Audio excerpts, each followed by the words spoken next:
The first thing I heard was my mother whispering like my name was something fragile she might drop. "Please, keep your voice down, she's still asleep." I lay still, eyes closed, listening. The house creaked in the weak morning light, the way it always did when the sun hadn't fully warmed the wood yet. Our village home wasn't small, but it wasn't the kind of place that swallowed sound.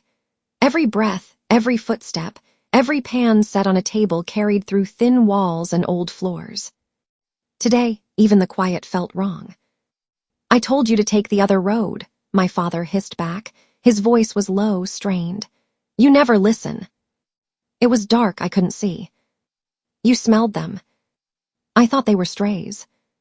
"You smelled them," he repeated, and something in his tone made my stomach clench. "Wolves." I opened my eyes and stared at the ceiling. The whitewash was cracked in the corner, the same crack I used to trace with my finger as a kid when I couldn't sleep. Nothing had changed up there, but something in the world underneath it had. I pushed the blanket off slowly and swung my legs over the side of the bed. The air had that early chill, damp but clean. I rubbed my hands over my face, trying to chase away the sticky, heavy feeling clinging to my chest. The whispers from the main room dropped to a murmur. I heard a chair scrape, then my mother's footsteps, light, hurried, crossing the floor. I grabbed the shawl hanging on the peg by my bed and wrapped it around my shoulders before stepping into the hallway. The boards under my bare feet were cool. My wolf stirred under my skin, that constant, quiet presence, alert but not alarmed. It didn't help.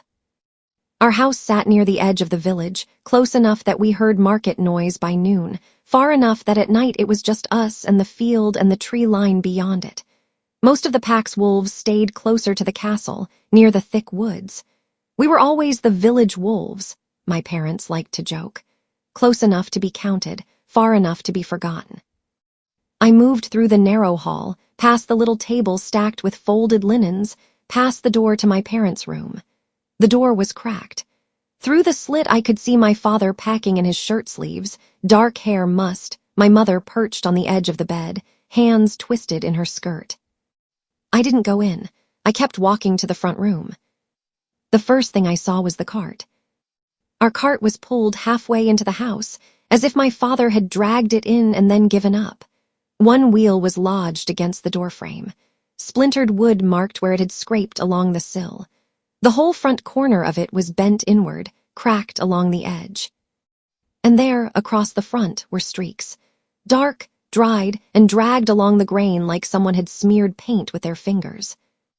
Except I knew that wasn't paint. My throat went dry. I set my palm lightly against the wood. It felt rough under my skin. I rubbed my thumb across one of the streaks until a little flaked off. I remembered the smell that had clung to my parents last night when they came home late. Forest and panic and something sharp under it. Wolf blood. Pack blood. Not from an animal in the trees, but from one of our kind. "Warren." My mother's voice snapped my head up. She stood in the doorway behind me now, hair hastily braided, apron thrown over her dress like she hadn't bothered to tie it properly. Her eyes darted from my face to the cart, then back. "You should have stayed in bed," she said. "Hard to sleep with you two hissing in the next room," I muttered, but it came out flat. "What happened?" My father joined her, leaning his shoulder against the frame like he needed it to hold him up. His jaw was tight. He'd shaved too fast, a thin line of red cut along his neck. "We hit them," he said. "Who?" I asked, even though I already knew. He swallowed. "Two wolves, patrolmen. They were crossing the road at the bend near the old oak. It was raining, the stones were slick. They came out of nowhere."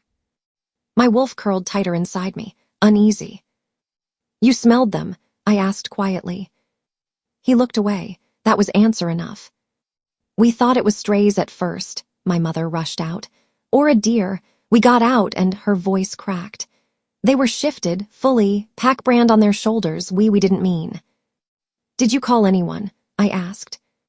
"We went to the watchtower by the river," my father said. "Reported it. They said they'd send someone to take care of it, said they'd inform the Alpha." He said the Alpha, the way villagers said the storm, when they meant something bigger and colder than they could handle. I I pulled the shawl tighter around me. Our house suddenly felt too small. "Do they know it was you?" I asked. "They saw the cart," my mother whispered. "They followed the tracks back. We couldn't lie, Warren." I looked at the streaks on the wood again. The smell was faint now, but it was there if you knew what you were looking for. The pack didn't take kindly to losing their own. They especially didn't take kindly to losing them to something as stupid as a turned wheel and wet stone. My mother stepped closer and caught my hand. Her fingers were cool, a little shaky. "It was an accident," she said. "You know your father, he doesn't drink. He wasn't careless. It just happened." Accidents still cost blood.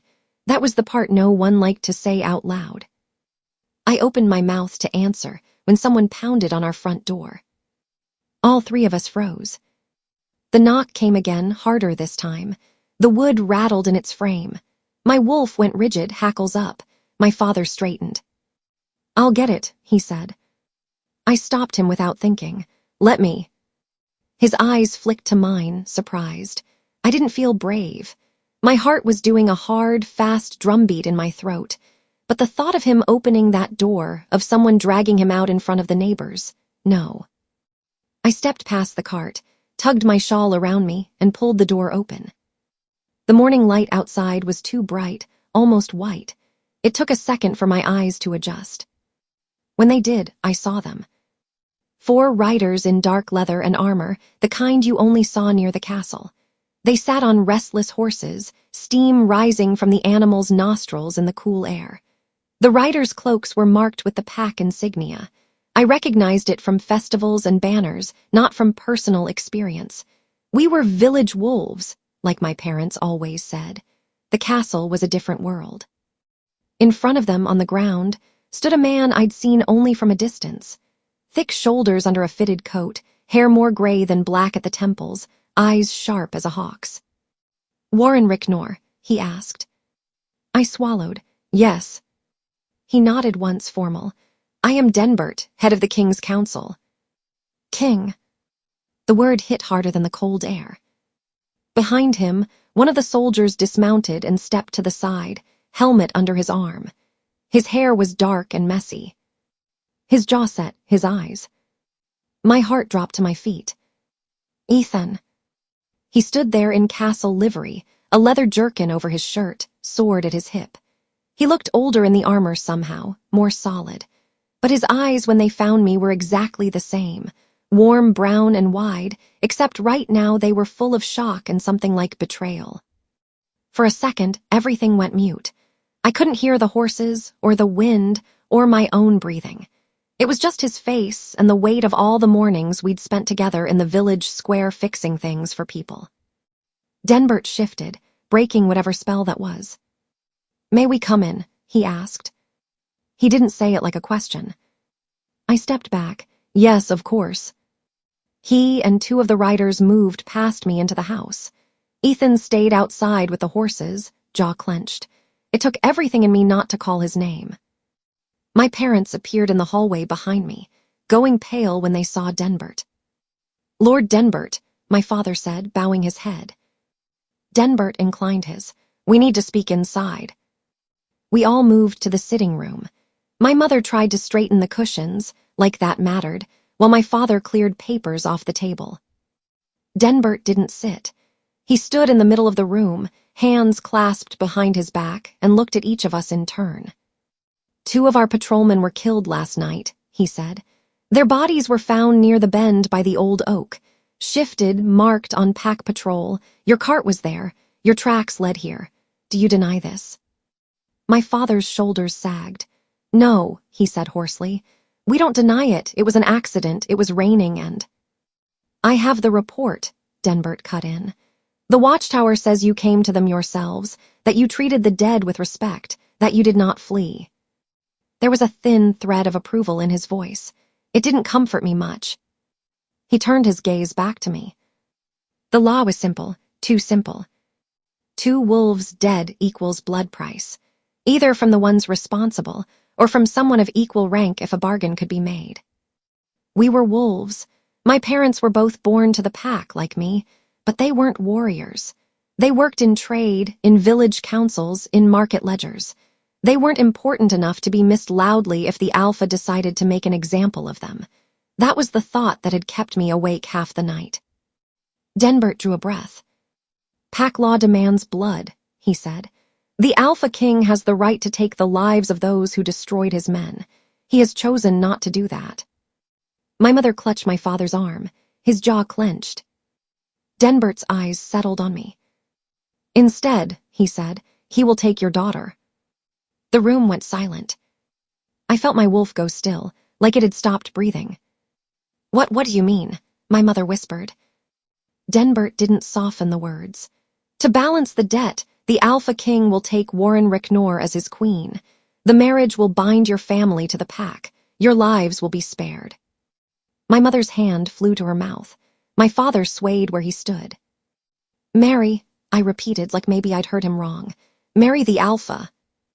The Alpha, the man who ruled the pack from the castle, who ordered patrols and punishments, who people in the village talked about in a half-whisper the way they talked about storms or sudden illness. I'd seen him once, far off at a festival. He looked like something carved out of stone. Denbert nodded. "The ceremony will be today, here then at the castle. Your parents' debt will be considered paid." I looked at my parents, waiting for them to protest. To say something like, "We can't ask that of her. There must be another way." My mother's eyes were wet, shining with what I thought at first was horror. Then she turned to Denbert and said, "Thank you, my lord. We are honored." Honored? I stared at her. My father stepped forward. "Please tell the Alpha King we are grateful he is willing to take our daughter as his queen. We will not forget this mercy." Mercy. No one had asked me if I agreed. No one had even looked at me like my answer mattered. "Wait," I said. The word came out softer than I wanted, like it didn't belong in the room. 3 sets of eyes swung toward me. Denbert's sharp, my father's warning, my mother's pleading. "Warren," she started, "this is..." "A good offer," my father finished. "It's the best we could hope for, given what we've done." Given what you've done, I wanted to snap. Except I couldn't, because they were my parents and I loved them, and I had grown up knowing that love meant doing things you didn't always like. Denbert watched me, not unkindly but not gently either. "The Alpha could have taken both your parents' heads," he said. "He did not. He did not order you all out and burn this house. He has chosen the path that saves the most lives." He paused. "Including yours." My wolf pressed hard against my ribs, restless, confused. It didn't know whether to bare its teeth or curl up. Out the window, I could see a sliver of yard and the lane beyond. Ethan's horse shifted its weight. Ethan stood there with the reins in his hand, looking at our house like it had personally betrayed him. I thought about the way he'd held my hand at the river last month, laughing as he tried to teach village kids to skim stones. I thought about his palms, rough from work, gentle on my face when I told him I loved him. I thought about the way we'd planned to save enough coin to open a small shop, herbs and tools, helping people fix things cheaper than the castle market. We'd made stupid, sweet promises to each other under that same cracked ceiling I'd woken up staring at. We never talked about the Alpha. The Alpha was like winter. You knew it existed, but it wasn't supposed to walk into your house and put a ring on your finger. My voice cracked. I swallowed. "When?" "Today," Denbert said. "We do not leave debts open." My mother moved closer, taking my hands. "Warren," she whispered, "this is a blessing. You will be queen. Do you know how many girls in this village would give anything for that?" "I didn't hit anyone with a cart," I said before I could stop myself. Her grip tightened. "Don't," she said. "Don't punish us more with your words." Guilt hit me, hot and sharp. I looked at my father. He wouldn't meet my eyes. "We can't say no," I asked Denbert, even though I already knew. He shook his head once. "You can," he said. "But if you do, the Alpha will not be bound by this mercy. He will be free to claim the lives owed." He didn't say "your parents" out loud. He didn't need to. So that was the choice. My life the way I wanted it, or my parents' lives it all. It didn't feel like a choice. My wolf whined low inside me. It didn't like this either, but it wasn't the one who had to stand in this room. My mother's thumb brushed my knuckles. "Please," she whispered, "don't make him change his mind." I looked at her. The lines around her mouth seemed deeper than they had yesterday. My father's shoulders were slumped in a way I'd never seen. I thought of Ethan again, standing outside in armor that didn't fit the image I had in my head of him. He'd taken a job at the castle because he needed steady work. When I found out, I'd been angry in a petty, selfish way because I didn't want him so close to that world. He just smiled and said, "It's just work, Warren. It doesn't change anything between us." He hadn't been wrong then. Now everything was changing, whether we wanted it to or not. My chest felt tight. My eyes burned, but I refused to cry in front of Denbert. I forced my voice to be steady. "I'll do it," I said. "I'll marry him." My mother made a small, broken sound and pulled me into a hug. My father let out a breath I didn't realize he'd been holding. "Thank you," he told Denbert. "Please tell the Alpha we're honored." Denbert nodded. "The Alpha will expect you to be ready when the riders return from the castle," he said to me. "We will send provisions and a carriage." He gave one last measured look around the room, then turned and left. The soldiers followed. I heard the door open and close. Hooves clattered against the packed dirt outside. I slipped out of my mother's arms and went to the front window, peeking out from behind the curtain. Denbert was already mounting his horse. The riders were turning toward the road. Ethan still stood by the lead horse, reins in hand. As if he felt my eyes on him, he looked up. For a moment, we just stared at each other. His expression wasn't the soft, amused one I knew from evenings in the village. It was hard-edged, stunned, and something like hurt. I lifted my hand, just an inch like I might wave. He didn't move, his jaw clenched. Then he turned away and swung into the saddle without a word. The riders started down the lane. The last thing I saw was the back of Ethan's shoulders as they disappeared toward the castle. The house felt different after they left, bigger and smaller at the same time, like all the air had been sucked out and replaced with something heavier. My mother kept touching things, straightening a picture frame, smoothing a blanket, rearranging cups. Like if she made the house perfect, this would all make more sense. My father busied himself with the cart, dragging it all the way out of the house with a grunt and a curse, muttering under his breath about fixing the wheel later. I went to my room and shut the door. The room looked exactly the same. My bed neatly made, my chest with my extra dresses stacked on top, the tiny table where I kept my sewing basket. The window with the view of the fields, the faint outline of the castle on the hill far in the distance. I sat on the edge of my bed and stared at that outline for a long time. "You always said we weren't castle people," I whispered. No answer, obviously. Just the quiet creak of the house, the faint chatter of birds outside. My wolf pressed close to my skin, restless. It didn't understand bonds on paper or ceremonies. It understood territory and scent. It knew this place as home. The idea of leaving it made my whole body feel like it was buzzing. I leaned forward, elbows on my knees, and let myself think of Ethan. Not the Ethan in armor I'd seen at the door, but the one in worn shirts and rolled sleeves, the one from the village. The first time I saw him was at the well, pulling water for an old woman whose back couldn't handle the bucket anymore. He had a smudge of dirt on his cheek, a lopsided grin when she tried to pay him in bread she couldn't spare. "Save it, Miss Hedda," he'd said. "You need it more than my stomach does." He'd caught me starring. Instead of looking offended, he'd grinned wider. "You're Warren Ricknor, right?" he'd asked. "The girl who fixed the mill's tally books so nobody cheated anyone." I'd blinked, surprised he knew my name. "That's my father's job," I said. He'd shrugged. "You're the one who actually did the work, though, yeah." He told everyone, said his daughter had a sharper head than he did. That was how it started. After that, he always seemed to be around when I went into the village, helping someone carry sacks, fixing a broken stool, patching a roof tile. We started working together quietly. He'd lift things, I'd sort out numbers.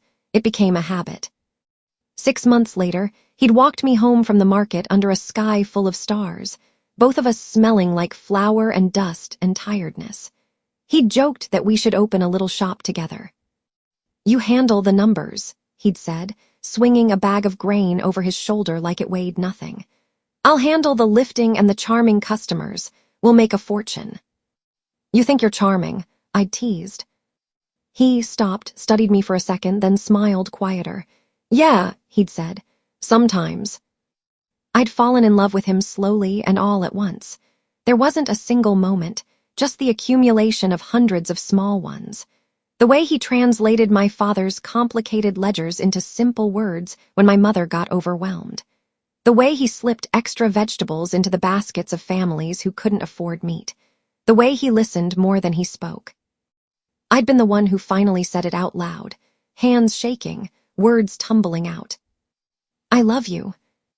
He'd gone still, then cupped my face in both hands and told me he didn't deserve that, but he would spend the rest of his life trying to.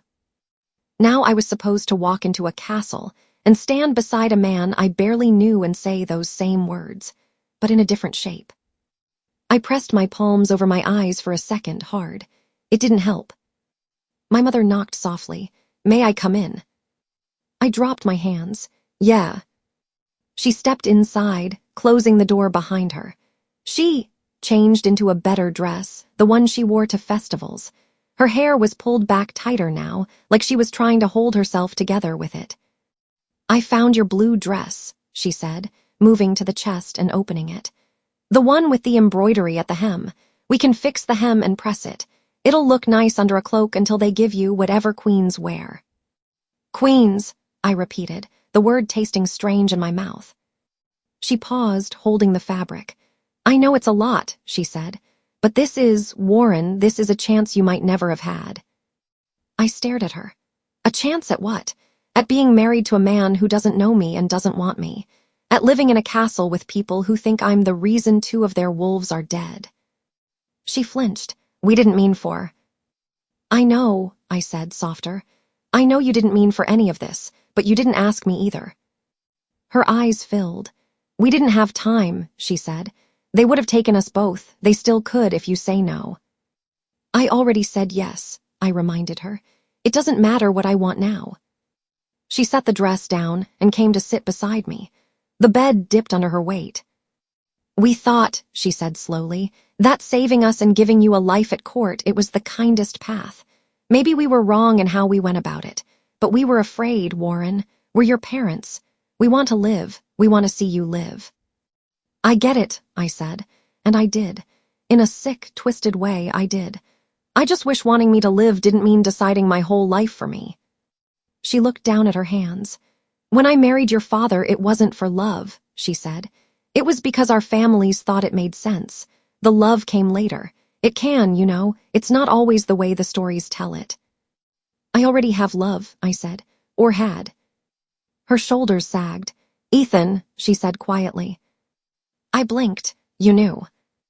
"Warren, you're not as subtle as you think," she said, a faint, tired smile tugging at her mouth. "The way you looked for him in the market, the way he lit up when you came near, we knew. We just assumed it would fade, that you'd marry some village boy someday. We never imagined." She trailed off. We both knew how that sentence ended. "I can't just stop loving him because I put on a crown," I said. "No," she agreed. "You can't, but you can choose not to act on it. You can choose to let it live in the past." I stared at the floor. The wood grain blurred.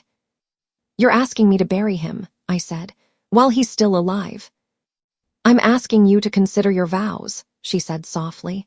"If you stand beside the Alpha King and say, 'I do,' that means something. It should mean something." "I'm not the one who asked for those vows," I shot back, sharper than I meant. She closed her eyes for a second, breathing in. When she opened them again, they were wet and tired and full of something that hurt to look at. "You're right," she said. "We failed you there. We should have asked. We didn't. And I'm sorry. But the cart still hit those wolves. The loss still is what it is. Today still is today. And the only way any of us walk away from this with a pulse is if you go through with this wedding." My throat tightened. "You keep saying we," I said, but I'm the one who has to live in that castle. And we're the ones who have to live with knowing what we asked of you, she said. Don't think that will be easy for us either. We sat in silence for a moment. I wish there was another choice, I murmured. Me too, she said. But there is, so we do what we have to do, and maybe there's something good waiting that we can't see yet. That felt like one of those things people said when they didn't know what else to say. I didn't call her on it. Instead, I leaned sideways until my shoulder rested against hers. She let out a breath and rested her head lightly on mine, like she did when I was little and had nightmares. We stayed like that until my father knocked and said the carriage from the castle had arrived. The ride up to the castle felt shorter than it should have, like time had folded itself in half. They sent a proper carriage this time, not just riders. Inside, the seats were padded, the windows small. My mother fussed with my hair until we left the village. She cried when the houses disappeared from view, pressing her fingers to her mouth like she was holding herself together. My father walked beside the carriage at first, hand on the side, until the road steepened and he had to let go. He stopped, lifted his hand in a stiff wave as we rolled away. My mother stayed behind with him. It had been decided quickly that they would not come to the castle for the ceremony. We can't show up like this, she'd said, gesturing to her worn dress. We'll embarrass you. I'd wanted to argue. I didn't. There were only so many things I could fight at once. Inside the carriage, it was just me and my thoughts and the faint smell of old leather. My wolf shifted restlessly, pressing closer to my skin each time the wheels hit a rut. I watched the fields give way to thicker trees through the tiny window. The castle grew bigger with each turn in the road, rising over the forest like something dropped there by giants. High stone walls, narrow windows, banners snapping in the breeze. I'd seen it from a distance all my life. Up close, it was worse. It felt like a mouth.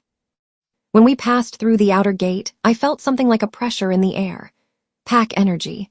Wolves, lots of them, their scents overlapping, fur and metal and sweat and stone. My wolf reacted instinctively, wanting to stretch, to stand taller, to be seen. I pushed it down. This wasn't the time. The carriage stopped in a courtyard paved with worn stones. Voices rose outside, muffled.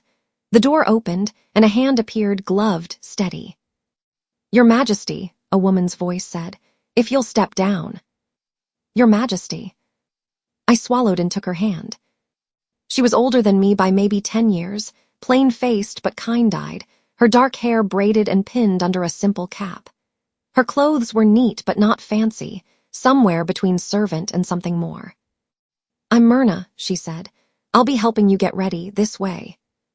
The courtyard was busy. Wolves in human form moved everywhere. Guards in armor, servants carrying baskets, a pair of boys chasing each other until a woman called them back with a sharp word. Every eye seemed to slide to me for a second, then away. Curious, measuring. I scanned the faces, heart jumping every time I saw dark hair and armor, but I didn't see Ethan. Myrna led me through a set of heavy doors into a cooler hall. Stone walls, tapestries of hunts and battles, torches flickering despite the daylight coming through high, narrow windows. My footsteps echoed. Have you ever been inside the castle before, my lady? She asked. No, I said. It feels big at first, she said. You get used to it. I wasn't sure I wanted to. She brought me to a room near the top of a wide staircase. Inside, a low fire burned in a stone hearth. A dress was laid out on the bed, heavier fabric than anything I owned, deep green with gold stitching along the sleeves and hem. There was a cloak, too, lined with fur. Myrna moved efficiently, helping me change out of my village dress and into the queenly one. The fabric scratched at my skin at first, but it settled as we adjusted it. She laced the back tighter than I liked. I bit my tongue and let her. Turn, she said, tugging the last tie. Let me see. I turned. In the small mirror propped against the wall, a stranger looked back. Hair pinned up with a few loose curls around the face, dress cinched at the waist, the neckline lower than I was used to. The color made my eyes look sharper, my skin paler. You clean up well, Myrna said, a hint of humor in her voice. I placed my hand flat against my stomach, feeling the knot there. Does he know what I look like? I asked before I could stop it. She paused. The Alpha. Yes. She considered me for a second. He knows your name, she said. He knows what happened on the road. He knows your parents came forward instead of hiding. He knows Denbert spoke well of your father's work in the village. That's not what I asked, I said quietly. She didn't answer. I let it go. When she finished, she stepped back. The ceremony will be in the inner hall, she said. Small council, a few witnesses. The main feast will be later. Can I hesitated. Can I ask something stupid? Her mouth twitched. You can ask. Does he usually marry like this? I asked. I mean with bargains. She shook her head. The Alpha has never married before, she said. You are his first queen. That should have made me feel special. It didn't. It made me feel like I was walking into a room no one else had come out of. Try to breathe, Myrna added softly. It helps. Easier said than done. The inner hall was smaller than the main one I'd glimpsed from the staircase, but it still felt huge. Narrow windows high up let in stripes of light that cut across the stone floor. Banners hung from the walls. The pack's symbol, a wolf head over crossed swords, repeated in deep red and black. A few rows of benches lined each side, mostly filled with council members and higher-ranked wolves. The smell of fur and leather and old stone was thick. At the far end, a raised platform held a simple table with a heavy book and a ceremonial blade. And in front of that table, standing with his hands clasped behind his back, was the Alpha. I'd seen him once before at a distance, when I was younger, and they'd let villagers watch a festival procession from behind rope lines. Even then, he'd seemed bigger than everyone around him, like the air moved differently around his body. Up close, that feeling was worse. He was tall, broad-shouldered, in black tailored coat and dark trousers. His hair was dark with the faintest hint of silver at the temples, not from age so much as stress, I guessed. His jaw was clean-shaven, his features cut strong and hard. His eyes were a sharp, pale gray, cool and assessing. Those eyes landed on me as I entered. I felt pinned. My wolf reacted instinctively to his presence, recognizing the weight of his dominance, the way he carried himself like every inch of this stone belonged to him. It wasn't attraction, not yet. It was pressure. Denbert stood to his right, book in hand. The vengeful counselor from earlier was in the front row, watching me with that same simmering hostility. A few others I didn't recognize murmured as I passed. I didn't see Ethan. Part of me was relieved, part of me hurt. Myrna guided me up the aisle, then stepped back once I reached the front. For a second, it was just me and the Alpha, standing an arm's length apart. Warren Ricknor, Denbert said. Do you come here of your own will to enter this bond? I hesitated. Do I? Whispered some stubborn part of me. Then I pictured my parents' faces. The streaks on the cart, the law, the way Denbert had phrased things, blood for blood or a bargain. There wasn't room in this hall for the kind of will that came from stories. Yes, I said, my voice didn't shake, that surprised me. I do. The Alpha watched me closely, as if he was trying to read all the things I wasn't saying. Alpha King, Denbert continued, turning slightly. Do you accept Warren Ricknor as your queen to balance the debt owed, to bind her line to yours, to protect in exchange for service? I do, he said. His voice was deep, steady, no hesitation. Denbert placed the book on the table and opened it. He picked up the ceremonial blade and sliced his own palm lightly, letting a drop of blood fall onto the page. The smell of it hit my wolf's nose, iron and pack law. He handed the blade to the Alpha. The Alpha did the same, a neat, shallow cut on his palm, a drop of blood on the page. Then he turned to me and held the hilt out. Your hand, Denbert said. I swallowed. My fingers shook a little as I took the blade. I pressed the edge against my palm. It stung sharper than I expected, hot and quick. A bead of my blood welled up, then fell onto the book beside theirs. Pack blood, village wolf blood, mixed together on the same page. Denbert closed the book. Let it be written, he said. Let it be bound. The debt is paid. The alpha has his queen. The pack has its Luna. There was a low murmur of voices, some approving, some not. I felt the weight of all their eyes. I kept my chin level. The alpha extended his cut hand. For form, he said quietly, just for me. I placed my hand in his. His palm was warm, rougher than I'd expected. We clasped hands for a count of 3, blood to blood, then let go. He didn't smile. He didn't look angry either. He looked like a man signing a treaty he didn't particularly want but would honor. Denbert said a few more formal words about unity and law and the pack. They barely registered. My mind snapped back into focus when I saw her. Jess. She stood near the back of the hall, pressed against one of the stone pillars, wearing the same shawl she always wore at village gatherings. Her hair was pulled back, face lined from years working in the fields, but her eyes were sharp and kind as they swept over me. Our gazes met. She lifted her chin slightly, like a nod.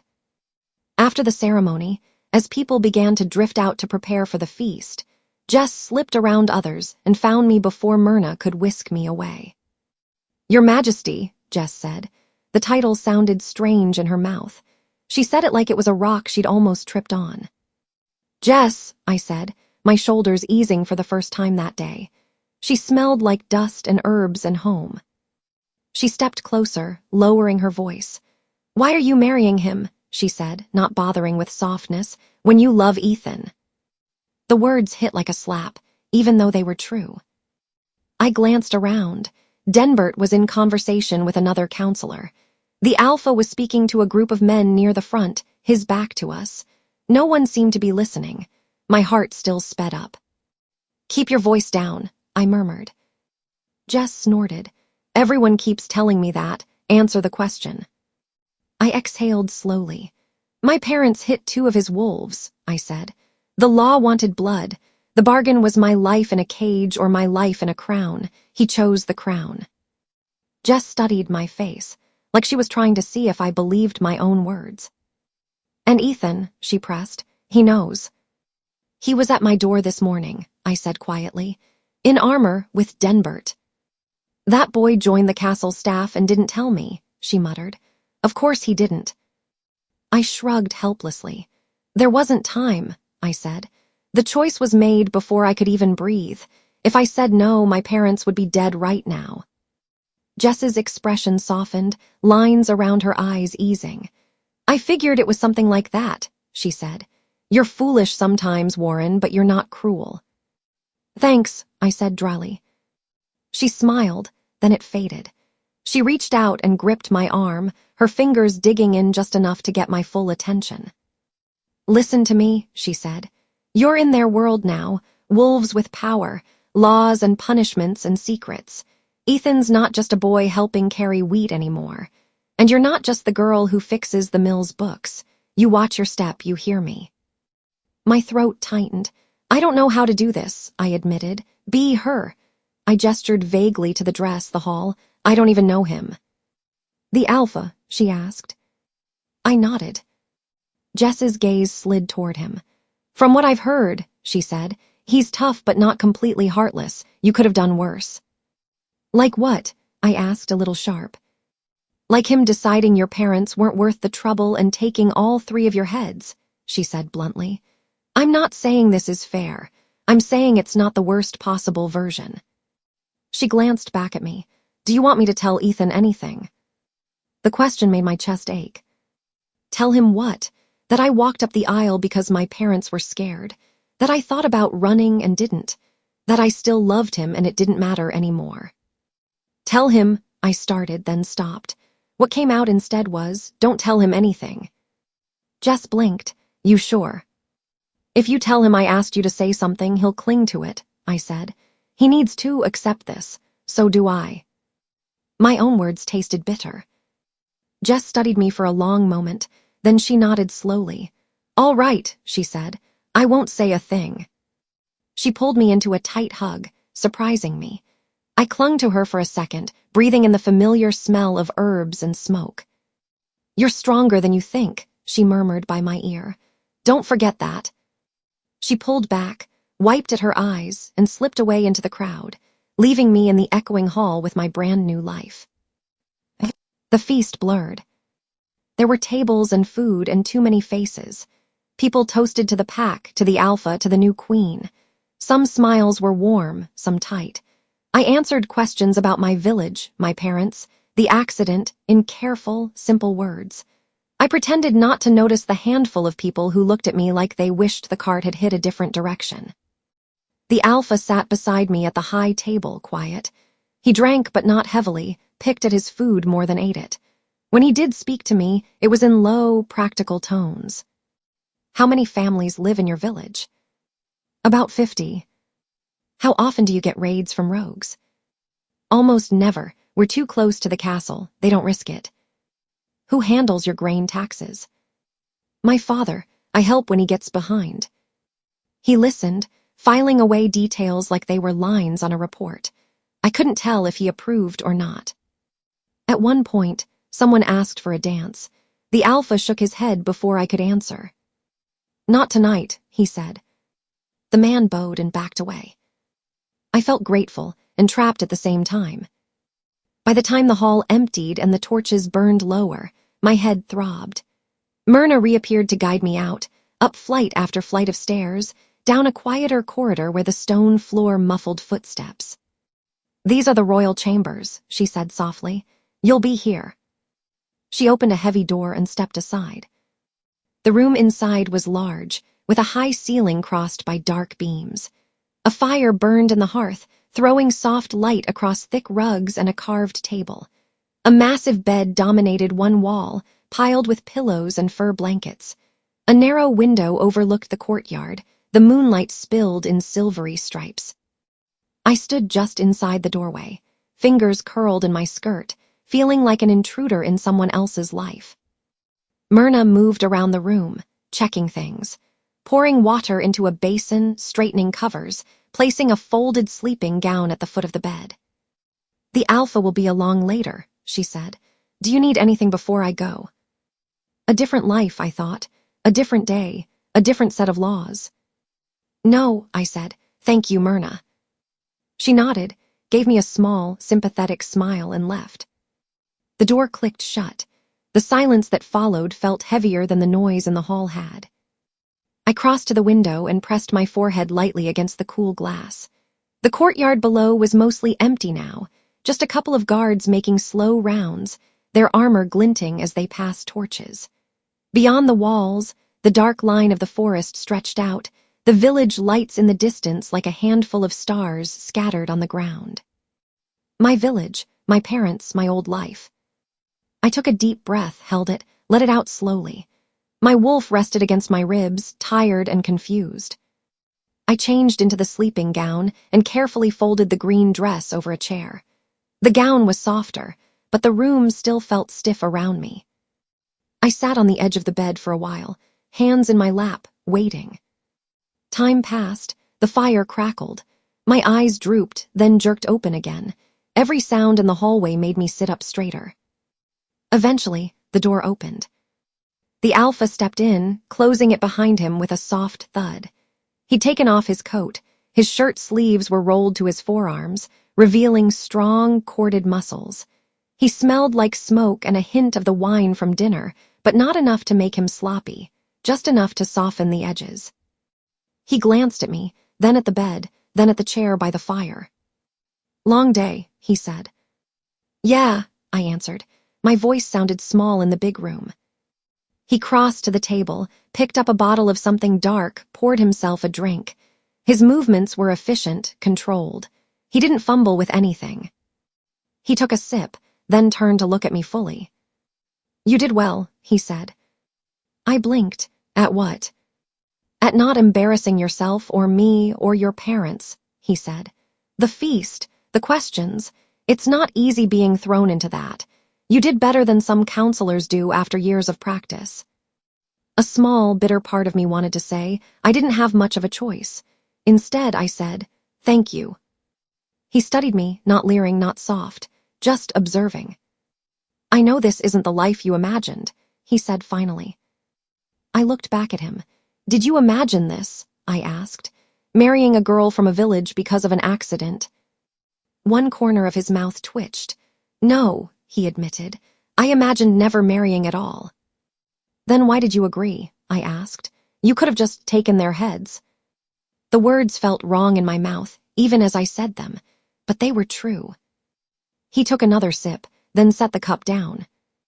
Because, he said slowly, I've buried enough of my own men to know that more death doesn't always fix anything. Your parents came forward. They reported what they did. They didn't run. That counts for something. Denbert spoke well of your father. That counts too. He paused. And taking your life on top of theirs would have made the pack feel strong for a day and left us weaker in the long run. Blood isn't the only way to settle a debt. So you decided to marry me, I said, as a business deal.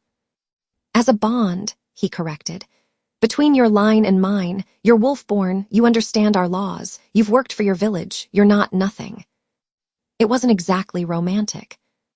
You could have just moved my family to the castle, I muttered. Or put my father on your council. There are other bonds. His gaze sharpened. Do you want them on my council? He asked, given the way your villagers talked about them this morning. I shut my mouth. The memory of the looks in the lane, pity, anger, a few outright glares, flashed through my head. No, I said. He nodded once. Neither do I. He picked up his cup again, swirled the liquid. This was the cleanest solution, he said. For the pack, for your parents, for you. I didn't feel very clean, sitting there on the bed in a stranger's gown, with a ring on my finger that felt too heavy. He set the cup down, then walked over to the chair by the fire and sank into it with a quiet sigh, stretching his legs out. I tensed when he moved, expecting him to come toward the bed. He didn't. He leaned his head back against the chair, eyes half closing. I won't touch you, he said, voice low. Not tonight, not until you're ready if you're ever ready. I'm not a monster, Warren. My shoulders dropped a fraction. Thank you, I said softly. He made a small sound that might have been acknowledgement, then reached for the bottle again, pouring himself another drink. He didn't offer me any. I wasn't sure how I felt about that. I slid under the covers, lying on my side, facing away from him and the fire. The bed was too big. I felt like a single dropped thread on a huge fabric. Behind me, the fire crackled. The chair creaked once as he shifted, then went still. The room smelled like smoke and wine and the sharp, clean scent of his skin under it. Sleep didn't come quickly. Every time I closed my eyes, I saw Ethan's face by the horses, saw my parents' hands shaking, heard Jess's voice asking why. But slowly, the exhaustion of the day wore me down. My breaths evened out. My mind drifted. At some point in the night, I woke briefly. The fire had burned lower, just embers now, glowing red. The room was dim and quiet. I rolled onto my back and turned my head.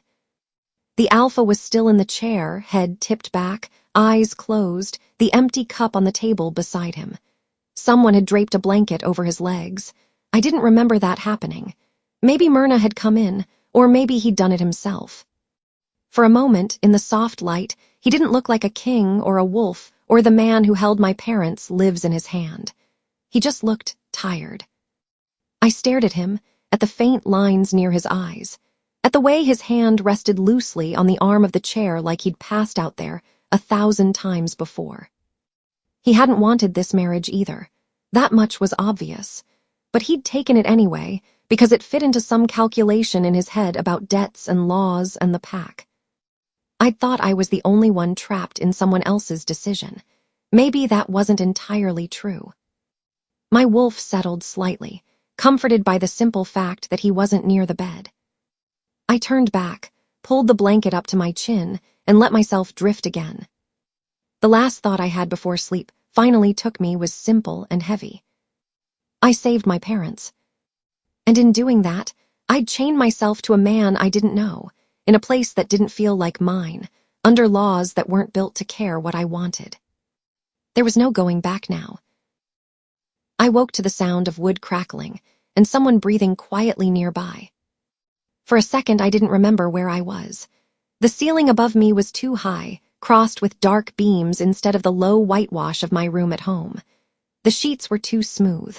The air smelled like smoke, stone, and something sharper underneath, wolf and wine and leather. The castle, the wedding, the alpha. It all rushed back at once. I turned my head. He was still in the chair by the fire. His long legs were stretched out, boots planted on the rug. His head was tipped back, face angled toward the ceiling, mouth relaxed. One arm hung loose over the side of the chair. He looked younger like that, less carved, more human. There was a small empty cup on the table next to him. The blanket draped over his lap had slipped down during the night. The room was cooler now. The fire had burned low, only red embers glowing in the grate. His shirt sleeves were rolled to his forearms from the night before. The skin there looked bare and strangely vulnerable. My wolf stirred under my skin, awake before the rest of me taking stock. Alpha close, no danger, just tired. I pushed the covers back carefully and slid out of the bed. The floor was cold under my feet. I moved quietly, not wanting to wake him for reasons I didn't want to think too hard about. A folded blanket sat on the trunk at the foot of the bed. I picked it up, the fabric heavy in my hands, and crossed the room. Up close, I could see a faint shadow of stubble along his jaw he hadn't had at the wedding, like he'd fallen asleep before he could take a blade to it. There were lines at the corners of his eyes I hadn't noticed yesterday. I didn't like him, I didn't know him, but I didn't like seeing anyone shiver in their sleep either. I lifted the blanket and laid it over him gently, tucking it around his shoulders. As I did, my fingers brushed the back of his hand where it rested on the arm of the chair. His skin was warm, rough. He shifted a little, but didn't wake. My heart did a stupid little jump. I snatched my hand back like I'd been burned and stepped away fast. What am I doing? I wasn't sure if I was more startled by the fact that I'd covered him, or by the fact that part of me had wanted to. I backed up until my calves hit the edge of the bed. I sat down and pressed my palms against my knees, trying to slow my breathing. A soft knock came at the door. The alpha didn't move. Either he was really asleep or he was good at faking it. "Come in," I called. The door opened just enough for Myrna to slip inside. She looked almost exactly the same as yesterday, neat dress, hair braided, eyes alert. Her glance skimmed over the room, taking in the alpha in the chair, the blanket around him, and then me on the bed. Something flickered in her expression, but she didn't comment. "Good morning, my lady," she said. "Breakfast is being served in the council dining room. They're expecting you." "Right," I said. My voice came out rough. I cleared my throat. "I'll just change." She nodded.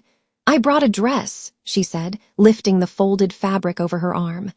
"Less formal than yesterday, but still proper, and a comb." I glanced at the alpha. He still hadn't stirred. "Should we wake him?" I asked quietly. Myrna shook her head. "He'll wake when he needs to," she said. "He keeps his own hours." That didn't sound healthy, but I wasn't in a place to comment on the alpha's sleep habits. Myrna helped me change into a simpler gown, still well-made but lighter. We washed my face in the basin, and she combed through my hair, pinning it up loosely. The whole time, I felt the weight of the chair across the room. I could feel him there even without looking. My wolf could feel him too, a steady pressure at the edge of my awareness. When we were done, Myrna stepped back. "You look like a queen," she said. "A tired queen, but still." I snorted softly. "I feel like I got trampled by a wagon." "That's normal," she said. "First night here does that to people." She didn't ask if anything had happened between us. She didn't need to. One look at the distance between the bed and the chair said enough. We moved toward the door. My hand was on the latch when his voice came, low and rough with sleep. "Warren." I turned. He'd opened his eyes. The blanket had slipped a little down his chest again. He looked at me for a second, then at Myrna, then back. "Council breakfast?" he asked. Myrna dipped her head. "Yes, Alpha." He nodded once. "Go," he said to me. "Don't let them make you feel small." That last part surprised me. "I'll try," I said. He closed his eyes again, like that settled it. Myrna opened the door the rest of the way, and we stepped out into the corridor. The council dining room wasn't as grand as the main hall from last night, but it was still bigger than anything in the village. A long table ran down the center, set with bread, cheese, smoked meat, and porridge, pitchers of water and something darker. About a dozen people were already seated when we walked in. They all turned to look at me. I felt suddenly aware of every thread of my dress. "Presenting Queen Warren," a servant announced from the doorway. I wanted to tell him not to do that, but it was too late. Denbert was at the head of the table, in a seat slightly lower than the one clearly meant for the alpha. He stood as I approached, smoothing his coat. "Your Majesty," he said, bowing his head, "thank you for joining us." "Thank you for having me," I said. It sounded awkward, but at least it was words. He gestured to the chair at his right. "Please," he said, "sit." I sat. Myrna slipped away to the edges of the room, joining the other servants along the walls. The council members watched me with different flavors of interest. Some looked curious. Some looked politely blank. One man, with a long, narrow face and dark eyes, looked at me like he was trying to decide if I was a stain on the tablecloth he could scrub out. "Our future problem," my gut said. My wolf didn't like his scent either, sour anger under the formal clothes. Denbert began making introductions. "This is Counselor Bram," he said, nodding to a thick-set man with kind eyes. "He handles trade." Bram nodded at me. "My lady." "And this is Counselor Hera," Denbert continued, indicating a woman with tight braids and a sharp gaze. "She oversees city security." Hera gave me a short nod, measuring. Denbert went around the table, nomming names and roles. When he reached the narrow-faced man, he paused a fraction of a second. "This is Counselor Rylan," he said. "He manages patrol rotations and loss reports." Loss reports. My stomach tightened. So this was the man who counted how many wolves didn't come back. Rylan inclined his head the bare minimum. His eyes didn't soften. They burned, slow and steady, like banked coals. "Queen," he said, "not my lady, not your majesty, just the title flat." "Counselor," I answered. Bram cleared his throat, the tension snapping for a moment. "We heard you worked with ledgers in your village," he said. "With your father." "Yes," I said. "He handles the main numbers. I helped when he got behind." "That kind of mind will be useful here," Bram said. "We have more scrolls than anyone wants to sort." "And more mouths who want more than their share," Hera added dryly. Denbert shot them a look. "We are at breakfast," he reminded them, "not in the ledger room." They chuckled. The sound was thin. We started to eat, or rather the others did. I picked at a piece of bread and some fruit, my stomach tight. My wolf wanted meat. My nerves wanted to throw up. "So, Queen Warren," Bram said after a few bites. "We didn't get to speak much yesterday. How are you finding the castle so far?" "Big," I said honestly. "Loud, hard to sleep in." A few people smiled faintly. "It takes time," Hera said. "You get used to the sounds, and to the people watching." My eyes flicked around the table. "I noticed," I said. Ryland's lip curled barely. "The pack has a right to watch what enters their house," he said, "especially when it comes in on a bargain." The room went very quiet. Denbert set his cup down. "Counselor Rylan," he said, "we agreed yesterday that the debt is settled." Rylan didn't look at him. He kept his eyes on me. "The law may say the debt is settled," he said. "That doesn't mean everyone agrees the price was fair." My spine stiffened. I could feel the heat rising in my cheeks. Part of me wanted to shrink. Another part wanted to bare my teeth. "I didn't set the price," I said. My voice was steady, calmer than I felt. "Your alpha did." A few eyebrows went up around the table. Ryland's gaze sharpened. "Our alpha is generous," he said. The way he said our made it clear he did not mean yours. "Your alpha is trying to keep more wolves alive," I said. "Including my parents. I'm not going to apologize for them breathing." Silence stretched. Then Bram let out a small breath that might have been a laugh. "Well," he said, "at least she's not afraid to speak." Hera's mouth tugged. in what might have been the beginning of a smile. Denbert's eyes softened a fraction. "You'll have time to build trust, Counselor Rylan," he said. "For now, let us eat. We have petitions to hear this morning." Rylan looked away, jaw tight. "As you wish," he muttered. The rest of breakfast passed in a blur of questions about my village and careful, simple answers. No one mentioned Ethan. No one mentioned the cart directly, but it hung between us. When the plates were cleared, Denbert rose. "Queen Warren," he said, "if you'll come with me, we can begin your duties." "Duties," I echoed. "You are Luna now," he said. "You won't just be sitting on a chair looking pretty. We have people who need help, and an alpha who can't be in 3 places at once." I stood. My wolf lifted its head, interested. "All right," I said, "show me." The room they used for petitions was smaller than the main hall, but still formal. A low platform sat at one end with a sturdy chair and a small table. Benches lined the walls, already half full when we walked in. Villagers, servants, a couple of junior guards, all shifting nervously, clutching caps or wringing hands. When they saw me, the murmurs started. "That's her. The one from the village. She looks normal." I tried not to let it crawl under my skin. Denbert led me to the platform. "This is where the alpha sits for larger matters," he said quietly. "For these smaller disputes and requests, you'll handle them yourself. If anything feels too heavy, you defer to me and I'll defer to him." "I've never," I started. "Handled formal petitions," he finished. "You've handled real people, yes, in your village, helped solve their problems." "Yes," I said. "Same thing," he said, "just more stone around us. Sit." I sat. The chair was harder than it looked. The table held ink, a quill, and a stack of parchment. Denbert turned to the room.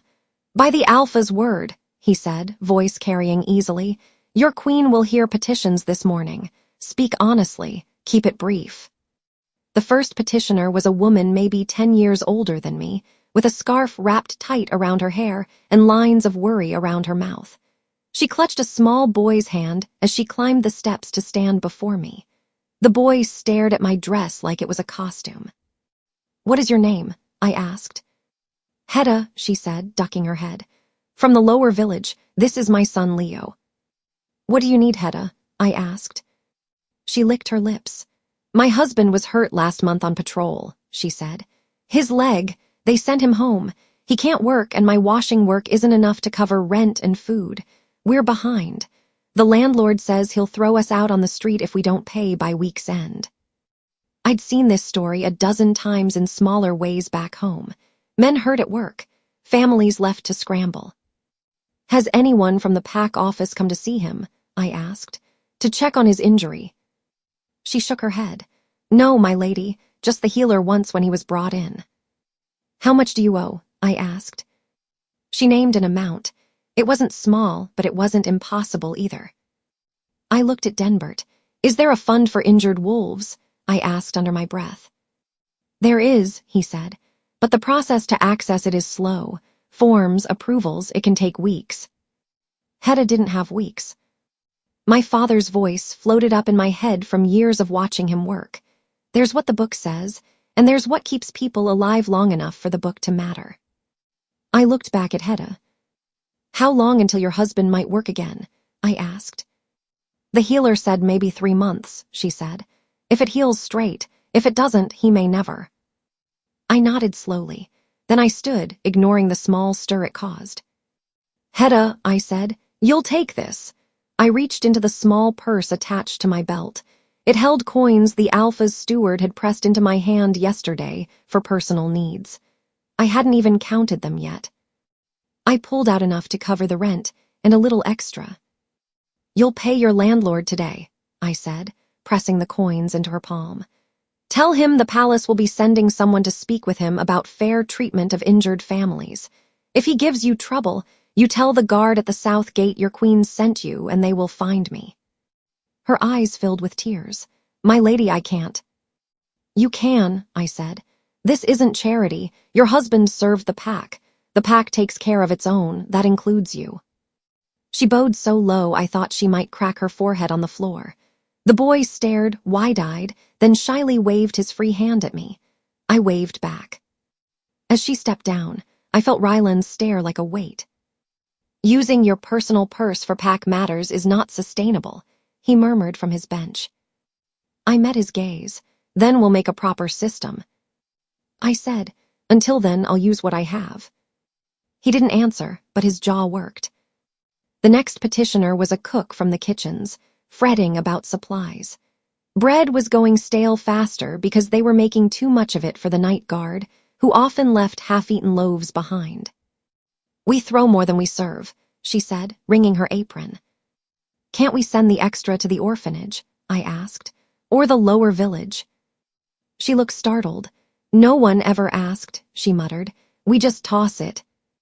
"Then ask," I said. "From now on, any food still good at the end of the night goes to those places. I'll speak to the guard captain about smaller portions for the shifts. No one needs 3 loaves at once." She bobbed a curtsy, relief flooding her face. After her came 2 guards arguing about shift assignments, a merchant complaining about stall fees, a young soldier asking for permission to send coin home without taxes eating it all. With each one, I did what I'd watched my father do. Listen, strip the story down to what really mattered, and make a simple decision that didn't crush anyone if I could help it. Sometimes that meant telling someone no. A merchant who wanted lower fees, but paid his workers badly, got a flat look and a warning instead of a discount. "I've heard you dock pay for mistakes you don't fix," I said. "Improve that and we'll talk about your stall rent next season." He left red-faced and muttering. I didn't care. By the time the petition hour ended, my throat was dry and my hand ached from gripping the chair arms, but my chest felt lighter. These were problems I understood, people I knew how to help. The stone and banners around us made it feel strange, but the work itself wasn't new. Denbert dismissed the room. People shuffled out, some looking at me with cautious gratitude, some still wary. When the door closed, I leaned back and let out a long breath. I searched for a word. "Work," Denbert supplied. "Good work." I looked at him. Did I overstep? He smiled faintly. "You spent your own money, not the pack's," he said. "If anyone complains about that, I'll tell them to come fix my roof themselves instead of paying a man like your father to do it." I huffed out a laugh. "My father would probably charge you double." "Then I'm glad we have his daughter instead," Denbert said. He sobered. "You have a feel for people," he said. "Don't lose that. We can teach you the laws and the procedures. We can't teach that." Behind him, Ryland left without a word, his face like stone. By midday, my head was pounding and my stomach was growling. Myrna appeared with a cup of watered wine and a plate of bread and cheese, insisting I sit down in a smaller side room to eat. "You'll faint on your feet if you keep going like that," she said. "I've been sitting most of the morning," I muttered. "Sitting and thinking," she said. "That's its own kind of tired." I couldn't argue with that. We finished quickly. As we were leaving the side room, we nearly walked into the Alpha. He was coming down the corridor with a few guards behind him. When he saw us, he lifted a hand, and the guards stopped a few paces back. "Warren," he said, "how did your morning go?"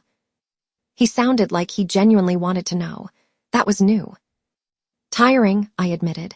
"But good, people came, we solved some things." He nodded toward the petition room. "Ryland sent a message already," he said. "Said you're giving away coin and promising the castle will visit landlords." My jaw tightened. "Ryland isn't the one who had to look Hedda in the face and tell her she'd be sleeping on the street," I said. His lips twitched. "He suggested I rein you in," he said. "For the record, I declined." That surprised me. "You did?" "Yes," he said. "What you promised is reasonable, and it's my coin in your purse anyway. If you want to spend it on the pack, there are worse uses." My shoulders eased a little. "Thank you," I said. He studied me for a second. "Walk with me," he said. "We should talk." Myrna stepped back automatically, leaving us in the hall. The guards fell in behind at a respectful distance. We walked side by side down the corridor, our steps echoing. "I owe you information," he said. About how you ended up in that chair in the first place. I figured it was because my parents hit 2 of your men, I said. That's the simple version, he said. The full story is messier. He glanced down at me. When Denbert brought me the report, he said, the law gave me a few choices. I could order your parents' execution. I could demand a blood tithe from your village, or I could find another way to settle it. You mean me, I said. Yes, he said, marrying into the family of the people who caused the loss, binding them to the pack instead of cutting them out of it. It's not the usual solution, but it's not unheard of in our history. What did your council want? I asked. He huffed a low laugh that had no humor in it. Most of them wanted your parents' heads, he said. Some wanted yours too, just to make sure the message landed. Rylan was loudest about it. I swallowed. And you? I was tired, he said. Tired of burying men, tired of widows, tired of pretending that killing more people always makes the pack stronger. Denbert reminded me your parents came forward themselves. That matters. He paused. He also reminded me you're wolf-born, and your father has a reputation for being fair with village ledgers. He argued you'd be an asset, not just a symbol. I blinked. Denbert said that. Yes, the Alpha said. He's been asking me for years to bring in more voices from the outer villages. I kept pushing it off. This forced the issue. So I'm a political solution, I said. A compromise. You're a lot of things, he said. Right now, you're my queen, and my pack is watching to see what you do with that. We walked in silence for a few beats. I'm not going to just sit on a cushion and smile, I said finally. If I'm Luna, I want to work. I want to know what's happening. I want to fix what I can. He looked slightly surprised, like he'd expected resistance of a different kind. Most women brought into the castle, he said slowly, are more interested in dresses and gossip than petitions and grain. I grew up watching my father argue about grain until midnight, I said. I don't care about dresses. I care about people not starving. He studied my face for a long moment, then nodded once. Very well, he said. You'll have access to most of the castle. Not the war rooms, not the prison cells alone, but any storeroom, any kitchen, any common hall you can walk into. You can sit in on minor councils and trade meetings. If you want to attend a major council, you ask me and we decide together. That last part sounded like a test more than a rule. I could live with that. Thank you, I said. And, he added, if any guard or steward tells you you don't belong somewhere you have permission to be, you tell them to bring it to me. There was steel in his tone now. My wolf liked that. It liked knowing there were teeth behind the promise. I will, I said. We reached a balcony that overlooked the training yard. Below, soldiers sparred with wooden swords, grunts, and the clack of wood on wood rising up. We leaned on the stone railing. Why did you cover me this morning? He asked suddenly. Heat shot to my cheeks. You weren't covered, I said, flustered. You looked cold. That's not what I asked, he said. I looked away, watching a young soldier get knocked on his back. I don't know, I said honestly. Habit, maybe. When someone falls asleep in a chair at home, you throw a blanket over them. It doesn't mean anything. He made a low sound. It means something, he said. It may not mean what you think it does yet, but it means you're not heartless. I never said I was, I muttered. His mouth curved slightly. No, he said, you didn't. We stood there for another minute. The wind up on the balcony was cooler. My wolf breathed it in, sorting the scents: sweat, steel, stone, pack. I know you didn't choose this, he said quietly. If I could have spared your parents without dragging you into this, I might have. But we're here now. The pack will judge both of us on what we do next, not just what brought us here. I nodded. Then let's do something worth judging, I said. His eyes met mine. For a heartbeat, something like respect flickered there. We'll see, he said. The rest of the afternoon passed in a blur of stone corridors and small decisions. Myrna walked with me as I made a loop of the areas the Alpha said I could roam. We passed the council offices. One door was ajar, and I saw a younger man hunched over a desk, head in his hands, scrolls spread around him like a paper storm. He looked up when he heard us, eyes wide, then scrambled to his feet. "My lady," he blurted, knocking over his ink pot in the process. Sorry." Ink spread across one of the scrolls. He grabbed a rag and started blotting frantically. "It's fine," I said, stepping in and grabbing another cloth to help. "I've ruined more ink than you have." "I doubt that," he muttered. Myrna took the rag from me, letting us talk. "What's your name?" I asked. "Joran," he said, "junior council clerk." "What's wrong, Joran?" I asked. "You look like the scrolls were eating you." He let out a hard breath. "My family owns a small mill outside the city," he said. "We fell behind on repairs during the last bad winter. I've been sending most of my pay home, but it's not enough. If we don't fix the wheel before the river swells again, we'll lose it. And if we lose it, we lose everything. But I can't ask the council for help. They'll say I'm using my position." "So you're trying to juggle both without telling anyone," I said. He gave me a pained look. "Yes." I sat down on the edge of his desk. "Bring me the numbers," I said. He blinked. "What?"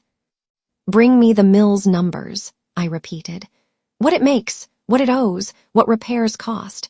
We'll see if there's a way to restructure the debt so you're not drowning every month." "You do that?" he asked. "I've spent half my life staring at village ledgers," I said. "I may as well use it." He hesitated. "I don't have money to pay you," he said. "I'm not asking," I said, "but I will ask you not to drown in silence and then drop the scrolls on my head when I'm not looking." He laughed, startled. "Deal," he said. "I'll bring them tomorrow." "Good," I said. "And Joran?" "Yes, my lady." "Don't call me my lady every other word," I said. "It's exhausting. Warren is fine when we're alone." He looked scandalized. "I can't." "You just promised to bring me your family's full debt," I pointed out. "You can say my name." He opened his mouth, shut it, then tried again. "Thank you, Warren," he said.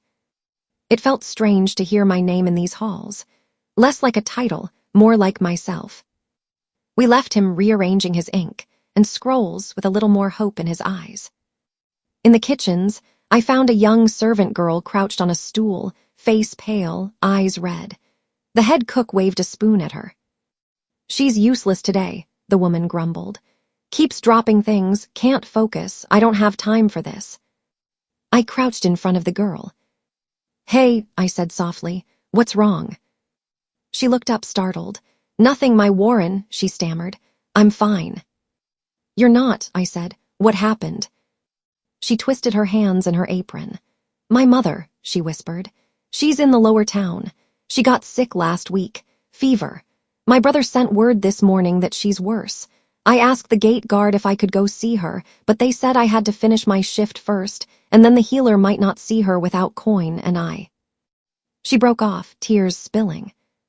"Myrna," I said over my shoulder, "can you find out which gate refused her?" Myrna nodded and slipped away. I turned back to the girl. "What's your name?" "Lysa," she said. "Lysa, you're no good here if you're worried sick," I said. I stood and looked at the head cook.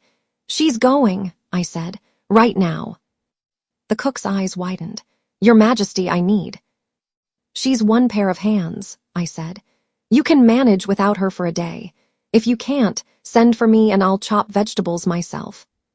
The cook's mouth snapped shut. She didn't argue again. I pulled a few coins from my purse and pressed them into Lysa's palm. "For the healer," I said. "Tell him the Queen expects him to treat her properly. And if your brother gives you any trouble about you showing up, tell him I said he can wash dishes here for a week to pay for your missed work." She laughed through her tears. "Thank you," she whispered. "Go," I said. She ran, wiping her face, apron flapping. Later, when we passed the south gate, Myrna told the guard captain plainly, "If a worker asks to leave for a family emergency, you send a runner to check, but you don't lock them here while their mother dies. Do you understand?" He blanched, nodding. I backed her up with a look. As the afternoon wore on and the air cooled, I found myself on the outer wall watching the guards switch shifts. The night crew shivered in thin cloaks as they took their positions. "Do you not have thicker cloaks?" I called down. One of them looked up, surprised. "We have what we're given, my lady," he said. "What they're given," Myrna murmured, "is whatever's left after the inner guards pick first." I turned to the quartermaster's room. Shelves lined the walls there, stacked with supplies. A quick search turned up a pile of heavier blankets, still folded, that looked like they'd been sitting for months. "Why are these here?" I asked the man in charge. "We keep extras," he said defensively, "in case of emergency." "It's getting colder every night," I said. "Guards freezing on the wall is an emergency. Send these up. Now." He opened his mouth to argue, then met my eyes and thought better of it. By the time the sun dipped low, the night guards had blankets wrapped around their shoulders, and the look they gave me when I passed was different. Not fawning, but grateful. Seen. It wasn't much, but it was something. Dinner that evening was smaller than the wedding feast. Just the alpha, a handful of council members, and me at the long table. Conversation was lighter, mostly about patrol routes and trade shipments. Ryland stayed quiet, stabbing his meat like it had personally offended him. Bram told a story about a merchant trying to cheat the scales and failing when a wolf pup knocked over his carts in the market. I found myself smiling more than once, despite everything. Afterward, the alpha excused himself to handle some patrol business, leaving me with Myrna. "You should rest," she said.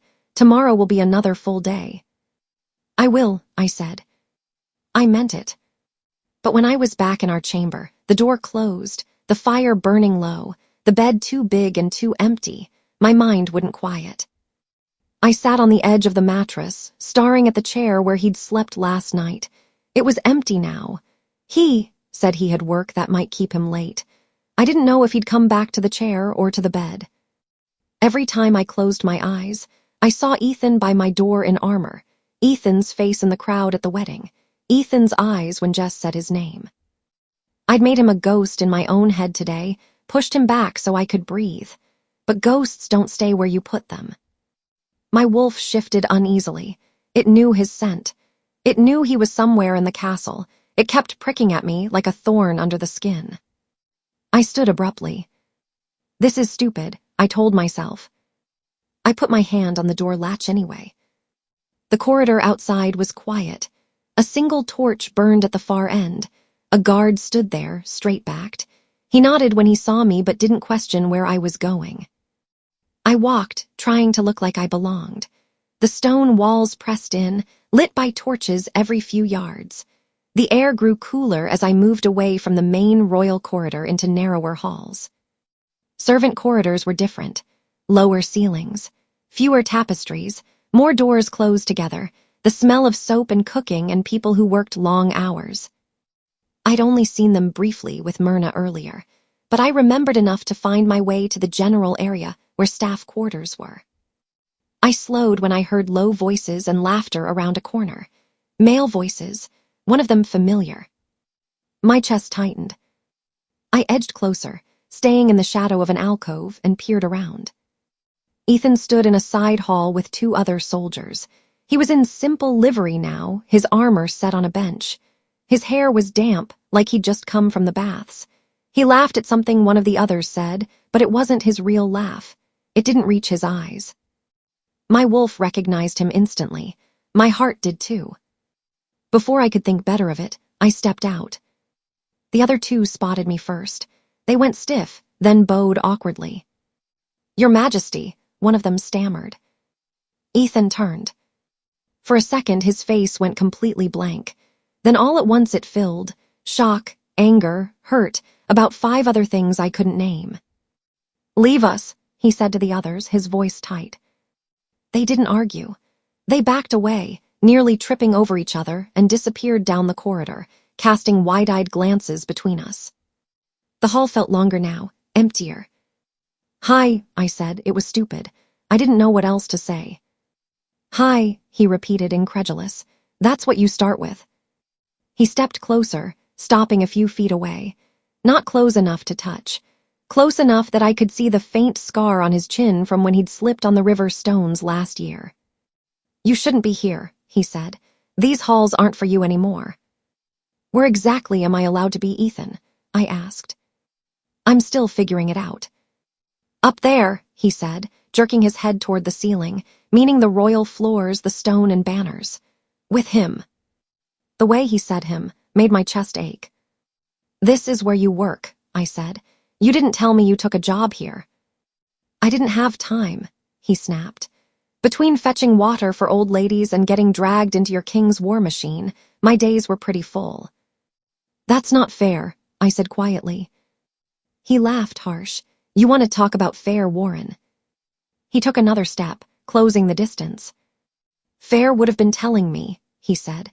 "Fair would have been looking me in the eye and saying, 'Ethan, they want me to marry the alpha to save my parents. I'm going to do it. I'm leaving you behind.'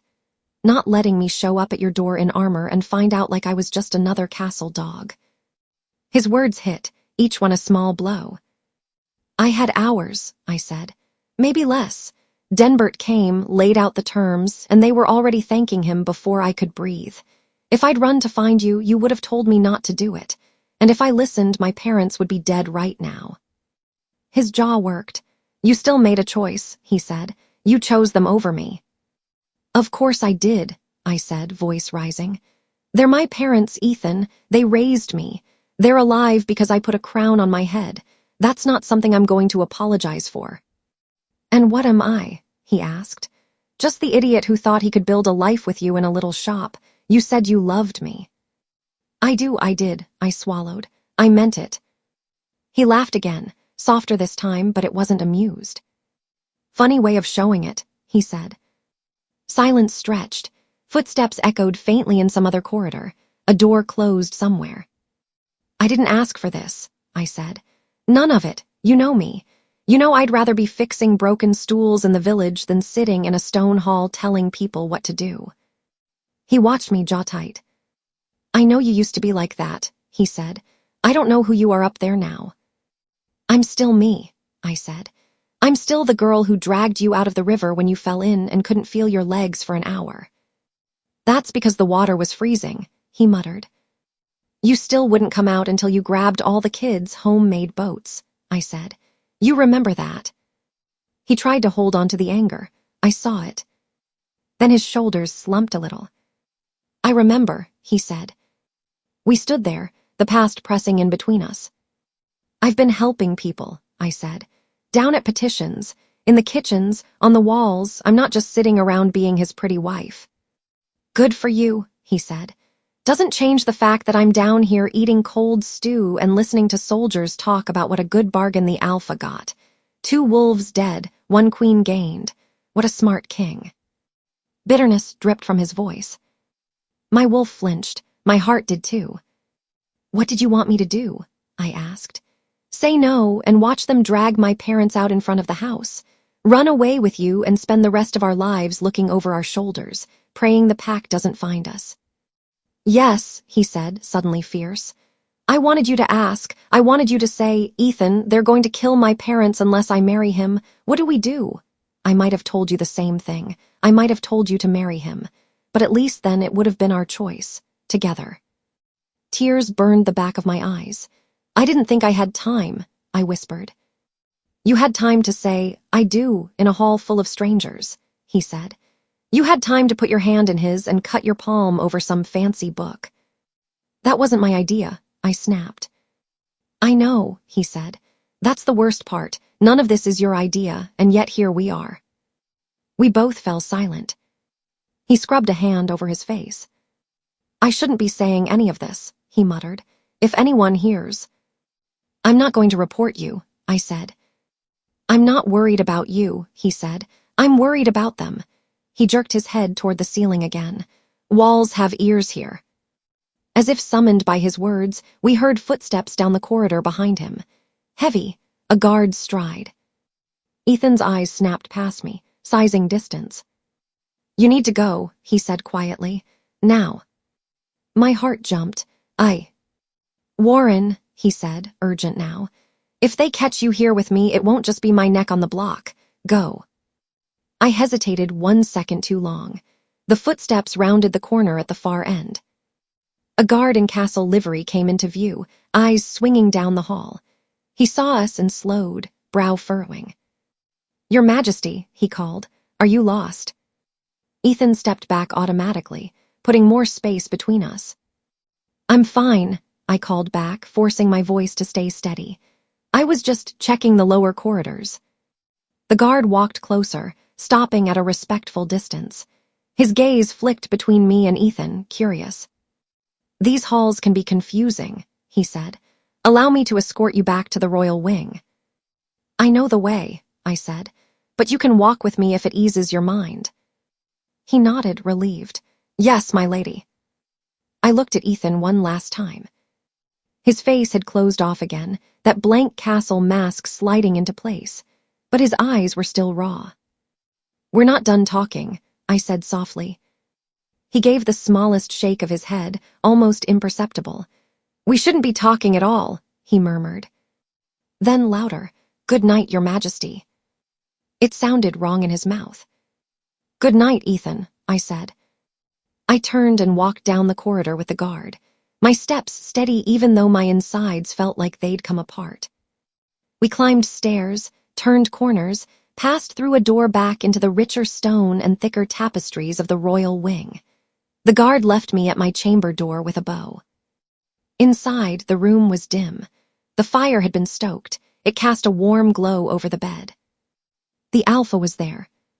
He stood by the window, shirt sleeves rolled, looking out over the dark courtyard. When I entered, he turned his head. "You're late," he said. I swallowed.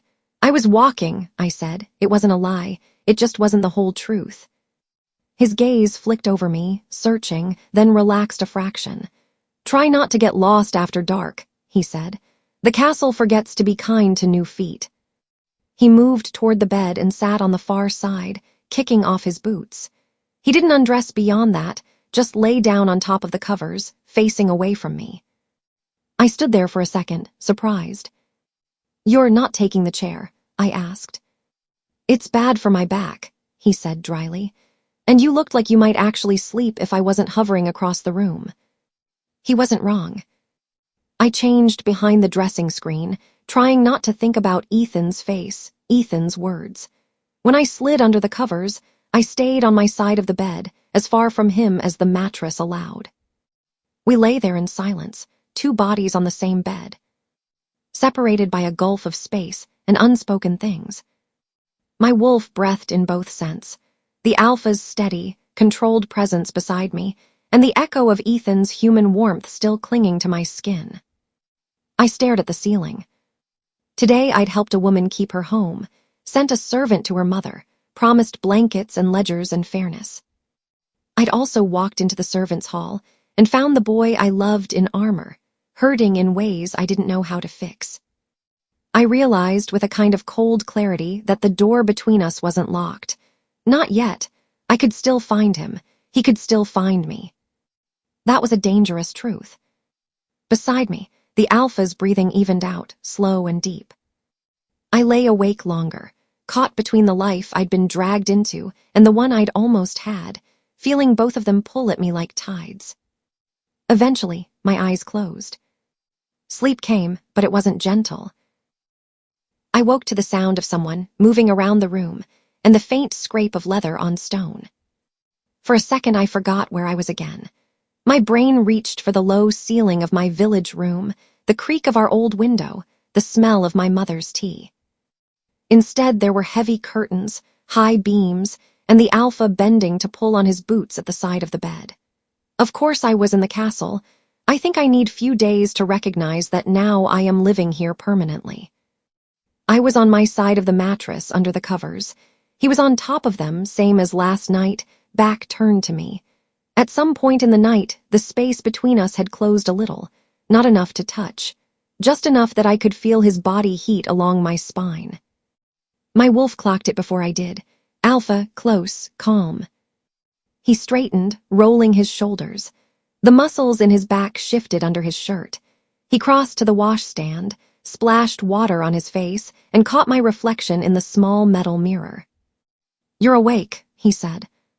"Hard to sleep through all the stomping," I muttered, my voice muffled by the pillow. One corner of his mouth kicked up. "You'll get used to it," he said.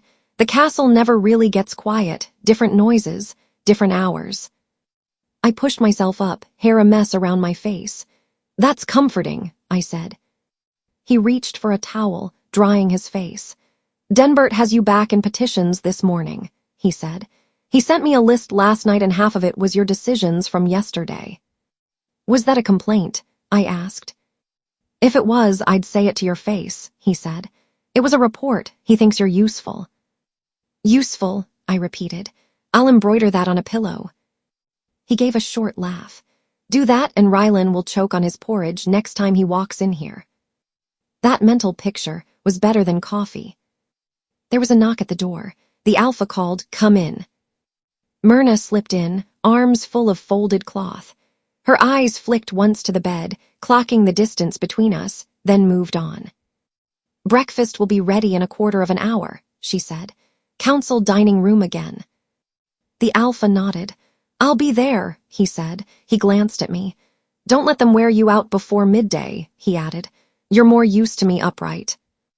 "I'll try not to collapse in the soup," I said. He strapped on his sword belt, checked the buckles, and headed for the door.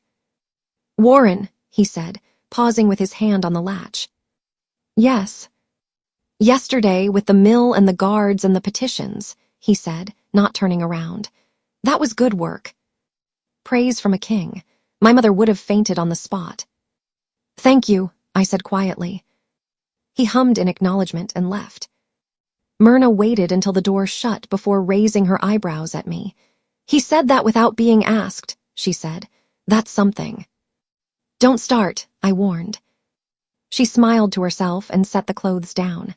"Let's get you ready, your usefulness." I threw a pillow at her. She ducked it easily.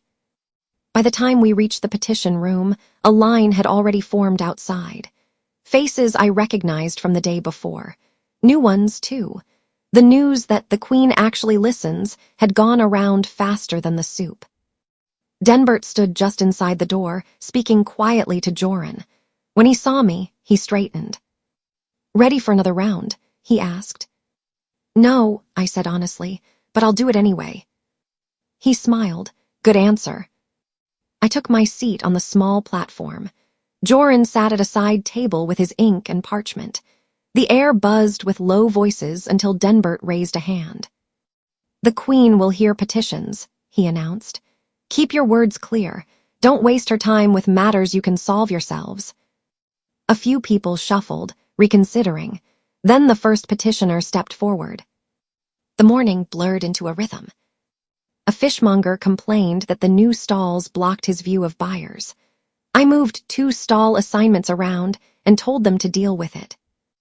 A young wolf from the training yard asked permission to send an extra portion of his pay to his grandmother in the outer village because she'd taken in 3 orphaned pups. I glanced at his file. Denbert had brought no discipline marks, good reports, and approved it, making a note to ask the alpha later about a proper policy for support relatives. 2 laundry workers argued about whose turn it was to use the one bit of roof space that got direct sun. "Put up a second line and share," I said. "Write your names on a schedule. If anyone cuts it, I'll make them wash all the guards' socks by hand for a week." They both laughed nervously and nodded. Between each case, I felt the eyes on me, weighing, judging. People who had heard the story of the accident or some version of it. People who knew I was here because my parents had hit 2 wolves with a cart on a dark road, and somehow, instead of hanging, I'd ended up on this chair. Some of those eyes were resentful, some were curious. A surprising number were hopeful. By mid-morning, my throat was dry again. Denbert called a short pause and sent Myrna for water. As I sipped, Joran came up clutching a smaller bundle of parchment than yesterday's. "News?" I asked. He nodded, eyes bright. "We met with the merchant this morning," he said. "The one holding my family's debt. Denbert told him the pack would be reviewing his use of pack-owned space if he kept bleeding farmers dry. We renegotiated." "Renegotiated," I repeated, smiling. "That sounds like a good word." He cut the interest rate, Joran said, and extended the payment term. My father sent a runner. He says they can make it now. They're already repairing the wheel. Warmth spread in my chest. That's good, I said. I'm glad. Joran shifted his weight, then extended a small, folded scrap toward me. What's this? I asked. A note from my mother, he said, cheeks pink. She made me promise to give it to you if the mill was saved. I told her you had bigger things to worry about, but she threw a spoon at me. I laughed and took the note. The handwriting inside was unsteady but neat. For the queen who looks at numbers and sees people, you have a place at our table if you ever leave those stone walls. Myra of East Mill. My throat tightened. Tell her I said thank you, I said, refolding the scrap carefully, and that if I ever show up at her door, I expect a full meal, not just bread. Joran grinned. She'll feed you until you can't stand, he said. Deal, I said. Denbert watched the exchange from the doorway, eyes thoughtful. That's 2 families in 2 days who'd follow you into a storm, he said quietly when Joran left. I'm not trying to build an army, I said. You're not, he agreed. You're building something scarier in the long run. What's that? Trust, he said. The next petitioner was Bram's cousin again, the counselor with the farm's sister. He looked more relaxed than yesterday. My sister agreed to the temporary lease, he said. We inspected the river strip this morning. She's already planning which crops to plant where. That was fast, I said. She doesn't waste time, he said with pride. She asked me to thank you. She also sent eggs, but the kitchen stole them. We'll find them, I said. I have friends there now. He chuckled, then his face sobered. There is one more thing, he said. My younger brother, he works the farm with her. I raised an eyebrow. He doesn't like dirt. He doesn't like wolves, he said bluntly. He's never forgiven the pack for a dispute with our grandfather. He thinks this whole deal means we're in your debt. He won't take help if he thinks it comes from the castle. Too late, I said. It does. Yes, he said. But if it came through me, or through the trade ledger instead of a pouch marked with your seal, he might swallow it easier. So pride, then, not an unfamiliar story. Fine, I said. We route support through grain prices and transport, not direct gifts. He can pretend he's tricking us instead of the other way around. Bram's cousin's mouth twitched. You do that. I don't care if he toasts the moon every night and curses my name, I said, as long as the farm stays alive. He bowed his head. Thank you, he said. After he left, Denbert shook his head. You understand stubborn brothers better than most people who have never had one, he said. I had stubborn boys in the village, I said. Some of them might as well have been brothers. Pride tastes the same whatever house it grows in. He gave me a look that said he knew exactly which stubborn boy I was thinking about. Speaking of stubborn boys, he said, the Alpha wants to send someone to the lower market at midday to check on supply deliveries. He thought it might be good for you to see how we bring food in. We'll need an escort. My heart jumped. An escort, I repeated. I kept my tone even. I'd like Ethan again if he's free. Denbert gave me a long look. You insist, he said. I trust him, I said, and he knows how villagers think. That's useful in a market. He nodded slowly. I'll send for him. The lower market sat just outside the main walls, pressed against the base of the hill like it wished it could climb.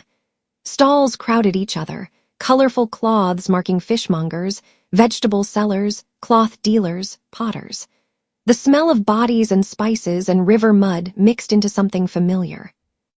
If I closed my eyes, I could pretend I was back in our village market, arguing over the price of onions. Of course, when I opened them, there were still castle guards in pack colors, and the weight of a crown, figurative today, but still there, on my head. Ethan walked ahead and to my right, clearing a path more with his stare than anything. He wore the simple soldier's uniform, no armor today, but he moved like he hadn't forgotten how to fight. He hadn't said a word since we left the gates, beyond a stiff, "Clear this way," to the other guards. Denbert walked on my other side, pointing things out. We buy meat from here, he said, nodding to a row of butchers. Grain from there. The river barges bring in salt and oil. A fish seller called out a greeting to him, then did a double take when he saw me. Is that? Keep your eyes on your eels, Brack, Denbert said. You'll get a look at her later. I snorted softly. We stopped at a stall piled with sacks of grain. The seller bowed, sweat shining on his forehead. His eyes kept flicking between my face and the emblems stitched on my cloak. Counselor Denbert, he said. Your Grace, I wasn't expecting. I want to see the grain, I said. All the grain, not just the top rows you show your nicest customers. He froze, then he laughed nervously. That's all there is, my lady, he said. We keep the rest back home. Ethan, I said, without taking my eyes off the seller. Check the back of the cart. Yes, my lady, he said automatically. He walked around the stall, lifted the flap at the back, and poked around. Denbert watched, amused. You don't trust anyone, do you? He murmured. I trust people more when they're honest about what they're hiding, I said. Ethan came back around, a small cloth bag in his hand. He dumped it on the stall. Bugs scattered over the grain. The seller went pale. You were going to mix that in with the good sacks? I asked. It's only a little, he protested weakly. Most won't notice. The wolves will, Ethan cut in. Bad grain weakens them, you know that. I folded my arms. We're not paying full price for mold and insects, I said. Either you dump the bad sacks and lower your price to match the quality, or we take our business to someone who respects the pack's stomach more than his own purse. The seller swallowed. I can clean it. You had a chance to clean it, Ethan said. You didn't. The seller's gaze flicked to Ethan, resentment flaring, then back to me. Fine, he muttered. I'll cut the price, and I'll dump the bad ones. Today, I said, in front of our men. He glanced at the guards, saw no sympathy, and sagged. Today, he said. We moved on. Nicely handled, Denbert murmured to Ethan as we walked. You remember the last time we had bad grain. Ethan shrugged, but a spark lit behind his eyes. Hard to forget 2 wolves dropping mid-run because their stomachs turned on them, he said. My chest tightened, always back to dead wolves. We visited 3 more stalls, inspecting meat, salt, and cloth. Ethan spotted a miscount on a scale before I did and corrected it smoothly, even convincing the seller it was in his interest to be known as the honest one.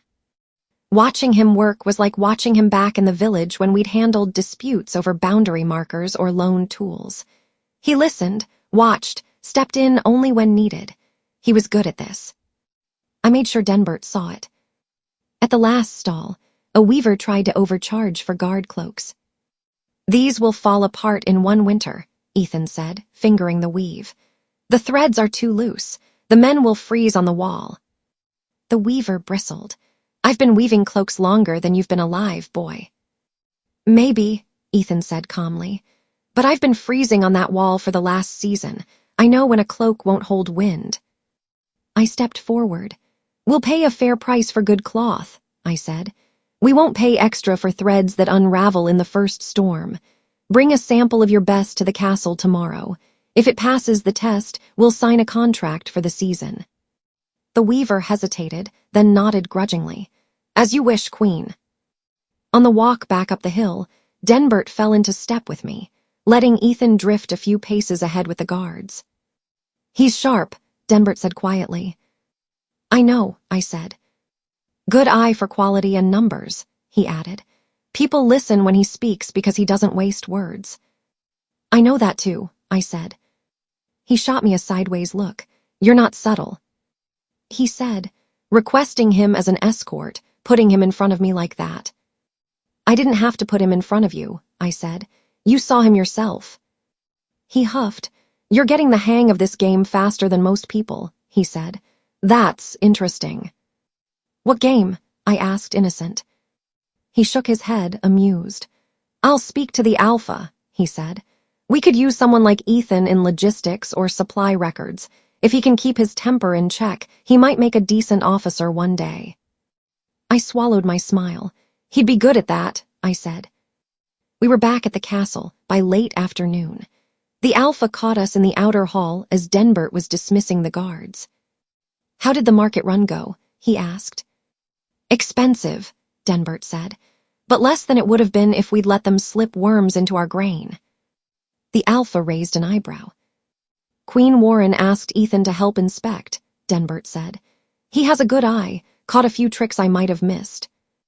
The Alpha's gaze shifted to me. You requested him, he asked. He grew up in the same streets I did, I said. He knows the tricks, and the people. And you trust him, the Alpha said. I held his eyes. Yes, I said. He nodded slowly. All right, he said to Denbert. Move him off basic rotation. Put him under Bram for supply and stores. If he proves himself, we'll see about more. A small thrill shot through me. I tamped it down before it reached my face. Done, Denbert said. The Alpha turned to go, then paused. Good catch with the grain, he said to Ethan, who stiffened like he hadn't expected to be addressed. Thank you, Alpha, Ethan said, bowing his head. And the cloaks, the Alpha added. The men will curse you in private for sending the weaver back to his loom, but they'll be warmer when the winds turn. That matters more. A ghost of a smile flashed across Ethan's face. Yes, Alpha, he said. The Alpha left, a cluster of guards falling in behind him. When the hall emptied, Ethan looked at me. Seems your plan worked, he said. I didn't force them to see what you did, I said. You did that yourself. He snorted. They wouldn't have looked at all if you hadn't pointed their heads in my direction. Maybe, I said, but they won't keep you if you're not good at the job. That part is on you. He opened his mouth to argue, then shut it again. His jaw worked. Thank you, he said at last. For today, for that. You're welcome, I said. He looked like he wanted to say more, but a pair of servants walked through the hall, glancing our way. He straightened. I should get back, he said. They'll have a list of crates ready for me if Denbert really meant what he said. Go, I said, and don't let the quartermaster bully you. You know that room better than he does. His mouth twitched. I know, he said, and for a second he sounded like the boy who'd argued with the miller back home over short sacks of flour. Then he walked away, shoulders a little squarer than this morning. Dinner that evening was shorter. Half the council was off dealing with patrol issues. Those of us who remained gathered around the long table with simpler food. Rylan was there. He sat 2 seats down from the Alpha, cutting his meat into small, precise pieces. He hadn't spoken much all week, but his silence was loud. Conversation drifted over border disputes and trade. Bram reported that the mill renegotiation looked promising. Hera mentioned a minor fight in the lower town when a visiting trader refused to pay proper tax. We sorted it, she said. No blood for once. Good, the Alpha said. I'm tired of reports that end in a grave. Rylan slammed his cup down harder than necessary. Wine sloshed. Some people end in graves, he said, voice flat. Some end in chairs. Bram's fork froze halfway to his mouth. Hera went still. The Alpha's eyes sharpened. Rylan, he said warningly. Rylan looked directly at me. 2 wolves die doing their job, he said, every word clipped. Their bodies come home in pieces. Their parents bury them. Their siblings stand on the wall and keep watching the dark. And the ones who caused it, they get new clothes and a carved seat.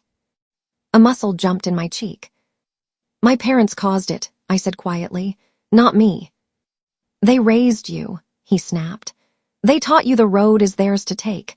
They pushed that cart and didn't see my brothers until it was too late. My stomach twisted. I hadn't heard that detail before, that they'd been pushing the cart, literally. We offered ourselves, I said. My father told you that. You cried, Rylan said. Your mother begged. Your father promised to build you a new barn. Bargains, bargains, bargains. No one ever just pays. That's enough, the Alpha said, voice low. There was no softness in it now. We settled this at the circle. Rylan ignored him. His eyes were locked on me, burning. You want to play Queen of the Poor? He asked. Hand out coins and blankets and smile at the people while you sleep in silk. Fine, but don't expect everyone to clap. Some of us know what that silk is bought with. The room held its breath. My wolf surged, fur up, teeth bared behind my ribs. For a moment, I wanted to shift right there and show him I was not soft meat in a dress. I forced my voice to stay even. I don't expect you to clap, I said. I expect you to do your job. If you can't look at me without seeing your brother's graves, that's your burden. I'm not going to crawl out of the castle on my knees because you want more blood. His jaw clenched so hard I thought his teeth might crack. The law may be settled, he said. The dead are not. He shoved his chair back and stood abruptly. Where are you going? The alpha asked. To walk, Ryland said, before I say something we all regret. He stalked out, door slamming against the stone. Silence settled like dust. Bram cleared his throat cautiously. He's been worse this week, he said. The anniversary is coming. Anniversary? I asked. Hera's expression softened. Of the day his brothers died, she said. Road patrol, they never made it back. The same day my parents. Cart drove through the dark and hit something that didn't move fast enough. My hand tightened around my cup. I didn't know there was an anniversary in his head, I said. He just looks at me like I'm the date carved on their stones. The alpha rubbed the bridge of his nose. Grief is a bad drunk, he said. It turns up when you don't want it and shouts in your ear. Is it going to stay like this forever? I asked. Him snapping every time I help someone, every time I breathe near a report. No, the alpha said. He'll wear himself out eventually, or he'll learn to carry it quieter, or he'll cross a line and I'll remove him from that table. There was steel in his voice that hadn't been there before.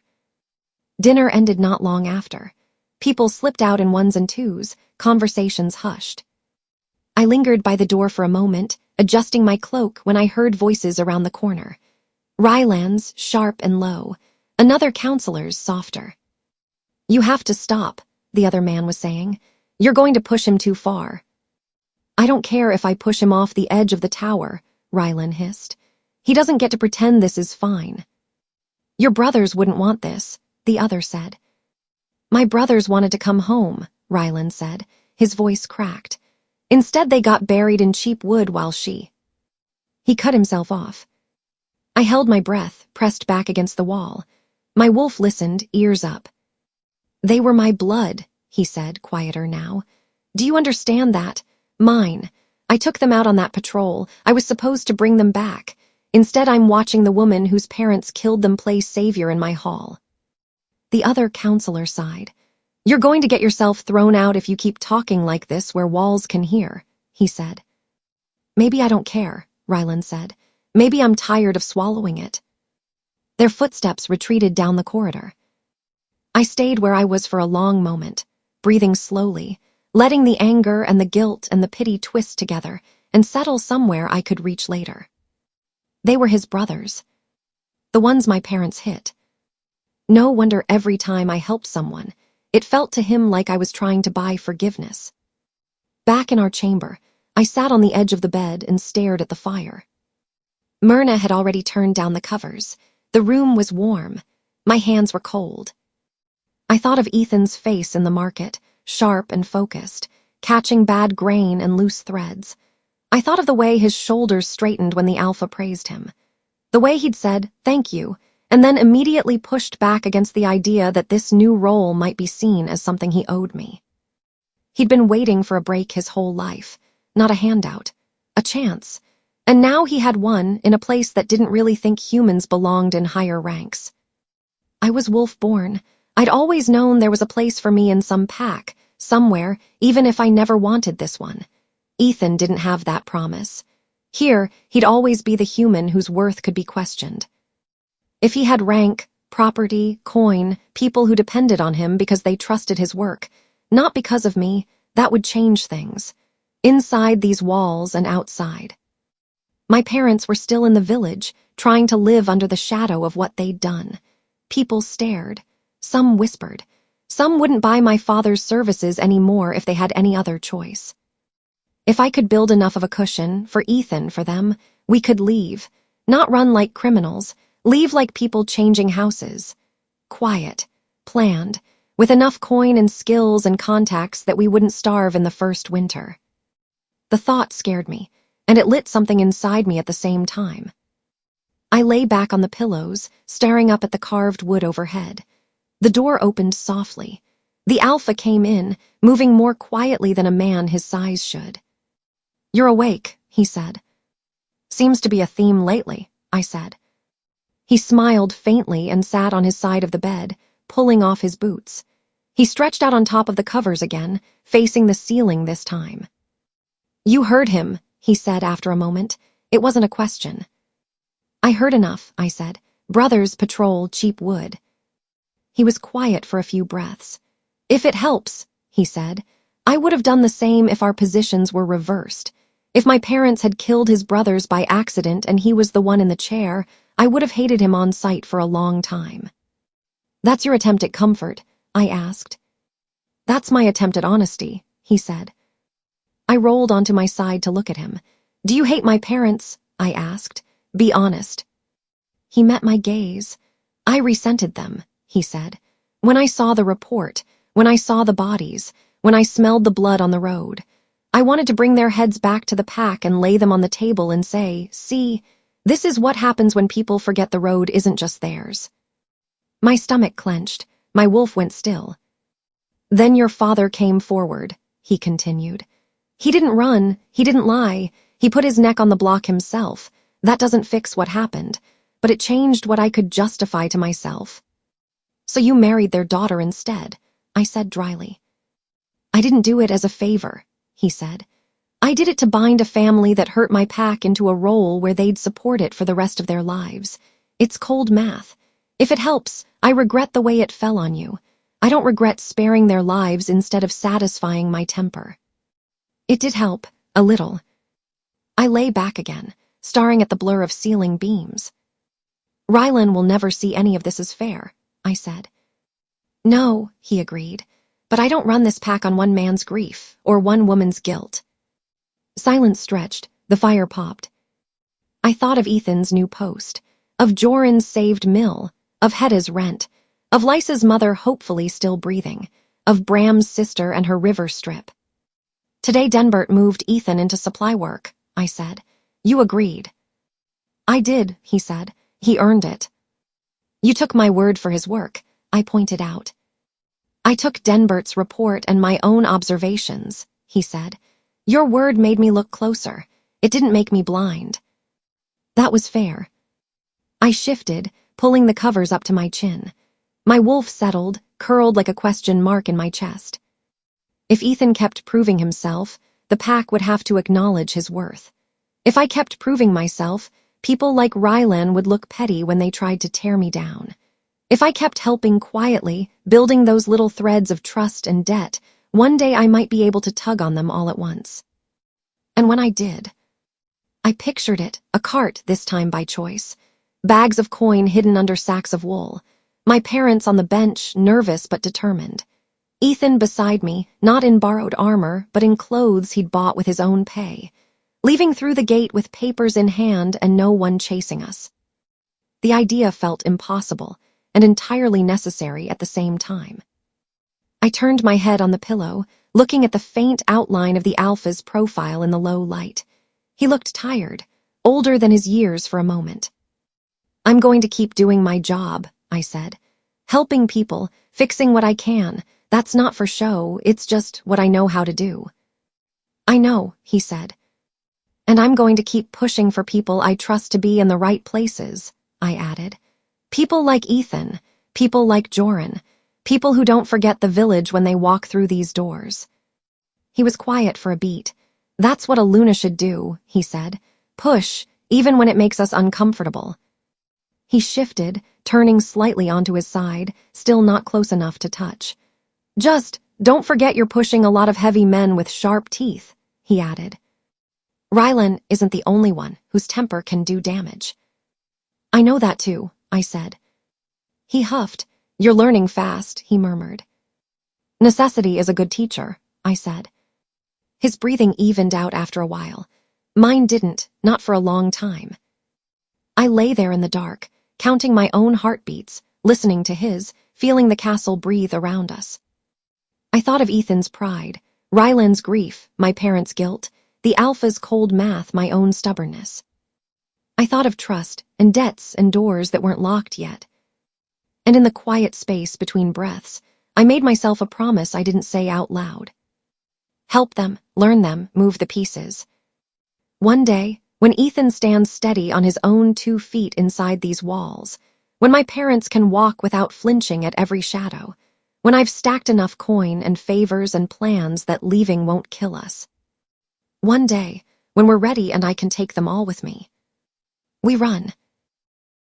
By the time I woke, the light in our chamber was gray and soft, the kind that never quite feels like morning or afternoon. The Alpha's side of the bed was empty. The covers were smooth where he'd lain on top of them. The fire was down to coals. For a few heartbeats, I just lay there, staring at the carved beams overhead, listening.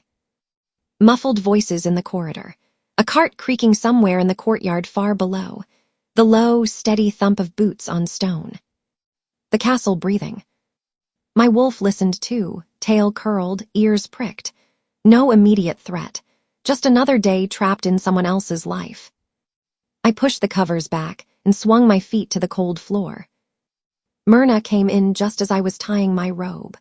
She had a folded piece of parchment in one hand and an unreadable expression on her face. "You're awake," she said. "Good, this came from the village messenger an hour ago." She held the parchment out to me. "Denbert asked me to bring it to you first." The seal on it was clumsy, a wax blob with no crest. My father's attempt at formality, probably. My stomach tightened. I broke it with my thumb and unfolded the note. The handwriting was my mother's. I saw it, and for a second my throat closed. "Warren, if the Alpha allows, we invite you both to supper at our house this evening. Your father wants to see you. We both do. We will prepare what we can." Mother. There was a smear where her pen had pressed too hard on my name. I stared at the words until they blurred. Myrna shifted her weight. "Good news?" she asked. "My parents," I said. My voice sounded thin to my own ears. "They want us to come for dinner." "Today?" she asked. I nodded. "Will the Alpha go?" she asked. "I don't know," I said. "We'll find out." I dressed in silence while Myrna laced me into a simpler gown than the heavy ones I wore in the hall. She braided my hair back from my face and pinned it with the smallest circlet she could find. "If you're going to your parents' house, you don't need to blind them with jewels," she said. "They've seen me covered in mud," I said. "This is already too much." She smiled. "Maybe," she said, "but the pack needs to see their queen with her family. It does you good, and it does him good." "Him?" I asked. "The Alpha," she said. "You two walking into that village together will say more than a dozen speeches about unity." I snorted. "We can't even walk into breakfast together without one of us detouring around the other." "Then maybe today is a start," she said. Denbert was waiting in the outer hall with a few rolled parchments when I came out. He saw the letter in my hand and nodded. "You read it," he said. "Yes," I said. "You." "Of course," he said. "We skim everything that comes to this door, queen or not." He said it lightly, but it was true, and we both knew it. "Their words are simple," I said. "They invite us for supper, if the Alpha allows." "Are you asking him to?" Denbert asked. My chest pulled tight. "Yes," I said. "I want to see them. I need to see them." He studied my face for a moment, then nodded. "The Alpha is in the East Hall," he said. "Go ask him yourself." I found the Alpha standing over a long table covered in maps. Bram and Hera flanked him, pointing at lines that marked borders and patrol routes. A few guards hovered nearby. He looked up when I entered. "Excuse me," I said quietly, not wanting to interrupt too sharply. Bram stepped back automatically. The Alpha straightened. "Warren," he said, "what is it?" I held up the parchment. "A message from my parents," I said. They ask if you will allow us to come to supper at their house tonight." His expression didn't really change. He took the paper, skimmed it, then looked back at me. "You want to go," he said. "Yes," I said. There was no point lying. He nodded once, like the decision had already been made in his head, and I'd just confirmed it. "Then we go," he said. "The pack should see their queen with her family. It's good for them to be reminded that you're not just a face in this castle." Heat touched my cheeks. "And for my parents?" I asked. "For them too," he said. "They've been living in the shadow of what happened. Showing them you stand with us now helps. Or it just makes the line between guilt and duty even thicker. Hard to say." "We'll take a small escort only," he added. "No need to make your village feel like it's being invaded." "Thank you," I said softly. He rolled the parchment back up, then handed it to Bram. "Send a runner," he said. "Tell them we accept. We'll be there before dusk." Bram nodded and left. The Alpha turned back to me. "You'll want to be ready by mid-afternoon," he said. "It's a long enough ride, and I'd rather not have us stumbling up your father's path in the dark." A picture flashed in my head the last night they'd driven that road. The dark, the crash. I swallowed. "I'll be ready," I said. He watched me, his gaze steady but not unkind. "If this is too much for you," he said quietly, "say so now." "It's not too much," I said. "It's necessary." He gave a short nod, like he understood that more than he wanted to. "Then we go," he said again. The ride down to the village was both familiar and strange. We left through the main gate, hooves clopping on stone, then onto the packed dirt road that wound down the hill. The castle shrank behind us, banners fluttering in the breeze. I rode in a small carriage, more because Myrna insisted. Queens don't show up dusty and sweating, than because I couldn't handle a horse. The Alpha rode on a big gray wolf-bred stallion beside the carriage, reins loose in one hand. 4 guards flanked us, 2 ahead, 2 behind. The path curved through trees and low fields. My wolf remembered every turn, every tree we'd raced past in my youth. I pressed my palm against my thigh to keep from scratching at my own skin. We passed a spot where the ground dipped and the soil changed color slightly. There was no sign of what had happened there now. No blood, no wood splinters, just dirt and grass. But I knew. The Alpha's horse tossed its head. He shifted his grip, eyes flicking to that place for half a heartbeat and then away. He remembered, too. No one spoke for a while after that. As the road flattened, the village came into view. Low houses with thatched roofs, smoke drifting from chimneys, the small market square with its crooked well. People paused what they were doing and stared as we approached. I saw familiar faces. Old Myra from the mill, who'd written me a note. The baker who'd slipped me extra rolls as a child. The man who'd once yelled at Ethan and me for taking too long to fix his fence. They all froze when they saw me. Queen now, in castle colors. Not the girl who'd run errands and carried water.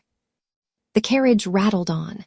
Children ran alongside for a few steps until their mothers grabbed them and pulled them back, half scolding, half awed.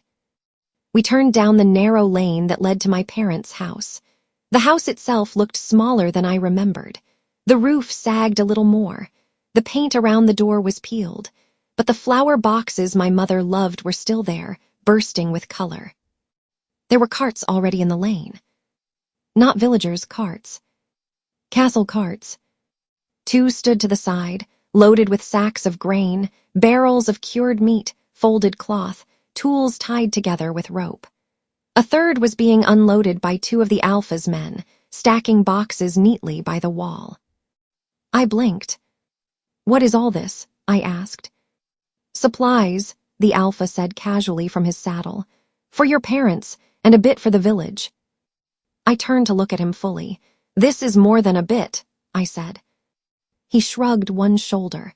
"We had enough," he said. "Your parents are tied to this pack now, like it or not. It doesn't hurt to make sure their neighbors see that their connection brings something besides whispers and trouble." My chest squeezed. Before I could say anything else, the door opened. My mother stepped out first, wiping her hands on her apron, eyes wide. My father came behind her, moving carefully down the small step like his knees hurt more these days. They stopped at the sight of the alpha on his horse, the crest on his cloak, the guards. Then my mother's gaze landed on me. For a second, her face crumpled. Then she smoothed it, pulled her shoulders back, and stepped forward, dropping into an awkward curtsy. "Your Majesty," she said. "Mother," I said, the word catching in my throat. The alpha swung down from his horse. "Thank you for inviting us," he said to my parents, voice warm. "We hope we're not too much trouble." "Trouble?" my father echoed, stunned. No, Alpha, never, we're honored." He bowed so low I worried he'd tip right over. "Please, come in. The house is small, but—" "The house is fine," the alpha said. "We brought a few things." He gestured to the carts. My parents followed his hand, and actually staggered. "My goodness," my mother breathed. "All this." "Some is for you," he said. "Some is for the village. Grain, meat, tools. Enough to make sure no one here goes hungry this winter because they were afraid to trade with you after the accident." She covered her mouth with her hand. Tears sprang to her eyes. You are too kind," she said, voice shaking. "We don't deserve." "It's not about deserving," he said gently. "It's about keeping the pack strong. This village feeds us. We don't let our own starve." My father clutched the doorframe. "Thank you," he said roughly. "Thank you, Alpha, thank you." He didn't look at me. "Not yet." "Let's go inside," my mother said, sniffing and wiping at her cheeks. "The food will burn if we stand here. Warren, come help me with the plates." She said it like we were back on any normal day. Like I hadn't arrived with a king and 3 carts of supplies. My feet moved on their own, following her into the house. The familiar smell hit me as soon as I crossed the threshold. Wood smoke, herbs, the stew she always made when we had more guests than chairs. The hallway felt narrower than I remembered, the ceiling lower. In the main room, she'd done her best to dress the table. A faded cloth, mismatched plates, the good cups that only came out for weddings and funerals. Extra chairs had been dragged in from the back. "I don't know where to seat him," she whispered, half panicked, half laughing. "We have 1 chair with arms, that's for him, yes." "Yes," I said. "He'll fit in any chair, Mother. He doesn't crack them when he sits." The joke came out small and thin, but it made her exhale a shaky laugh. "You look," she stepped back and took me in fully for the first time. "You look beautiful," she said. "Different, but still my girl." My throat burned. "I'm still me," I said. Her hands fluttered, then landed on my shoulders, squeezing once. "We'll talk after," she said in a low voice. "For now, we feed your husband." "Right," I said. "We feed my husband." The words tasted strange. We all barely fit around the table. The alpha took the chair with arms at the head. My father sat to his right, back straighter than I'd seen it in a long time. I sat to the alpha's left. My mother hovered, filling bowls and cups, refusing to sit until my father practically dragged her into the last chair. The stew was good, better than anything the castle kitchens had produced so far. Thick with meat and root vegetables, heavy on the herbs. My mother had baked fresh bread too. Its crust cracked under my fingers, releasing steam. The alpha took a bite and closed his eyes for a second. "This is excellent," he said when he swallowed. Color flared in my mother's cheeks. "It's just stew," she said. "Good food is never just anything," he said. "My men will be jealous when I tell them we ate here." My father actually laughed at that, a short bark of surprise. "You can take some back with you," he said. "We made too much." "We'll see how much fits on the cart after all those sacks of grain," the alpha said. "We don't want to tip your horse." My father chuckled again, more relaxed now. The conversation stayed light at first. The alpha asked about the harvest, the state of the wells, whether the road had held up in the last rain.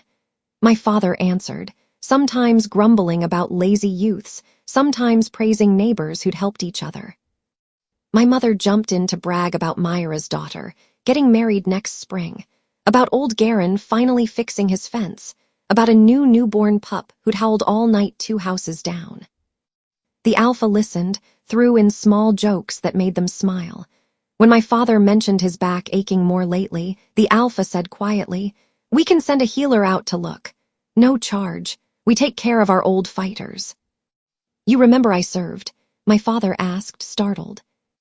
"I remember every name on the old patrol rolls," the alpha said, "even the ones who had to stop before their time." My father's hand slipped into a fist around his cup. "I stopped because of my knee, not because I wanted to," he said. "I know," the alpha said. "Doesn't change the respect you're owed." I watched my father's throat work. I'd never seen him look at another man like that, with awe and gratitude and something like relief. Meanwhile, I sat beside the alpha, sharing a table, sharing air, sharing nothing else. We barely looked at each other. He didn't reach for my hand. I didn't brush against his arm. When our sleeves touched by accident, we both drew back a half-inch like the table had shifted. My mother saw it. Of course she did. She tried to hide it, but her eyes kept flicking between us, lines etching deeper at the corners of her mouth. My father was too busy talking about crop rotations with the alpha to notice. "And the castle," my father said, halfway through his second bowl. "How is our girl doing? Not giving you too much trouble, I hope." The alpha smiled faintly. "She's giving everyone trouble," he said. "In the right ways, the petition room has never been so noisy." My mother's eyes brightened. "She was always bossy," she said fondly. "When she was 5, she tried to organize the neighbors' children into teams to harvest apples." I groaned. "Mother." "It's true," she said. "You threatened to bite anyone who didn't follow your rules." "I was a wolf pup," I protested. "That's how we make a point." The alpha's mouth twitched. "She hasn't changed much," he said. "She bit a merchant yesterday, with words, he's still nursing the bruise." My parents both laughed at that, imagining it easily. Their girl, still arguing just now with a crown. The warmth around the table grew, fed by stew and jokes and gratitude. But underneath it, there was a thin, sharp wire. Every time my father thanked the alpha for his kindness, my chest squeezed. Every time my mother looked at the gifts piled outside and said, "We are so lucky," something in me flinched. Lucky. If they knew. If they knew that the man they were praising slept on the same bed as me, but barely touched the pillow. That their daughter lay awake at night planning how to run away with a human lover and drag them along. After we finished eating, my mother practically lunged to clear the dishes. I helped her, carrying plates to the wash basin by the side door. While my father poured the alpha another cup and launched into a story about a prank he and his patrol had played on their old captain, my mother leaned close to my ear. "Come outside with me," she whispered. "We need more water now." "I just carried a full bucket in," I said. "We need more," she insisted. Her eyes were bright and too sharp. "Come." She picked up an empty jug and headed for the back door. I followed, my wolf already bracing. We stepped out into the small yard behind the house. The chill air hit my face. The sky was streaked with late afternoon light, the sun beginning to slide down. My mother closed the door behind us, shutting out the sound of my father's laughter and the alpha's low replies. For a moment, she just stood there, hands on her hips, breathing hard. Then she turned to me.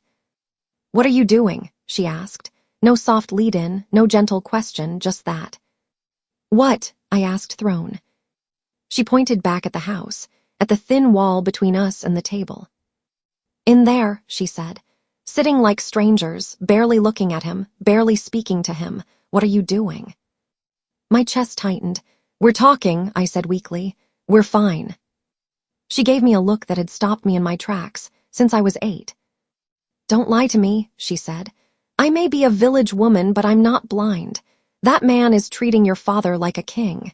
He brought more food than we see in 3 winters. He laughed at your father's terrible jokes. He called me ma'am. And you sit next to him like he's a bench and not your husband." Heat burned up my neck. "It's complicated," I said. "Make it simple for me," she said. "Explain it." The wind rustled the leaves in the little garden. A dog barked somewhere down the lane. I took a breath, then another. You never asked me if I wanted this, I said quietly. Her brow furrowed. This marriage, I said. The word felt heavy. You never asked. You and Father just agreed, thanked him, prepared the house. You didn't even look at me when Denbert said the choice. Her mouth opened, then shut. We thought, she started, then stopped. You thought it was obvious, I said. Who would say no, Alpha King, the castle, our lives spared? What fool would refuse? We were going to die, Warren, she said, voice cracking. Your father and I, we saw the wolves' bodies. We saw the fury in that pack. We thought we'd be torn apart in the street. Then Denbert offered this. A way out. We were afraid. We didn't think. You didn't think you should ask your daughter if she wanted to marry a stranger to save you, I said. You just decided. We didn't have time, she said helplessly. Everything happened so fast. One moment we're on the road, the next there are claws and teeth and shouting, and then the bodies and the council. She pressed her hand to her chest. We were terrified. We thought if we lost our lives and you lost yours too, what was the point? This way you lived. You had a future, even if we. She trailed off. Even if we died. I pictured it as they must have seen it. 2 wolves dead, pack howling for blood. My parents kneeling in the dirt. The Alpha standing over them like a sword. Denbert offering the bargain. I'd been there, but it was different from their side. I loved someone else, I said. The words dropped between us like a stone in a well. My mother's eyes widened. Ethan, she whispered. My stomach flipped. You knew. I'm your mother, she said. I knew something. The way you looked at him. The way you were always finding reasons to be on the same street. I told myself it was a crush, a phase, that once you married a good man, you'd forget. A good man you picked so you wouldn't die, I said. She flinched. That's not fair, she said. We didn't. It's exactly fair, I snapped, my own anger finally surfacing. You made a choice. You put my life on that table next to yours and you decided the price. You never asked if I was already promised in my heart. You never asked if I wanted to stand beside Ethan and starve before marrying a man I didn't know. You just assumed I'd be grateful. Her eyes filled with tears. We were grateful, she whispered. We still are. We're alive because of him, because of that bargain. And now I see him in our home and he's kind, Warren. He's not cruel. He doesn't belittle us. He doesn't swagger. He looks at your father like he respects him. That matters. I never said he was a monster, I said. He's good at this, good at being alpha, good at talking to people, at listening, at... I cut myself off, frustrated. That doesn't magically erase what I lost. What you could lose is worse, she said sharply. Do you know how many women would sell their right hand to be where you are? To have a husband who brings carts of grain and tools to their parents, who offers a healer for an aching back, who doesn't raise his voice at the table. I'm not many women, I said. I'm your daughter, and I loved Ethan. Loved, she repeated, past tense. My jaw clenched. Still love. Her face went pale. You still see him, she asked. In the castle. The lie hovered, easy, tempting. I didn't grab it. I see him sometimes, I said. He works in the stores now. He helps with supplies. Her hand flew to her mouth. Warren, she whispered. You can't. You're married. The goddess doesn't smile on vows broken like that. Don't talk to me about the goddess, I said, fiercer than I meant to. Where was she when my cart was on that road? When those wolves died? When Denbert decided my whole life in 3 breaths? My mother's shoulders slumped. We were selfish, she said quietly. We were afraid. We didn't ask you. And for that I am sorry, truly. She reached for my hand. But what's done is done. You are his wife now. Whatever you felt for Ethan, it has to stay there. In the past, you can't drag it into this house or that castle. It's already in both, I said. How do you think I got through that first week without breaking? I held on to him in my head. She shook her head. You're married now, she repeated. You have a duty to him, to this pack, to yourself. Ethan is not part of your life anymore. He can't be. If you were me, I said quietly, would you feel that way? Or would you wish your parents had had the courage to ask you what you wanted before offering your body like coin? Her eyes flashed. "Don't you dare," she said, voice trembling. "Don't you stand there and act like we threw you to a beast. He had every right under law to take our heads. Instead, he took our daughter's hand. It may not be the love story you wanted, but it's not a nightmare either." "You didn't even ask me if I could grow into it," I said. "You assumed I'd." "We assumed you'd live," she cut in, "and you did." We stared at each other, breathing hard, the air between us hot and cold at once. After a moment, she wiped her eyes roughly with the heel of her hand. "Listen to me," she said. "He is a good man. I have seen enough of the world to know the difference. He speaks respectfully. He brought gifts, yes, but he also looked your father in the eye and thanked him for his service. Do you know how rare that is? You don't have to love him today or tomorrow, but you need to stop looking at him like he's a prison and start seeing that he could be something else." "A different kind of cage?" I asked bitterly. "A home," she said. A lump formed in my throat. She stepped closer, her voice softer. "I don't want you to spend the rest of your life chasing a boy who will never be able to give you what this man can," she said. "Roof, safety, a place in the world. Ethan is sweet, I know. He helped us when no one else did.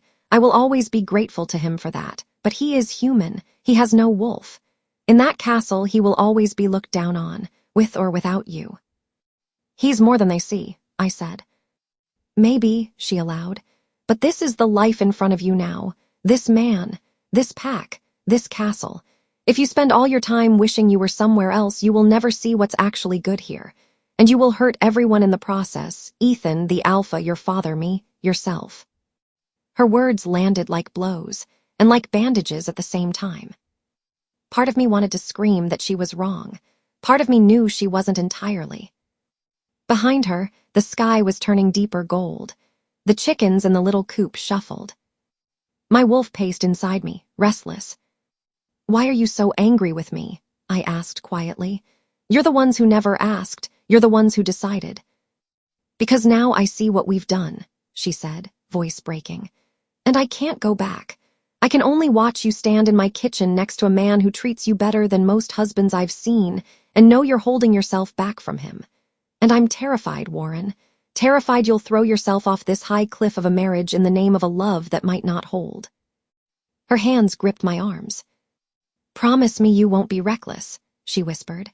"Promise me you won't throw away what you have without thinking 10 times first." My heart pounded in my ears. I couldn't tell her the whole truth.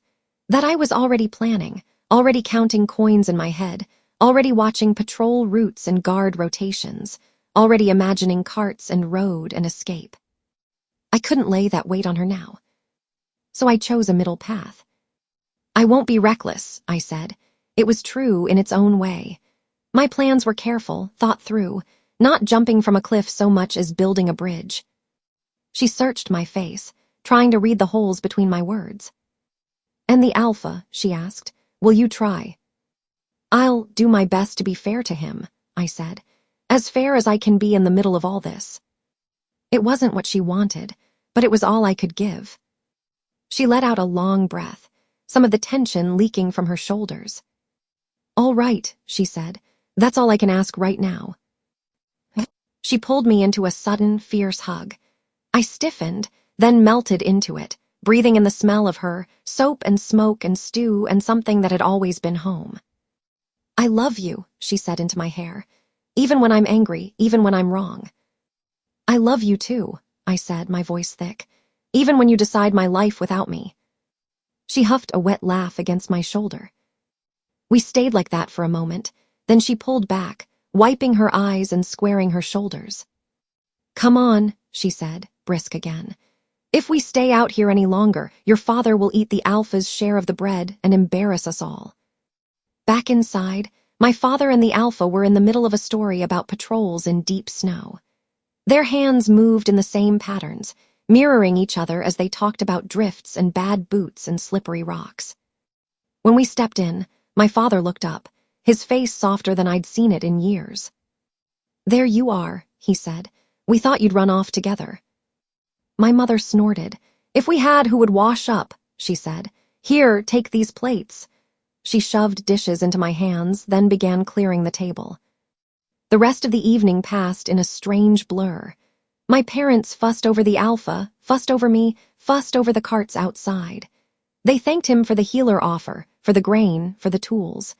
They apologized again for the trouble they'd caused.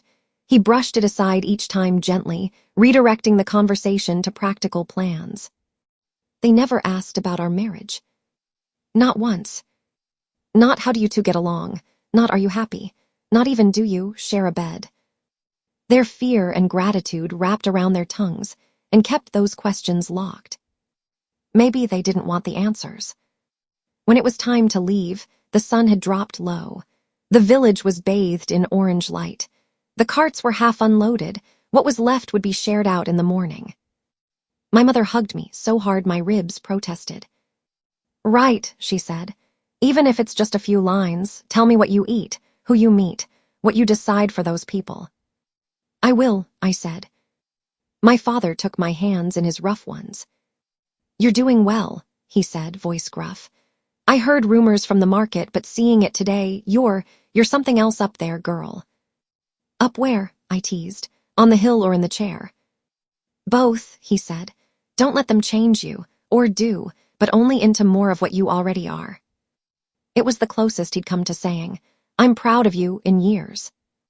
When he turned to the alpha, his eyes shone. "Thank you," he said. "For today, for everything, we won't forget it." "Just take care of yourselves," the alpha said. "And if anyone gives you trouble because of what happened, send word. The pack protects its own." My parents nodded, almost overwhelmed all over again. We climbed back into the carriage and onto the horse. The villagers stood in small clusters, watching. Some waved, some just stared. As we rolled away down the lane, I looked back once. My mother stood in the doorway, one hand lifted, the other clutching her apron. My father stood beside her, shoulders squared. They looked smaller again as the cart turned, but they also looked steadier. The ride back to the castle was quiet. The alpha rode beside the carriage again, reins in hand, gaze fixed on the road ahead. The air had cooled. A breeze tugged at his cloak. My mother's words looped in my head. "You need to accept your husband. You can't drag Ethan into this. Don't be reckless. He is a good man." My own reply sat bitter tasting beneath my tongue. "You chose my life to save yours. I loved someone else. I'm still planning to run." The wagon wheels rattled over a rut. The carriage swayed. My hand shot out to steady myself, fingers brushing the open window. "You all right?" the alpha asked, glancing in. "Fine," I said, "just thinking." "Dangerous habit," he said. "You do it enough," I said. "That's why I know," he said. I looked at him through the window frame. His profile was sharp against the darkening sky. Strong nose, stubbled jaw, eyes focused, mouth set. In my parents' house, he'd laughed, warmed, made them feel safe. Out here, with only the road and the memory of blood under it, he looked like something else. The man who had every power to end us and chose not to. The man my mother said I should give a chance. Part of me wanted to. Part of me wanted to take that path, to lean into what my parents saw, what the pack saw, what even Denbert saw, a future where I was Luna and he was my alpha and we built something together. Another part of me, smaller maybe, but sharp, held onto Ethan's face when he'd stood in that storeroom, in that market, held onto our promises in the yard before all this, held onto the idea of a life where I hadn't been forced into a bargain at sword point. Both parts pulled at me as the sky went from gold to blue. By the time we reached the castle, my head throbbed. That night, in our chamber, the air felt thicker than usual. Myrna had left a tray with bread and cheese and a small pot of stew from the kitchens, in case we'd been too polite to eat enough at my parents' house. I wasn't hungry. Neither, apparently, was the alpha. The tray sat untouched on the small table. He unbuckled his sword, set it down, pulled off his boots. "I'm glad we went," he said suddenly, breaking the quiet. I looked up from where I was sitting on the edge of the bed, unlacing my sleeves. "Are you?" I asked. "Yes," he said. "Your parents needed to see you alive in your place, not just hear rumors, and the village needed to see that we stand with them, not over them. "And you," I asked before I could stop myself, "did you need to see that?" He paused. "I needed to see where you came from," he said, "to understand you better, the way you look at people, the way you talk about numbers and fields. It makes more sense now." I didn't know what to do with that. "Thank you for the gifts," I said finally. "For them, for the village, that was more than they expected." "It was what they deserved," he said. "They're part of this pack whether Rylan likes it or not." Rylan, another weight on the pile. He stretched out on his side of the bed, on top of the covers again, leaving my space untouched. "Good night, Warren," he said quietly. "Good night," I said. He closed his eyes. His breathing evened out slowly. I lay down too, staring at the ceiling, hands clasped on my stomach, mind racing. My mother's voice, Ethan's face, the alpha's steady honesty, my father's pride, Ryland's hatred, the villagers' eyes, the carts, the stew. I felt like a rope being tugged from 3 sides at once. Wolf to the pack, daughter to her parents, lover to Ethan.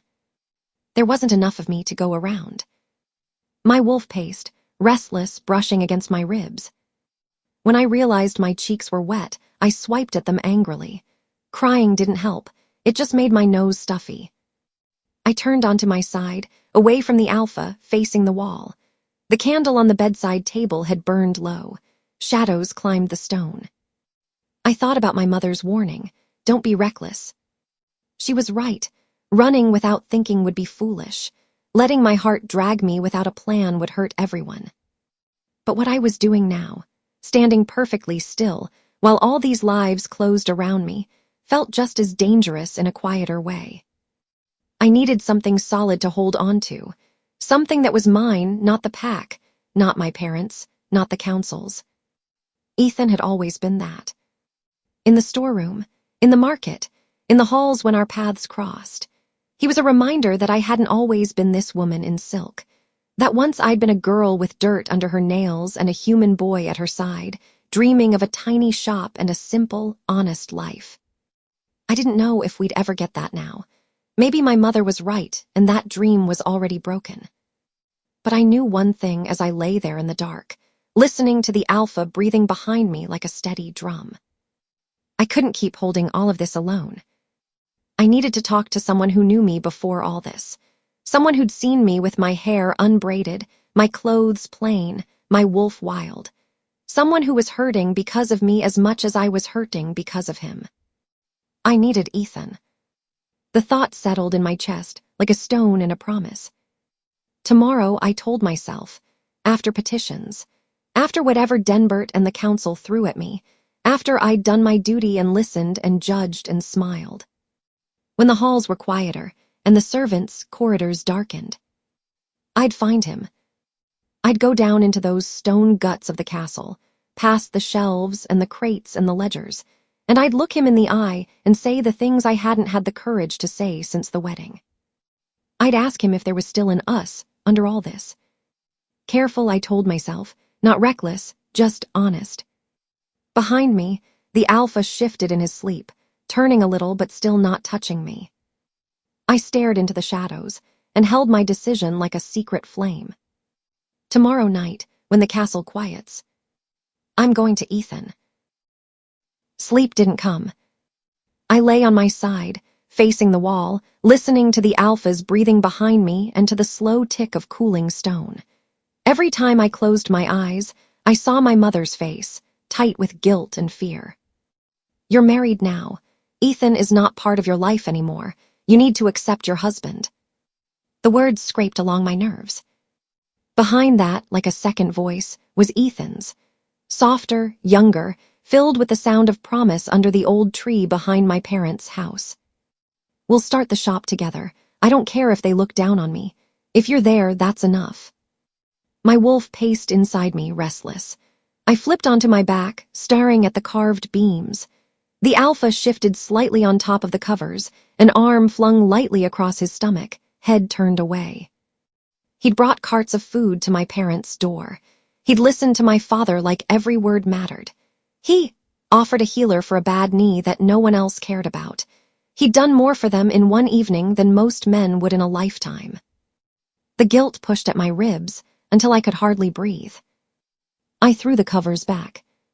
The cold hit my bare feet. The alpha's breathing hitched, then steadied again. I froze, watching him. He didn't wake. Carefully, quietly, I slid off the bed and found my cloak over the chair. The room was dark enough that he couldn't see me if his eyes opened. I moved slow anyway, heart hammering. I wrapped the cloak around my shoulders, tugged the hood up to shadow my face, and padded to the door. The latch made the smallest click when I lifted it. Behind me, he sighed once, turned his head on the pillow. I slipped out. The corridor outside our chamber was dim, lit only by a few low-burning sconces. Night guards walked their routes somewhere on the other side of the wing. I knew their rotations now, the little gaps where they chatted too long or stopped to warm their hands. I stayed to the shadows, bare feet silent on stone. My wolf was wide awake now, not from danger, at least not the kind with teeth, but from the sense that I was breaking rules. It made my senses sharper. The smell of old stone, the faint tang of oil from the torches, the distant echo of a laugh from the lower levels. Servant stairs took me down, narrower and steeper than the grand ones, spiraling into the quieter belly of the castle. Here, the walls were plain, no tapestries to soften the cold. Voices were lower if they existed at all. Most of the servants were asleep by now. The kitchen would be banked for the night. Ethan's quarters were on the second lower level, off a narrow corridor that smelled faintly of soap and metal. Men's snores drifted from some of the doors. I paused outside his, hand on the wood, heart in my mouth. For a second, my mother's words came back. "You're married now. Ethan is not part of your life anymore. You can't." Then the memory of him in that storage hall, the hurt in his eyes, the way he'd looked at me when he thought I'd traded him for a crown, rose up and pushed me forward. I knocked softly. Nothing. I knocked again, a little harder. The latch rattled. The door cracked open the width of a hand. Ethan's face appeared in the gap, hair mussed, shirt unlaced at the throat. His eyes flicked up and down the corridor before they settled on me. "Warren," he whispered, shock slicing my name in half. "What are you?" "Can I come in?" I asked, voice low. He stared at me for a heartbeat longer, then stepped back and opened the door fully. "Quick," he said, "before one of the lads wanders out to piss." I slipped inside. He shut the door behind me, the latch clicking into place with a soft sound that felt louder than a shout. His room was barely bigger than the bed jammed against one wall. A small chest sat at the foot, lid closed. A single peg held his cloak. There was a stool by the narrow window and nothing else. It smelled like him. Soap and leather, and the faint spice he'd always favored when we'd walked the village streets together. For a second, all the words I'd rehearsed on the stairs scattered. He stood with his back to the door, watching me.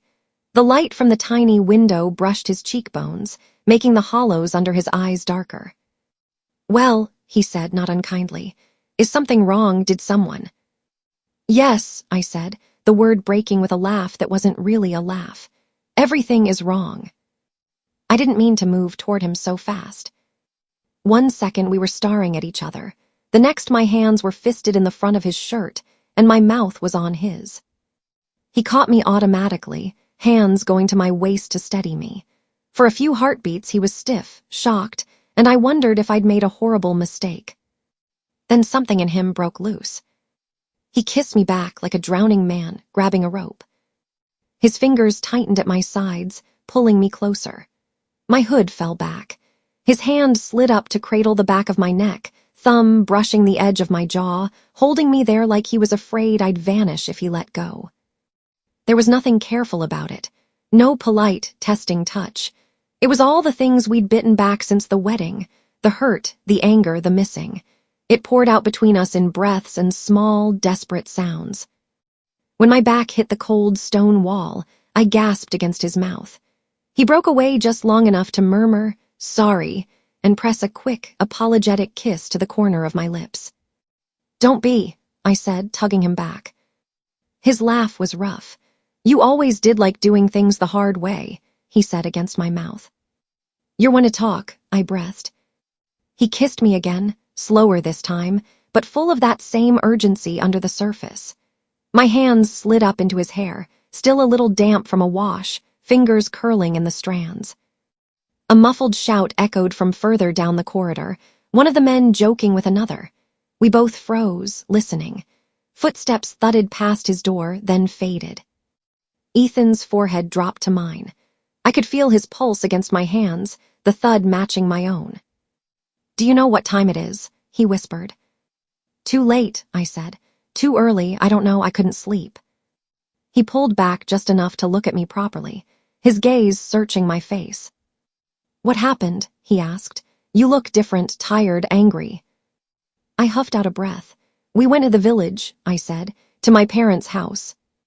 His jaw tightened. "He took you there," he asked, "to show you off." "To show them I'm still alive," I said. "To show the village the pack stands with them, and to deliver half a winter's worth of food and tools." Ethan's mouth flattened. "Of course," he said, "the great Alpha handing out favors." "He's their Alpha now too," I said quietly, "whether they asked for it or not." He looked away for a second, then back. "And you," he asked, "what did your parents say?" The conversation with my mother crashed over me again. The accusations, the apologies, the plea not to be reckless. "They're grateful," I said. "Terrified and grateful. They think he's a good man, that I should be happy." Ethan flinched like I'd slapped him. "And you," he asked, "do you think that?" "I think he's good at being Alpha," I said. "Good at being kind to people when it costs him less than blood. I think he listened to my father more than most men ever did." "And you think that means you should forget we ever?" "No," I cut in, too sharp. "Don't put words in my mouth." He ran a hand through his hair, staring at the floor. "Then why are you here?" he asked, voice raw. "To tell me how wonderful your husband is, to kiss me in the dark and go back to his bed like nothing happened." "No," I said again, softer this time. "I'm here because when I tried to sleep, all I could hear was my mother telling me to let you go, and all I could feel was you slipping away already, and I can't, not yet." His eyes lifted to mine. There was anger there, yes, but underneath it was hurt, and underneath that, something softer that refused to die. "Do you still want to run?" I asked, my voice barely audible. He stared at me for a long moment. "Every time I walk the outer wall," he said, "and look down at the road, I think about it. I think about loading a cart, cutting the reins loose, and not stopping until the castle is a dot behind us." "And your new post?" I asked. "Your room, your better pay, it doesn't change that." "It changes how people look at me," he said. "For the first time in my life, men who wear crests on their cloaks ask my opinion about stores. That feels good." I swallowed. "I pushed for that," I said. "You know that." "I know," he said. "That's part of what makes me angry." I flinched, angry. "I don't want to be the boy you rescued," he said, frustration spilling out. "I don't want people whispering that I only got where I am because the Queen liked my face once. I want to be there because I'm good at the job." "You are," I said, "and they're starting to see that. Denbert saw it today, the Alpha saw it." "Yes," he said, "but if we run, I lose that. I lose all of it, the little bit of respect I fought for." "And if we stay," I asked, "what do we have?" For a moment, he didn't answer. Then he stepped closer again, the anger easing just enough to let something else through. "We have this," he said, voice low. "Whatever it is, however wrong it might be." His hand slid up, cupping my cheek. "I know I said harsh things to you," he murmured. "About you choosing him, about you using me. But when you walked into that hall with him today, all I could think was that you looked like you'd been carved out of some other world. Too far away, too gone." "I'm still me," I said, "under the cloth and the crown." "Prove it," he whispered. I didn't think. I moved. We crashed together again, lips meeting, breath mixing. This time it wasn't just desperation. It was a need to erase the gap between who I had been and who I was now. His hands slid down my sides, over the thin fabric of my nightdress under the cloak, feeling the shape of me like he was memorizing it all over again. He kept them above my waist, careful even in his urgency, as if some part of him remembered all the things we couldn't cross yet. My back pressed against the wall, the stone cold through the cloth. His body was heat in front of me, solid and familiar. I curled my fingers into his shirt, pulling him closer. His mouth found mine, then the line of my jaw, then the hollow under my ear. I gasped softly when his lips brushed there. The sound seemed too loud in the small room. It made something in his shoulders relax. "You're shaking," he murmured against my skin. "I'm fine," I whispered. "Just everything." He kissed the spot once more, slower. "You shouldn't be here," he said, "but I'm so damned glad you are." "We shouldn't be doing a lot of things," I said. "Doesn't mean we stop." "Reckless," he said. There was a hint of a smile in the word. "Careful," I corrected. "We're being careful. No one saw me come down." He huffed a soft laugh, disbelief and affection tangled together. "That's what scares me," he said. "You getting better at hiding, smarter, harder to catch. You'll end up running circles around them all." "I'll end up getting us out," I said quietly. "That's the goal." His eyes darkened. "Say it," he whispered. "Say you still mean to leave with me."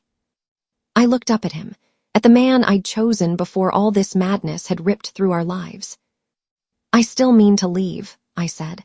"With you, and with my parents, when the time's right and we can do it without starving in a ditch." His breath left him in a rush, like he'd been holding it for days. "Then I'll wait," he said. "I'll do the work they give me. I'll play their game. I'll gather what I can. And when you say move, we move." We leaned into each other, foreheads touching, breath mingling. The promise sat between us, heavy and fragile. Outside the small window, somewhere in the darkness of the barracks beyond, a burst of laughter rang out. A door slammed. Boots clattered on wood. Glass clinked. We didn't know. Time blurred. We kissed until our mouths ached, until the cold stone felt almost warm under my back, until my legs trembled from standing, and he eased me down to sit on the edge of the bed, his arm around my shoulders, my head on his chest. We whispered nothings and somethings, little memories of the village, plans that weren't really plans yet, half-built ideas of roads and inns and markets in far towns. Eventually, the candle on his shelf burned low. My eyes stung with exhaustion. I forced myself to stand. "I have to go," I said. "I know," he said. He walked me to the door, hand lingering on mine on the latch. "Be careful," he said, "if anyone sees you coming out of here." "They won't," I said, more confident than I felt. He leaned in and kissed me once more, quick and soft, like a seal on everything we'd said. Then I slipped back into the corridor and vanished into the castle's veins. Morning came too fast. I woke in our chamber with grit behind my eyes and the taste of Ethan still on my lips. The alpha was already gone. His side of the bed was cold. For a second I wondered if he'd woken while I was gone, if he'd noticed the empty space, if he'd just assumed I was in the garden again. My wolf yawned and stretched. "You're the one who did this," she seemed to say. "You carry it." I dressed quickly and met Myrna in the hall. She gave me a sharp look.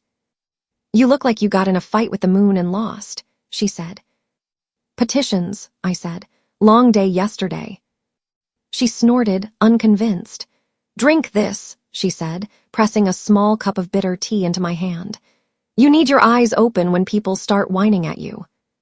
I downed it, grimacing, and followed her to the petition room. We hadn't been there long, 3 petitioners in, 2 decisions made. One minor argument over water rights, when the door banged open. A young runner stumbled in, eyes wide, chest heaving. "Alpha," he started, then saw me instead. "Queen, sorry." Denbert was already on his feet. "What is it?" he asked. The boy gulped air. "In the barracks," he panted. "Care, he's not waking up." My stomach dropped. "Not waking up," Denbert repeated, voice flat. "He was drinking with the lads last night," the boy said, words tumbling over each other. "They thought he passed out, but he's cold, and his lips, they're wrong. The healer says it's not normal. I was already moving, skirts swishing around my boots. Show us, I said. Denbert nodded to Joran to hold the petition room, then fell into step beside me as we followed the runner through the castle. The barracks were in the western wing, long rooms with rows of beds, the air thick with sweat, leather, and old smoke. Men crowded near the far end, forming a loose circle around one of the cots. As we approached, the smell hit me, not just the ordinary sense of bodies and cloth. Something sour, wrong. The men parted when they saw me and Denbert. Ryland stood near the head of the cot, jaw tight, arms folded. On the bed, Care lay on his back, eyes half open and staring at nothing. His skin looked off, not like sickness, but like something inside had seized up. His lips had a faint bluish tinge. A cup sat on the floor beside the bed, knocked over, a dark stain on the boards. My wolf tucked her tail, uneasy. The healer, a gray-haired woman with quick hands, straightened as we came closer. "It's not sleep," she said without waiting for us to ask. "His pulse is gone. His chest won't rise. Whatever took him, it did it in the night." "One of you get the alpha," Denbert said to the runner. The boy bolted. I forced myself to look at Care's face. I knew him, not well, a wolf from the border patrols. He'd come through petition lines once or twice, more to watch than to ask for anything. "He was fine yesterday," one of the men near his bed muttered. "Laughing, drinking, said the ale tasted weak." "Who poured it?" Denbert asked sharply. There was a murmur among the men. A few glanced at each other. "We took turns," one said. "Squad pool, we all threw coin in." Ryland cleared his throat, drawing my attention. "Care served on the road patrols," he said, his voice oddly flat. "He was there the night my brothers didn't come back." My throat tightened. "He never forgave what happened," Ryland went on. "He said it every time he was drunk enough not to swallow it, said you should have been the one in the ground, not them." The room went very, very quiet. All eyes shifted, just for a second, toward me. Heat crawled up my neck. I kept my chin level. "I didn't kill your brothers," I said quietly. "My parents." "Your parents drove the cart," he snapped. "You're the one who got the seat and the crown." "Rylan," Denbert warned. He looked away, jaw tight. "I'm not saying she did this," he said. "I'm saying Care had strong feelings. Someone else might have had strong feelings about him." The implication hung in the air, heavy, ugly. I felt someone's gaze on me from the back of the group. Ethan. He stood half-hidden behind two other men, eyes dark, shoulders tight. He didn't look at me fully, just enough for me to see the flicker of worry there. Not for him, for me. The alpha arrived a moment later, two guards at his heels. His gaze swept the room, taking in the bed, the cup, the faces. "What happened?" he asked. The healer repeated what she'd told us. The men filled in the bits about the drinking. Ryland threw in his comment about Care's grudge. As he spoke, the alpha's eyes shifted briefly to me. I held his gaze, telling myself to breathe. "Where were you last night?" he asked Ryland when he finished. Ryland's eyebrows shot up. "On patrol," he said. "Ask Hera, we did the southern wall together, you can check the logs."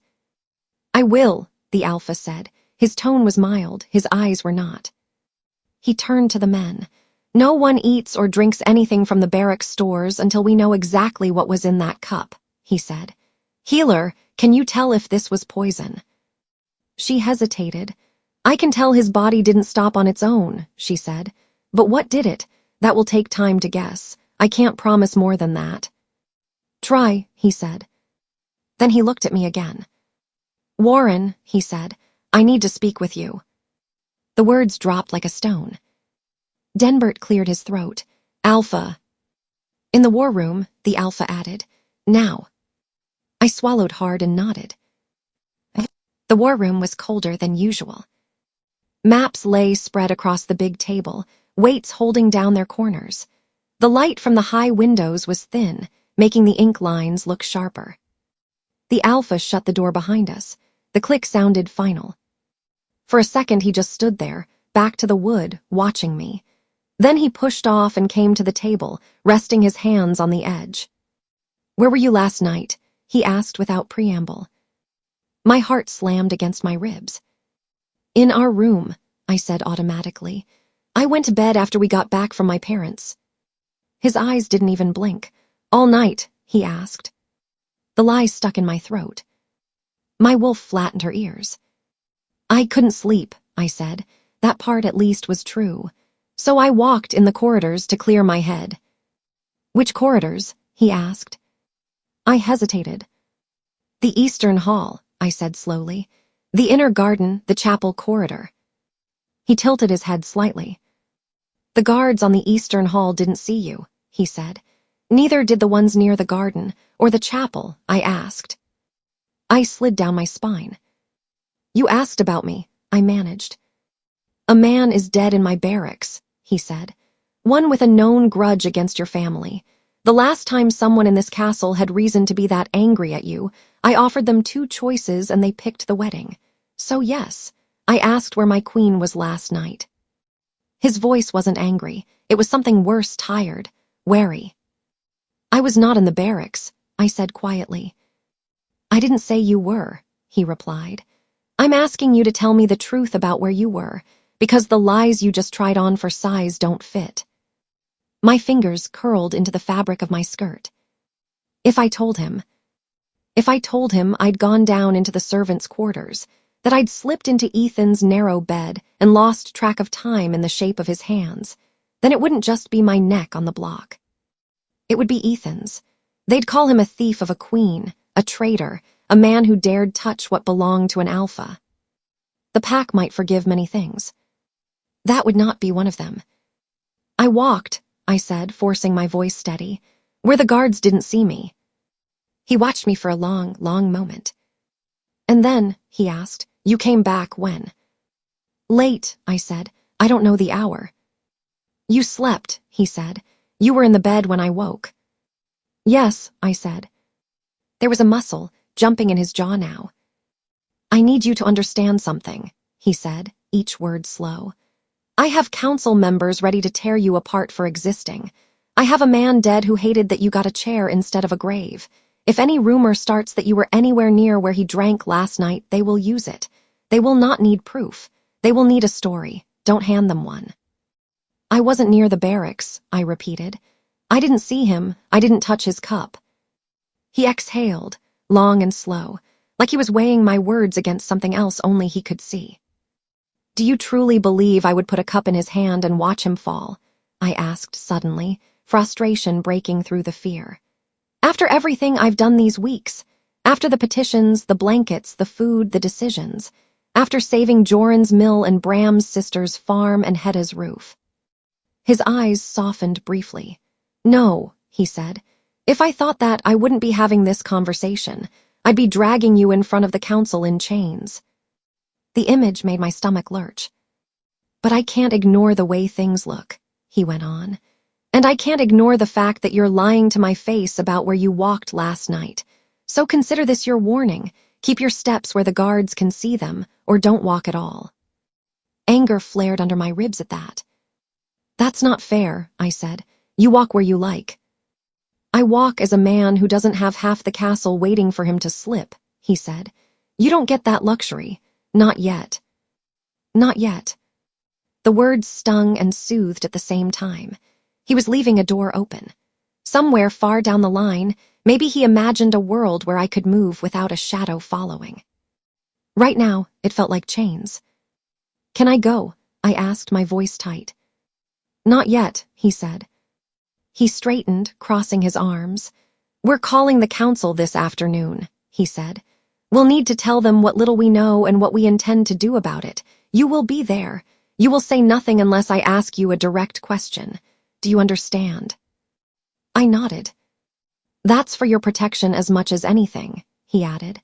"The fewer words they have from your mouth, the fewer they can twist." "I understand," I said again. He studied me a moment longer, then nodded toward the door.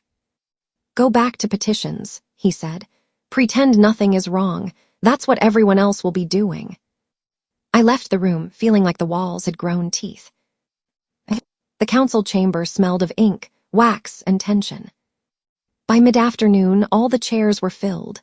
Denbert at the Alpha's right, Bram and Hera opposite him, Joran taking notes at the small side table, Rylan a few seats down, his expression carved from stone.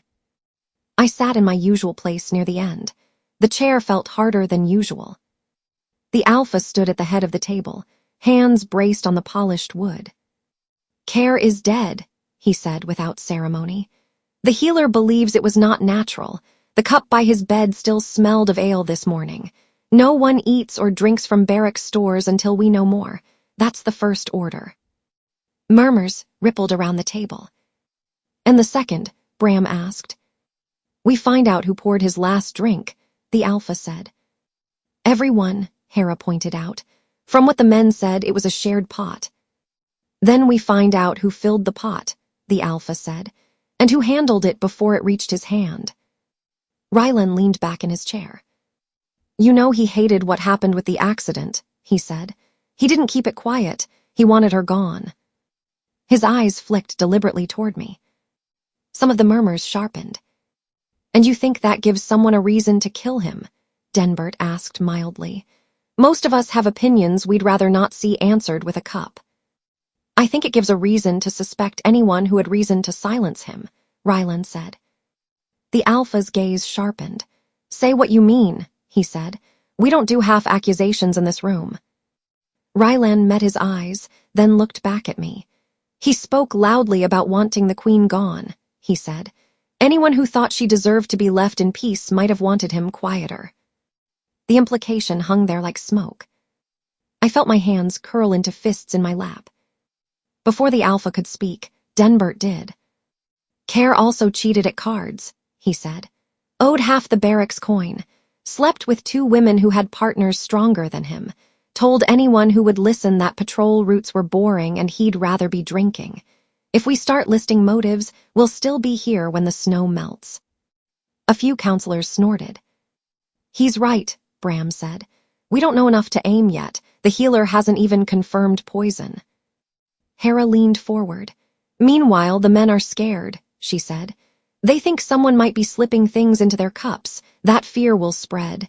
We need calm, not a public hunt for enemies based on tavern gossip." Rylan's jaw worked. "He's not tavern gossip, he was." "He was a wolf," Denbert cut in. "And we will honor that by finding the truth, not by throwing names at the Queen because they fit some story in your head." The room went even more still. A junior counselor at the far end shifted in his seat, clearing his throat. "If I may," he said quietly. All eyes turned to him. "I've worked with the Queen these past weeks," he said. "On the mill, on the farm strip, on Hedda's roof. She has put coin into this pack's hands. She's given blankets to men she's never met. She sits in that room every morning listening to people complain about things she didn't cause. I've never seen her lift a cup in malice." I recognized him, the one whose brother's farm we'd helped, the one whose mother had invited me to her table in that note. My heart squeezed. Another counselor, older, the one whose son I'd helped get a healer for, nodded. "I've seen the same," he said. "She's put more effort into patching holes in this pack in 3 weeks than some of us have in 3 years. If she wanted a wolf gone, she could do it with a ledger, not a drink." The Alpha's mouth twitched at that, just a little. Rylan's gaze flicked between them, frustration darkening his eyes. "I'm not saying she did it," he said. "I'm saying we don't know who did, and it's stupid to pretend everyone at this table is above suspicion, including her." "Everyone at this table is under suspicion," the Alpha said.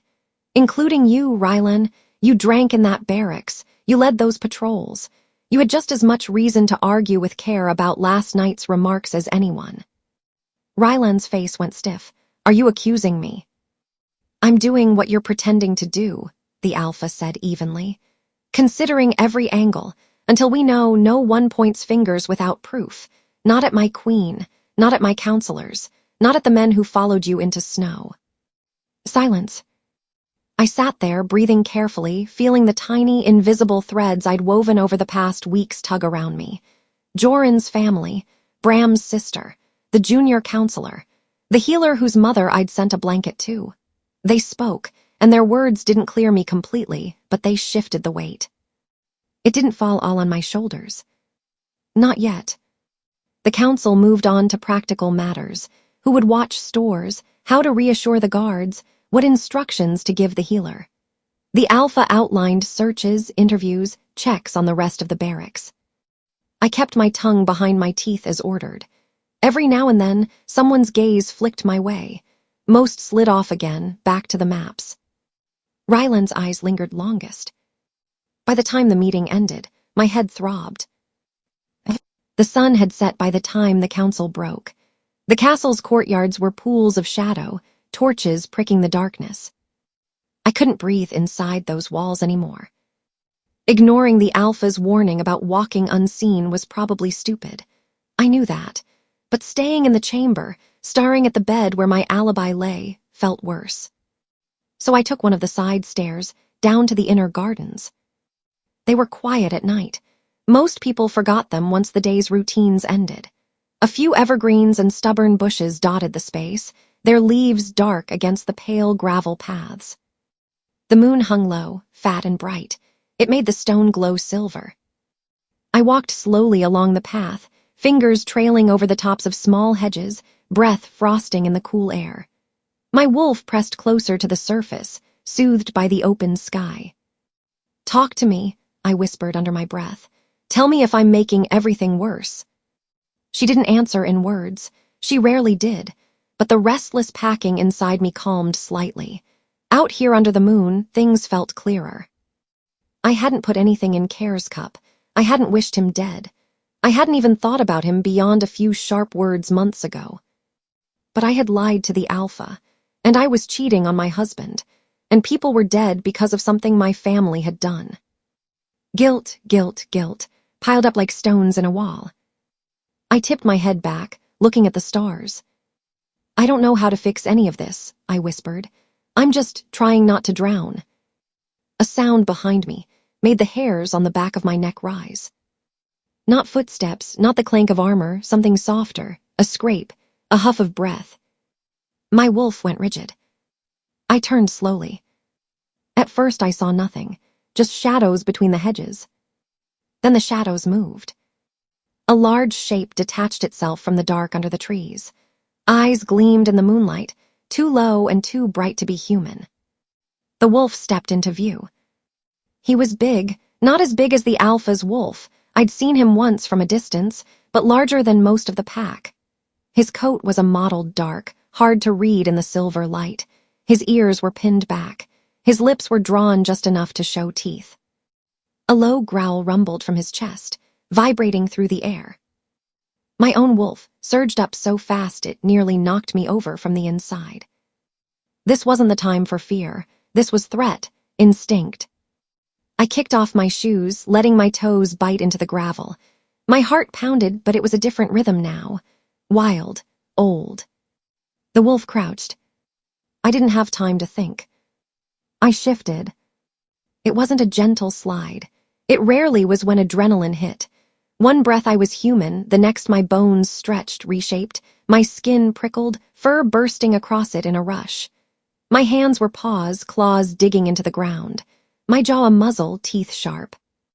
The world snapped into new focus. Scents flooded in. The cold air was thicker now, filled with earth and stone and metal.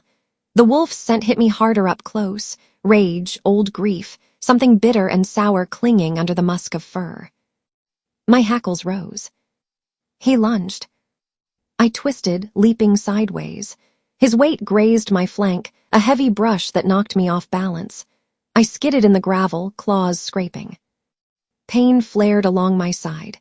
Not deep, more like a hot line where his claws had caught skin, but enough to make me snarl. I sprang back at him, jaws snapping.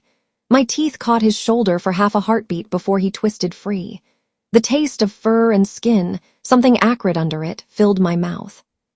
He was stronger. He had the advantage of weight and angle, but I was faster. Smaller meant harder to catch. We circled each other, paws crunching the white stones into dust. His eyes never left mine.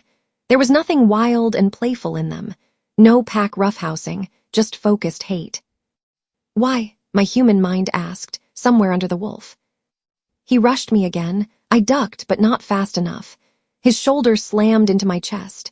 Air burst out of my lungs. We went down in a tangle. His teeth snapped near my throat. I twisted, shoving with my back legs, claws raking his side. He yelped, more anger than pain, and pulled back just enough for me to wriggle free and scramble to my feet. Warmth trickled down my leg. My side ached. The world tilted. He came at me again, relentless. We crashed into one of the low hedges. Branches snapped. A planter toppled, scattering dirt. He got a paw on my shoulder, pushing me down. His jaws opened wide over my neck. I snapped up, catching his muzzle with my teeth, biting hard enough to make him jerk away with a surprised snarl. The scent of his rage flooded my nose. Under it, faint but there, was something else, something that burned in the back of my throat. Grief. Old grief, the kind that never really fades, just soaks into fur and skin and bone. Recognition flickered. Rylan. My wolf made a sound that was halfway between a growl and a whine. My human mind tried to claw its way up through fur and instinct. Before I could do anything with that, both of us froze. A new sound cut through the garden. Heavy paws on gravel. A deeper growl, rolling through the air like thunder. We both turned. At the far end of the path, a massive wolf stood, fur dark as the stone behind him, eyes catching the moonlight. His presence hit like a wave. Power, authority, alpha. My alpha. He took one step forward. The air itself seemed to tighten. The wolf facing me went still, ears flattening even more. For a moment, hatred flickered between the two of them like lightning. Then, with a snarl of frustrated fury, he spun and bolted. He moved fast, too fast. He streaked past a line of shrubs, leaped the low stone wall at the garden's edge, and vanished into the shadows beyond before the alpha could close the distance. My alpha took 2 bounding strides after him, claws carving furrows in the gravel, then stopped at the wall, chest heaving. He lifted his nose to the air, sniffed, and let out a sound that was half growl, half snort of disgust. He picked up the scent too. He turned back to me. I stood there, sides heaving, fur streaked with dust, one leg trembling. My side burned where his claws had cut me. My shoulder throbbed. The alpha padded over, eyes scanning me, nostrils flaring. He sniffed the air around me, seeking blood, pain, stranger scent. His fur bristled when he caught the traces of the other wolf again. He stepped closer, pressing his nose briefly to my neck, my flank, my injured side. It was a check, not a kiss. A wordless, "Are you whole?" My wolf leaned into it despite herself. He huffed, then stepped back. In a shimmer of motion, he shifted. Bones reshaped. Fur melted into skin.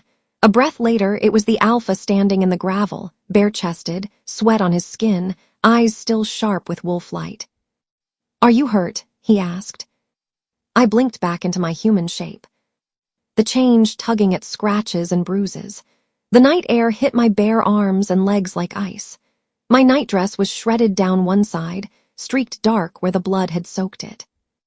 "I'm fine," I said, my voice shaky. "Mostly just—" He closed the distance in 2 strides and caught my arm. His fingers brushed the torn fabric, then the sticky skin beneath. "This," he said, "is not fine." His tone was flat, his hand was gentle. Pain flared properly now that the adrenaline began to ebb. My knee ached where it had slammed into stone. My ribs protested every breath. "You shouldn't be out here alone," he said, "especially not now." "You told me to keep my steps where the guards can see them," I said weakly. "I thought the garden counted." His mouth twitched. "The garden counts if you bring a guard," he said, "or at least tell someone where you're wandering." "If I tell people everywhere I wander," I said, "I'll never be able to think." His gaze snapped up to my face, something unguarded in his expression. "Is that why you come out here?" he asked. "To think?" "Yes," I said, "because it's the only place that feels mine." Something in his jaw softened. He let go of my arm and took a breath. "We can argue about it later," he said. "Right now you're bleeding, come." He shrugged out of his cloak and wrapped it around my shoulders before I could protest. The heavy fabric fell to my ankles, hiding the worst of the torn nightdress. The warmth of it seeped into me. His scent, wolf leather steel, wrapped around me too. We walked back into the castle together, his hand hovering near my elbow but not quite touching. 2 guards at the garden entrance snapped to attention, eyes widening at the sight of us. "Double patrols in the inner grounds," the Alpha said curtly. "There was an intruder in the gardens." "One of ours," one guard blurted, then winced at his own boldness. The Alpha's eyes cooled. "Someone who shouldn't have been there," he said. "Track the grounds. If you catch the scent, follow it. If not, report back. No one walks alone tonight unless they're on duty." The guards nodded, pale. He led me up the stairs, through quieter corridors, to our chamber. Myrna's small cot outside the door was empty. She was probably in the laundry wing this late. Inside, he shut the door and turned to me. "Sit," he said, pointing at the bed. I obeyed before I even thought about it. My legs were glad for the order. They felt like they might give out otherwise. He crossed to the washstand, poured water into a basin, and tore one of the linen cloths into strips. His movements were efficient, controlled. Only the tightness at the corners of his mouth betrayed how angry he really was. "At him," I asked quietly, "or at me?" He glanced up, surprised that I'd spoken out loud. "Both," he said honestly. "Him for attacking you, you for giving him the chance." I bit my lip. I didn't know he'd be there. "You knew there are people who'd be happy if you disappeared," he said. "That's enough." He sat beside me, close but not touching otherwise, and reached for my injured side. "May I?" he asked. The question caught me off guard. "Yes," I said. He peeled the cloak back just enough to see the torn nightdress and the scratches beneath. His fingers were warm against my skin as he wiped away drying blood with damp cloth, careful not to press too hard. The cuts weren't deep, more like harsh scrapes, but they stung under the water. I hissed when he dabbed at a particularly tender spot. "Sorry," he said quietly. "It's fine," I muttered. "I've had worse." "When?" he asked, brow lifting. "When I was 13 and decided I could outrun a boar," I said. "I couldn't." He huffed a short, unwilling laugh. "Of course you did," he said. He finished cleaning the worst of it and pressed a folded cloth gently against the largest scrape. "Hold that," he said. I did, fingers tightening over it. He moved to my knee next, lifting the hem of the cloak to expose the bruised skin. His touch was light, fingers tracing just close enough to feel where it was swelling. "You'll be stiff in the morning," he said. "We'll get the healer to look at it." "I don't need." "You do," he said. "I won't have you limping through the hall while people whisper about how I don't take care of my queen." There it was again, pack politics layered over personal concern. "And if they whisper that you take too much care?" I asked. He looked up at me, eyes steady. "Let them," he said. "They're going to whisper something anyway. I'd rather it be about me fussing over your bruises than about you being found dead in my garden." The word dead landed between us like a cold stone. We were quiet for a moment. "Did you see who it was?" he asked finally. "More than fur and teeth." "In wolf form," I said slowly. "Smelled like anger and grief, old grief, it clung to him." He studied my face. "Rylan," he said. It wasn't a question, not really. "I don't know," I said. The scent, it felt familiar, from the council, from the barracks, but I didn't see his eyes clearly. "He ran when he caught your scent." "If it was him," the Alpha said, jaw tightening, "he just crossed a line he can't step back from." "He didn't say anything," I said. "No words, just rage." "Words aren't necessary when claws are aimed at your throat," he said. "He's angry enough to accuse you in council. I shouldn't be surprised he'd try in the dark, too." "You don't know it was him," I insisted. "It could have been anyone who hates me, and that list is longer than 2 names." He looked at me for a long moment. Then he set the cloth aside and leaned back slightly, exhaling. You're defending a man who would be happy to see you in a cage, he said. I'm defending the idea that we don't decide guilt based on how much someone dislikes me, I said. We have enough of that already. He let out a short, humorless laugh. You're consistent, he said. I'll give you that. He stood and crossed to the wardrobe, pulling out a fresh nightdress and tossing it to me. Change, he said. Properly this time. No wandering gardens for tonight. If you need air, open the window. Yes, Alpha, I said, unable to resist the jab. His mouth twitched again despite himself. He turned his back to give me privacy while I peeled the torn dress off and slipped into the clean one, hissing when the fabric brushed my side. I pulled his cloak tighter around me when I climbed under the covers. When I settled, he turned around and took a long look, as if checking for any wounds he'd missed. Satisfied, he moved to his own side of the bed. But instead of lying fully on top of the covers like usual, he sat on the edge for a moment, one leg folded up, elbow resting on his knee. His other hand dropped almost absent-mindedly to the mattress between us, fingers splayed. It rested there, not touching my head, but close enough that if I turned a few inches, my hair would brush his knuckles. Sleep, he said quietly. I'll speak with the guards again and with Rylan tomorrow. You'll accuse him, I asked. I'll ask questions, he said. That's what leaders do when someone attacks their queen. The word there curled around me oddly.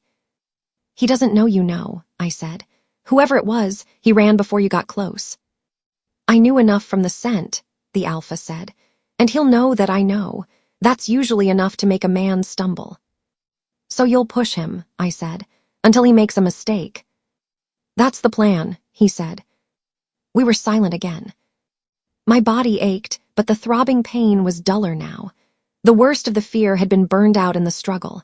In its place, something else settled. He had shifted for me, fought for me, wrapped his cloak around me and cleaned my scrapes with his own hands. Not because he needed a Luna as a symbol. Because he didn't want me hurt. I stared at his hand on the mattress. The fingers flexed slightly, as if resisting the urge to move closer. My mother's words came back, softer now. He is a good man.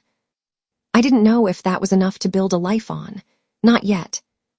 But lying there, bruised and wrapped in his warmth, watching him keep vigil at the edge of the bed like a guard dog in human skin, I couldn't pretend he didn't care.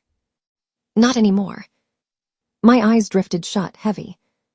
The last thing I saw before sleep dragged me under was his hand, steady and close, as if he were holding a line between me and the rest of the world. I woke up to the ache. Not the sharp kind from the fight in the garden, just a deep, slow throb in my side and knee that made my first breath catch. The ceiling beams were the same.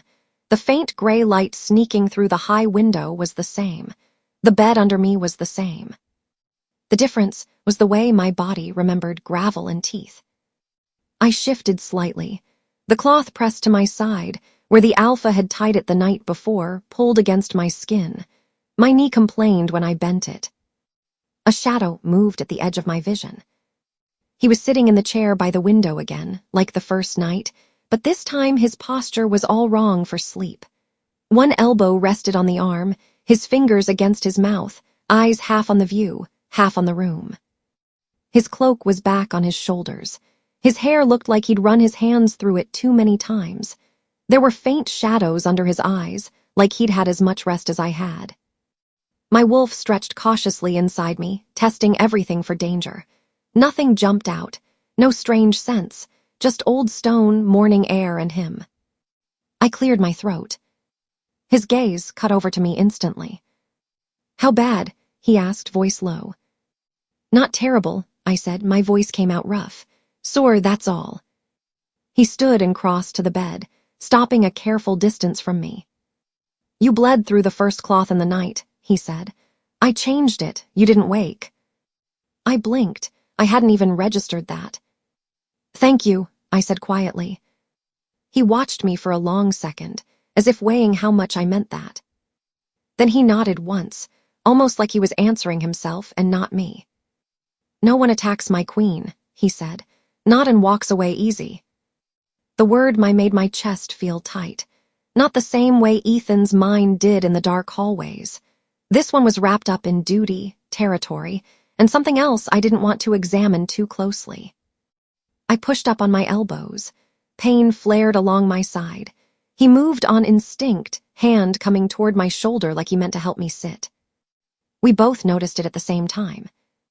His fingers hovered an inch from my skin. My breath hitched. He pulled back. "You should take today slower," he said, clearing his throat. "Let the healer check those cuts again before you sit with petitions." "I can still work," I said. "If I lie here all day, people will talk more than they already are." "That's the only thing that worries you?" he asked. "People talking." I let out a short breath. "People talking is how I end up in cages or on hooks," I said. "So yes, it worries me." His jaw flexed. "We're not at cages," he said. "Not for you, not now." "Tell that to the wolf in the garden," I muttered. "I will," he said, "as soon as I can look him in the eye." We shared a look that said what we didn't. "Rylan." He stepped back and picked up the clean dress Myrna had left folded at the foot of the bed. "I'll send the healer up," he said, "and have Myrna help you dress. After that, I want you where people can see you. Petition rooms, storerooms, council halls, no gardens alone, no quiet corners where a man can drag you behind a hedge." "Understood," I said. "This is not a punishment," he added. "It's a shield, use it." I swallowed. "I know," I said. He watched me a second longer, then moved toward the door. "Alpha," I said. He stopped, hand on the latch. "Thank you," I said, "for last night, for shifting, for not letting him finish what he started." His shoulders dropped a fraction. "You're packed now," he said without turning, "whether you like it or not." Then he was gone. The latch clicked softly behind him. By the time the healer left, my side felt cleaner and my knee was wrapped tight. The cuts still stung, but the bandages made me feel less like I was going to leave a trail of blood every time I moved. "You'll be stiff," the healer said, packing up her kit. "Try not to do anything stupid with that leg today." "So no racing downstairs or leaping over tables," I said. She snorted. "You joke, but I've seen you in a market brawl," she said. "You don't have a normal sense of slow down." "You sound like my mother," I muttered. "Good, maybe one of us will get through to you." She shook her head and squeezed my hand once before she left.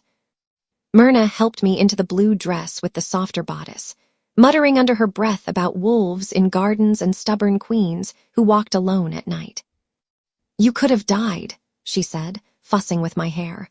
"And then what would I do?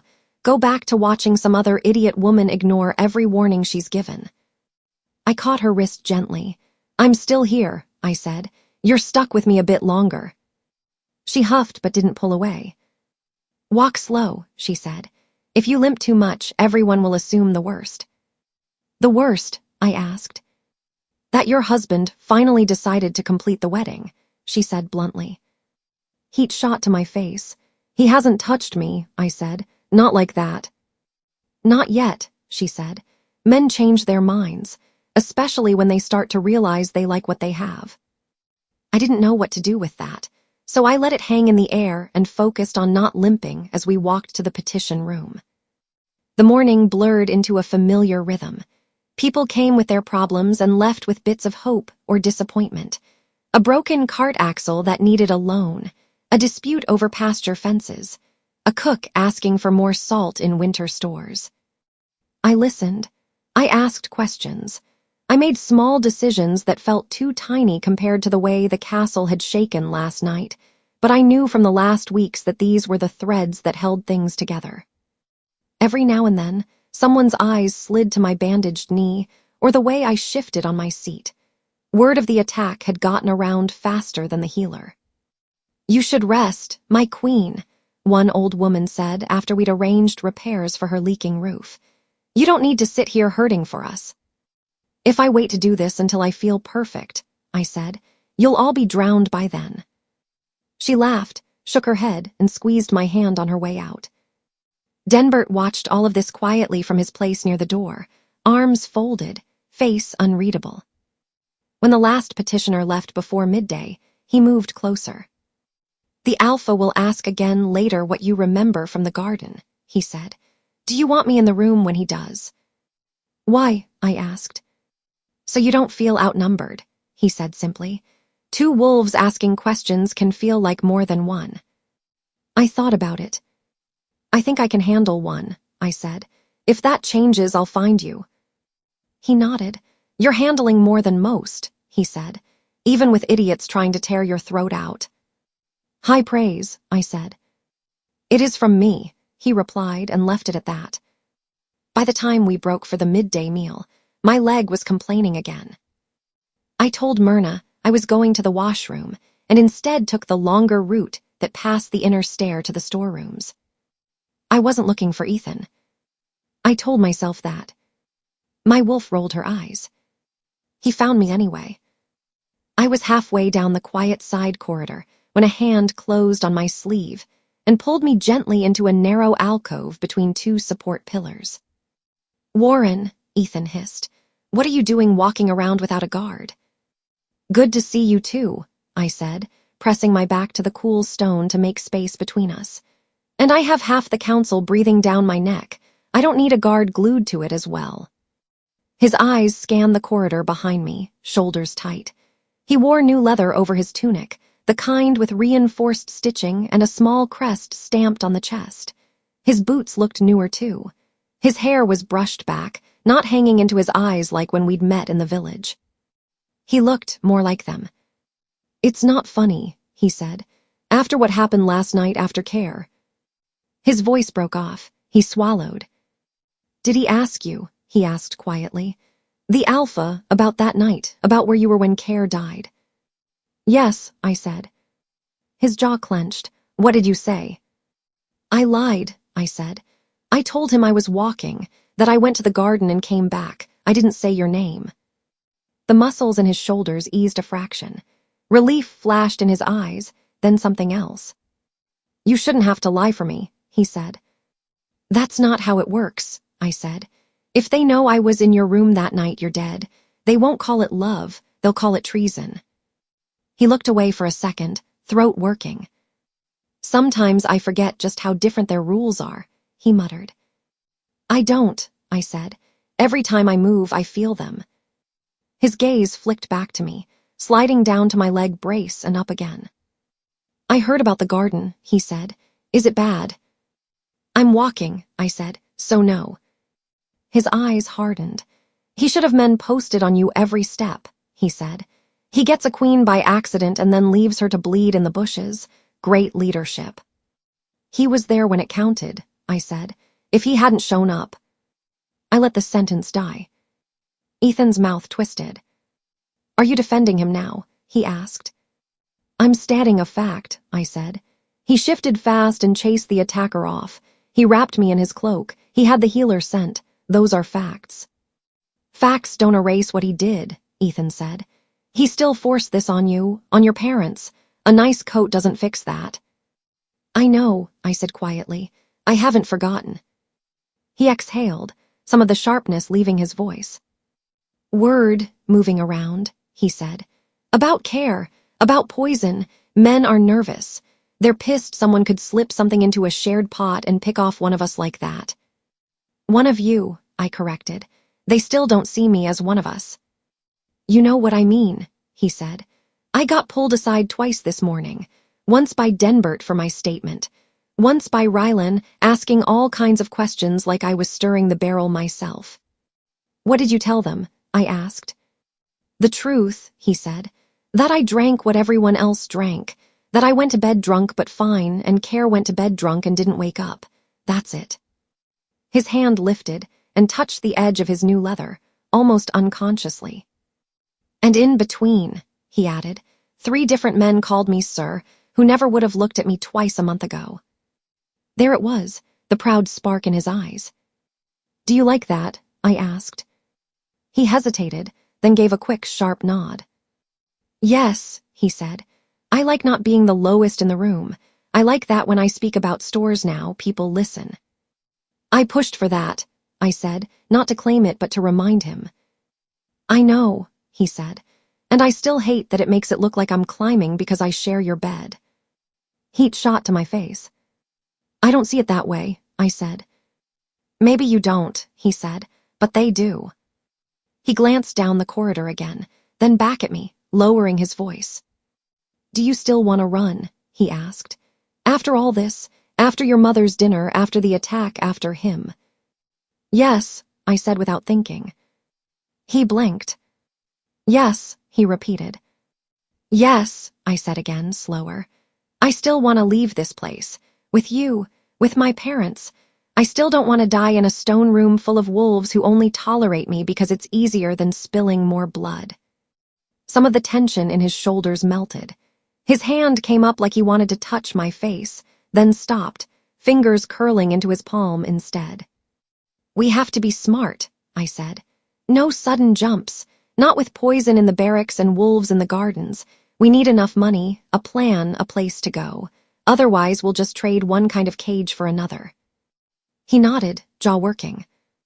I'm working, he said, saving coin from the extra pay, asking questions about roads and caravans without sounding like I'm asking questions about roads and caravans. A small smile tugged at my mouth. Look at you, I said, learning to be sneaky. Only because you put it in my head, he said.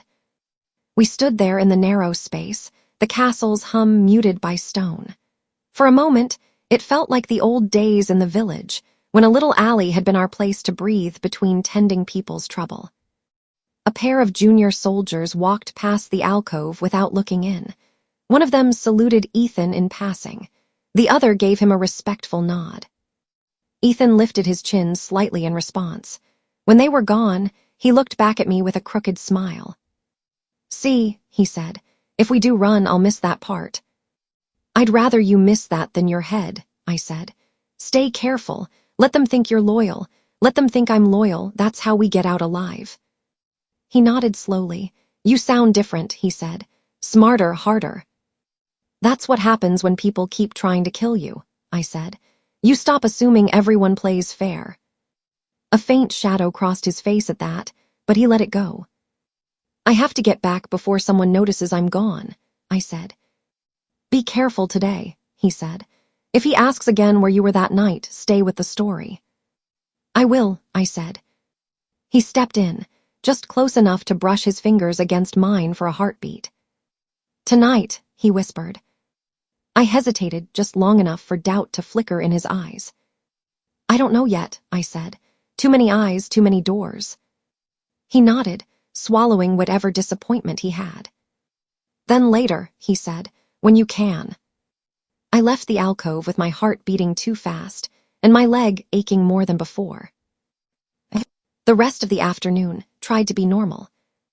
Men brought in revised inventory lists. A woman from the outer village asked for grain. Denbert and I went over guard rotations for the inner grounds with Hera, adjusting routes to cover the garden paths without making it look like I was a fragile glass statue. By late afternoon, my head hurt from numbers, and my body from pretending I wasn't in pain. I was on my way back to our chamber, thinking only about getting off my feet for a while, when a familiar voice called my title. Queen Warren. I turned. Hale stood halfway down the corridor, just outside a side door that led to one of the storage rooms. He was the same soldier who had nearly knocked me over the day I'd first walked through the training yard. Broad shoulders, steady eyes, quiet tone. One of the Alpha's more trusted men, if the way others moved around him meant anything. Hale, I said, is something wrong? He glanced up and down the hall, then stepped closer. I shouldn't stop you here, he said. Come into the storeroom a moment, please. Normally, that would have set every alarm I had screaming. Today, after an attack in the garden, I was jumpy enough that my wolf pressed against my skin, teeth bared. But this was Hale. He was loyal to the Alpha almost to a fault. If he wanted to hurt me, he could have done it in the garden last night. I nodded and followed him inside. The storeroom was dim, lined with shelves of cloth bundles, spare blankets, and a few crates. The door shut softly behind us. He turned to face me, expression serious. You know I respect the alpha, he said, and I respect you, so I'm going to speak plain. Please do, I said, leaning lightly against a crate to ease my leg. There are people in this castle who think you don't want to be here, he said, that if you had a chance to run, you'd take it. My throat tightened. Do they? I asked. He nodded once. Some of them say it with anger, some with pity. I don't much care which. What I care about is this. If you do want to leave, you can't do it with half-baked plans and blind hope. You'll die on the road, and they'll use that as proof you were never fit to stand beside a king. Every word was like a weight on my chest. Why are you telling me this? I asked slowly. Because I'm giving you your chance, he said. Tonight, if you want it. My heart skipped. What? I said. There's a supply cart leaving after nightfall, he said. Not one of the big trains, just a small run to a village 3 hills over. The driver owes me. I could get you as far as the trade road. From there you'd be on your own, but you'd be past the wolves. My palms went cold. Why would you do that? I asked. You're the alpha's man. Helping me escape would be... I couldn't even finish the sentence. Would be breaking my oath, he said. Yes, but there's oath, and then there's knowing what's right. If you're trapped here against your will, if this castle is a cage instead of a home, then keeping you locked in it sits wrong with me. His eyes searched my face. So I'm asking you straight, he said. Do you want to go? If you say yes, I'll get you out. If you say no, I'll never bring it up again. The world narrowed down to his face, and that question. Do you want to go? Everything in me screamed yes. Yes, I wanted to run. Yes, I wanted to get out from under staring eyes and whispered blame and wolves in the dark. Yes, I wanted to find a place where my parents could live without flinching at every hoofbeat. But not like this. Not with no money saved. Not with my parents unprepared, still living in the village a few hours away, trusting the castle's protection. Not with poison moving through the barracks and grief turning wolves into blades in the night. If I left alone now, I'd be running into the teeth of everything Ethan and I had tried to plan around. My parents would be at the mercy of the same counselors who wanted me gone.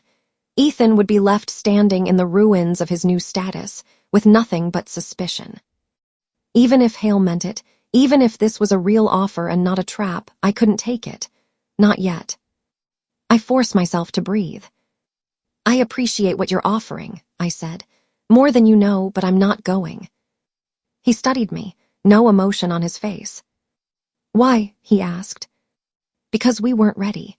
Because I didn't want my parents to pay again. Because I wasn't sure anymore if running from the alpha was the same as running from a monster. None of that was safe to say out loud to a man whose loyalty I didn't fully understand. I'm not trapped, I said instead. I lifted my chin. This is my home now, this pack is my duty, the alpha is my husband, I'm not running from that. His brows pulled together. Duty is one thing, he said, chains are another. I know the difference, I said. If I was chained, I'd be gone already.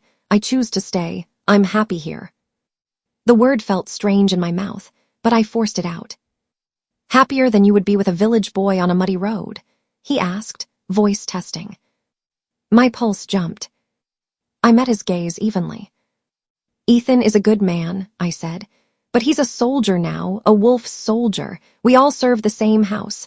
I don't dream of running with him into some story of my younger self. That's gone. This, I gestured around us, is what I have, it's enough.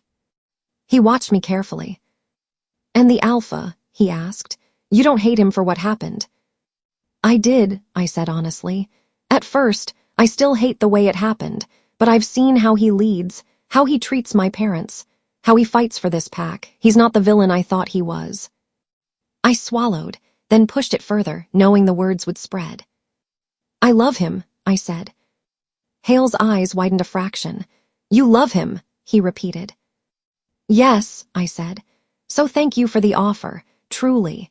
But if you want to serve your alpha, serve him by trusting his queen isn't looking for the nearest gate. Silence stretched between us. Finally, Hale nodded slowly. As you wish, my queen, he said. You'll never hear that offer from me again." "Good," I said, trying to keep my hands from shaking. He opened the door and let me step out first, his face back to its neutral mask. As I walked away, my wolf paced nervously. Something about the whole exchange tugged at me. The way he'd phrased things, the way he'd watched not just my words but the way my eyes moved. I shoved the uneasy feeling down. I'd said what I needed to say. If he'd been testing my loyalty, I'd passed. If he'd truly meant to help, then I just slammed the door on my fastest way out. Either way, there was no taking it back now. By the time night came, my body felt like it had been used as a training dummy. Myrna insisted I eat in our chamber instead of the great hall, bringing up a tray of stew and bread and sitting me down like a child. "Eat," she said, "then sleep. No sneaking out into gardens or servant corridors." "I hear you," I said, loud and clear. The alpha came in partway through, smelling of cold air and metal. He paused when he saw the tray in my lap. "Starting without me?" he asked. "You were late," I said.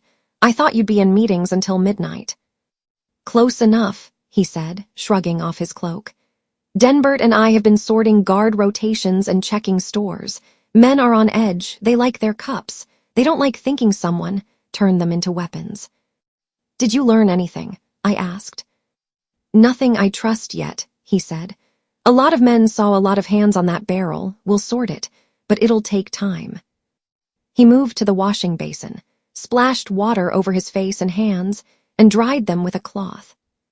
When he came to sit on the edge of the bed near my feet, he looked less guarded than usual. Tired, yes, but not closed off. He picked up a piece of bread from the tray and tore it in half, handing me the bigger part. "How's the leg?" he asked. "Annoyed," I said, "but functional." "Good," he said. "If you'd been any slower last night, I might have caught teeth in your throat instead of your side." "Maybe that would have solved some problems," I muttered, then immediately regretted it. He gave me a sharp look. "Don't joke about that," he said. "Not when there are men in this castle who would take those words as a request." "I know," I said quickly. "I'm sorry." He was quiet for a moment, chewing. "I heard about Hedda's roof," he said finally. "What about it?" I asked, grateful for the change. "You had the quartermaster reroute spare timber to her house instead of expanding the training shed," he said.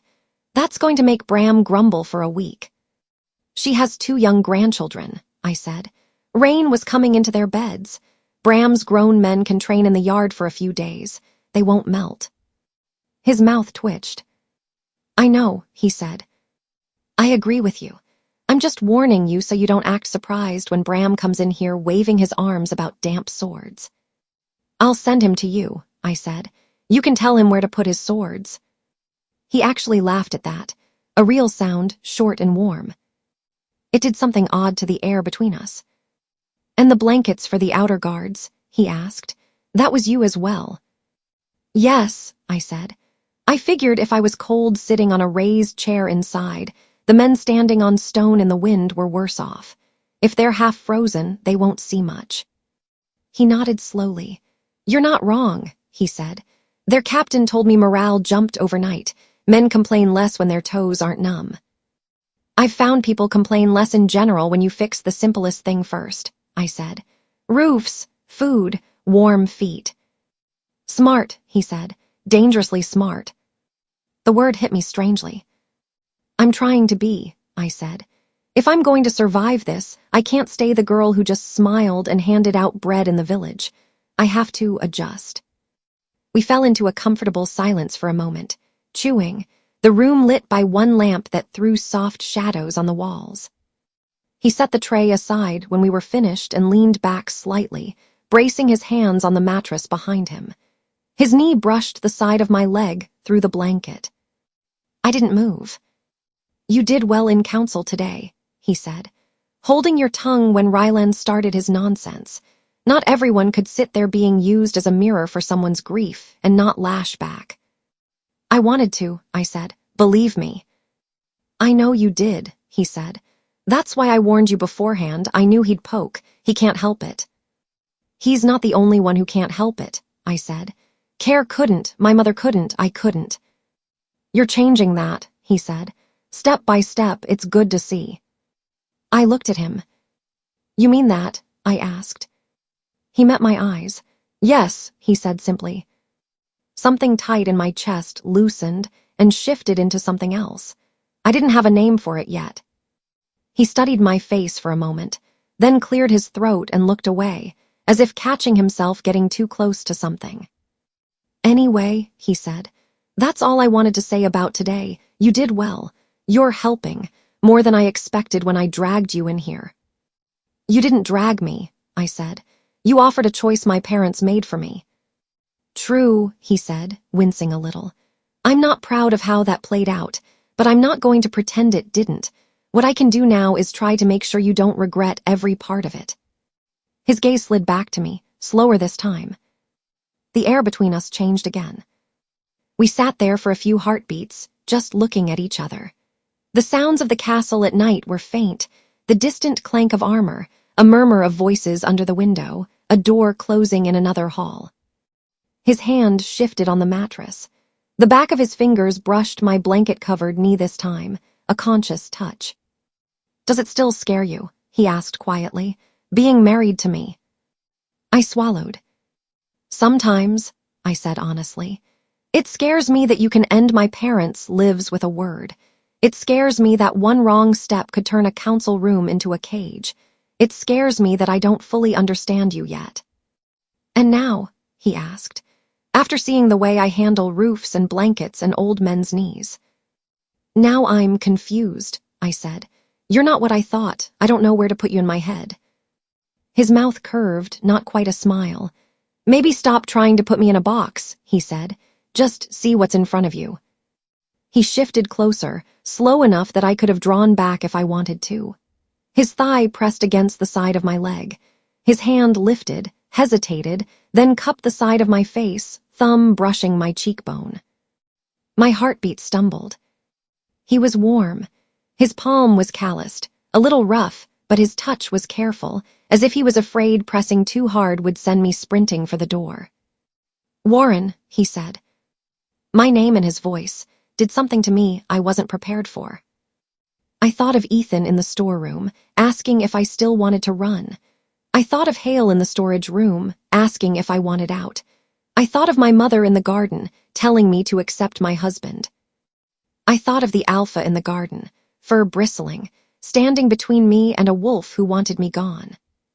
The hand on my face made a small, questioning motion. I'm not asking for anything more than this, he said softly.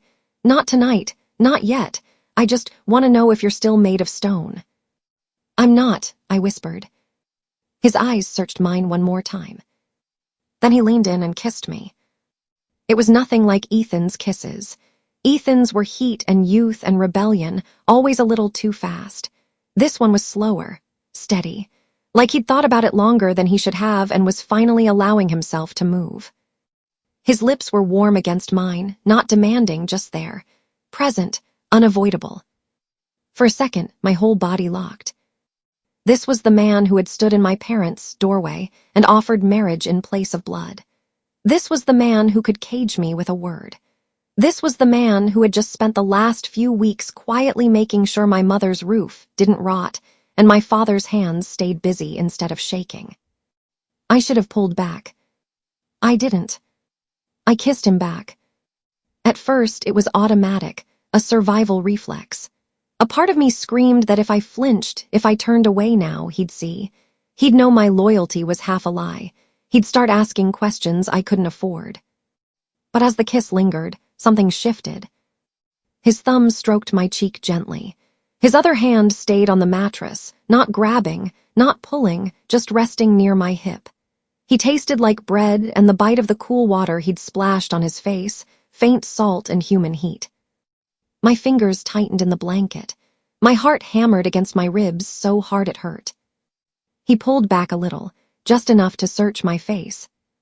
If you want me to stop, say it, he murmured. I mean it. My mouth opened. The word stop stuck in my throat. Keep going, another part of me whispered. Let him believe you're his. Let everyone believe it. That's how you live. I didn't say either. I leaned in and closed the distance again. His breath hitched against my lips. His hand slid back into my hair, cradling the back of my head, tilting it gently to deepen the kiss. Heat curled low in my belly. Not the same wild rush as with Ethan, but something steadier, heavier. It scared me in a different way. He shifted his weight, turning, and we tipped slightly so I was half on my back, half turned toward him. The blanket twisted between us. His chest brushed my shoulder. My hand, almost without my permission, came up and rested lightly against his collarbone. His skin was warm under the thin shirt there. His pulse beat steady under my fingers. He made a quiet sound in the back of his throat. Not quite a groan, not quite a sigh, something in between. The door crashed open. We jerked apart. Ethan stood in the doorway, chest heaving, eyes wide. He took in the scene in a heartbeat. My flushed face, the alpha's hand still half tangled in my hair, our bodies angled toward each other on the bed. Color drained from his face, so fast it made me dizzy. The alpha was on his feet in an instant. "Do you know how to knock?" he snapped. Ethan blinked, then seemed to remember why he was there. I'm sorry, my king," he stammered. "It's urgent. They found another one, another body, in the lower storage. He's not breathing. There's a cup." The room tilted. "Who?" the alpha demanded. "Jer," Ethan said. "From the North Wall teams. Same sort of look as Care, they said." The alpha grabbed his cloak from the chair. "Wait outside," he told Ethan. "Now." Ethan stepped back into the corridor, eyes flicking to me once with an expression I couldn't read. The alpha turned to me, cloak half on. "Stay here," he said. "Don't leave this room until I come back or send someone I trust. Understand?" I nodded, throat tight. He hesitated for half a heartbeat, eyes searching mine, then yanked the door open and was gone, his footsteps echoing down the corridor. The latch clicked. Silence dropped like a stone. My heart was still pounding from the kiss. My face still burned. My side ached where the movement had pulled at the bandages. The door opened again slowly. Ethan slipped inside and shut it behind him, back pressed to the wood for a second like he needed it to hold him up. We looked at each other. "I knocked," he said. His voice was flat. "In my head before I walked in. That doesn't count, does it?" "Ethan," I started. "You were kissing him," he said. It wasn't a question. "You were letting him." I swallowed hard. "It's not what you think." He let out a laugh that had no humor in it. "Really?" he said. "Because from here it looked exactly like you choosing him. In our room. Our old promises, our plans, our everything, and you're in his bed, kissing him like." "It's my bed too," I snapped. "And I didn't choose any of this." "But you're choosing it now," he shot back. He took a few steps forward, stopping a few feet from the bed. His eyes were wild, hurt, angry. "You kissed him back, Warren, I saw." "I did it to keep suspicion off us," I said. "Off you, off me. The more I look like a loyal wife, the less anyone looks at the servant I snuck down to see the night a man died." He stared at me like I'd slapped him. "That's what you're calling it now?" he asked. "Strategy." "Yes," I said. "That's exactly what it is. Do you think Hale hasn't got eyes everywhere? He came to me today. He offered to help me escape. I had to look him in the face and tell him I loved my husband and was happy here. If I'd flinched when the alpha kissed me just now, if I'd shoved him off, word would go straight to Hale, straight to Denbert, straight to every man who already wants me gone. Is that what you want?" Ethan's jaw clenched. "Hale offered you a way out," he repeated slowly, "and you said no." "For you," I said. "For my parents, for all of us. If I vanish tonight, what do you think happens? They come for your head. They come for my parents' necks. They call me traitor. They call you thief. They burn my village as a warning. Is that better?" He looked away, breathing hard. "It just hurts," he whispered, "walking in and seeing you with him, after everything we said, after everything we did last night." "It hurts seeing you in that new leather," I shot back. "Standing in the corridor with men calling you sir like you've never been poor in your life. It hurt seeing your eyes light up when they saluted you, but I swallowed it because I know what you're chasing. Can you give me the same grace?"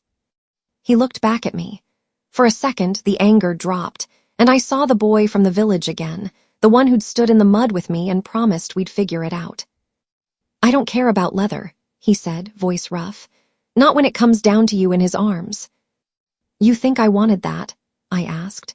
"You think I didn't feel like my skin was going to peel off when his hand touched my face? I did what I had to do."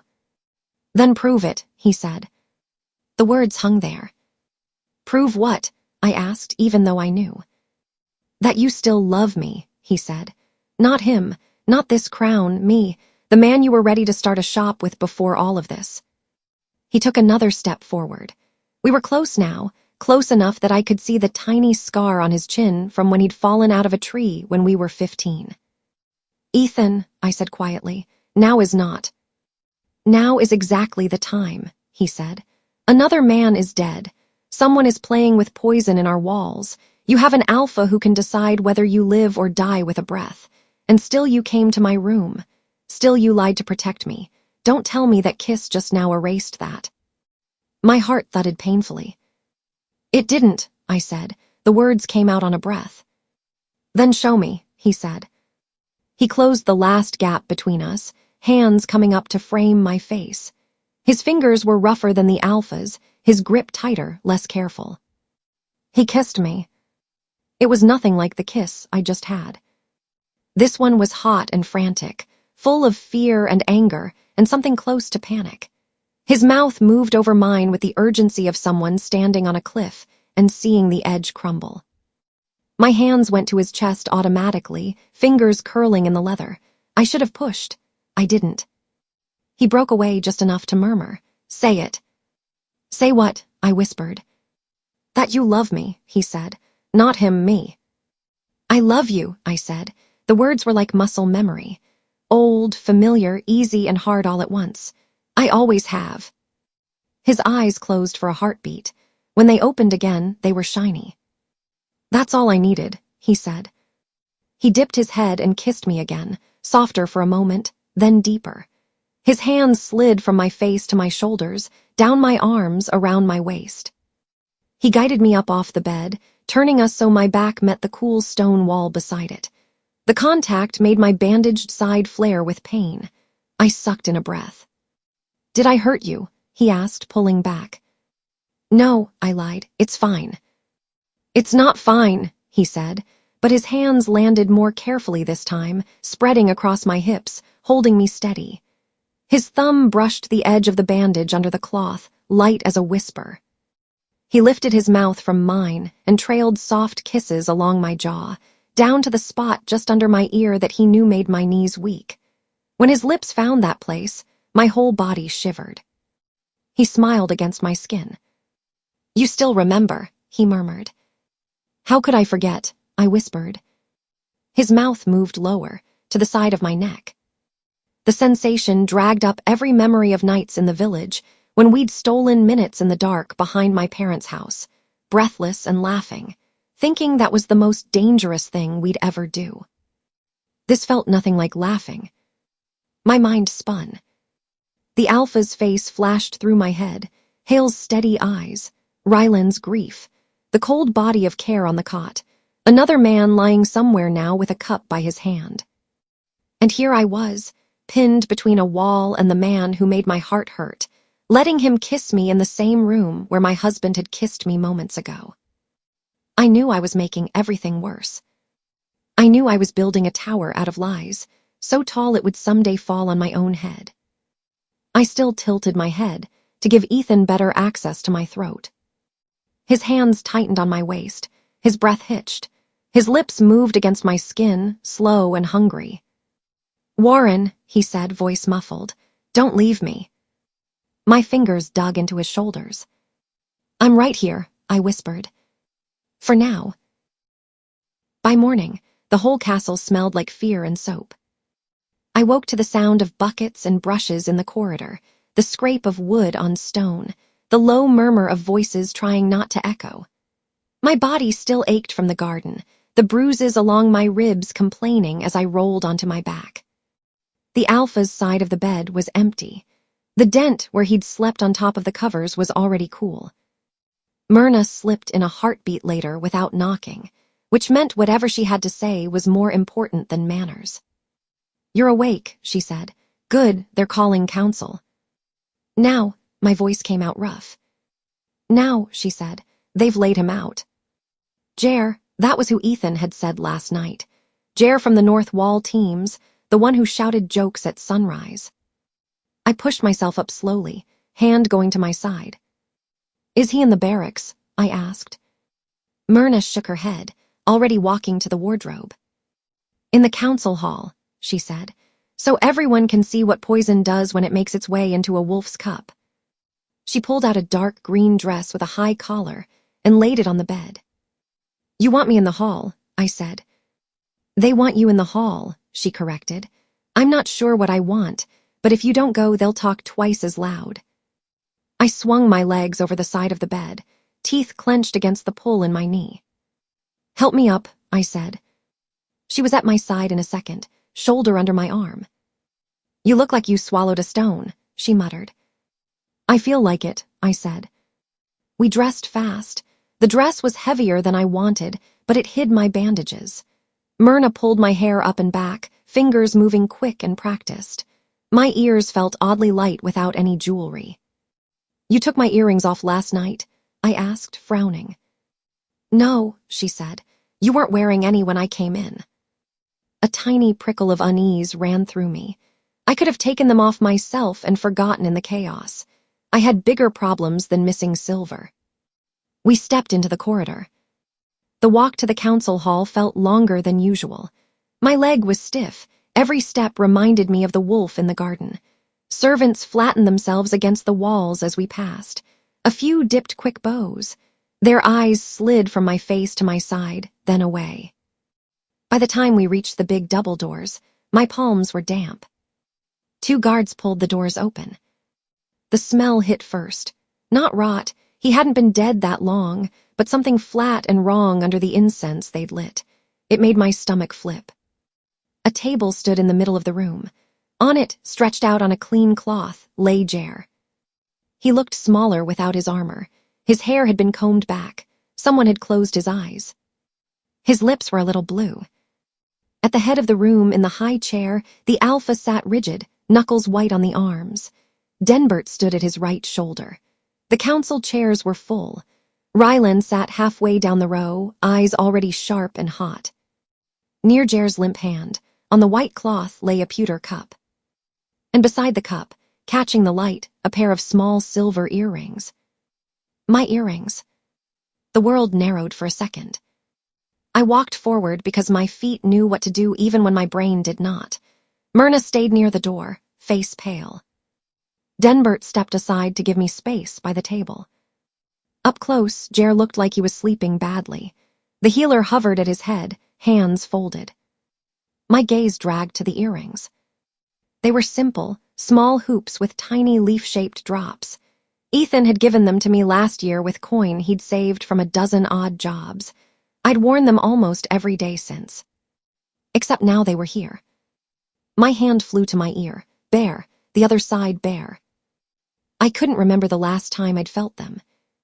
"Do you recognize these, my queen?" Rylan's voice cut through the buzzing in my head. I looked up. He was already staring at me, face arranged in polite concern his eyes didn't match. "Yes," I said. My voice sounded strange to my own ears. "They're mine." A ripple went around the room. Rylan's mouth tightened. "So they are," he said. "And yet this morning they were on the floor by Jer's hand. Not in your chambers, not in your jewelry box. Here." I swallowed. "I must have lost them," I said. "I didn't even realize." "How convenient," he said, "that the queen simply drops her jewelry beside the bodies of men who opposed her marriage to our king."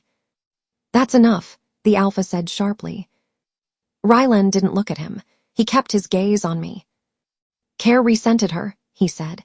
"He said so. I heard it. He dies with a cup by his hand. We find poison in it. Now Jer, who stood with Care in arguing against this soft trade of marriage for blood, lies the same way with the queen's silver beside him. Are we all supposed to pretend this is just fate being cruel? I force myself to breathe. I didn't do this, I said. I wasn't near the lower storage last night. I was here in my room. With the king, Rylan said. We all heard about that too. Heat burned up my neck. Rylan, Denbert's voice carried more weight than volume. You're letting grief speak for you. Grief has a right to speak when my brothers are dead, Rylan snapped. The words hung there. Brothers. The two wolves my parents' cart had destroyed. The room shifted around me. A few council members looked down, others looked away. Some looked at me like they were seeing a piece of meat someone had dropped on the floor. I'm sorry your brothers are gone, I said quietly. I am, but I didn't kill them, and I didn't kill Care or Jer. Rylan stood, hands flat on the table in front of him. Then how did your earrings get there? He asked, voice rising. Did they grow legs and walk down here on their own? Did they jump off your ears and decide to keep two dead men company? Murmurs. I opened my mouth, closed it. I had nothing that wouldn't sound ridiculous. I don't know, I said. I don't. I didn't even notice they were gone until now. Anyone could have. Anyone? He repeated. So what you're saying is, someone took pieces of your jewelry and carried them down here, laid them beside my brother's body, and you didn't notice at all. He paused, lip curling. That is one explanation, he said. The other is that you had reason to hate them both. They spoke against letting your parents live. They said you were a risk to this pack, and now, one by one, they drink and don't wake up. Voices rose, overlapping. Enough, the alpha said again. No one listened. A man at the far end half rose from his chair, claws sliding out as his anger spiked.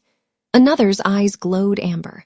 A low growl started somewhere and got picked up by other throats until the whole room vibrated with it.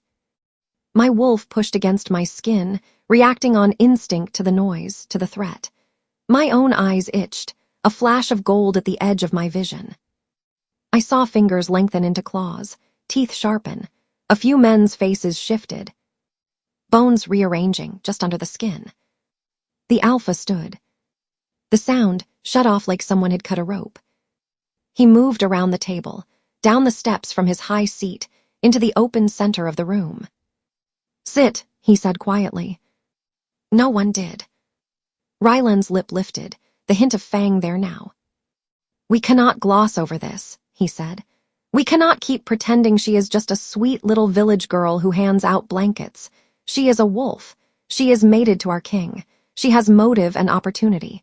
At the very least, she must be caged until we know more. Caging her without proof is handing the pack a theater and no truth, Denbert said. You want justice or you want a show. I want my brother's killer found, Rylan snapped. And I'm tired of acting like she's not standing right here. He took a step toward me. Something in the room snapped. The alpha's bones cracked. I'd seen wolves shift before, but never in here. Never in this room built for human arguments and quill pens and cups of water. 1 second he was a man, tall and dark and rigid with barely contained rage. The next his body was changing, doubling, stretching. Fur burst along his arms, his muscles swelled, his clothes shredded around him. I took an involuntary step back as a huge black wolf landed on all fours in the center of the hall, claws scraping the stone.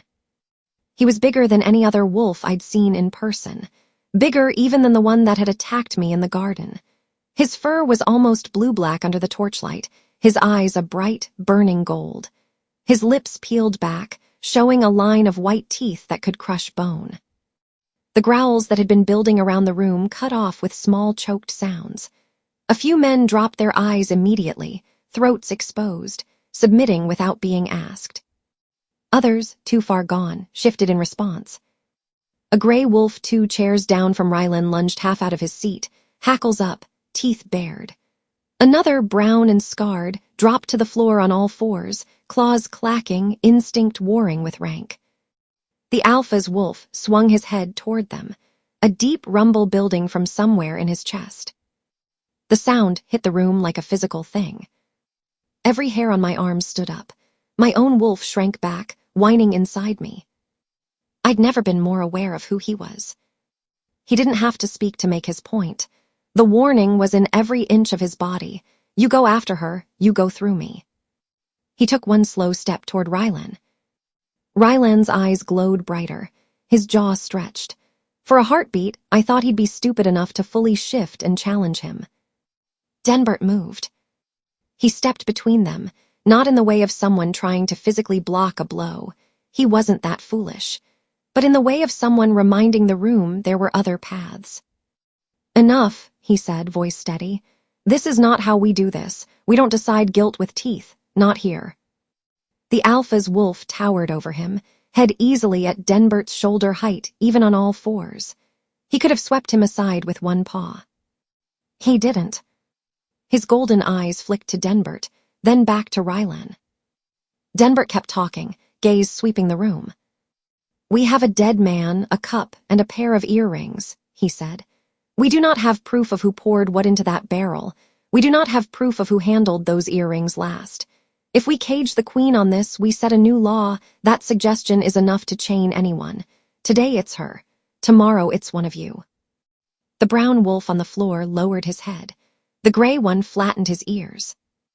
Rylan's chest heaved. His eyes flicked from me to the Alpha's wolf. You're blinded, he spat. By her face, by whatever it is you think you see when you look at her. My brother's blood is on the road outside her village, not in this hall, Denbert cut in. Aim your grief at the right thing, not the closest thing. Rylan's lips peeled back again. For a heartbeat, I thought we'd lost him. Then he jerked his head away, spitting on the floor. This isn't over, he said. Not for me, not for them. He sat hard, claws scraping grooves into the wood of his chair. Around the room, one by one, the half-shifts eased. Claws retracted. Eyes dulled back to normal colors. Wolves on the floor trembled, bones shifting, fur sliding back under skin as they forced themselves human again. The Alpha remained a wolf a moment longer, staring Rylan down.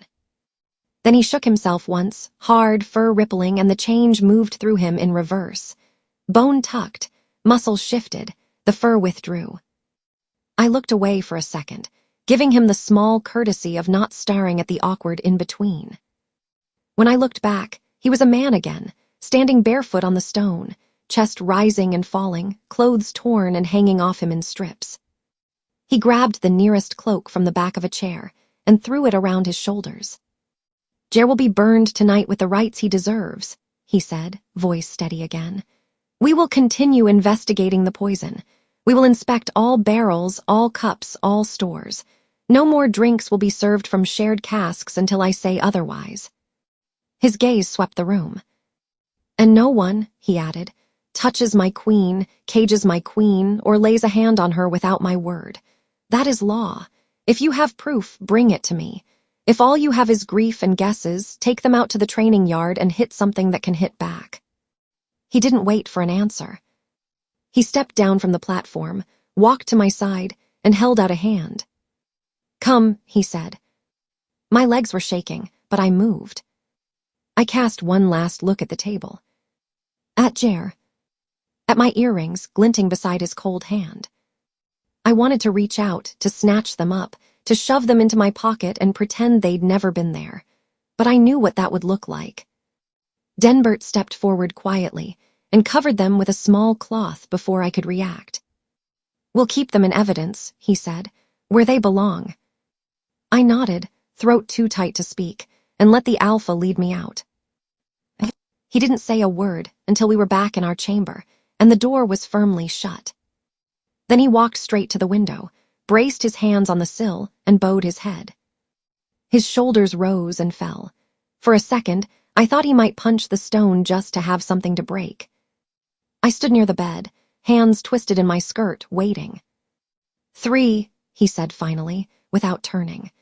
3 times in as many weeks, I've walked into that hall and heard your name dripping off Rylan's tongue like poison. I didn't. I know, he cut in, spinning around to face me. His eyes were still sharper than usual, a faint gold ring around the dark. I know you didn't poison them. I let out a slow breath, I hadn't realized I was holding. But belief and proof are different things in a room full of wolves who have lost brothers, he said. And we're running out of the second. He came closer, stopping a few feet from me. Some of them wanted you caged today, he said. Not later, not while we look into it. Now. My stomach dropped. Who? I asked. A few I expected, he said. A few I didn't. It doesn't matter. What matters is that right now, my word is the wall between you and those bars. And every time something like this happens, that wall cracks a little more. My hands tightened. What do you want me to do? I asked. Stop wearing jewelry. Stop breathing. I didn't go near Jer last night. I was here, you know that. Someone is doing this on purpose and using my name to do it. I know, he said again, and I will find them. His jaw flexed. His hands curled into fists at his sides. But until I do, he went on, you need to be very, very careful about every step you take, every person you speak to, every room you walk into. You can't disappear for hours. You can't wander alone in dark gardens. You can't be the girl who sneaks into servant halls because she misses the way the village smells. I flinched. I've already tightened guard around you, he said. But I can't lock you in here. That would be as good as admitting they're right. So we do this smart. You stay visible. You keep helping the people you've been helping. You keep building the picture of who you really are, and you don't give them any more hooks to hang their stories on. So I live every second like I'm on trial, I said. Right now you are, he said quietly. I'm sorry, I wish I could tell you something softer, but I won't lie to you, not about this. I sank down on the edge of the bed, suddenly tired. I didn't even notice the earrings were gone, I said. That's what keeps hitting me. Someone was close enough to take them, close enough to brush my hair aside, unclasp them, and I never felt it. Maybe they got them some other way, he said. A wash basin, a bath, a table, we don't know yet. We'll find out. He stepped closer, then hesitated, like he wasn't sure what he was allowed to do. He sat down beside me, leaving a small space between us. You're not alone in this, he said. I need you to understand that. Whatever anyone says, whatever Rylan throws, I am not handing you to them. You almost shifted on him, I said, staring at my hands. In the hall. I did shift on him, he said, because he forgot who decides what happens in that room. The faintest hint of a smile tugged at my mouth despite everything. That was something, I said, seeing you like that. Terrifying, he asked. A little, I admitted, but also reassuring. He huffed out a breath that was almost a laugh. Good, he said. I'd rather you see me as both than as nothing at all. Silence settled between us for a moment. He stood. I have to meet with Denbert and the quartermasters, he said. We're shutting down shared barrels for now. It'll make men cranky, but I'd rather them angry than dead. He looked at me. I'll have Myrna bring you food here, he said. Stay put this afternoon. Rest. Think. And if anyone but Myrna, Denbert, Hale, or me knocks on that door, you don't open it without one of us standing in the hall. I'm not a child, I said. I know, he said. Children don't have this many enemies. He left before I could answer. The door clicked shut. I sat there for a long time, listening to the echoes of the council hall in my head, the scrape of claws, the growls, Ryland's voice cutting into me like a knife. When I finally moved, the room tilted. I grabbed the edge of the bed, heart lurching. The dizziness passed after a few seconds, leaving a washed-out feeling behind. Great, I muttered. That's new. I pushed myself up and walked slowly to the washstand. The motion felt wrong, like my body was half a step behind my intentions. Myrna came in later with a tray and froze halfway to the table when she saw my face. You look like you're about to fall over, she said. Lie down. I'm fine, I said, just tired. She set the tray down with a small clatter.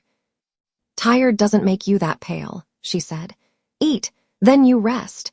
If you faint on me, I'll drag you to the healer myself and let her poke you with every needle she owns.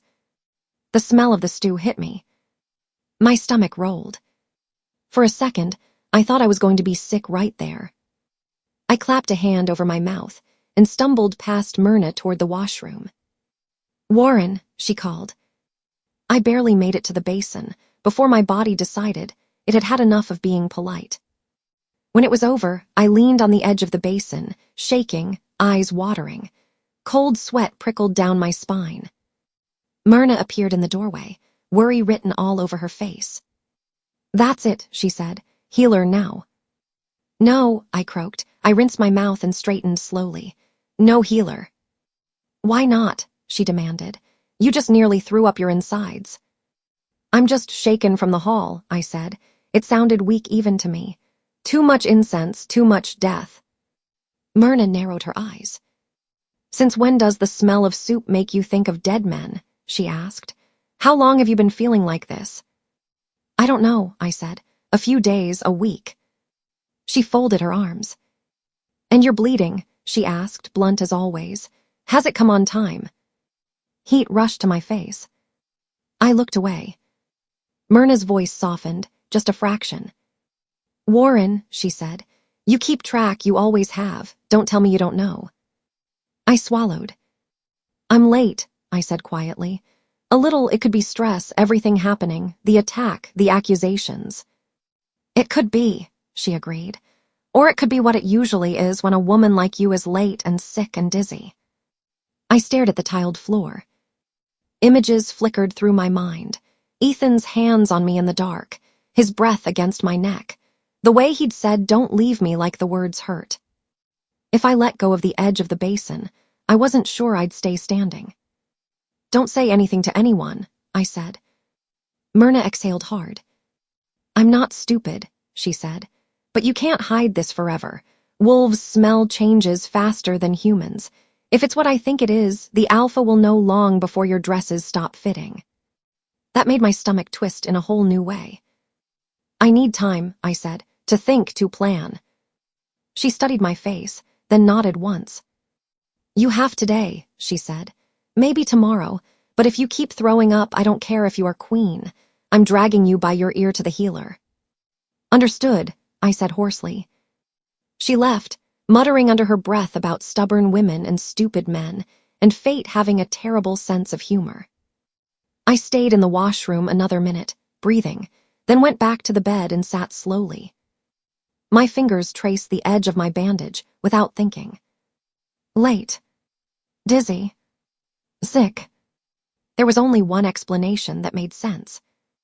I lay back and stared at the ceiling. The last time I'd bled had been, I counted backwards. The weeks lined up neatly with nights in storage halls and stolen kisses. A quiet, choking sound escaped me. "Of course," I whispered. "Of course now." I didn't tell Ethan that day. I told him the next. The morning was a blur of visits and whispered conversations. The castle still hummed with tension. Men drank only from fresh-poured jugs they watched being filled. Cups were checked twice before anyone took a sip. Denbert had me sit through a shortened petition session to keep my face in front of people, then cut it off early when I started to sway in my chair. "Enough," he said. "We can hear about loose shutters and missing hens tomorrow. Go lie down before you fall down." I wanted to argue. My body answered for me by making the room tilt again. I went. By mid-afternoon, I couldn't take the not knowing anymore. I found Ethan in the training yard, laughing with two other soldiers as they leaned on the fence, watching younger men run drills. He saw me and straightened, the easy smile dropping into something more guarded. "Queen," one of his friends said, snapping to attention. "It's fine," I said. "I need Ethan alone." They traded looks, then backed away a few paces, pretending to be absorbed in the drills again. Ethan walked with me to the shadow of one of the stone arches, far enough that no one could easily overhear. "What is it?" he asked. "You look off." I took a breath. "I think I'm pregnant," I said. The words felt huge and small at the same time, like dropping a stone down a well and waiting for the splash. His face went through 3 expressions in as many seconds: shock, something close to joy, then something sharper. Pregnant, he repeated. Are you sure? Not with a healer's hand on my belly, I said. But I'm late. I've been sick. Dizzy, Myrna knows even if I don't say it. She's not stupid. And the alpha? He asked quickly, eyes scanning the yard. Not yet, I said. He offered to bring a doctor last night when I almost threw up at dinner. I refused. I won't be able to keep doing that forever. Ethan pressed a hand over his mouth for a second, looking out at the training yard without seeing it. That's, he started, then stopped. What? I pushed. Good, he said finally. It's good. It means we really are tied, not just in our heads, in blood. His eyes went distant for a moment, like he was seeing something else. We'll leave, he said. We'll go somewhere they don't know your name and no one cares who your husband is on paper. We'll find land. Start the shop we talked about. Raise the baby with both of us alive, not with you behind bars or under a stone. His words should have soothed me. They didn't. When? I asked. Because this isn't some far-off maybe. This is now. Wolves will smell it before anyone else. If the alpha sense that I'm carrying and he does the math on when we last touched. I trailed off, heat burning my face. Ethan flinched. We can't go tonight, he said quickly. It's too hot. 2 men dead, barrels under watch, guards doubled. Hale's eyes everywhere. If we bolt now, we won't make it to the outer road. Then when? I demanded. Give me something real, a day, a week, a plan. I need time, he said, to set things up, to move coin quietly, to talk to the right drivers. If we rush this, we'll have nothing on the other side but a field and a prayer. His eyes drifted toward his friends across the yard. One of them called his name, waving a practice sword. Ethan lifted a hand in answer.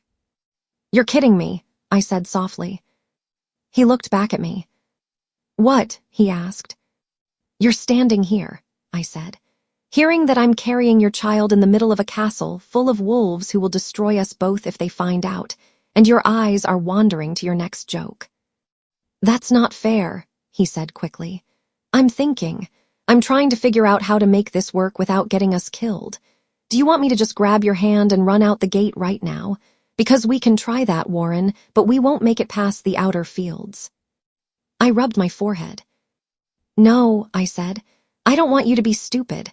I want you to be what you promised me you'd be, my partner, not just when it's fun to whisper in storage rooms, when it's hard. His jaw tightened. I am, he said. I'm here, I'm listening, I'm not walking away. Then act like it, I said. Don't keep putting soon between me and any real answer. I don't have soon left. My body has started a countdown and didn't ask me if I was ready. He looked at me for a long moment. We'll go, he said finally. Soon, I swear it, just not tonight. Not tonight, I repeated. He reached out like he wanted to touch my arm, then dropped his hand when one of the soldiers called his name again. I have to go, he said. If I pull away from drills right after you walk up, people notice. Keep your head down. Don't drink anything you didn't see poured, and don't let him get close enough to smell you too long. The way he said him made something twist inside me. The him you mean is my husband, I said tightly. And the father of your child isn't, he shot back. Don't forget that when he decides what to do with you. He walked back toward his laughing friends, their voices rising as someone swung the practice sword too wide and nearly knocked a helmet off. I watched him go, hand unconsciously pressing to my still flat stomach. Soon, I whispered, you'd better mean it. That night, the great hall felt even more tense than usual. Fewer cups, more water. Men stayed in small clusters, talking in low voices. Jer's empty chair at the north wall table had been left vacant on purpose, a cup turned upside down on the wood. I could feel eyes on me as I walked in with the alpha. I straightened my shoulders and tried to look like my ribs didn't hurt and my stomach wasn't staging a rebellion. We sat at the high table. Platters came and went. The smell of roasted meat and onions rolled over the hall. My stomach flipped again. I breathed through my nose, focusing on the cool air from the high windows, on the pattern of the stone floor far below. You don't have to stay long, the alpha murmured, low enough that only I could hear.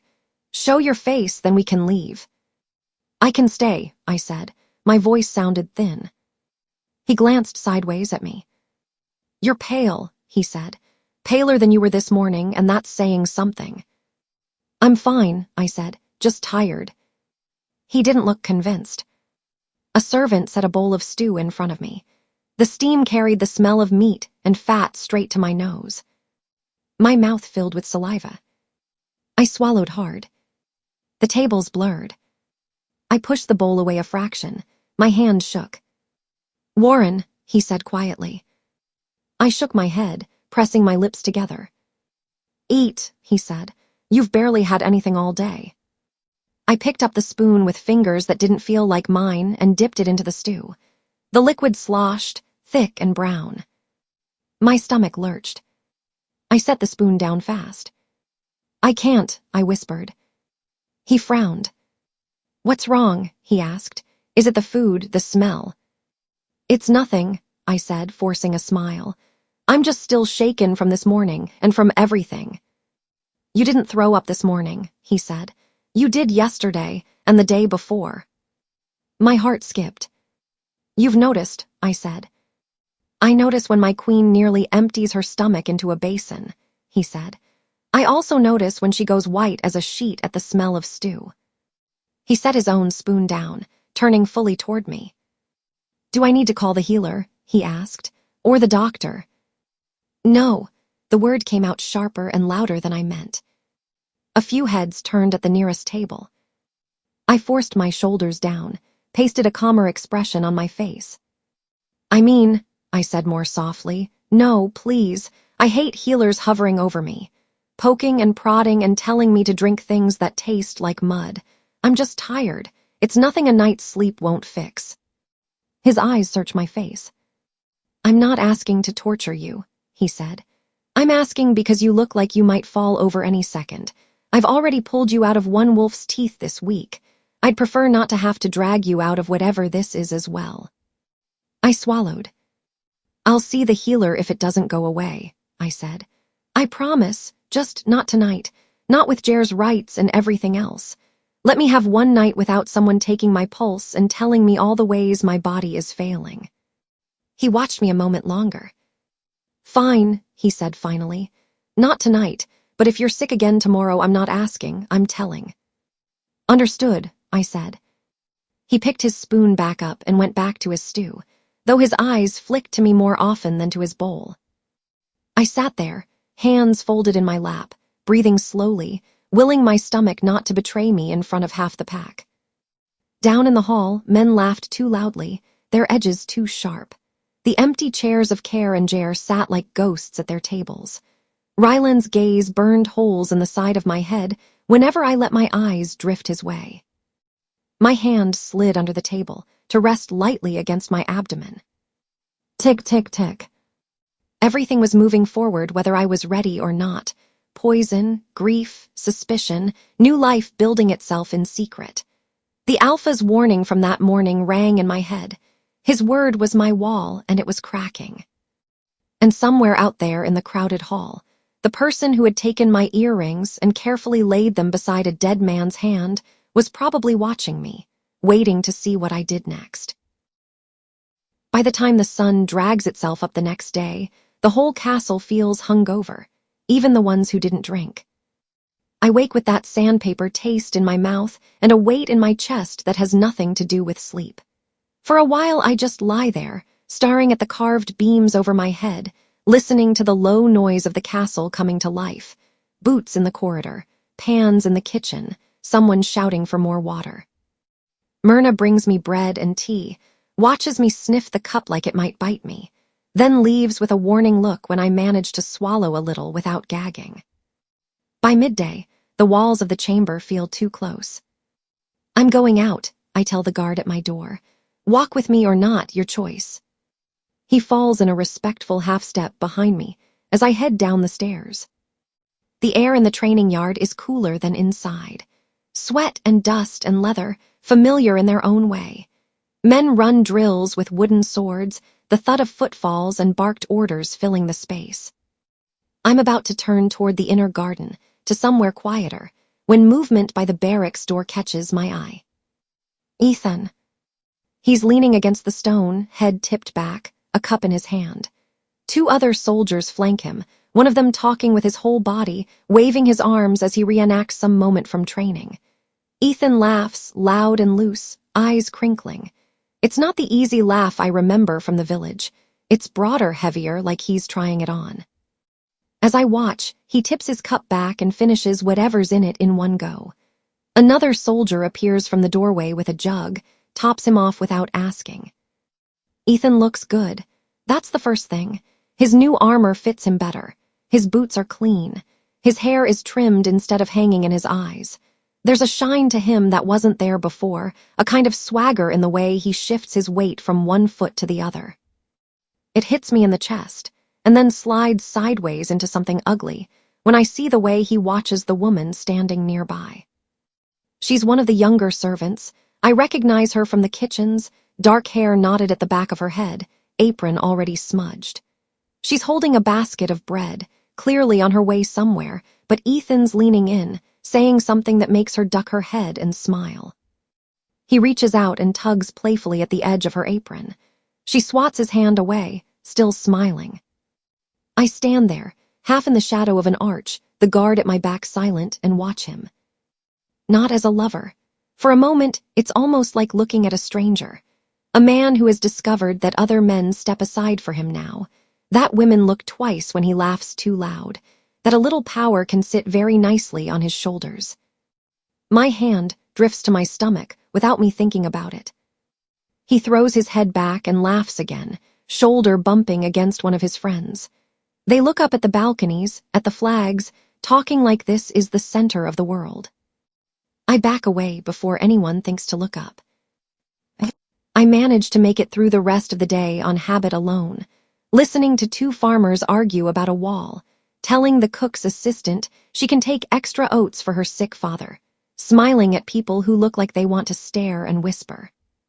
By evening, my head aches and my stomach feels like it's tied in a knot.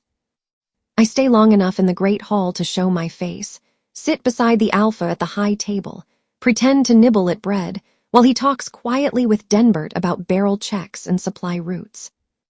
I nod when I'm supposed to. I keep my eyes off Rylan, who looks like he's chewing rocks.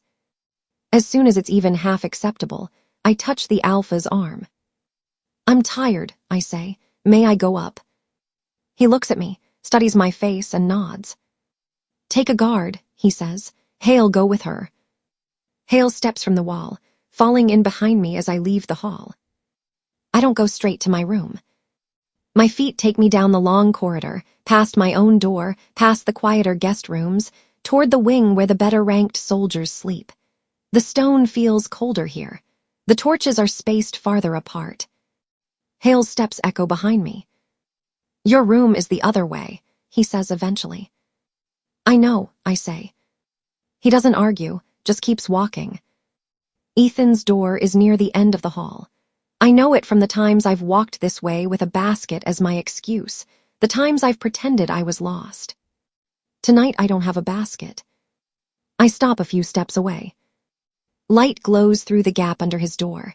There's a low murmur inside, then a burst of laughter, not loud but relaxed, comfortable.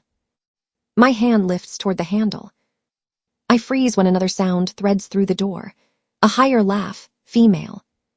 Something inside me goes very, very still. I move closer, slow, quiet. Hale hangs back in the shadows a little. He doesn't say a word. I don't put my ear to the door. I don't need to. I can hear enough. Shouldn't be here, a woman's voice says, breathless and not really meaning it. If they catch me. They won't, Ethan says, low and amused. And if they do, I'll say I ordered you to bring me wine. Who's going to argue with the Queen's favorite? I flinch at that. There's rustling, a soft sound that could be a kiss, could be a hand dragging over cloth. The woman laughs again, muffled. You're terrible, she says. You like it, he replies. I stand there, fingers curled at my sides, while my heart crackles somewhere under my ribs. I'd come here because I needed something steady, something familiar, a reminder that this wasn't all in my head, that there was still one place in this castle where my name wasn't whispered like a curse. Instead, I'm listening to him, use my title like a joke to impress someone else. My throat tightens. I take one step back, then another. The stone feels unsteady under my feet. "Your Majesty," Hale says quietly, "we should go." I nod without looking at him and turn away. I don't run. I walk, each step deliberate, back down the corridor. At the corner, my vision blurs. I swipe at my eyes with the heel of my hand, angry at the wetness. It's my own fault. I knew he was changing. I saw it in the yard. I heard it in the way he said soon, like it was a toy he could hand me to keep me busy. I just didn't want to put a shape to it. I'm halfway to the main stair when a familiar voice cuts across the stone. "Warren." I look up too fast. The Alpha stands at the far end of the corridor, a pair of papers in his hand like he was on his way to some late-night meeting. His eyes go straight to my face, then past me, then flick briefly down the hall toward where I've just come from. Hale straightens. "My king," he says. The Alpha nods to him, his attention still on me. "You're far from your room," he says, "and you look like you've been punched." "I'm fine," I say automatically. My voice is hoarse. He starts walking toward us, slow and steady, no rush, no shock. Just that focused look he gets when he's deciding how bad something is. "Where were you?" he asks. "I saw you down this way from the other stair." I lick my lips. "I wasn't feeling well," I say. "I was walking, I wanted quiet." His gaze flicks over my shoulder again. "Near Ethan's door," he says. His tone is light, the words aren't. "Spectating others." It hits me that he probably saw me standing there at the end of the hall, hovering like a ghost. My face burns. "No," I say too quickly. "I mean, I was just walking. I didn't knock on anyone's door. I need air sometimes. These walls feel close." He doesn't move for a moment. Then he nods once. "Go back to your chamber," he says. "Rest. If you're wandering the halls at night, you're not getting enough sleep." I said I'm fine, I repeat. "And I said I'd prefer you not fall down the stairs," he answers. His gaze softens, just a fraction. "You can argue with me in the morning if you have to. Tonight, do what I ask." I don't have the energy to push. "Fine," I mutter. He steps aside, handing the papers to Hale. "Drop these with Denbert," he says. "Then take up your post outside the Queen's door." Hale nods. We pass the Alpha, close enough that I can smell ink and leather, and the faint ozone tang that clings to him after he's spent an evening in council. He doesn't touch me, but I feel the urge to lean toward him anyway, just for the warmth. Back in our chamber, I close the door and sag against it for a second. The bed is made, the blanket folded neatly. The chair where he sometimes sleeps sits at its usual angle. Everything is where it should be. Except the room feels like it's shifting under my feet. I move to the window and brace my palms on the cold stone frame, staring out at the dark courtyard. Somewhere down there, Ethan is laughing with the kitchen girl again, saying the same words he said to me, probably, promise-shaped lies. I press my forehead against the stone until it hurts, because that pain, at least, is simple. I don't sleep much. When I do drift off, I dream of cups and earrings and hands slipping under skin that isn't mine. By morning, my eyes burn and my stomach is raw. The Alpha is gone when I finally sit up. The dent in the chair is fresh, though. He must have left not long ago. Myrna clucks over my face, leaves a basin of cool water and a warning to drink something, then disappears again. I wash, pull on a simple dress, and make myself go through the motions, check on the storerooms, listen to a dispute over a lost goat, smile at a small child who stares at my dress like it's made of gold. It all feels like someone else's life. By midday, I can't stand it. I find Ethan behind one of the inner stables, where the stone wall gives a little patch of shade. He's alone for once, leaning against the wall with his arms folded, a piece of straw in his mouth like he's in a play about farm boys. He straightens when he sees me, eyes snapping to the guard who stops a polite distance away. "Your Majesty," Ethan says, dipping into a stiff half-bow that doesn't suit him at all. Don't, I say quietly, not when no one's listening. He glances around, then straightens, dropping the title. What is it? He asks. You look bad. I huff out something that might be a laugh if it weren't so sharp. I feel bad, I say, and most of that is your fault. His brow furrows. What did I do now? He asks. I was outside your door last night, I say. He goes very still. For a second, I see the old Ethan, the boy who used to go pale when he thought someone might be hurt, who used to drop his own work to help fix someone's roof. Then his jaw clenches, and something else slides in behind his eyes. You shouldn't have been, he says. It's not safe for you to walk around like that. Don't turn this around on me, I snap. I heard you, I heard her, the kitchen girl, the way you talked to her, the way you laughed with her. He looks away. It was nothing, he says. We were just... You like it, I cut in. That's what you said when she called you terrible. Do you want me to keep going, or is that enough to jog your memory? Color rises in his cheeks. He shoves off the wall, takes a step closer. You were listening at the door, he demands. I was on my way to your room, I say. Because I needed you. Because I'm walking around carrying your child with wolves sniffing at my heels, and I thought maybe, just maybe, the man I risked everything for could look at me and not at the nearest girl with a free evening. His mouth opens, closes. Warren. Don't, I say, voice shaking. Don't call me like that, like you still get to. You were in bed with her, Ethan, laughing, comfortable, like this is a game. It wasn't like that, he says quickly. I was drunk. I was out of my mind. They dragged me in there, it was. You were smiling, I say. The image is burned into my brain even though I never opened the door. The tone of his voice, the way she giggled. Do you smile when you're out of your mind?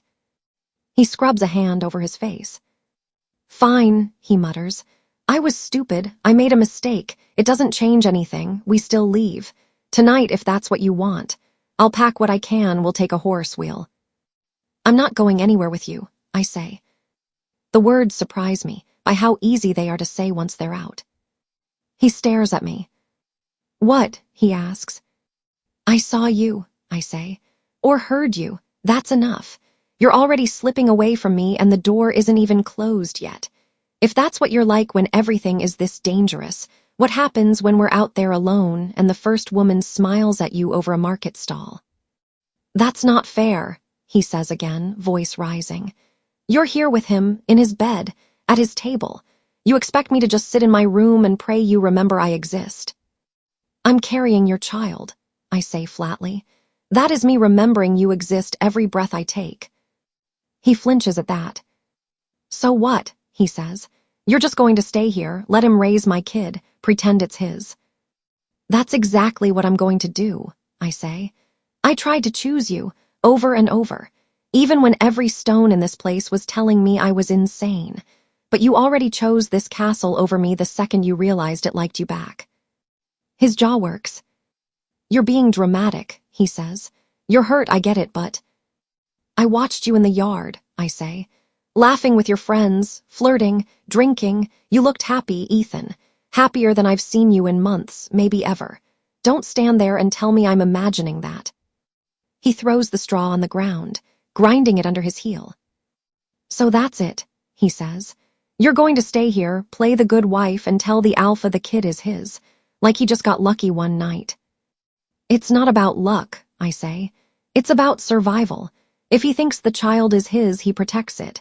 If he knows it's yours, he might still protect it. But the council won't. Rylan won't. Half this pack won't. They will call me a whore and the child a mistake and use both to rip this place apart. You're a shameful woman, he snaps. You know that, sleeping with your husband and pretending it fixes what you did. The words hit like a slap before I even raise my hand. Then I raise my hand. His head jerks to the side with the sound, sharp in the quiet space behind the stables. My palm stings. Don't you dare judge me, I say, low and shaking. You, who just proved you can't go one night without finding a warm body that isn't mine. You, who used my title to impress a girl like it was a toy. You don't get to stand there and call me shameful." His cheek reddens. For a second, he looks like he might yell, or grab me, or do something stupid with his pride. Then he steps back, hands raised. "Fine," he says. "Keep your castle, keep your king. Lie to his face and let him raise a kid that isn't his. Just remember who you're really lying to when you look in the mirror." "If you ever say a word," I say quietly, "to anyone about the child, about last night, about us, I will ask the Alpha to cage you. And he will. Because as much as you like to pretend you're important now, you're still just a soldier who got lucky with the Queen once." His eyes flash. "You wouldn't," he says. "Try me," I say. We stand there, breathing hard, facing each other like strangers who happen to share a history. Finally, he drops his gaze. "Enjoy your crown," he mutters. "Your Majesty." He walks away, shoulders tight, boots kicking at the dirt. I watch him go until he rounds the corner and disappears. My whole body feels like someone took it apart and put it back together wrong. I lean back against the wall for a second, pressing my head into the rough stone, and close my eyes. "Your Majesty." The voice comes from my right. I jerk my eyes open.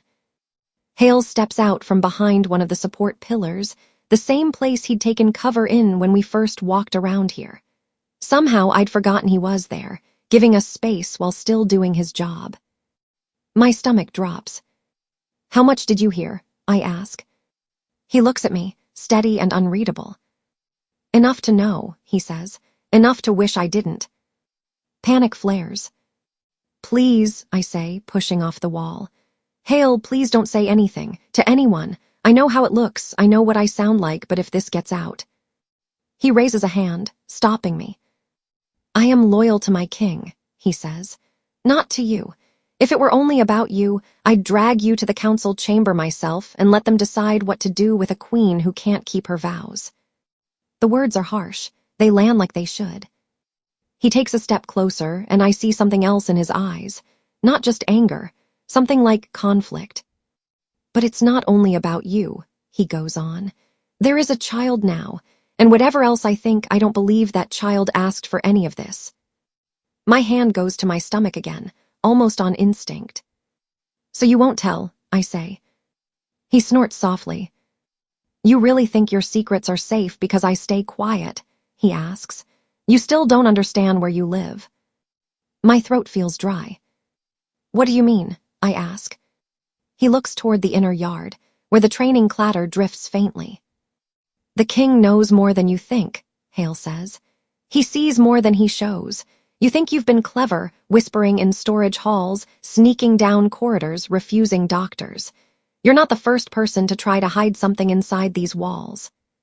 Heat creeps up the back of my neck. "How much does he know?" I ask. Hale's mouth twists. "He sent me to test you," he says. "The night I offered you a way out on the supply cart. That wasn't my idea. That was his. He wanted to see if you'd run." I feel stupid for being surprised. Of course it was a test. Of course nothing in this place happens by accident. "He has eyes in more places than you can count," Hale continues. "Ears, too. Servants talk, guards talk. That kitchen girl you almost walked in on last night, she may not say a word to anyone. Or she might brag over laundry one morning and someone else will hear. Nothing stays buried long. Not here." My heart hammers. "And the child?" I ask, voice barely above a whisper. "Does he know?" Hale studies me for a long, uncomfortable second. "You think a wolf who can smell fear across a field doesn't notice when the woman sharing his bed smells different," he says. "You think he hasn't counted the days since the wedding and the nights since he started actually touching you. You think he can't do simple math." My knees feel weak. "So he knows," I say. "I don't speak for him," Hale replies. "I don't know what he plans to do with what he knows. But I know this, if he wanted you gone, you'd be gone. If he wanted the truth shouted from the top of the walls, we'd all be hearing it every hour." He steps back into the shade again. "You are alive," he says. "The child inside you is alive. That is not an accident. Don't mistake his silence for ignorance, my queen. It's a choice. The yard noise seems very far away. Why are you telling me this? I ask. He hesitates. Because you begged me not to speak, he says. And I want you to understand that I'm not the one you need to be begging. I am a soldier. I follow orders. I don't decide who lives in this castle. He does. He nods once toward the main hall, where somewhere inside, the alpha is probably bent over a table, frowning at lists. And because, Hale adds quietly, for reasons I don't fully understand, he's chosen to keep you here, to protect you, even when you don't make it easy. With that, he turns and walks away, his footsteps steady on the stone. I stand there behind the stables, the sun sliding across my face, the small of my back pressed into cold stone, and let his words sink in. My affair with Ethan was never really a secret. My pregnancy is not really a secret.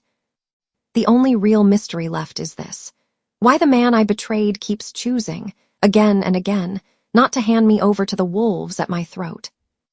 And for the first time, really, truly, I understand just how much of my life is sitting in his hands, and that he's been carrying that weight long before I even realized it was there.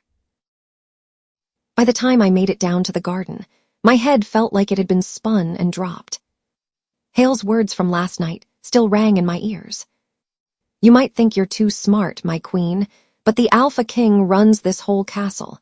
You can't hide anything from him. I'd barely slept. I'd stared at the ceiling beside a man who'd come in late, lay down heavily, and been breathing slow and even within minutes. I'd watched the rise and fall of his chest, wondering when, exactly, he'd started knowing everything and why he still bothered to act like he didn't. The garden was usually quiet early, a place where I could pretend I was just a woman in a dress and not a Luna with wolves at her door. Today, it wasn't quiet at all. A cluster of soldiers stood near the old stone bench, talking in low voices. Their armor caught the weak light, throwing off dull flashes. A couple of them laughed at something one of the others said, but it sounded forced. The Alpha was with them. He'd taken off his cloak and rolled his sleeves to the forearms, something I'd learned meant he either been training with them or intended to. His hair was a little mussed, like he'd run a hand through it one too many times. I almost turned around. Hale saw me before he did. His eyes flicked to my face, then he murmured something to the man beside him. The words didn't reach me, but the effect did. One by one, the soldiers fell silent. The Alpha turned. His gaze landed on me and stayed there. Leave us, he said without raising his voice. The men scattered instantly, peeling away down different paths. Hale hesitated for half a breath, gave me a small nod, then followed, his boots crunching on the gravel until the sound faded. The garden dropped into a strange, flat quiet, just the rustle of leaves, the faint splash from the fountain. I walked toward him, because there was nowhere else left to go. Up close, his expression was worn. Not the hard anger I'd seen the day he'd come to my village, not the cold mask he wore in council. Something else, like the throb after a bruise. Warren, he said.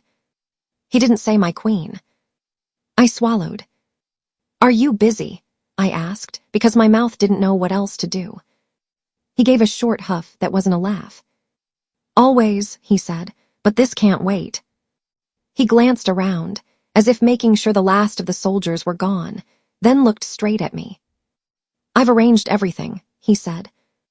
My stomach dropped. Arranged what? I asked slowly. He nodded toward the far side of the garden, where the wall dipped, and you could just see the edge of a cart track beyond. For you, he said, and Ethan. The name hit like a stone. I started. He cut me off with a small movement of his hand. You don't need to play stupid, he said quietly. There was no bite in it, just tired honesty. Not with me, not anymore. He sat down on the stone bench, like this was going to take longer than standing aloud, then gestured to the spot beside him. My legs didn't trust him yet, so I stayed standing, hands locked together in front of my stomach. He let it go. Listen, he said. I spoke with Denbert this morning, and a scribe. There are divorce papers being sealed as we speak. By tonight, they'll be ready. Divorce. The word sounded wrong in his mouth, like something that belonged to another language. I had to swallow before I could say it. You're ending our marriage. Yes, he said, on paper, in the eyes of the pack. He met my eyes and didn't look away. Tonight, he went on, a cart will be at the north gate. It will be stocked with food, water, and enough coin that you won't be begging in the first town you reach. Supplies, too. Clothing that doesn't scream queen. The kind of things two people need if they're not coming back. My heart hammered. 2 people, I repeated. You mean? You and Ethan, he said. You leave tonight together.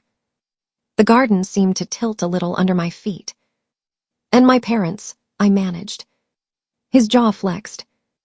I gave them my word, he said. No one touches them. They live out their days in that house if they wish.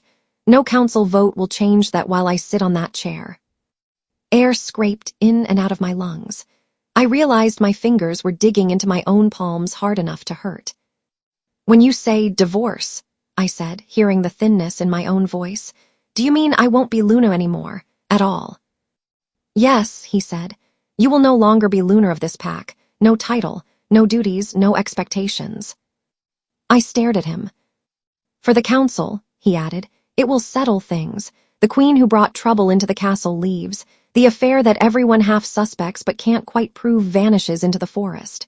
The child, his gaze flicked down to my midsection and back up. The child goes with its parents. The blood debt becomes something they can live with. It isn't perfect, but it's easier for them than a trial. The child. My hand flew to my stomach before I could stop it. You know, I whispered. He gave a small, humorless smile. I'm a wolf, he said softly. I can smell when something changes, and I can count backwards. Heat burned up my neck into my face. For how long? I asked. Long enough, he said. Long enough to watch you get sicker in the mornings and refuse a doctor. Long enough to hear the way you talk when you think no one's listening. Long enough to decide that if there was any path where you walked out of this alive, I should clear it. Guilt twisted like a knife in my chest. You're just letting me go, I said. With him after everything. Yes, he said simply. Why, I blurted. Why would you do that? His eyes tightened. Because I walked into your house and ripped your life apart without asking if you wanted it, he said. Because I chose a marriage as a punishment, not a bond. Because every time you look at me, I see you remembering that. And because you still look for him in the corridors at night instead of looking for me. He paused, breath steady but shallow. Because, he finished quietly, despite all of that, I don't want to be the man who cages you for the rest of your life when there is one way left to set you free. The words landed heavy in the space between us. I thought about the cart, about the coins, about walking through the north gate with Ethan at my side, leaving the walls and the council and the poison and the looks behind. I thought about my mother's face at the dinner table, the way she'd stared at him, this man in front of me, with something like awe. The way she'd taken me outside and asked why I was so cold. He is your husband now. Ethan is not your life anymore. I thought about his wolf standing between me and another wolf in the garden, about the way he'd shifted in the council hall and snarled at Rylan when everyone else was ready to throw me to the fire. My eyes stung. Just like that, I asked hoarsely, you wipe your hands of me. Of us. He flinched, just barely. This is not easy, he said. Do not mistake me for a saint. I am not doing this out of kindness alone. I am also doing it because the longer you stay, the more blood the council will want. Ryland's brothers are already dead. His suspicion has a shape now. The poison, the earrings, all of it points toward you in their minds. Sending you away is the one thing that feels like it might cool the room before it catches fire. My chest ached. And what if I don't want to go? I heard myself say. His eyes searched my face like he wasn't sure he'd heard me right. What? He asked. My throat closed up. I know what I've done, I blurted. I know it's ugly. I know I've lied and snuck around and made a mess out of everything I touched, but I can't walk away and pretend this never happened. I can't take your money, walk out that gate with him, and just pretend this was some bad dream. Tears spilled over. I didn't bother to wipe them. I don't want to leave my parents like that, I said, or the people I've tried to help here, or you. The last word came out small. His jaw clenched. Warren, he said slowly, you're tired, you feel guilty. That's not the same as wanting to stay. I don't just feel guilty, I shot back. I stopped myself before I said something I wasn't ready to untangle yet. He stared at me, eyes darker than I'd ever seen them. Don't pretend, he said, voice dropping. Don't stand here and tell me you suddenly want this marriage because the floor gave out under your feet somewhere else. You have a man in this castle you've chosen over and over again, even when it burned you. There is a cart being loaded right now so you can walk away with him alive. I thought he would be better than this, I whispered. I thought he still cared. Maybe he does, the alpha cut in. There was something bitter and raw in his tone. Maybe in his own small way. I'm not the one who gets to judge that, but caring does not erase what you've done or what he's done. And it doesn't change that this, he gestured between us, was built on a debt and a mistake. He stood, the motion sudden enough to make my heart jump. Go, he said. Take the escape while it still exists. Before I go back inside, sit in that council chamber, and listen to men like Rylan list every reason they think you should be chained. Before I run out of patience watching you rip yourself apart in both directions. I'm asking you to forgive me instead, I said thickly, to let me stay and fix what I can. His eyes burned. Forgive you, he repeated softly. Warren, I don't even know what that looks like yet. I don't know what it would mean. All I know is that if you stay, there will be pain. For you, for me, for this pack. And I don't know if any of us are strong enough to carry that and come out the other side standing. He took a breath that seemed to hurt. Go, he said again, voice rougher. Before I change my mind and order you caged instead of giving you a way out. The words hit like a slap. I stood there, looking at him through tears, wanting to say 100 things I didn't have names for. Instead, I nodded once, because my legs suddenly felt like they might give out, and turned away. I walked out of the garden, past the barracks, through the shadowed corridor where I'd met Ethan so many nights, my thoughts a tangled knot of fear and anger and something that felt suspiciously like grief. If I was going to leave, I needed to know whether there was still anything worth leaving with. And there was only one person who could answer that. The hall outside the soldiers' rooms smelled like old stew and old leather. I knew Ethan's door by feel now. How many nights had I slipped down this corridor, heart pounding, palms sweaty, praying no one stepped around the corner at the wrong time. My hand shook as I wrapped it around the latch. For one heartbeat, I pictured knocking. A normal wife in some other life would knock. I pushed the door open without warning. Light from the narrow window fell across the bed. Ethan was on it, again, shirt half open, hair mussed, one arm propped behind his head. A woman lay beside him, sideways across his chest, her dress pushed up to her thighs, bare legs tangled with his. Not the same kitchen girl I'd overheard before. This one had dark skin and tight curls pulled back in a scarf, a laundry servant I'd seen hauling baskets. They were both laughing. The sound died when the door hit the wall. The girl jerked up, clutching at her skirt. Ethan froze, the easy grin on his face collapsing into something pale and shocked. Warren, he said. He said my name, not my title. The girl scrambled to sit, pulling the blanket up over her chest. Your Majesty, she stammered, eyes wild. I didn't. I couldn't move for a second. Everything in me went quiet, not numb exactly, just still like the moment before a storm hits when the air holds its breath. I see I picked a bad time, I said, and I didn't recognize my own voice. It sounded flat, almost calm. Ethan swung his legs off the bed, nearly tripping over his boots. This is not what it looks like, he said. We were just... Don't, I said. He shut his mouth. The girl's shoulders shook. I'm so sorry, she whispered. He said it was fine that you didn't care that. I held up a hand without looking at her. I'm not here for you, I said. Put your dress on and go. She stared at me like she thought this might be a trick. I won't stop you, I added. She scrambled off the bed, clutching the blanket with one hand while she dragged her dress down with the other. Her feet hit the floor with small, frantic thuds. Ethan started toward me. Warren, just listen, he began. The girl darted past him, eyes on the ground, and slipped into the hall. The door swung closed behind her with a soft click, leaving the two of us in the small, suddenly suffocating room.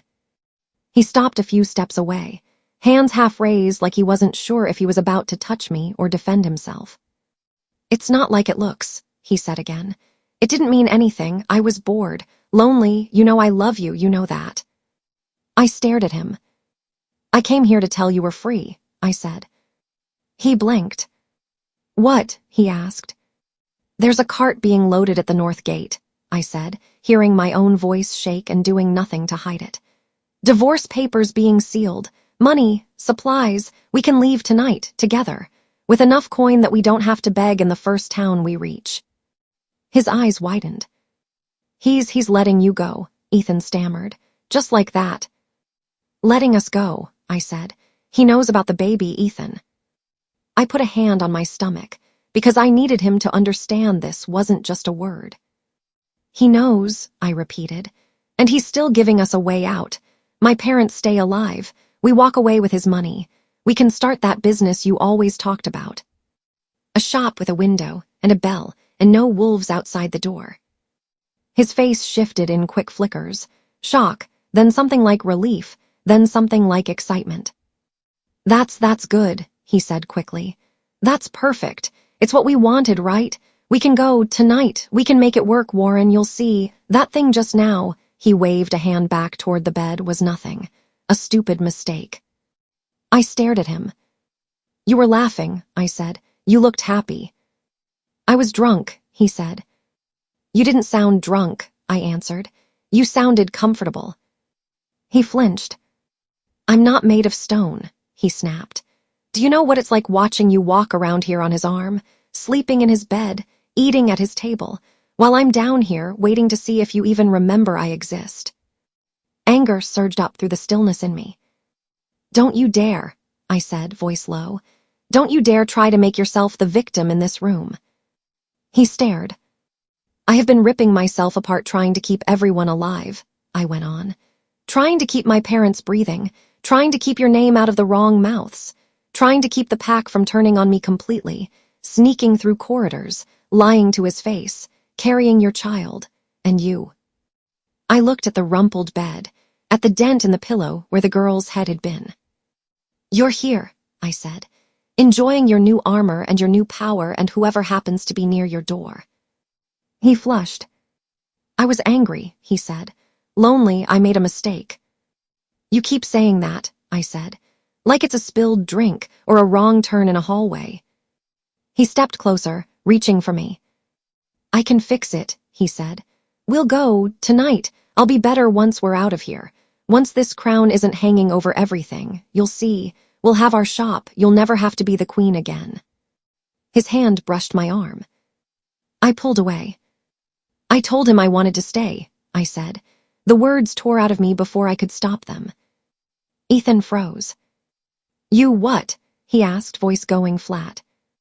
In the garden, I said. He told me about the cart, the money, the divorce. I asked him to forgive me instead, to let me stay. His eyes went cold. So you're choosing him, he said. After everything, after using me like some stepping stone out of your village, now you want to stay in your pretty castle with your pretty crown. Heat surged up my neck. I never used you, I snapped. I loved you. I gave up everything I was supposed to be for you. I lied for you. I risked my life for you. I am carrying your child while everyone around me thinks it's his. A child you were going to keep here, he threw back. Raise under his roof. Let him call his, while I what exactly disappeared. My chest hurt. I was trying to hold everything together, I said. I thought you still cared. I thought if we could get you more power, more money, you wouldn't feel so. So beneath you, he cut in. That's not what I said, I shot back. It's what you meant, he said. You don't see me as your equal, Warren. You see me as something you have to fix. Something you have to drag up to your level so you don't feel guilty when you kiss me in hallways and go back to his bed. The words hit like blows. My vision blurred. I heard my own voice, hoarse and shaking. I'm carrying your baby, I said. And you're standing in front of me, half-dressed from another woman's bed, telling me I don't see you. That's because you don't, he snarled. You see what you want from me, a man you can mold into whatever makes you feel less like a traitor, a project, not a person. He laughed, but there was no humor in it. You know what, he said. Go, take his money, start that little shop. Pretend to be grateful for the scraps he throws you. I'm done being your secret. Something inside me tore. I don't remember moving. One moment, I was standing there, chest heaving, eyes burning. The next, my hand had closed around the heavy metal candlestick on the little table by the bed. It fit my fist perfectly. Warren, Ethan started. I swung. The sound was dull, not sharp. A horrible thud, followed by the scrape of his boots as his legs gave out. He hit the side of the bed, then the floor. The candlestick slipped from my hand, clanged once against the stone, and rolled until it knocked against the wall. Silence crashed down on the room. My breath roared in my ears. Ethan, I whispered. He lay crumpled on the floor, one arm bent under him at an angle that didn't look right. His eyes were open, staring at nothing. There was a dark stain spreading in his hair, seeping onto the stone, but I didn't look at it directly. I didn't have to. He didn't move. He didn't swear, didn't rush toward me, didn't do anything at all. My hands started to shake. Behind me, the door creaked. I turned. The laundry girl stood in the doorway, dress pulled on crooked, hair half out of its wrap. Her eyes went from Ethan's body to the candlestick to my hands. She let out a strangled sound. She began, then clamped a hand over her mouth. We stared at each other. I'm not going to hurt you, I said, and my voice sounded like it was coming from somewhere far away. I'm not here for you. Tears spilled down her cheeks. I'm glad he's gone, she blurted, then gasped like she'd shocked herself. I blinked. What? I asked. She swallowed hard. He thought we were all toys, she said in a rush. Me, the kitchen girl, the one from the stables. He liked to see how far he could push, who he could call into his room, and how quick we'd say yes because we were scared to say no to the Queen's favorite. I was tired. We all were. We just didn't know what to do. A bitter, broken laugh scraped out of me. Looks like I did, I said. She flinched. What will happen now? She whispered. I looked down at my hands. Blood was already drying on my fingers, small, rusty streaks against my skin. There were specks on the front of my dress, too. I hadn't even felt them land. If anyone knows I did this, I said slowly, they will cage me, or worse. They will not be careful with you. They will not care that he treated you badly. They will only see a servant and a crime. She nodded quickly, eyes wide. I won't say anything, she said. I swear it. I'll say he sent me away, or that I never came. I won't tell anyone. I'm relieved. That's terrible, but I am. Her voice broke on the last word. Go, I said softly. Wash your face, fix your dress. Go back to the laundry and complain about how hard the work is, like you did yesterday, like you will tomorrow. She hesitated, then gave a jerky bow. Thank you, she whispered, for not making this worse. She backed out of the room, pulling the door almost closed behind her, leaving just a crack. The room felt smaller after she left. I looked at Ethan one more time. The boy from the village well was gone. The man who'd laughed with me while we planned a shop was gone. All that was left was this quiet, awful stillness. My stomach churned. I turned and walked out, leaving the candlestick where it had fallen. I didn't remember the route back to our chamber. I knew I took stairs because my legs burned. I knew I passed people because faces turned and mouths dropped open as I went by, but none of it stuck. All I really knew was the pounding in my ears and the copper smell that clung too close. When I pushed open the door to our room, the alpha was inside. He stood by the trunk at the foot of the bed, one of my dresses folded in his hands. Another lay over the chair. My boots sat neatly beside the trunk, laces tied. He looked up. His gaze went straight to my face, then dropped to my dress, to the stains, to my hands. He went very, very still. "What did you do?" he asked quietly. The question snapped something loose in my chest. "I killed him," I said. It came out low and steady. No drama, just fact. The dress slipped from his fingers and slid to the floor. "Ethan," he said. "Yes," I answered. For a moment, the only sound was the faint flutter of the curtains by the window. He took a slow breath, like he was pulling air through stone. "Tell me," he said. So I did. I told him about walking into the room and seeing Ethan with another woman again, laughing like nothing mattered. I told him about the cart and the coin and the divorce he'd laid at my feet in the garden. I told him about the way Ethan had twisted it, how he'd made himself the wounded one, how he'd thrown my own guilt back at me. I told him about the candlestick, about the swing, about the sound when it hit, about the way Ethan had fallen and not gotten back up. I told him about the servant girls screaming, about her saying she was glad he was gone, about the way she'd begged me not to make this worse for her. By the time I was done, my throat hurt. My hands still shook. He hadn't moved much while I spoke, just small things. A muscle twitch in his jaw when I mentioned Ethan teasing the servants, his fingers tightening on the edge of the trunk when I described the swing. When I finished, he closed his eyes for half a second. Then he opened them again and looked straight at me. "For how long," he asked softly, "have you been in love with a man who treats you like that?" The question knocked the wind out of me. "I don't know what I feel anymore," I snapped, because the other option was crying again and I was so tired of crying. I loved him. Once, I thought I did. I thought he was the only thing in my life that was mine. "And now?" the alpha asked. "Now he's dead on a floor and I'm standing here with his blood on my hands," I said. "So it doesn't really matter what I thought, does it?" He studied me for a long, long moment. "You could have run," he said. "When I told you about the cart, you could have gone straight to the gate instead of his room." "I wanted to know if there was anything left worth leaving with," I said. "Now I know." Silence stretched between us. He stepped closer, slow, like he was approaching a wild animal that might bolt. "Give me your hands," he said. I stared at him.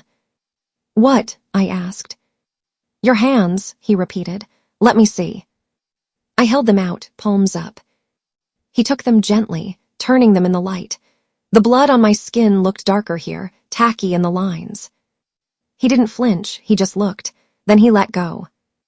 "As your king," he said quietly, "I should have you dragged to the council chamber in chains right now." My heart stuttered.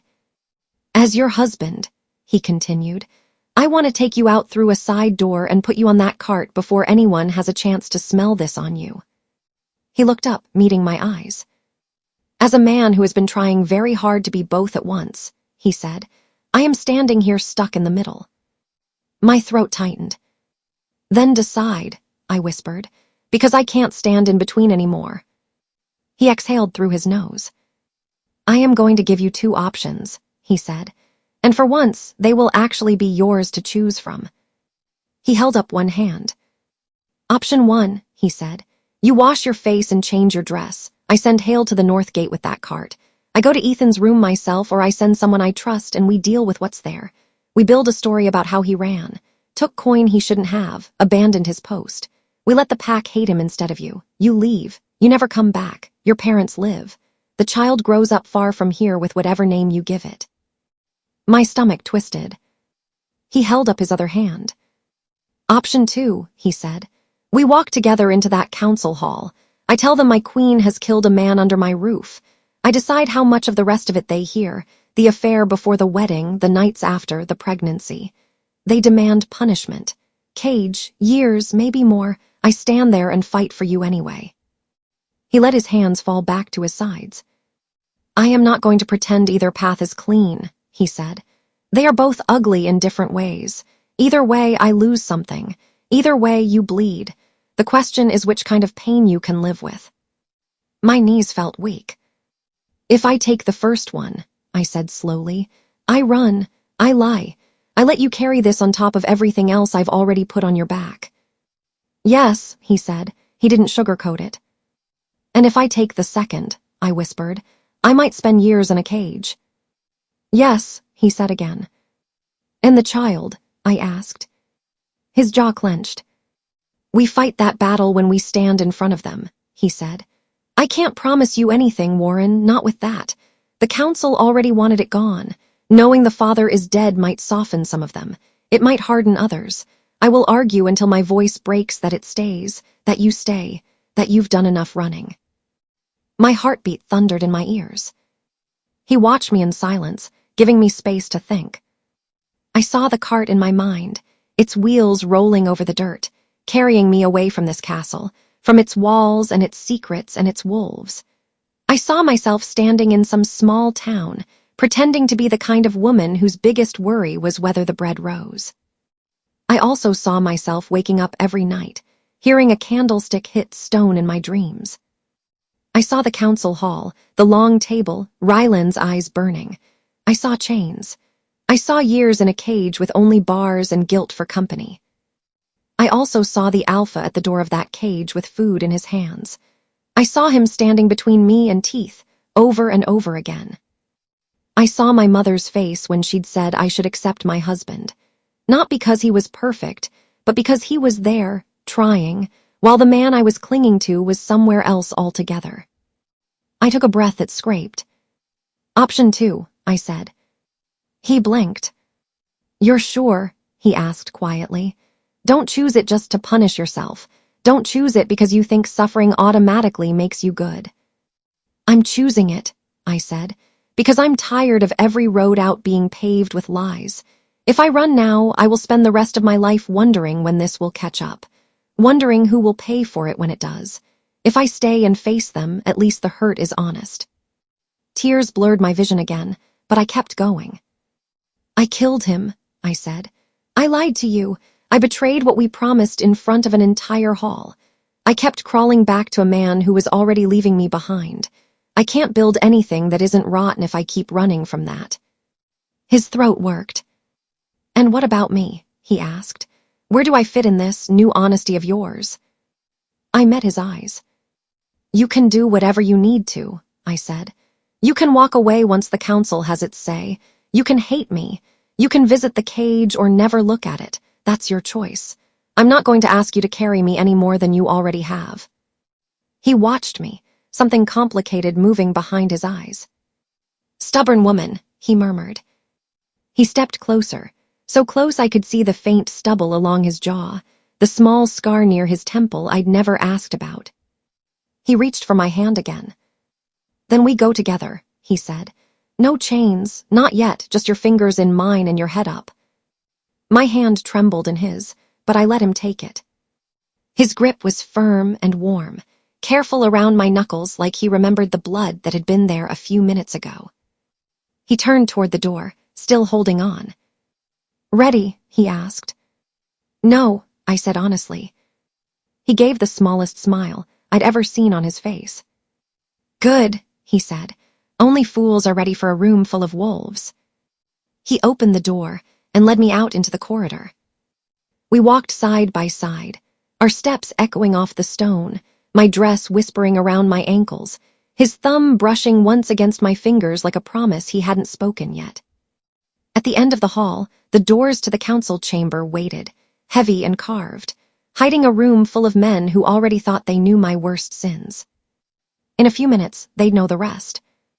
And I would find out what kind of life was left on the other side. The doors to the council hall were bigger up close. Carved wolves stared down from the dark wood, eyes picked out in lighter grain so they always looked like they were watching. I'd seen them a dozen times since coming here and never really noticed them. Now they felt like they were judging me before I even stepped inside. The Alpha's hand was still around mine. "Last chance to run," he said quietly. My fingers tightened. "I already chose," I answered. He gave one small nod, then pushed the doors open. The hall buzzed the second we stepped in. Counselors sat along the long, curved table, cloaks pulled tight, papers spread in front of them like shields. Denbert was there at the center, calm as always, quill resting in his fingers. To his left, Ryland sat stiff-backed, that same sharp, angry jaw clenched tight. A few other faces I knew better now, men I'd helped, men I argued with, men who'd watched me the past weeks like I was a puzzle they hadn't solved yet. Guards lined the walls. Hale was among them, gaze flicking from me to the Alpha and back. Conversations dropped off as we walked down the center. Every footstep echoed. The Alpha released my hand when we reached the open space before the table. It felt like losing a railing on stairs.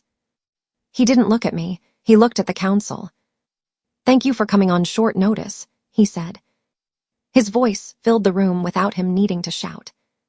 "We don't call a full council lightly," Denbert said. "Your message said there had been a crime under your roof." "There has," the Alpha said. "A serious one." Ryland's eyes were on me like claws. "What now?" he asked. "Another convenient accident that somehow leads back to the same place." My chest tightened. The Alpha didn't react. "Last night," he said, "one of our own died in his chamber." A low murmur rippled through the room. Not shock, exactly. More like confirmation of something they'd all already half heard. "Ethan," Denbert said slowly. "Corporal in the Outer Watch, recently promoted." "Yes," the Alpha said. "That Ethan." He glanced at the guards along the wall. "Hale," he said. Hale stepped forward, boots steady, and set a small folded cloth on the edge of the table. Even from here, I could see the brownish smear on it. Blood. "We found his body in his quarters," the Alpha said. "Blunt force to the head.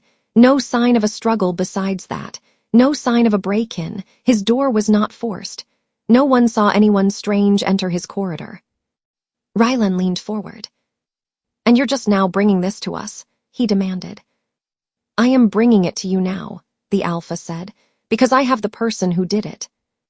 Every gaze in the room swung to me. My heart thumped loud enough that it felt like everyone should hear it. "She stands beside me," the Alpha said. The hall dropped into absolute silence. For a moment, the word queen seemed to hang there, waiting to be said, but he didn't use it. "Warren killed him," he said, "in his room under my roof." Several counselors spoke at once. "What? How?" "Your Majesty, this is not." Ryland's voice cut through all of them. "She," he spat, "the same woman who somehow sits safe while men around her fall. The same woman whose parents took 2 wolves from us and walked away with a wedding instead of a funeral." The Alpha's shoulders squared. "Enough," he snapped. Ryland's mouth tightened, but he shut it. Denbert's eyes were on me. There was shock there, but not disbelief. It was more like he'd been waiting for something ugly to crawl out from under a rock, and it finally had. "Explain," Denbert said to the Alpha. "From the start." The Alpha nodded once. "Late last night," he said, "there was an incident between Ethan and the Queen."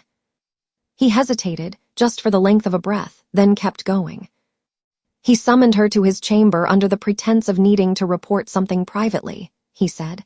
"When she arrived, he tried to force himself on her. She defended herself with the nearest thing to hand. He fell. The injury killed him." My stomach lurched. Self-defense. That was the story he was giving them. The neat version. The one where I was the woman who pushed a man off to save herself, not the woman who'd walked into that room with years of bad choices stacked up behind her. Ryland slammed his palm on the table. "Then why is she not in chains already?" he demanded. "You don't even think to cage her for killing a man in his own room. Is the law only for some of us?" Several counselors murmured in support. The ones on the far right, the older ones whose eyes had always been cold. "Because I wanted you to hear the full story first," the Alpha said evenly. "From me, not as gossip in the courtyard, not as rumors warped by fear, She grabbed one strike. It landed. That does not make her some planned assassin. Assassin or not, Ryland snapped. She keeps ending up in the center of things that cost us men. How many bodies have to hit the ground before you admit she is poison in the middle of this pack? Heat crawled up my neck. Denbert held up a hand. Rylan, he said, calm but firm. We will hear all of it, then we will speak of sentence. He turned back to the Alpha. Your Majesty, he said, we know the law, you know it as well as we do. A life taken within the walls under the king's roof demands answer, even if it was not planned, even if it was struck in fear. Did she come to you after she did this? The Alpha's jaw flexed. Yes, he said. She came directly to our chamber. She didn't try to run. She didn't hide her hands. His gaze slid sideways to me, just for a heartbeat. I found her with blood on her dress, he said. She told me what happened. And you accepted it as self-defense, one of the counselors said skeptically. Just like that. No, the Alpha said.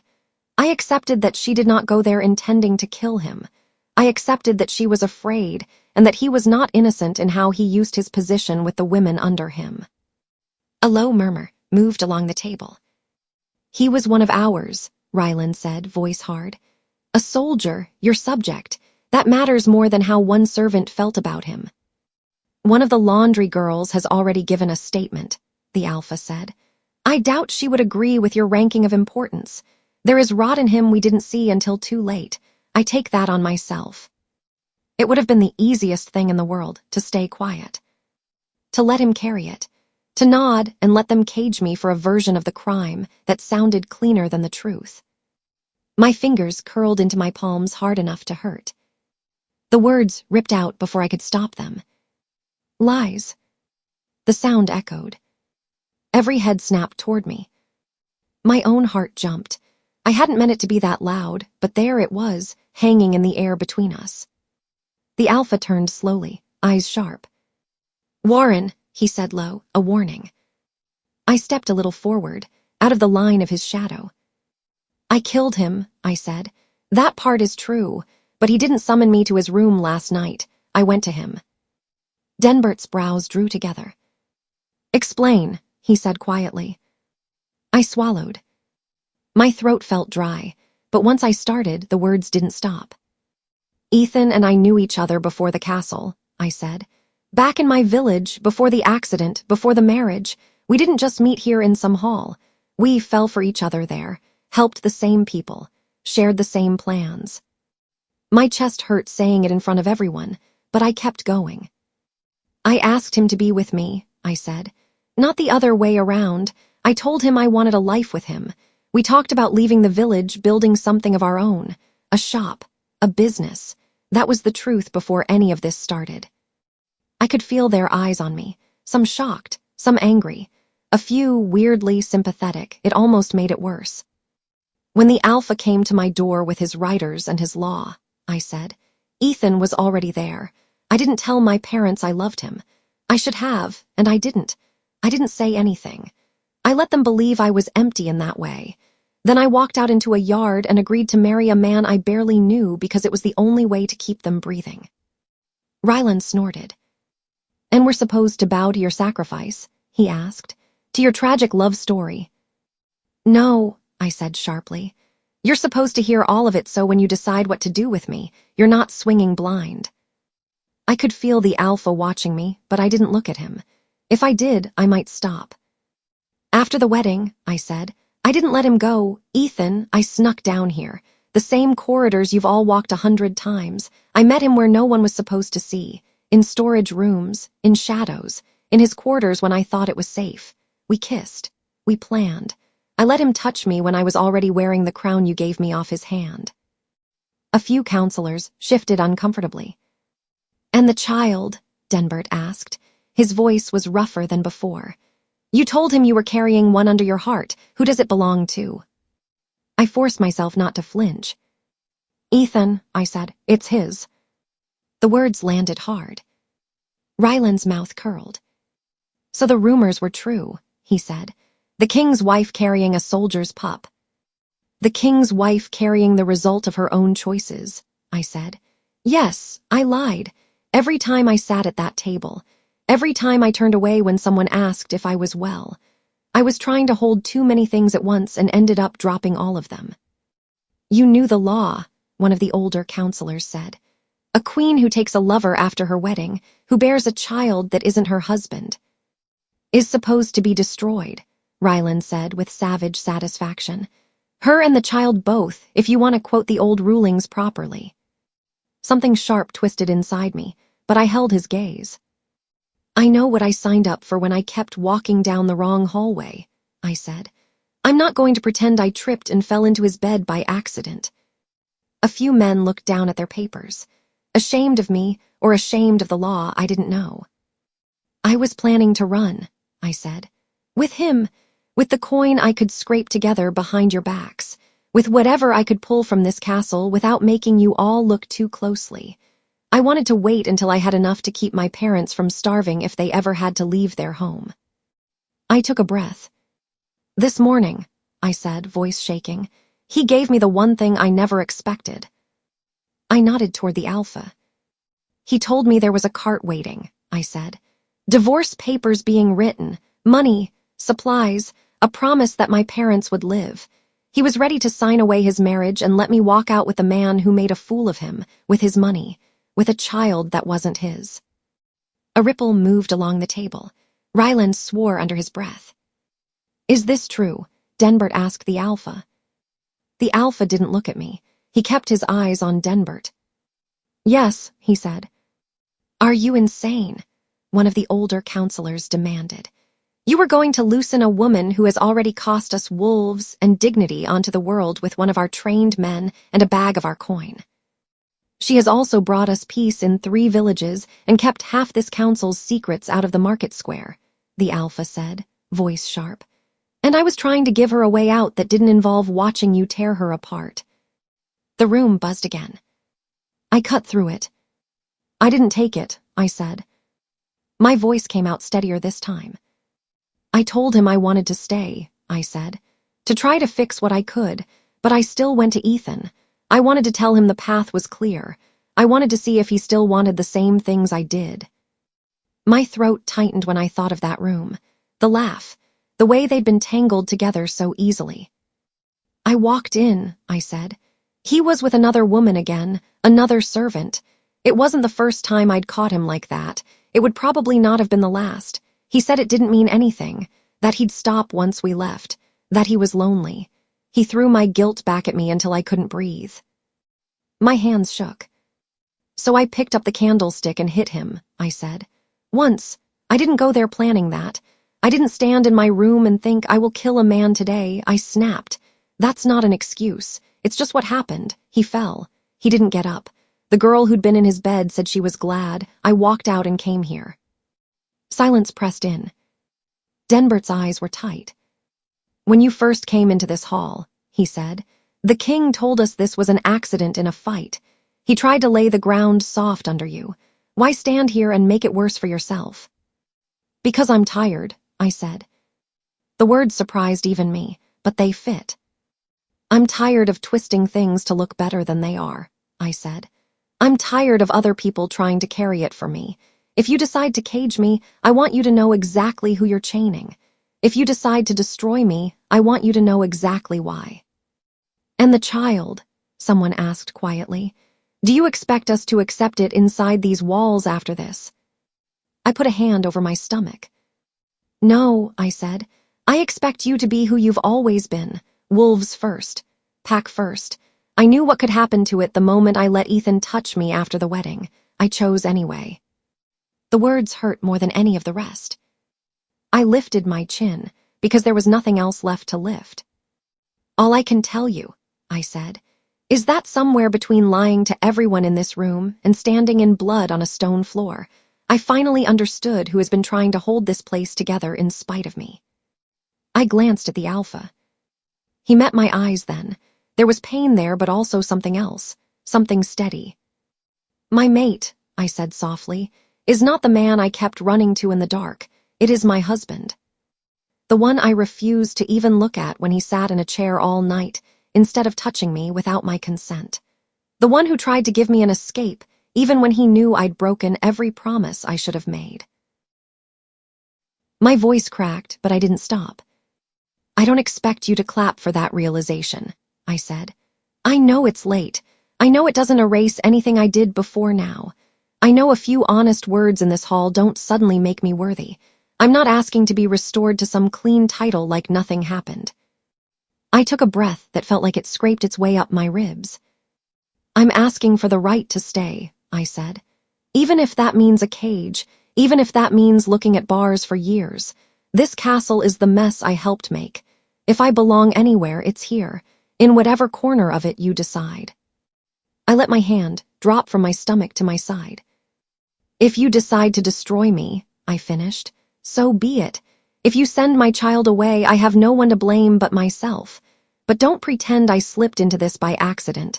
I walked here, so cage the woman who walked, not some softer version of her.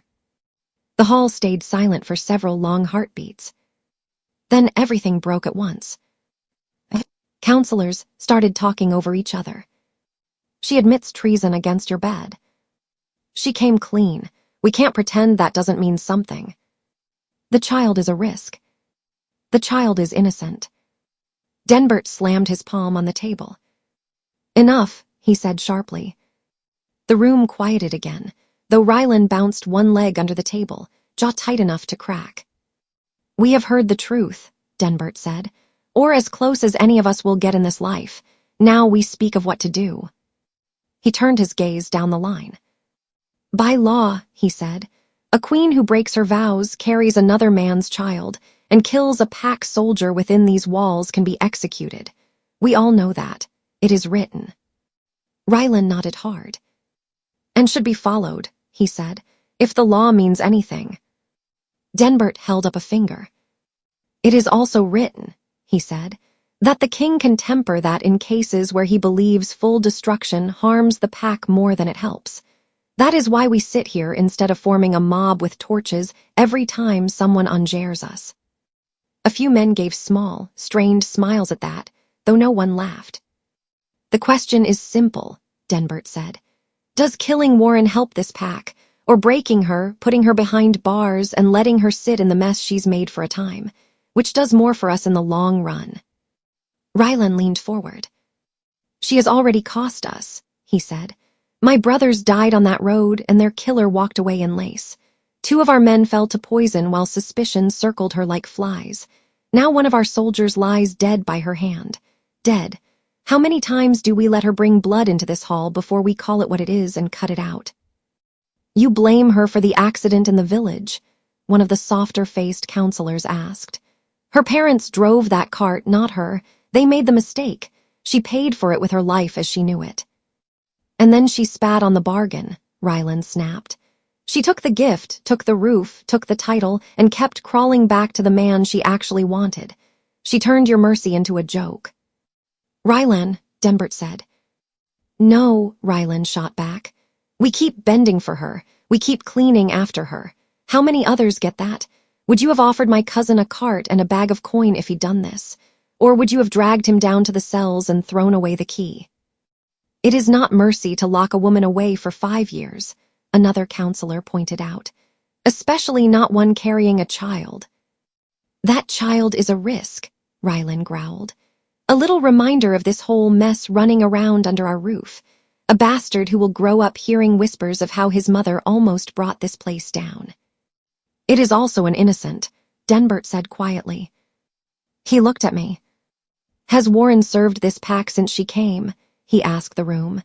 Have you seen her? Not in our closed sessions, but with our people. The younger junior counselor, I'd helped with debts, cleared his throat. I have, he said. His voice shook at first, but steadied as he went on. She saw my ledger one day by accident and noticed I was behind. She didn't mock me. She didn't use it.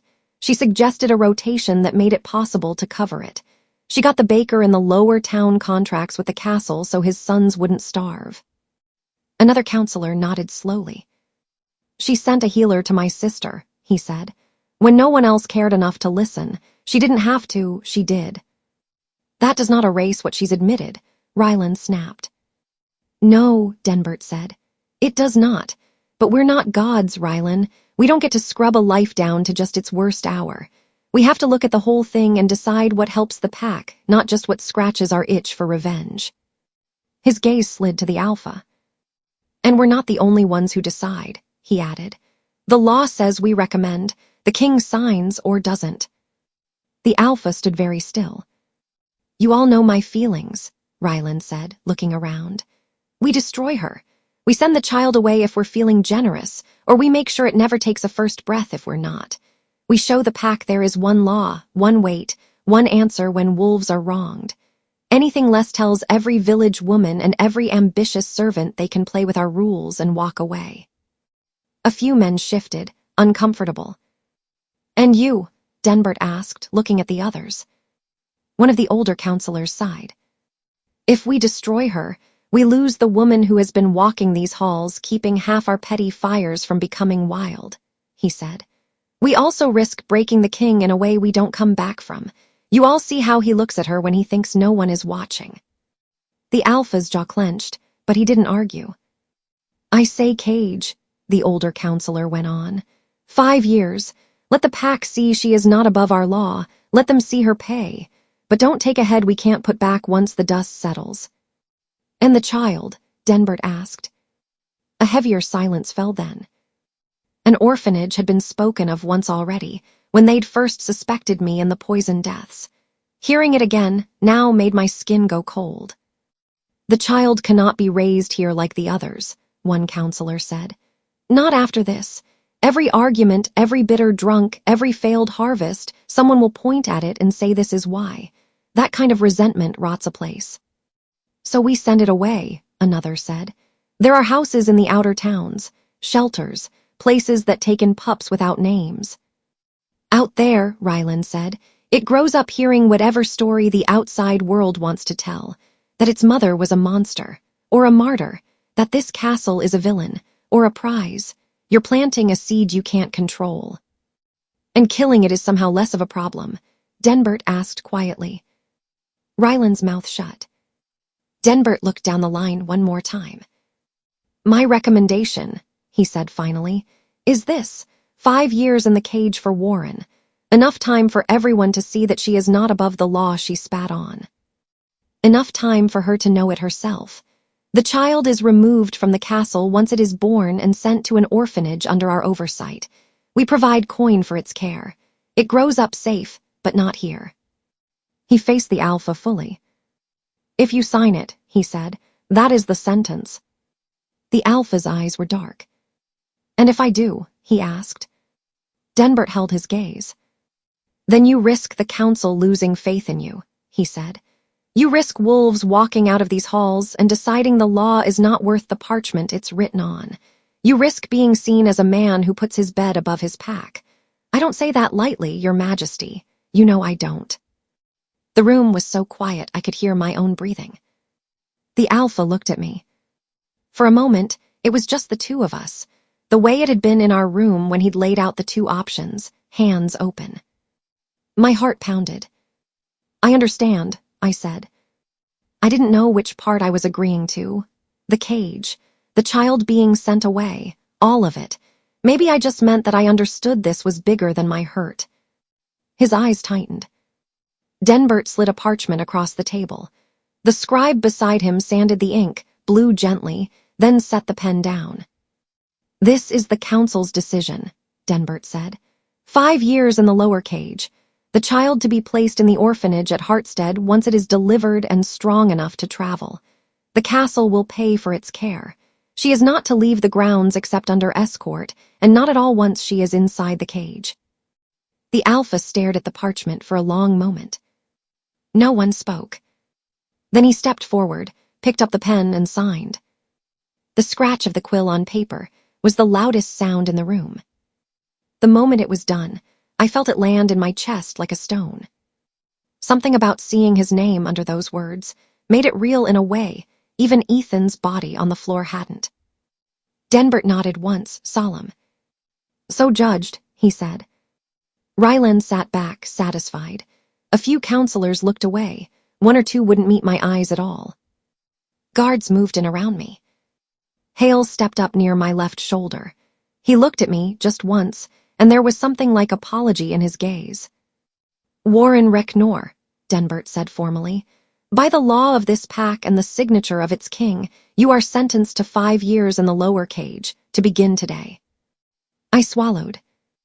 My legs felt oddly light, like they might float out from under me. The Alpha's hands curled into fists at his sides. "Take her down," he said. His voice was flat, but his eyes weren't. They didn't chain my hands. Part of me was grateful for that. Part of me thought it might almost be easier if they had. Chains would give my arms something to do, somewhere for my guilt to sit. Instead, my fingers just twisted in the fabric of my dress as we walked. The way to the lower levels was colder. We passed the main hall, the kitchens, the storerooms I knew too well. Then the stairs started to curve down. Stone walls closed in, damp and rough under my fingertips when I reached out to steady myself. Lanterns hung at intervals, throwing light in uneven patches. We passed a few cells on the upper level, storage now, mostly. Old chains still hung from some of the walls, remnants of a time when the cages had been used more often. The iron smelled old, but the threat was fresh enough. Hale walked half a step behind me, and to the side, close enough that if I tripped, he could catch me. "You okay?" he muttered once, low enough that the other guard might not hear. I let out a rough breath. "Not really," I said. "At least you're honest now," he said. It wasn't cruel, just true. We reached another set of stairs, steeper this time. The air cooled again. At the bottom, the corridor widened into a row of barred doors. Most of them were empty. One had a drunk from the village sleeping off a fight, snoring loud enough to shake the bars. Another held a scrawny man who'd been caught stealing from the armory weeks ago.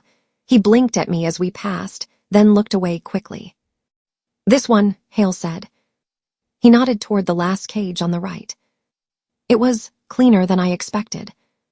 There was straw on the floor, but fresh, not old and matted. A narrow bed raised on bricks held a thin mattress and a blanket. A small table sat in one corner with a dented cup on it. There was a bucket tucked discreetly near the wall. A little curtain hung beside it for some shred of privacy. The bars were thick. The lock was new. "Inside," the other guard said. His tone wasn't unkind, just doing his job. I stepped over the threshold. The sound of the key in the lock, when the door swung closed behind me, was sharper than the quill on the parchment had been. Metal slid into place. The guard tested it once, solid. Then he and Hale both stepped back. "If you need something, call," Hale said. "Someone will be posted nearby at all times." "Food twice a day," the other guard added. "Water whenever you ask." My eyes burned suddenly at how normal those words sounded. "Thanks," I managed. They walked away, their steps fatting up the stairs. Silence settled in. I sat down on the edge of the narrow bed. The straw rustled under my feet. The blanket was rough against my palms. My hand drifted, almost on its own, to my stomach. "Looks like it's you and me down here for a while," I murmured. The baby didn't kick. It was still too small for that. But the sense of it was there, an extra weight inside me, a reminder of every choice that had led me to this bed. My eyes tracked the bars in front of me. Part of me thought maybe this is what I deserve. Not just the cage, but the quiet. The space with no mirrors, no corridors, no doors to sneak through. Just time and the sound of my own breathing and whatever came next. Another part whispered, "You asked for this. You told them you stay. You stepped through the door." I lay back slowly, staring up at the low stone ceiling. The lantern outside my cage flickered, throwing faint light across the rough surface. Shadows moved with it, soft and restless. I didn't know how long I stayed like that. Long enough for the lantern to burn lower. Long enough for the drunk down the hall to wake, mumble, and fall asleep again. Long enough for my head to stop hammering and settle into a dull, steady ache. Footsteps finally broke the quiet. They were heavier than hail, slower, familiar. I sat up. The Alpha appeared at the end of the row, carrying a wooden tray in his hands. It held a bowl of stew, steam still rising, a wedge of bread, and a smaller dish of something that smelled sharp and herbal. He walked right up to the bars and set the tray on a small shelf built into the outside of the cage. "Dinner," he said. His voice was rougher than usual, like it had been sanded down. "I thought the guards handled that," I said. "They do," he said, "most nights." He slid the small door in the bars open and pushed the tray through, then closed it again. The smell of the stew hit me. My stomach clenched, not from nausea this time, but from hunger I'd been ignoring. I reached for the bowl, fingers brushing the warm ceramic. "I don't know when I'll be able to keep much down," I said, trying for a weak joke that fell flat. "The baby didn't like breakfast this morning." "You need to try," he said. "You eat for both of you now." He watched as I lifted the spoon, hands shaking a little, and took a small sip. The stew was simple, root vegetables, a bit of meat broth, but it was hot.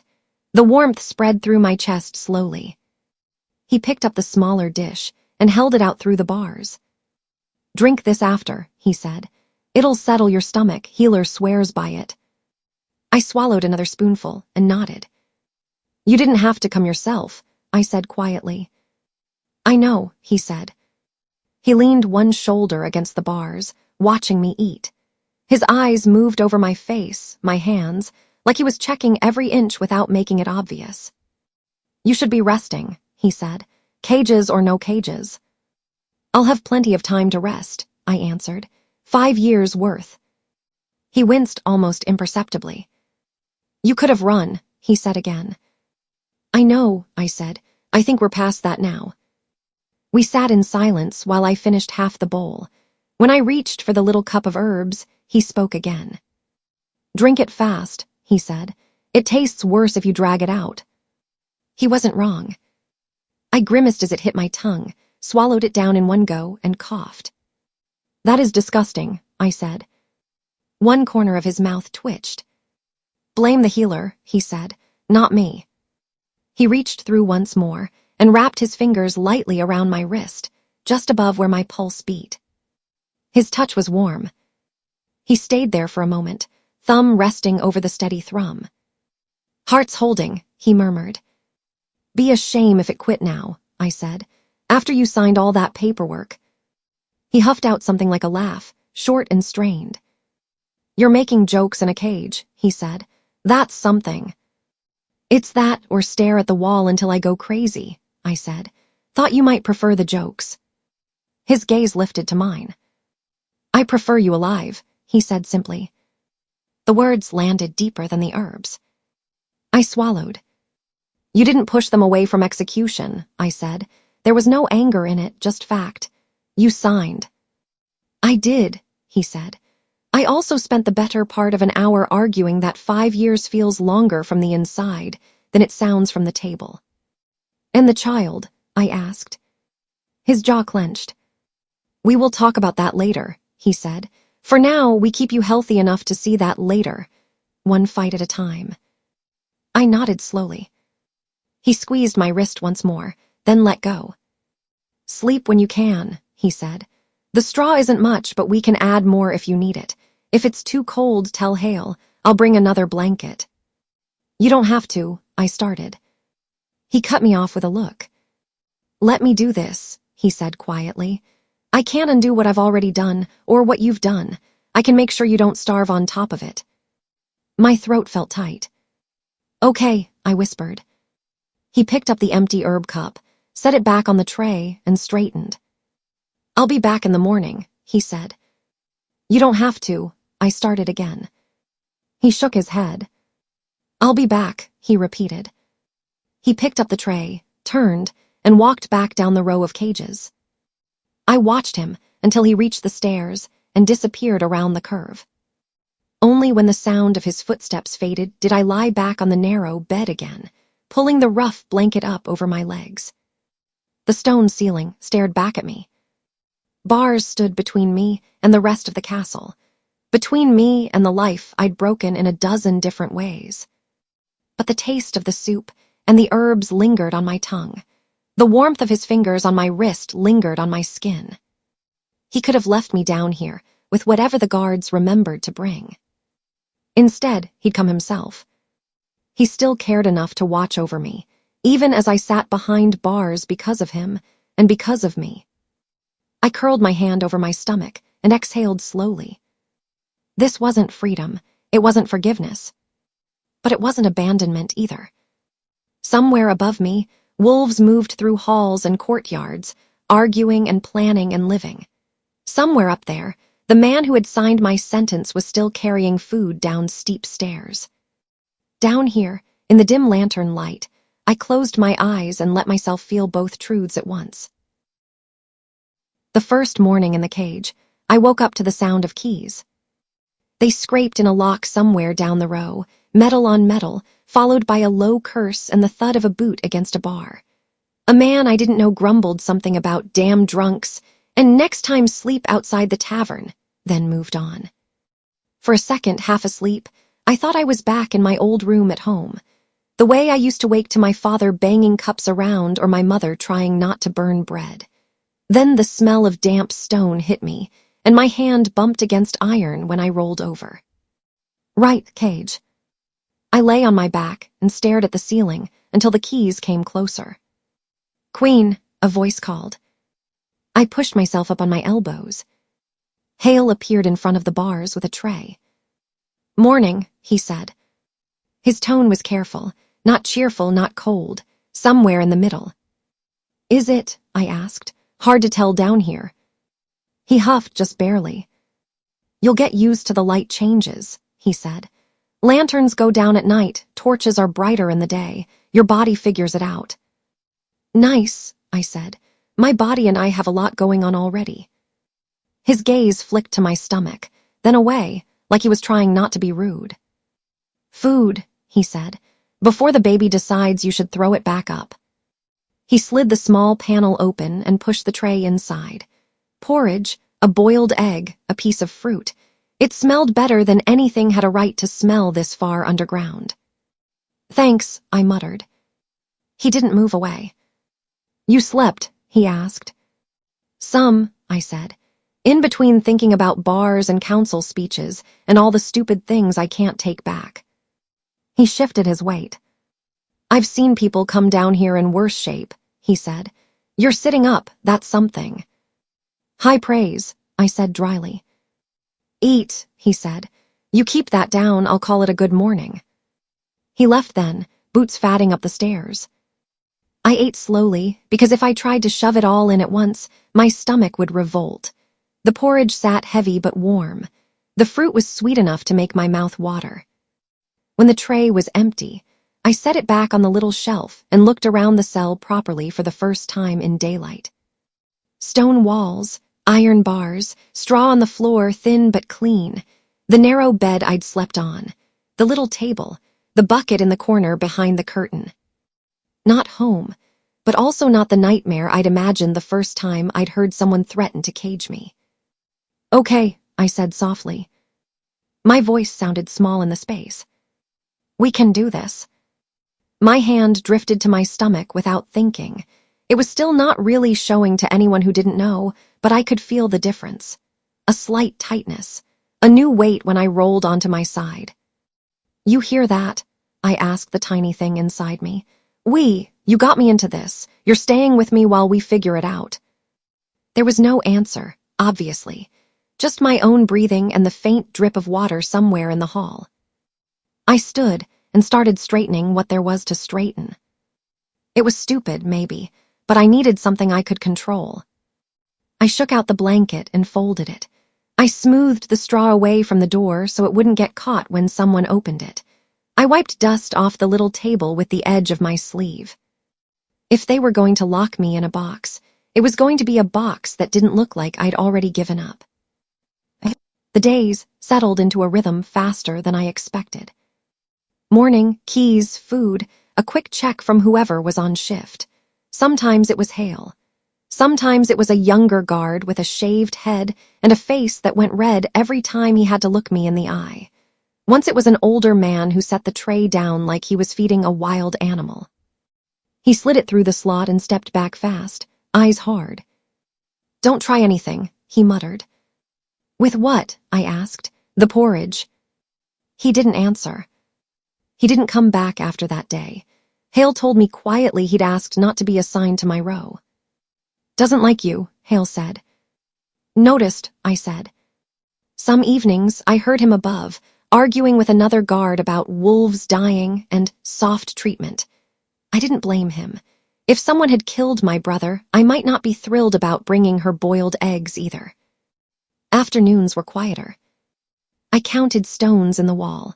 I walked the 4 steps from the bed to the bars and back. I talked to the baby when no one was around. Today your mother scrubbed every inch of a cage with her hands, I told it once, flexing my fingers. When you're old enough and you complain about chores, I'm going to remember this. My wolf paced under my skin at first, restless. She didn't like the bars. She didn't like the smell of other fear in the air. But she stayed down, pressed against my ribs like she understood that shifting here would only make things worse. There wasn't room, not really. And the last time I'd shifted in a tight space, someone had tried to tear my throat out. So she grumbled and settled, and I breathed through it. At night, lanterns dimmed. Voices upstairs softened. Sometimes I heard footsteps above my head, fast, urgent, slow, dragging. Sometimes I heard nothing at all. The first week passed like that. I marked the days with tiny scratched lines in the mortar between stones. It felt childish, but it helped. On the 7th line, someone unexpected came to the cage. I knew him before he spoke. The way he walked, like he was trying to take up less space than he did. The nervous way his fingers tapped against his leg. Queen Warren, he called softly. I got off the bed and stepped closer to the bars. The junior counselor from upstairs stood there, cloak slightly crooked, hair curling at his neck like he'd been running his hands through it all morning. Larkin, I said. His shoulders sagged with relief that I remembered his name. Yeah, he said. Hi. He glanced down the hall to make sure we were alone, then back at me. I hope this is out of line, he said. I'm in a cage, Larkin, I said. The bar for out of line is pretty high right now. He winced. Right, sorry, bad phrasing, he said. You look. He stopped, clearly realizing there wasn't a good way to end that sentence. Like someone who sleeps on straw, I offered. It's fine. What are you doing down here? He blew out a breath. I need help, he admitted. With what? I asked. Why, wait, is this about the debts again? His face flushed. Kind of, he said. It's more about the grain this time. The outer villages are complaining that the last shipment was light. The steward says they're miscounting. Denbert says we can't afford another argument right now. And someone, he added under his breath, told me I should be able to figure it out without always dragging the king into it. So you came to the woman in a cage, I said. I came to the woman who caught a mistake in my numbers in 10 seconds while carrying half of my shame without dropping it all over the floor, he said quickly. I blinked. That's weirdly sweet, I said, and sad, sit. He looked around, realized there was nowhere to sit on his side of the bars, and leaned against the wall instead. How bad is it? I asked, with the grain. He pulled a small folded paper from his sleeve. I wrote down the numbers, he said. From the last 3 deliveries, I know they look similar, but something's off. I reached through the bars. He hesitated only a second before stepping closer and handing me the paper. The numbers were cramped but legible. 3 columns, villages along the top, amounts underneath. Okay, I said. So the steward says they're miscounting, and the villages say the barrels are lighter. Yeah, he said. They're saying they're scared we're punishing them because they're close to your parents' town. I exhaled slowly. Of course. Right now, anything that touches my name feels like a curse to them, I said. How are the barrels sealed? Standard wax and stamp, he said. We haven't changed that. Who loads them? I asked. Same 3 men in the storeroom, he said. They've been doing it for years. And who checks the scales? I asked. He frowned. The steward, he said. Only the steward, I said. No one else watches the weights. He shifted. Well, no, I mean he's in charge. I tapped the paper thoughtfully. Have someone else double-check the scales, I said, quietly, before they load the next shipment. You think the steward is stealing? Larkin whispered, eyes wide. I think anyone standing between food and hungry mouths has a lot of temptation, I said. Doesn't mean he's guilty, but it means somebody besides him should put an eye on those weights. If they match, you can tell the villages you checked. If they don't, you know where to start asking questions. He nodded slowly. That makes sense, he said. I didn't think of that. You were busy panicking, I said. Trust me, I know how that feels. He looked at me for a long second, then squared his shoulders. I argued for Cage instead of the other thing, he blurted. I blinked. In the council, he said. When they were yelling about you, I said you'd been working for the pack, that you weren't just using all of us as a ladder. Something hot stung my eyes. Thank you, I said quietly. I didn't do it to make you like me, he said quickly. I did it because it was right. I just thought you should know. I do, I said, and I'm glad you didn't follow that up with now help me cheat my way out of this mess. A small, crooked smile tugged at his mouth. I'm not completely hopeless, he said. Could have fooled me, I said, but there was no bite in it. He pushed off the wall. I should go, he said. They'll notice if I'm gone too long. Larkin, I said as he turned.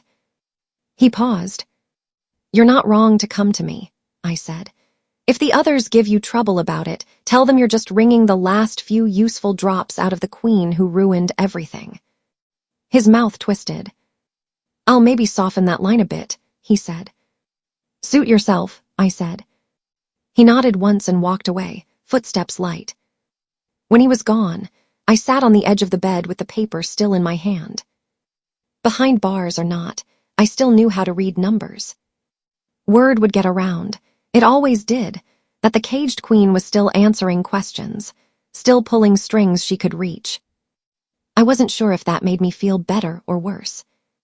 The next time the alpha came, he stayed. He'd been coming every night, but usually it was quick. Food, medicine, check my pulse.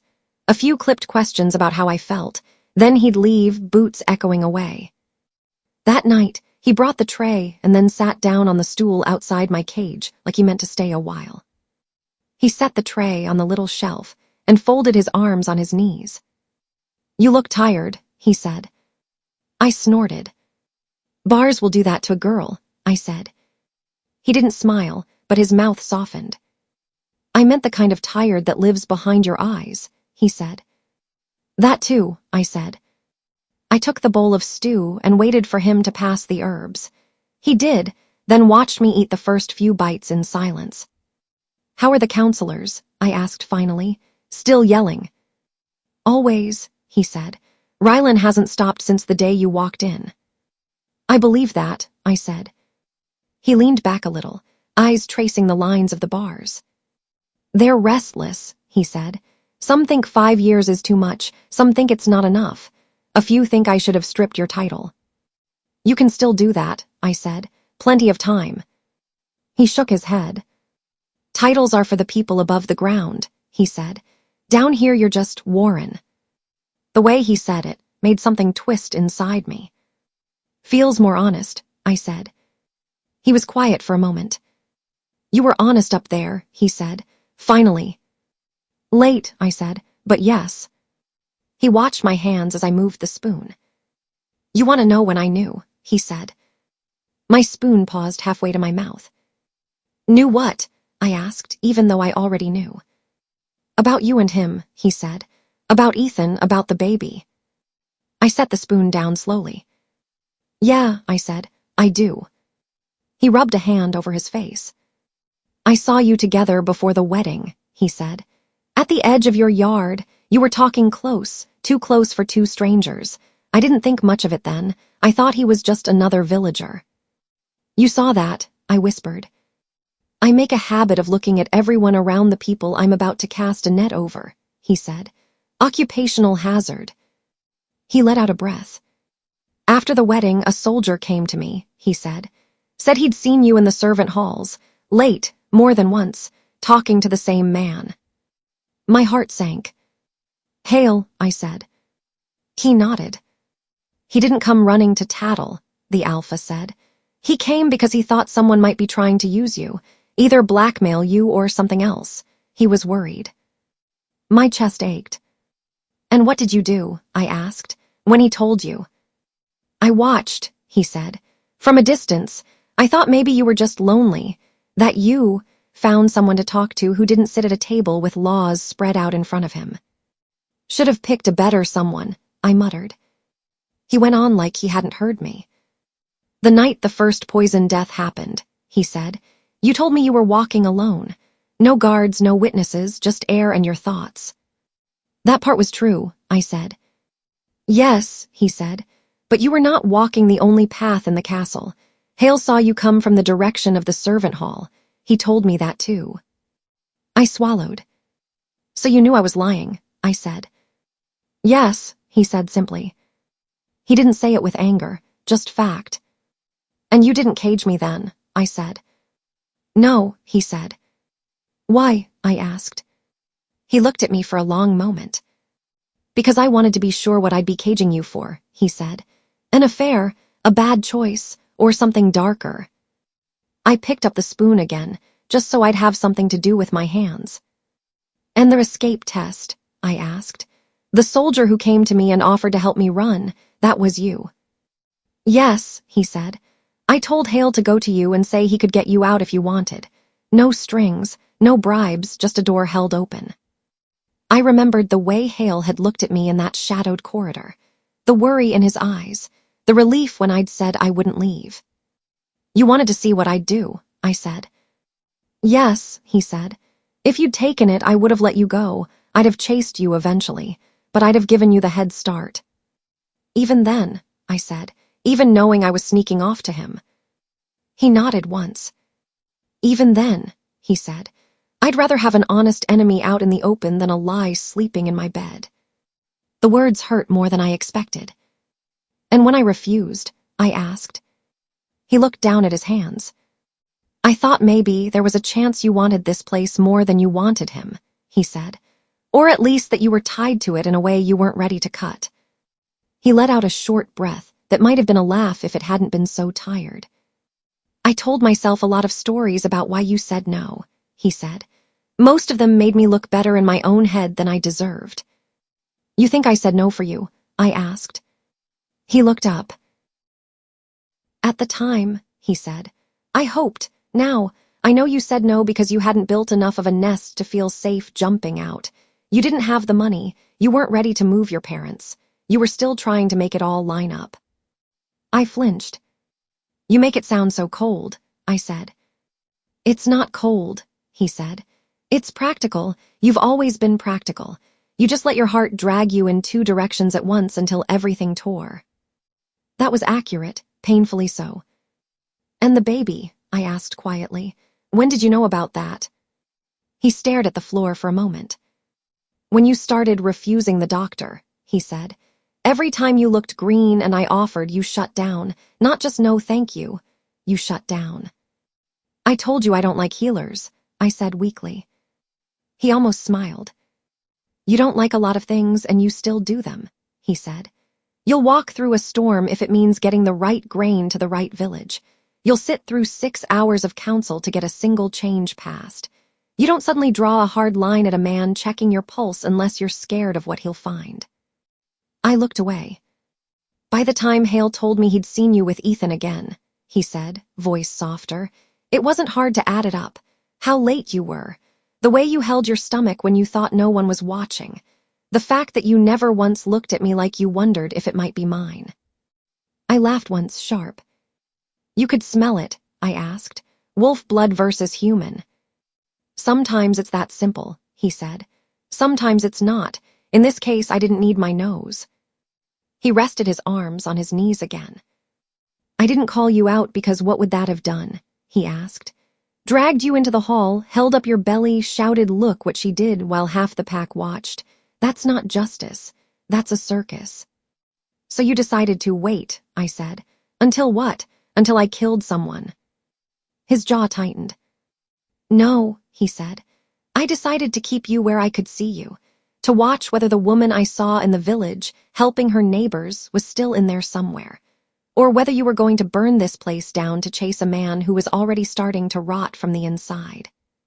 The honesty of it stung. You fell in love with me anyway, I said quietly. He hesitated just a fraction too long. Yes, he said. It wasn't a declaration. It wasn't a grand speech. Just one word spoken like he was admitting the weather. My throat tightened. You watched me lie to your face, I said. Sneak around your halls, carry another man's child under your roof, and you still arranged a cart and coin and a clean break. I wanted you happy, he said simply, even if happy didn't have me in it. I stared at him, fingers tightening on the bowl. That's not, I started, then stopped. I don't know what to do with that. You don't have to do anything with it, he said. You asked when I knew, I'm answering. Silence stretched between us for a moment. I hate that you knew more about my life than I did, I said eventually. I didn't, he said. I just wasn't lying to myself about what it looked like from the outside. Fair enough. I picked up the spoon again. I'm sorry, I said quietly. He tilted his head. For what? He asked. For making you watch all that, I said. For making you be the one who had to decide between my head and my cage. For making you sign. His eyes softened at the edges. I signed because it was the only way to stop the room from tearing itself apart, he said. I also signed because 5 years in a cage with food and blankets and medicine felt like the only punishment that hurt you enough to fit without making me sick when I looked in the mirror. That's a nice way of saying you wanted me to suffer and stay alive, I said. Yes, he said simply. I swallowed another spoonful. Seems fair, I said. He huffed out a breath. We'll see how much you still think that in year 3, he said. The idea of still being down here in 3 years made my stomach flip. 1 week in, and I was already scratching lines into the wall like a desperate child. Maybe by year 3, I'll have figured out how to dig out, I said. Don't, he said, and there was real fear in it. I looked up, surprised. You think I can dig through stone? I asked. I think you're stubborn enough to try, he said, and I'd prefer you not bring the ceiling down on you and the baby. Warmth flickered under the ache. I'll keep the digging to my thoughts, I said. Good, he said. He stood, picked up the empty herb cup and stepped back. Eat the bread too, he said. You need it. Yes, Your Majesty, I said lightly. He gave me a look. I'm serious, he said. I nodded. I know, I said. I'll eat it. He watched me tear off a piece, then finally turned. I'll come tomorrow, he said. You already do, I said. He hesitated, then walked away. I sat on the bed, chewing slowly, and thought about how strange it was that the man who held the key to my cage was also the one who watched my pulse and counted my breaths. Time didn't blur so much as it stacked. Days folded on top of each other, but each had its own weight. A rainy day, when water dripped steadily through some crack in the stones, and the corridor smelled like wet earth. The drunk in the first cell sang a song about a girl and a wolf that made no sense, off-key and loud, until a guard banged on his bars and told him to shut up. I sat on my bed and listened, hands on my stomach, and realized the sound of rain still calmed me even when I couldn't see the sky. A bad day, when my stomach rebelled at everything. Hale brought the tray, and I barely got the lid off before I gagged. Take it away, I gasped, turning my head. He frowned. You need to eat, he said. I'm going to throw it back at you, I warned. Save your boots. He hesitated, then set the tray on the floor and stepped back. I spent the next hour hanging over the bucket, feeling like my insides were trying to climb out. Sweat dampened my hair. My wolf whined under my skin, helpless. At some point, someone else's boots appeared outside the bars. You should have called me, the alpha said. How? I croaked, wiping my mouth. I was a little busy. He knelt by the bars, and slid a small cup of something clear through the slot. "Drink this," he said. "If that's more herbs, I'm going to throw it at your head," I muttered. "It's water," he said. "Just water, sip it." I did slowly. It stayed down barely. He watched, jaw tight. "You need the healer," he said. "I don't care if you hate him." "He'll tell you what you already know," I said. "That I'm pregnant and too stupid to sit still." "He'll tell me if you're losing too much," he said. "If the baby is in trouble, I'd like to know that before it's too late." The worry in his voice cut through my stubbornness. "Fine," I whispered. "You can bring him. Just warn me first." He nodded once. "I'll set it up," he said. The healer came the next afternoon. He was older, hands steady, eyes kind. "Queen Warren," he said through the bars. "I hear you've been making my king worry."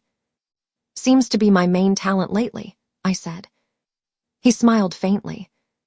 "Stick your arm through," he said. I did. He took my wrist gently, feeling the pulse the way the alpha did. Then he asked me questions, how often I'd been sick, how much I was eating, how often the dizziness came. He finished with a small nod. "You're not in danger yet," he said, "but you need to eat more little meals instead of trying to force big ones, and you need to rest. No packing until you fall over." "Tell that to my wolf," I muttered. He tilted his head. "You're still shifting?" he asked. "No," I said quickly, "but she's awake." He studied my face. "She's restless," he said. "She doesn't like cages." "Neither do I," said. He glanced at the alpha. "She'll be fine if she listens," he said. "I'm right here," I reminded them. "I'm used to people ignoring me when I give advice," he said dryly. "You're not special." I snorted. When he left, the alpha lingered. "Happy?" I asked. "You got your healer." "A little," he said. "Mostly happy you didn't bite him." "I thought about it," I said. "Didn't want to get a rabies lecture on top of everything." He huffed. "Eat something," he said. "He'll have my hide if you don't." "Yes, sir," I said. He watched me pick up the bread and nibble at it, then finally walked away. The more the weeks stacked, the more people started coming to the bars. Not a crowd, just one or two at a time, slipping down between their own meetings, glancing around like they were doing something wrong. A woman from the laundry, eyes red from crying, asking how to tell her son that his father might not come back from patrol. I told her what my mother had told me when my uncle didn't come home one winter. The truth, but gentler, wrapped in stories of courage and stupid jokes he'd made. A guard asking whether the new rotation of night shifts would cause more fights or fewer. I told him honestly that if he pushed the same men to the same hours over and over, they'd crack. Give them breaks. Mix the hotheads with calm ones. The counselor, whose sister I'd sent a healer to, came once, too. He stood at the bars for a long time before speaking. "My sister woke up last week," he said. "The fever broke." Relief washed across his face, so raw that my own eyes stung. "I'm glad," I said. "She asked about you," he said. "She heard about the cage, said it didn't make sense. The woman who sat at her bed and held her hand can't be the same one they talk about upstairs." "She is," I said. "People are complicated. I'm living proof."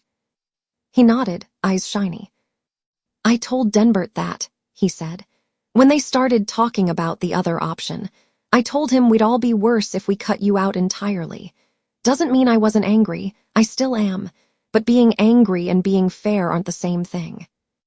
"No," I said, "they're not." He looked at my stomach, visibly now rounding under the loose dress they'd given me to replace my stained one. "I don't know how I feel about that," he admitted. "Me either," I said. He met my gaze. "But I know how I feel about you sitting down here alone," he said. "I don't like it." "That makes two of us," I said. He almost smiled, then shook his head. "I have to go," he said. "Denbert will wonder where I've gone if he looks up and the only chair empty is mine." "Tell him I said hi," I said. "I'll tell him you're still mouthy," he said. "Same thing," I said. He left, and the cage felt a little less like a hole, and more like a weird, cramped office people visited when they needed something they couldn't ask upstairs. It didn't erase anything. It didn't shorten my sentence. But it did something strange to the weight I'd been carrying, shifted it, spread it out. I wasn't just paying, I was still useful. And that hurt in its own way. Because if I'd been this honest and this available before, if I'd gone to the Alpha instead of to Ethan, to Denbert instead of to Secrets, maybe I wouldn't be sitting on straw at all. One afternoon, weeks later, the baby kicked for the first time. I was lying on the bed, staring at the ceiling, listening to the drip, drip, drip of water somewhere in the walls. Then there it was. A tiny, strange flutter, like someone had brushed fingers along the inside of my skin. I froze. "Do that again," I whispered. It did. I pressed my palm to my stomach, eyes stinging. "Okay," I said, voice shaking. "You're really there." All the laws and judgments and council debates fell away for a minute. It was just me and the little life I'd dragged into this mess. "I'm sorry," I whispered, "for everything you're going to hear about me, for everything I did wrong before you even got to breathe." The baby kicked again, harder this time, like it didn't care about my apology. "Right," I said, a shaky laugh breaking out. "That tracks, you're stubborn, you get that from both sides." When the Alpha came that night, I didn't mean to tell him. But when he knelt by the bars and reached for my wrist, I grabbed his hand and moved it to my stomach instead. "Here," I said. He looked at me, confused, then at where his hand rested. For a second, nothing happened. Then the baby kicked. His eyes widened. "Was that?" he started. "Yeah," I said. He stared at my stomach like it had just spoken. "It's stronger than I expected," he said quietly. "Good," I said. "It's going to need it." His fingers flexed lightly against the fabric. "I argued for the orphanage so they wouldn't kill it," he said suddenly. I swallowed. "I figured," I said. "Didn't think Rylan woke up one day and suddenly got soft." "He didn't," the Alpha said. "He still wants you both gone. But the others listened when I said a dead child doesn't make us look strong. It just makes us look cruel." "That's honest," I said, "and terrible but honest." He looked up at me. "Nothing about this is clean," he said. "Or fair. I won't pretend it is. You made your choices, I made mine. The council made theirs. This is the ugly middle we're all standing in." I nodded. "At least you came down into it with me," I said. He held my gaze for a moment, then let his hand drop back to his side. "The baby will be cared for," he said. "Whatever happens later, I'll make sure of that." I believed him. And that scared me too. Because the more he kept proving he meant what he said, the harder it was to hide behind old stories about monsters in castles and cruel alphas who only cared about their own pride. He was still hard, still brutal when he needed to be, but he was also the man who came down stone stairs every night with food and herbs and a heartbeat check. The man who'd watched me burn my life down and still brought water when the smoke got bad. By the end of the second month, the guards had stopped looking at me like I might explode any second. They were still careful, still respectful in that way people are when they're not sure if you're going to curse them or thank them. But there weren't as many flinches when I moved toward the bars. The drunk had been let out. The thief moved to upper work duty. Sometimes the lower row was just me and the echo of my own breathing. On those days, I thought about the woman I'd been in the village. The one who walked from house to house with bread under her arm and lists in her hand. The one who dreamed about starting a business with a human man who smiled like he'd swallowed the sun every time she showed up. I thought about the way I'd loved that version of my life so much that I'd tried to keep it alive by hiding it in the corners of this castle. I thought about the way I'd blamed everyone else when that plan fell apart. My parents for choosing to live, the Alpha for forcing the wedding, the council for caring more about wolves than about her heart. It was easier to stand in a cage and feel doomed if I was the victim in the story. Harder to look at the scratched lines on the wall and admit that every one of them marked not just punishment, but a lesson I ducked until it hit me. I had choices. At so many turns, I'd had choices. I could have told my parents about Ethan before the accident. I could have refused the marriage and taken my chances on the road. I could have cut things off with Ethan the first night I walked into the Alpha's chambers and saw him sitting awake in a chair, choosing not to touch me. I hadn't. If there was a pattern, it wasn't that the world was out to get me. It was that I didn't know how to sit in one hard truth without reaching for something softer to hold on to behind everyone's back. Down here, there was nothing to reach for but bars. So I reached for those. For the baby's kicks. For the small chances to help when someone came with a problem. For the nights the Alpha sat an extra 5 minutes on the stool and let silence sit between us without filling it with blame. Slowly, the anger I'd carried, at myself, at him, at everyone, settled into something less sharp. Not gone. Just different, heavier, real. One evening near the end of the 3rd month, Denbert himself came to the cage. He walked like he did in the council hall, calm, steady, cloak hanging just right, eyes taking in everything without looking like they were. "Warren," he said. I pushed myself up from the bed. "Denbert," I said, "to what do I owe the honor of a visit to my glamorous suite?" He almost smiled. "I see the cage hasn't dulled your mouth," he said. "Cages can't fix everything," I said. He stepped closer, hands clasped behind his back. "The council is revisiting some trade routes," he said. "Larkin insists we're about to make a mistake and keeps saying ask her, until the older members want to throw him out the window."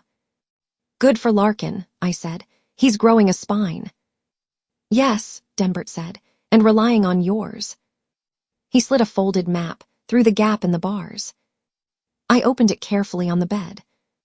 New routes marked in red ink: grain, timber, coin. "They want to close the small road through your village," he said.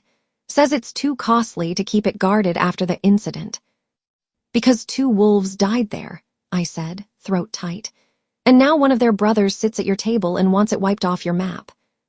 "He's not the only one with that opinion," Denbert said, "but he is the loudest." I traced the lines with my finger. "If you cut this road," I said, "the villages on this side get squeezed, prices go up, people get desperate. Desperate people do stupid things." "Sometimes," he said. "That road is the reason half your grain makes it here before winter storms," I said. "Close it, and you push everything to the main route. One bad storm, one bandit group, and you're looking at empty storerooms." He watched me.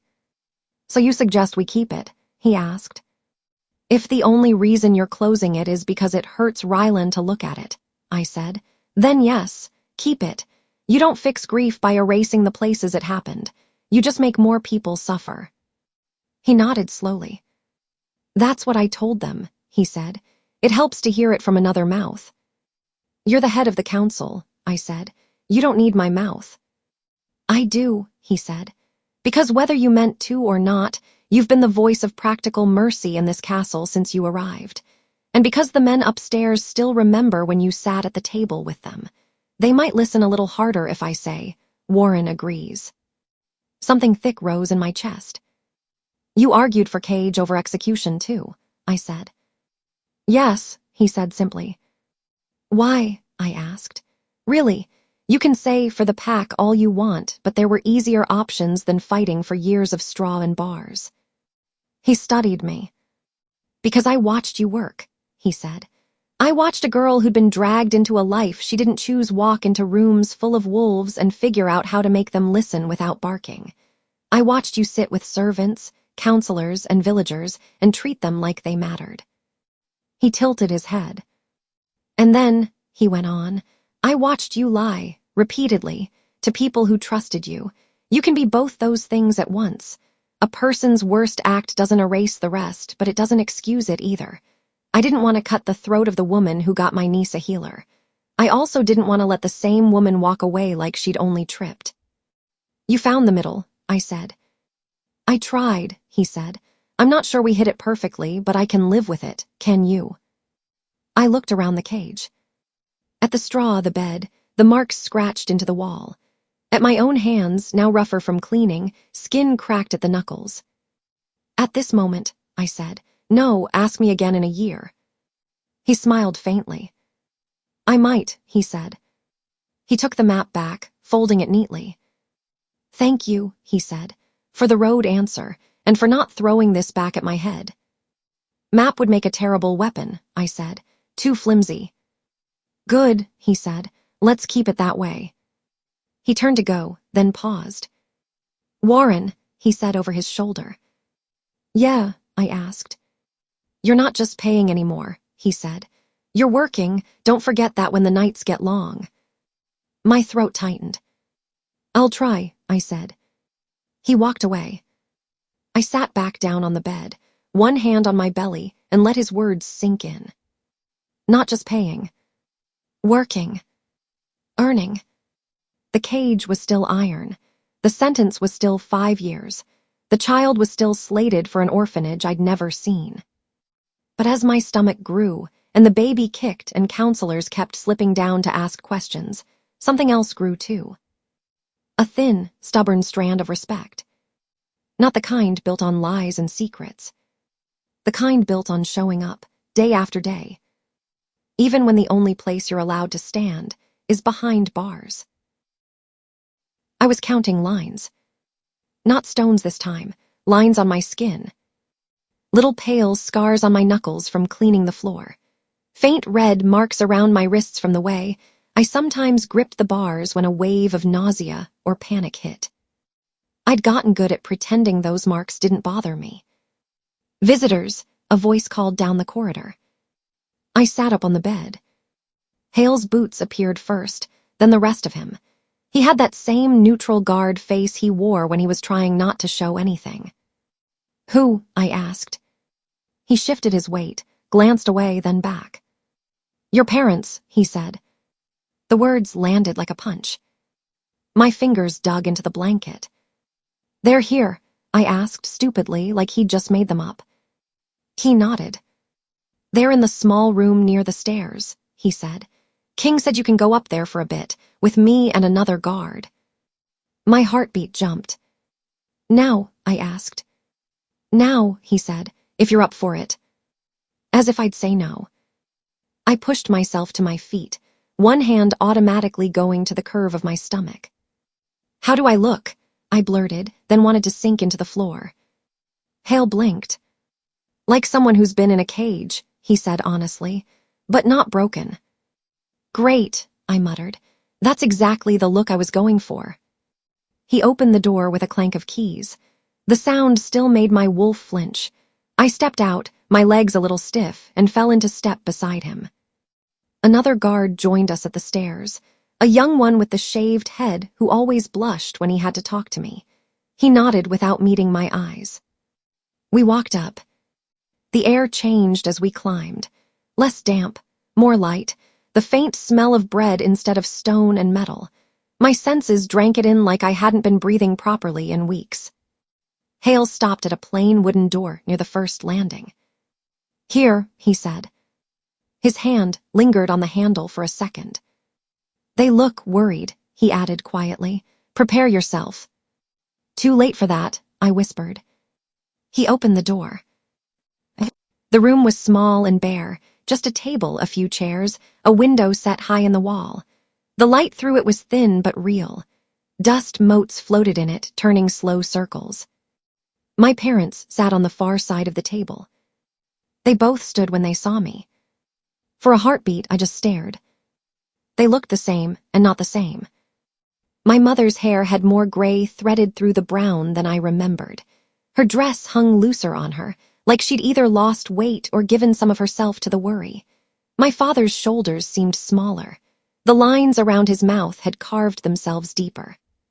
But their eyes, those were the same. Full of love and fear, and something harder I didn't want to name. "Warren," my mother breathed. "Hi," I said, because my mouth didn't know what else to do. Hale stepped in behind me. "We'll be right outside," he said quietly. "Door stays open." He and the younger guard moved to either side of the doorway, leaving the opening clear but watched. I walked to the table. For a second, we all hovered there, like strangers trying to figure out where to sit. "Please," my father said finally, pulling a chair out for me like we were at dinner in the village, and I'd just come in from errands. I sat. The wood creaked a little under my weight. My stomach pressed against the edge of the table. I folded my hands together to keep them from shaking. My mother didn't sit at first. She came around the table and just looked at me. Her eyes slid down to my belly, then up to my face again. "You're bigger," she said softly. "Apparently that's what happens when you keep eating," I said, "even in a cage." She flinched, like the word hurt. My father cleared his throat. "The king told us," he said, "that you were down there for 5 years. His voice had a rough edge I'd never heard before. "He came himself," my mother added, almost in a rush.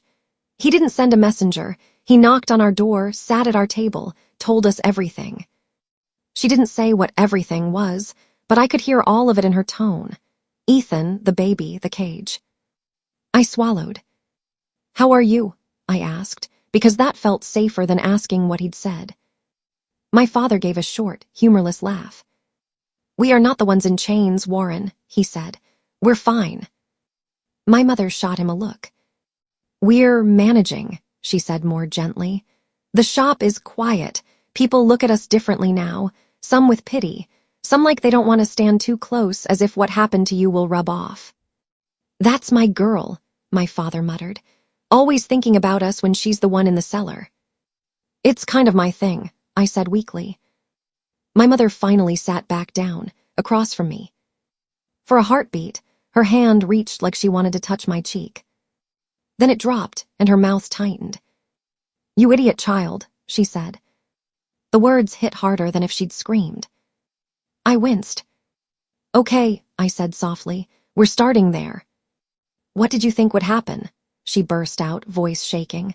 "You married an alpha king, you moved into his castle, you promised in front of everyone, and you still kept seeing him." Her eyes flashed. "Ethan," she said, "of all the foolish, reckless things, you kept going to Ethan." I looked down at my hands. "I know," I said. "No, I don't think you do," my father cut in.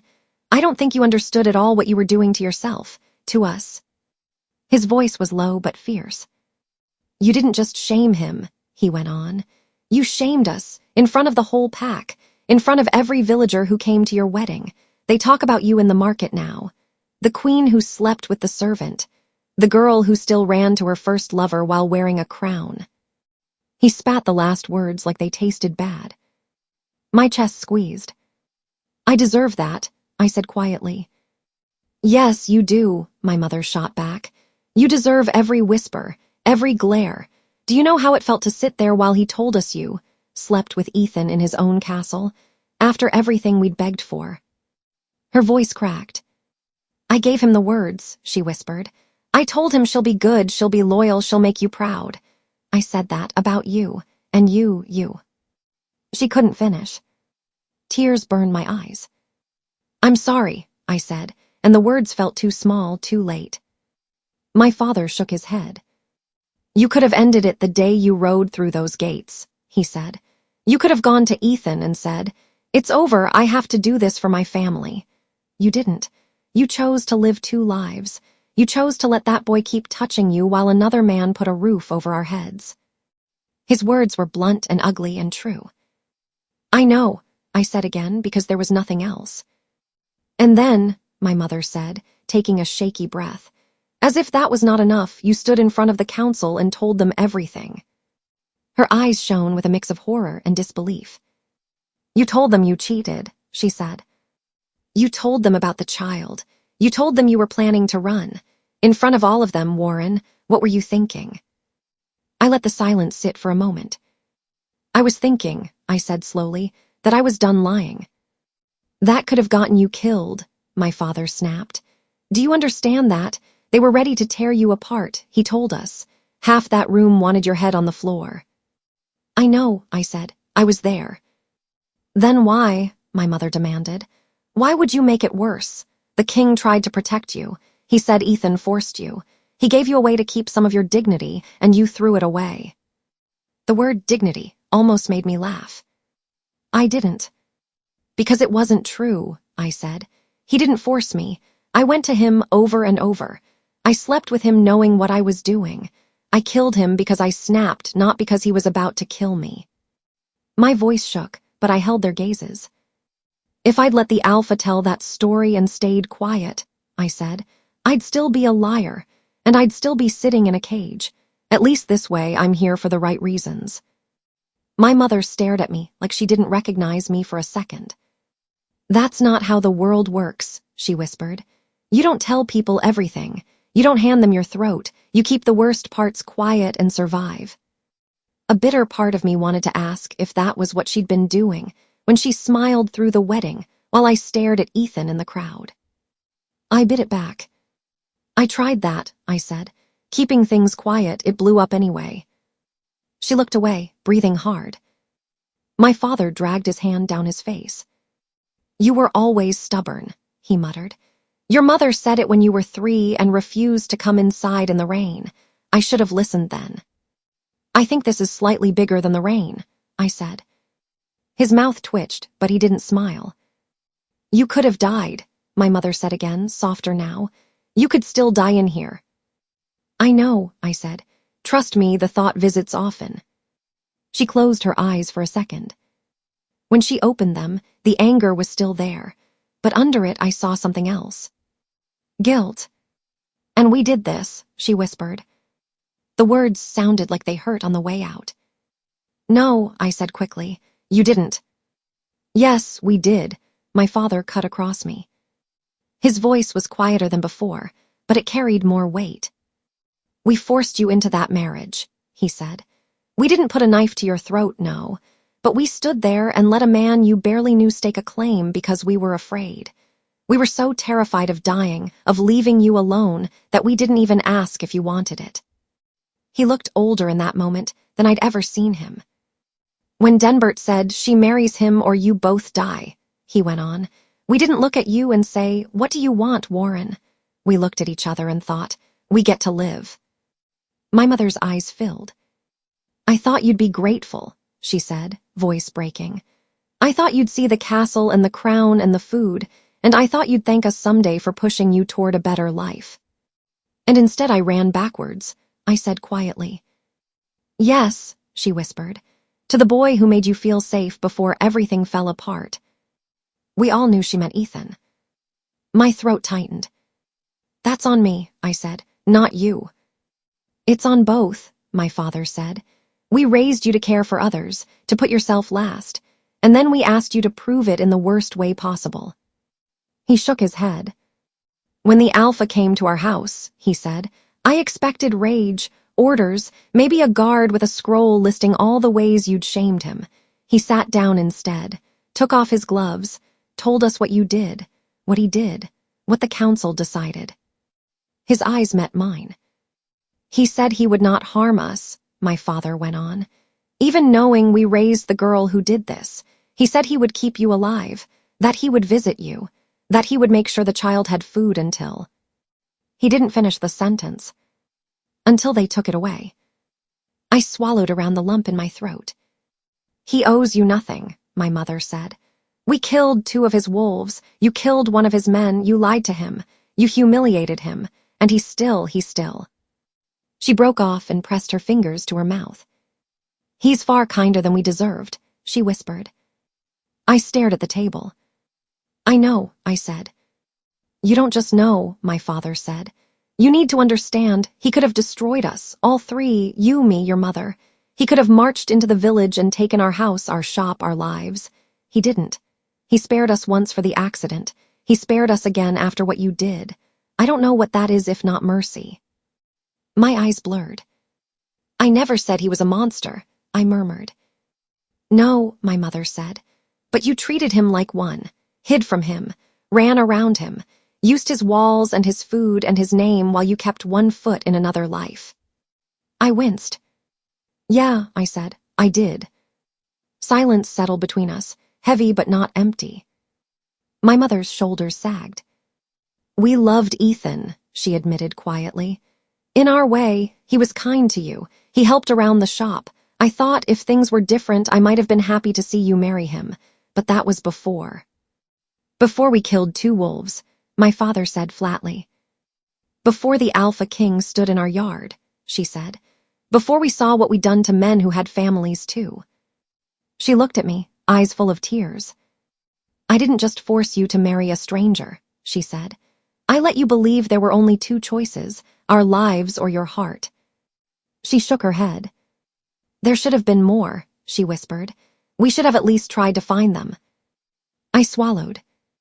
I don't know what those other choices would have looked like, I said. Running, hiding, challenging an alpha to his face. She gave a weak laugh. You always were better at seeing paths than we were, she said. Maybe you would have found a third way. We never gave you the chance. My father exhaled slowly. I am angry with you, he said. I won't pretend I'm not. You shamed our family. You made reckless choices that put your life and this child's life at risk. I know, I said. I earned that anger. But I am also angry with myself, he said. Because I see exactly where some of that recklessness came from. We raised you to save people. You tried to save everyone at once and lit yourself on fire in the process. Something inside me cracked. Tears spilled over.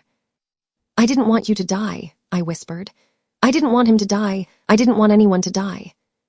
My voice broke on the last word. My mother's chair scraped as she stood. She walked around the table again, slower this time, and stopped at the bars. Her hands reached through, fingers trembling. I stared at them for a second, then put mine in hers.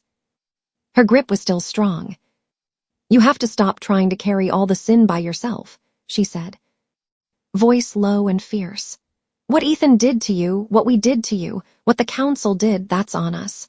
What you did in that room with Ethan, sleeping with him after you were married, killing him when his betrayal cut too deep, that's on you. We all have our part. You don't get to take all of it and call that being good. I closed my eyes. It felt like a dam breaking. I killed him, I choked out. I loved him and I killed him, and I don't even know if I regret it more because he died or because of what it turned me into. Her fingers tightened around mine.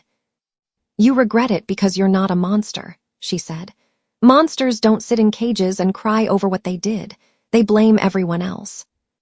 I blamed everyone else for a long time, I said. You, him, the Alpha, Denbert, the wolves on the road, the council, fate, the moon, anyone but me.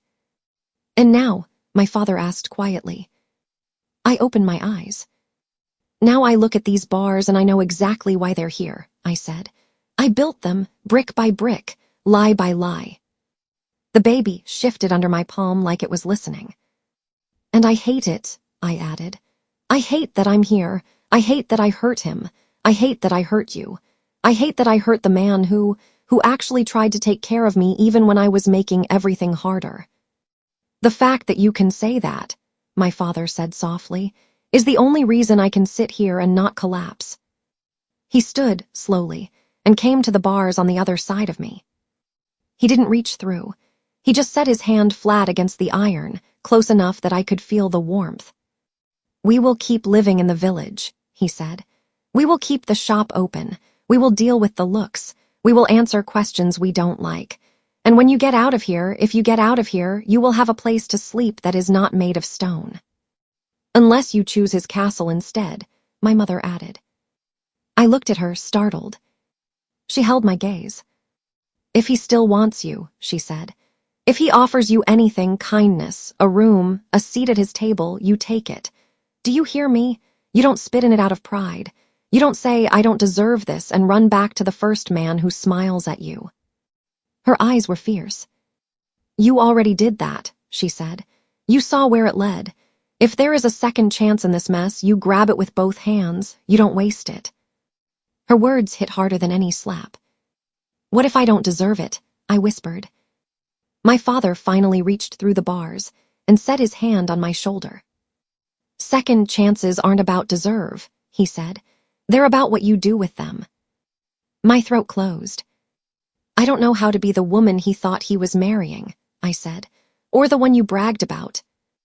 Don't, my mother said sharply. Don't try to be some perfect queen. We've all seen where pretending gets you. Be better than you were, that's all. Tell the truth sooner, my father added. Listen when people show you who they are, my mother said. The first time, not the third. Stop trying to keep one foot in every world, my father said. Pick one and stand in it. I don't even know which world that is yet, I admitted. Good, he said. That means this time you might actually think before you jump. We all fell quiet. My mother's thumbs rubbed circles on the backs of my hands, the way she used to when I came home scraped up from climbing trees I shouldn't. We all smiled, small and shaky. My father checked the light at the window. We shouldn't stay much longer, he said. We're not as young as we used to be. The road home feels longer every year. My chest squeezed again. I'm sorry you had to walk it for this, I said. We walked it for you, he said, not for this. He squeezed my shoulder once, then let go. My mother didn't release my hands. When you feel like you're drowning in guilt down there, she said softly, remember this, you told the truth.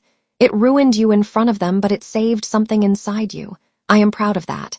Do you hear me? My eyes filled again. You're proud of me, I repeated, like I needed to test the words. I am proud, she said, not of what you did with Ethan, not of how long you lied, but of the fact that when you finally understood, you stood up and spoke, about everything, even knowing it might get you killed. My father nodded. I didn't raise a coward, he said. I didn't realize how much until I heard what you said in that room. I wish you'd been braver sooner, but I'm not blind. It takes a lot to set yourself on fire in front of the whole pack and call it what it is. I laughed and sobbed at the same time. You too have a very strange way of giving compliments, I said. We're still learning, my mother said. She finally let go of my hands and stepped back. We will pray for you, she said, and for that stubborn thing inside you. She nodded at my stomach. It kicks hard, I said, already. Good, she said. It will need that. My father looked at me one last time. Remember what your mother said, he said. If he offers you kindness, don't spit on it. You've already seen what happens when you turn your back on the man who's actually fighting for you. His meaning was clear. I hear you, I said, both of you. He nodded. Good, he said.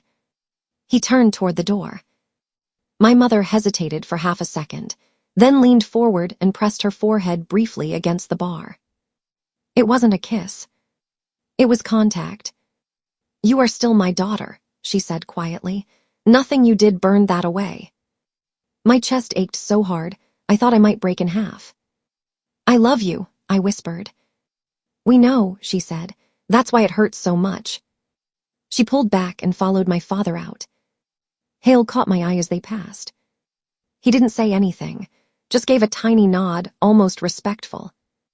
The room felt suddenly huge and empty once they were gone. Ready? Hale asked gently from the doorway. I looked at the chair where my mother had sat, at the faint damp mark on the table where my tears had fallen, at the spot on the bar where she'd rested her head. No, I said, but let's go anyway. He walked me back down the stairs. The air grew colder again, the ceiling lower. The smells shifted back to stone and iron. When he opened the cage and I stepped inside, the door closing behind me sounded different than it had that morning. Less like a punishment. More like a line I was determined not to cross the same way again. I stood there for a long moment, one hand on my stomach, the other resting on the bars where my mother's hands had been. The tears came then, hard and ugly and unstoppable. I sobbed until my throat was raw and my eyes ached, and my knees gave out and I sank onto the straw. I cried for the accident on the road and the 2 wolves that never made it home, for the boy in the village who'd once promised me a different life, and the man in the castle who offered me one I hadn't known how to accept, for the girl who thought she could carry 3 worlds in her arms without dropping any. When the storm of it finally eased, I lay on my side, cheek against my arm, chest still hitching. The baby nudged gently under my skin. We have to do better, I whispered hoarsely. If we get out of this, we have to be better than the girl who walked in. I wasn't sure yet what that woman would look like. But for the first time, I knew one thing for certain. Whatever second chances came, whether from my parents, the pack, or the man who brought me food at night, I wasn't going to spit on them. I was going to earn them. By the time I had 32 lines scratched into the stone, my ankles had disappeared. Not gone, exactly, just swallowed by the way my feet and legs had puffed up. When I sat on the edge of the bunk, my toes looked like they belonged to somebody else. Can you walk? Hale asked. He stood in the doorway with 2 other guards behind him. The cage door was already open. That alone made my heart beat faster.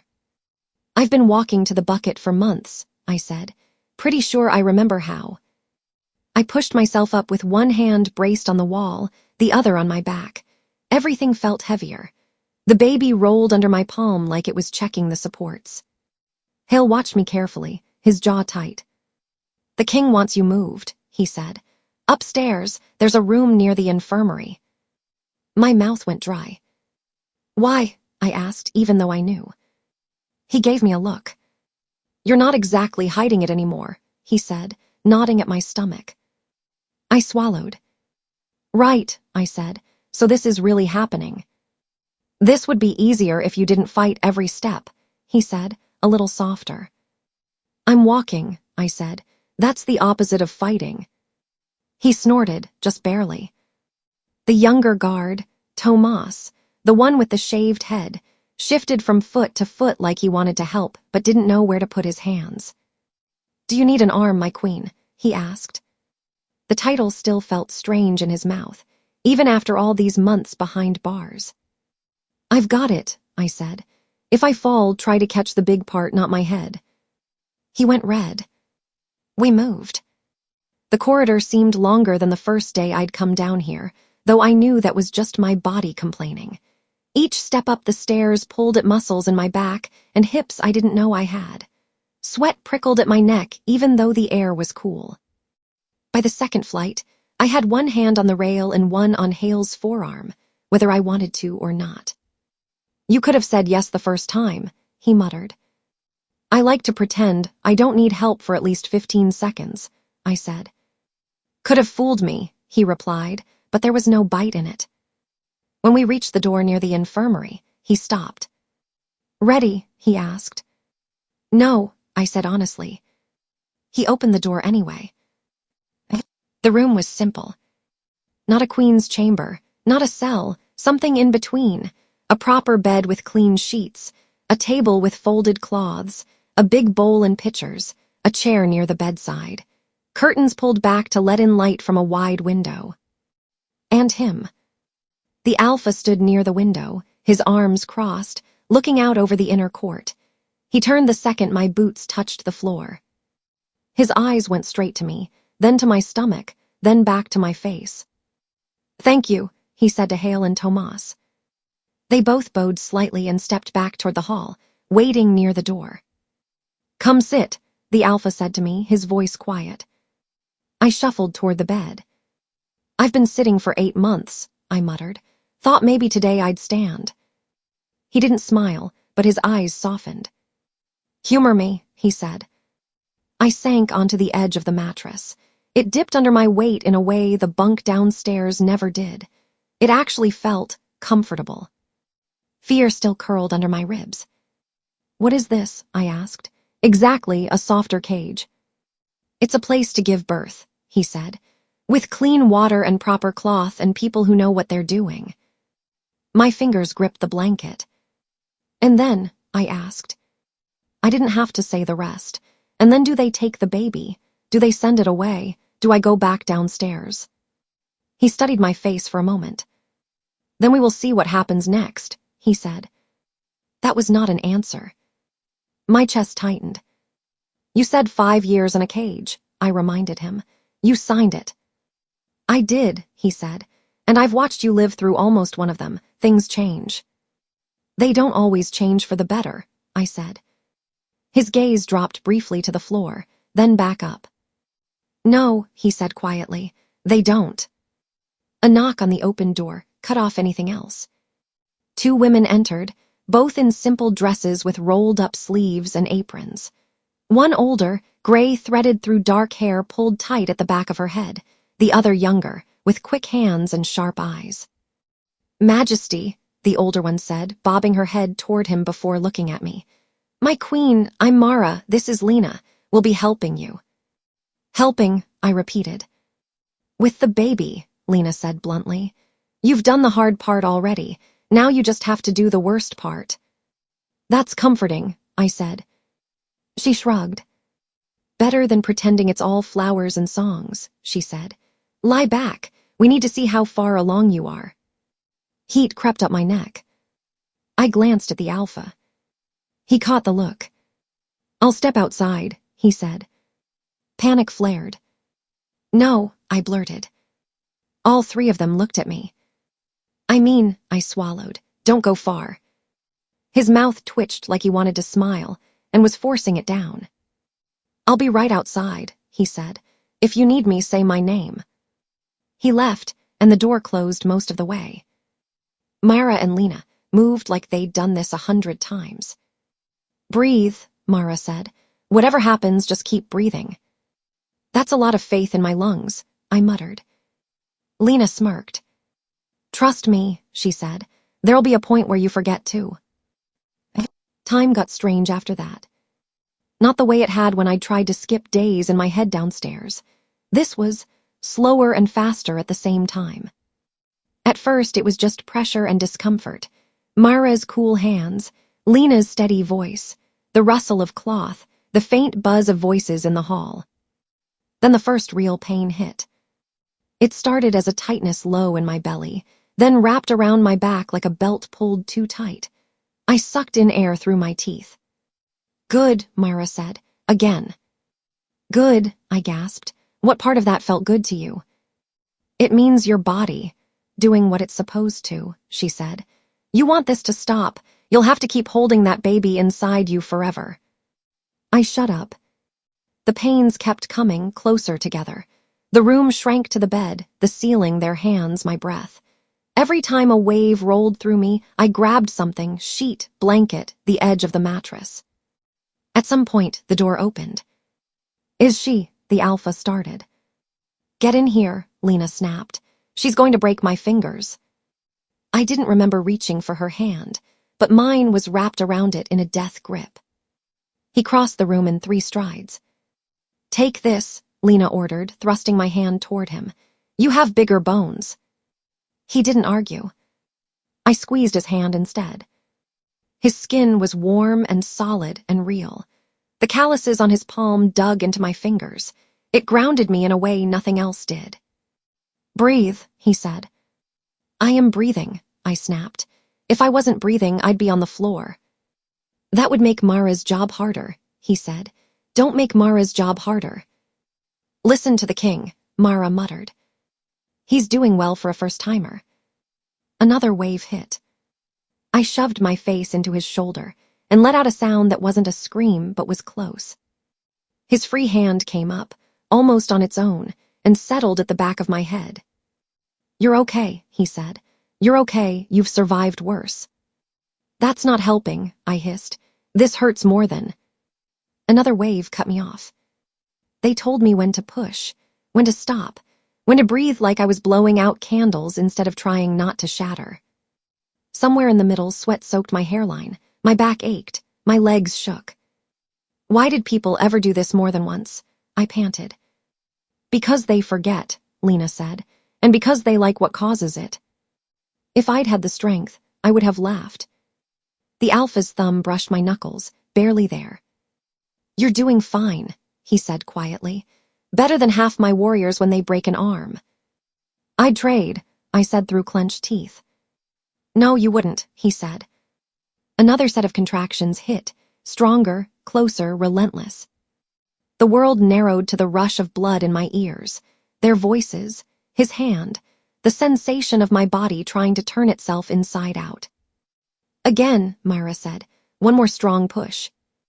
"You said that 3 pushes ago," I wheezed. "This time I mean it," she said. Come on, my queen, meet your child. Something old and stubborn and wolf deep in me rose up.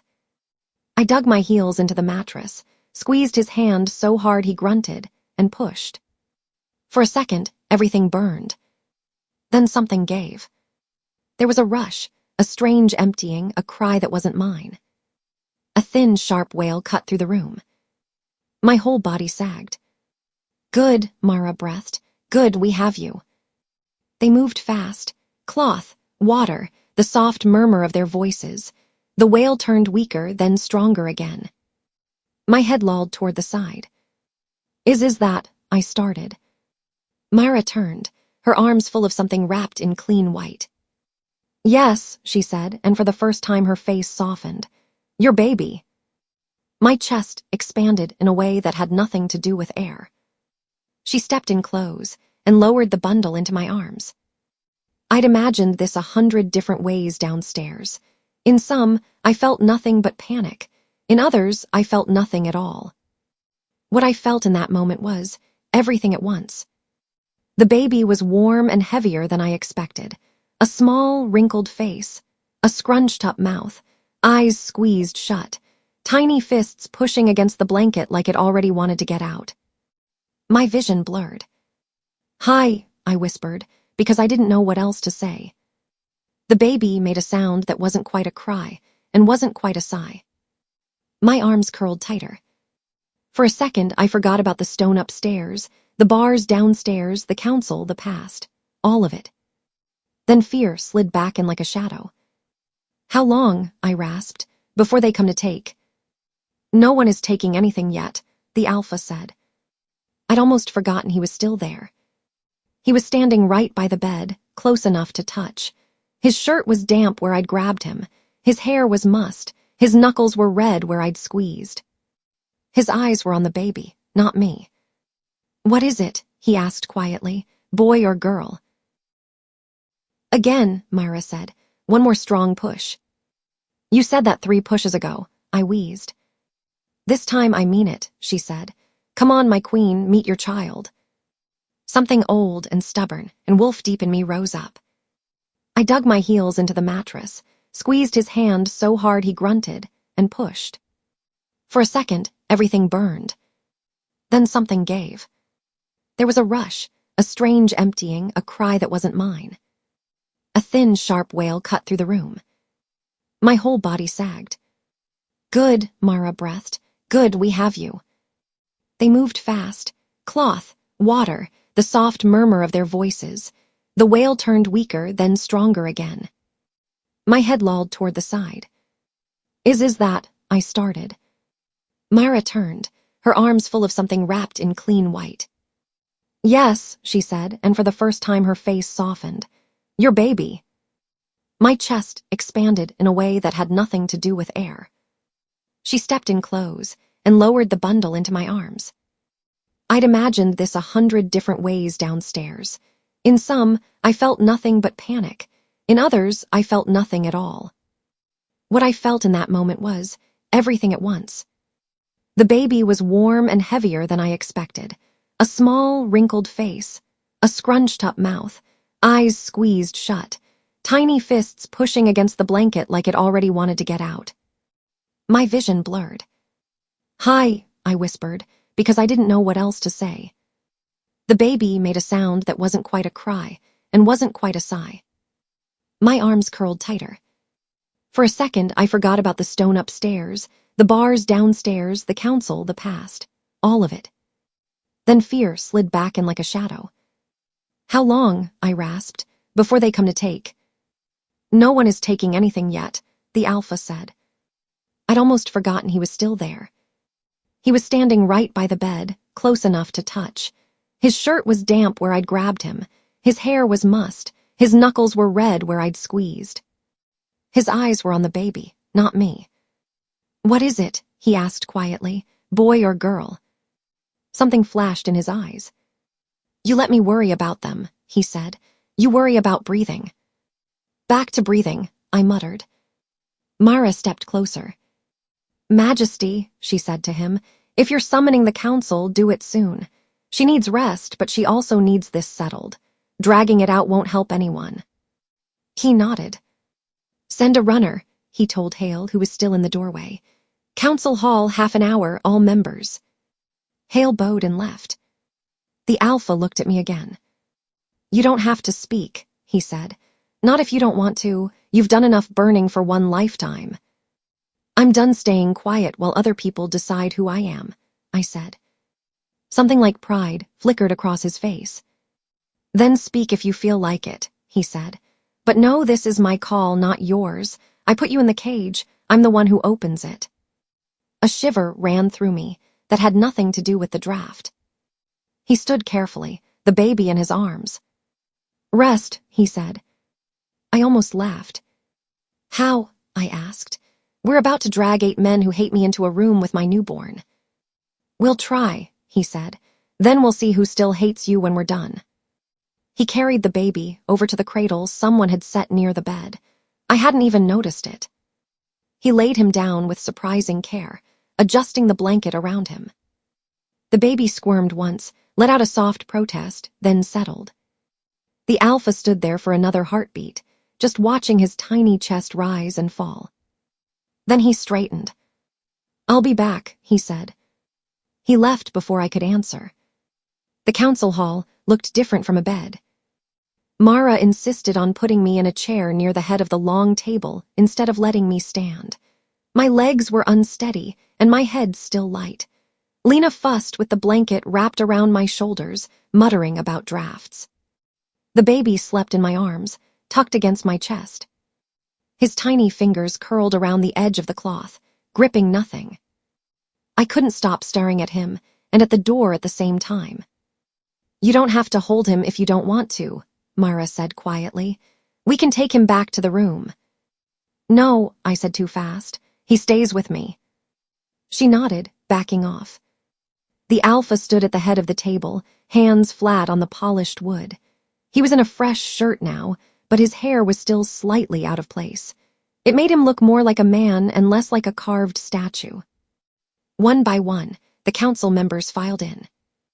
Denbert, Larkin, 3 others I'd helped with smaller problems, and him.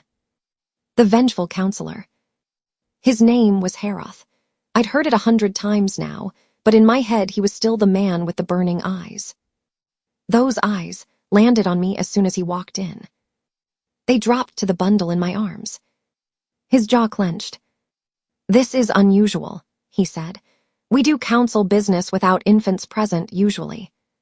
Today is different, the alpha said. Heroth's gaze cut to him. So I see, he said.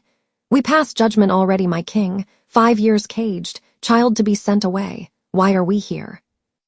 Because I changed my mind, the alpha said, calm.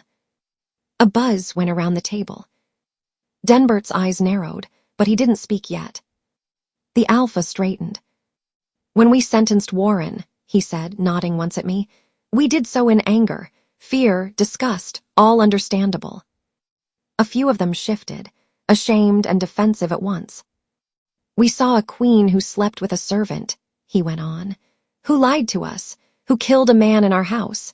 We did not see the girl from the village who spent her days helping people who couldn't pay her. The woman who spent months settling problems for us, even from behind bars. Heroth snorted. She helped with numbers and blankets, he said. She also brought a thief into our home and let him between her legs in your bed. Heat flushed my face. The baby twitched, sensing the tension. Watch your words, the alpha said, his tone sharpening. It's the truth, Heroth snapped. Everyone here knows it. I know it, I said suddenly. All the heads turned toward me. I know exactly what I did, I went on, my voice shaking but audible. I know who I let touch me. I know how many times I lied. I know how many people I hurt. Heroth's lip curled. Then you should know you don't belong here, he said. Sit down, the alpha said. He didn't raise his voice, but it hit the room like a thrown stone. Heroth's nostrils flared. I won't sit while you try to make us swallow this, he said, jabbing a finger at the baby. This insult, you plan to keep it, raise it, let it wear a crown while my brothers rot in the ground. The baby shifted again, restless. My arms tightened. The Alpha's eyes cooled. Your brothers died in an accident, he said, and I spared the ones who killed them for the sake of peace. You spared them because you wanted her, Heroth snarled, stabbing a finger in my direction. You wanted a pretty Luna from the village, and you let my blood spill into the dirt like it was nothing. Denbert's jaw clenched. That is enough, he said. We agreed already that the bargain was made. We cannot turn back time. No, Heroth said. We cannot, but we can still pay the price properly. His gaze swung to me again. She killed one of our own, he spit. She cheats, she lies, she gives birth to a bastard in our castle, and you stand there and talk about helping with debts and blankets. Heroth, Denbert said sharply. The Alpha lifted one hand, stopping him. I asked you here to tell you my decision, he said, not to ask your permission. Heroth stared at him. Then speak, he said coldly. Let's hear this new mercy. My decision is this, the Alpha said. Warren stays in this castle. Her cage term is considered served in part and will be reviewed. This child stays in this castle. He will not be sent away. He will be raised as my son. If he proves himself worthy as he grows, he will be heir. Silence hit the hall like a blow. Then noise. Arguments broke out, overlapping. You can't. It's not his. The people will talk. What about the law? Denbert slammed his hand on the table. Enough, he snapped, one at a time. Heroth didn't wait for one at a time. His face had gone almost white. You would put that thing above my blood, he choked. You would let the son of a servant sit where my brothers never lived to sit. The baby stirred at the sharp sound, his mouth pulling down. Heroth, Denbert warned. You should be glad you still have your own life, Larkin said quietly. The king could have answered your brothers' deaths with more blood. He chose not to. Heroth rounded on him. You weren't the one who dug 2 graves, he snarled. You weren't the one who watched your mother cry herself to sleep for weeks. His eyes cut back to me. And then you bring her in, he said. You feed her, clothe her, put a crown on her head, and now you ask me to kneel to her half-blood spawn and call it majesty. The baby let out a small, thin cry. It shouldn't have been loud, but in the quiet that followed his words, it echoed. My heart hammered. The Alpha moved before anyone else. He stepped closer to my chair, his hand resting lightly on my shoulder. The child is innocent, he said, whatever you think of his mother. Innocent, Heroth laughed, a harsh, broken sound. Innocent like she was innocent when my brothers died. Innocent like she was innocent when those men drank poison. How many times do we let this family hurt ours before we admit the truth? A cold chill slid down my spine. What did you say? I asked. He looked at me with pure hate. You walk around here in your pretty dress, hand out coins, pat children on the head, and think that makes up for anything, he spat. You think crying in a cage erases the fact that people are dead because of you. Blood roared in my ears. The men who drank the poison, I said slowly. You think I killed them. I know you did, he said. You know nothing, the Alpha snapped. You saw earrings and let your grief finish the story. Heroth's lip curled. Someone did, he said, and she's the only one who gained anything from it. My wolf stirred under my skin. You think I gained from people dying? I asked, my voice low. You think I wanted anyone else on that floor? You wanted people who opposed you gone, he said. You wanted the pack to see you as a victim so they'd stop whispering. You wanted revenge, I blurted. He froze. I stared at him. You said, how many times do we let this family hurt ours? I said. Accident on the road, poison in cups, garden. He went very still. Garden, Denbert asked sharply. What garden? The night I was attacked, I said, not looking away from Heroth. In wolf form. Silence dropped like a stone. I never saw your face, I said, but I smelled it. Rage, grief, the same scent I smelled every time you looked at me in this hall. Heroth's shoulders tensed. That could be any wolf, he said. We all carry grief. No, I said. Not like that. That night it was personal, focused. You didn't just want me gone. You wanted me to feel it first. Nobody moved. Tell me I'm wrong, I said. He stared at me, his jaw clenched so hard I thought his teeth might break. Then something in his eyes snapped. You should have died on that road, he whispered. You and your parents, all three, it would have been cleaner. Everything happened at once. His body blurred. Bones shifted under skin, clothes tore. Fur burst out where skin had been. One breath, he was a man at the edge of the table. The next, a wolf, bigger than most, dark gray with lighter streaks along his shoulders. He lunged. Not for me. For the baby. I didn't think. There was no time to think. I pulled the bundle against my chest and turned my body, curling around him.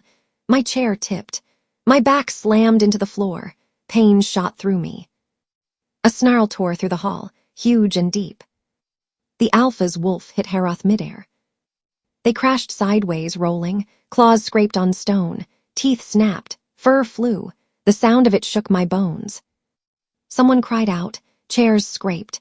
Denbert shouted orders, but I couldn't make out the words. All I could see were two wolves. One, the dark one, Heroth, his eyes wild, teeth bared, foam at the corners of his mouth. The other, huge and solid, the Alpha, his coat darker than night, eyes gold and burning. They slammed into the end of the table. Wood splintered. Heroth twisted, going for his throat. The Alpha ducked, took the hit on his shoulder instead, and drove him sideways again. The smell hit me then. Under the sweat and fear and adrenaline, something familiar. The same sharp, bitter note I'd tasted in the garden months ago when the wolf came out of the shadows. The same one that had clung to the air near the first poisoned body. The same that had faintly lingered near the second, mixed with the scent of polished metal and wine. Heroth. He'd been there, every time. They're the same, I gasped. It's him, it was him in the garden. Larkin grabbed my chair, helping haul it upright with me still curled around the baby. Mara and Lena were at my sides in a heartbeat, putting their bodies between me and the fight. Stay behind us, Lena hissed. Like I'm going anywhere, I said, the words shaking. The Alpha's wolf pinned Heroth against the broken table, teeth inches from his throat. Snarls vibrated through the room. Shift, Denbert shouted. Both of you. Heroth thrashed, trying to twist free. The Alpha dug his paws into the floor, holding him down. Shift, Denbert yelled again, his voice carrying the weight of his position. By council order. Slowly, the Alpha pulled back. His wolf's form shuddered, shrank, limbs rearranging. Fur slid back into skin, in a few breaths. He was a man again, kneeling with one knee on Heroth's chest, one hand fisted in his fur still half present. Heroth's wolf snarled once more, then that too faded, leaving him half-shifted, then human, panting on the floor. His eyes were still wild. The Alpha's chest heaved, blood trickled from a gash on his shoulder. His lip was split. He didn't seem to notice. Talk, he said, voice rough. Now. Heroth spat blood onto the floor. You'll kill me either way, he said. What does it matter? If I wanted you dead, the Alpha said, we wouldn't be talking. Heroth laughed, breathless. You pretend you're better than me, he said. That's your problem. You think sparing people makes you clean. Denbert took a step forward. Heroth, he said, those men who died from the poison, did you touch their cups? Heroth's gaze flicked to him. They deserved it, he said. The air left the room. Why? Larkin whispered. They laughed, Heroth spat. They called my brothers fools, said they should have smelled the cart coming, said maybe the moon goddess wanted them gone. His hands clenched. They said that in front of me, he went on, in our own barracks. He jerked his chin up at me. She walks in here and they bow, he sneered. They bow to the one whose family put my blood in the ground. They whisper about her in corners, some with pity, some with interest. And my brothers get nothing. No justice. No fear, just jokes. He looked back at the Alpha. You wouldn't do what needed doing, he said. So I did. I poured it in their cups. I watched them drink. I waited. My stomach turned. And the earrings? Denbert asked, voice tight. Heroth's mouth twisted. She thinks she's so kind, he said, jerking his head toward me. Giving coins, blankets, advice. The pack started to like her, feel sorry for her, forget what her family did. He smiled, a horrible thing. So I gave them a reminder, he said. She left those earrings on the table in the side hall one day, too busy whispering with her servant boy to notice. I took them, kept them, waited. He swallowed. When the second one died, he said, I put them where they'd be found, right where her help would look first. A wave of nausea hit me that had nothing to do with pregnancy. You attacked me, I said, my voice raw, in the garden. He didn't deny it. You should have died there, he said. It would have been cleaner, faster, but he jerked his head at the alpha, came running, like he always does. He glared up at the alpha. You think you're better than me, he said again. But you chose her over us the day you made that bargain. You chose them over our own. The alpha's jaw flexed. I chose peace, he said.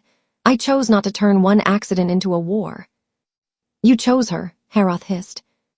Silence hung thick between them. Denbert stepped closer, his face lined with something like grief. I knew you were angry, he said to Heroth. I didn't know you carried this. Heroth laughed roughly. You don't see anything you don't want to, he said. You saw a way to tie a village to our pack, a pretty Luna, a useful bargain. You didn't look at the boy in the back who lost more than anyone. Denbert flinched. You poisoned our own, he said, voice low. You attacked our queen, you tried to kill a child. Heroth's eyes flicked toward the bundle in my arms. Disgust twisted his features. That is not my king's child, he said. It's mine, I said quietly. He looked at me. Exactly, he said. The alpha's fingers tightened in his shirt. I should tear your throat out, he said. Heroth bared his teeth. Do it, he said. Add one more body to the pile. What's one more to a king who builds his castle on bones? The alpha's arm flexed. For a second, I thought he might. Then his grip loosened. No, he said. Heroth blinked. No, he repeated. The alpha pushed back, standing slowly. You want me to be like you, he said. You want me to prove you right, I won't.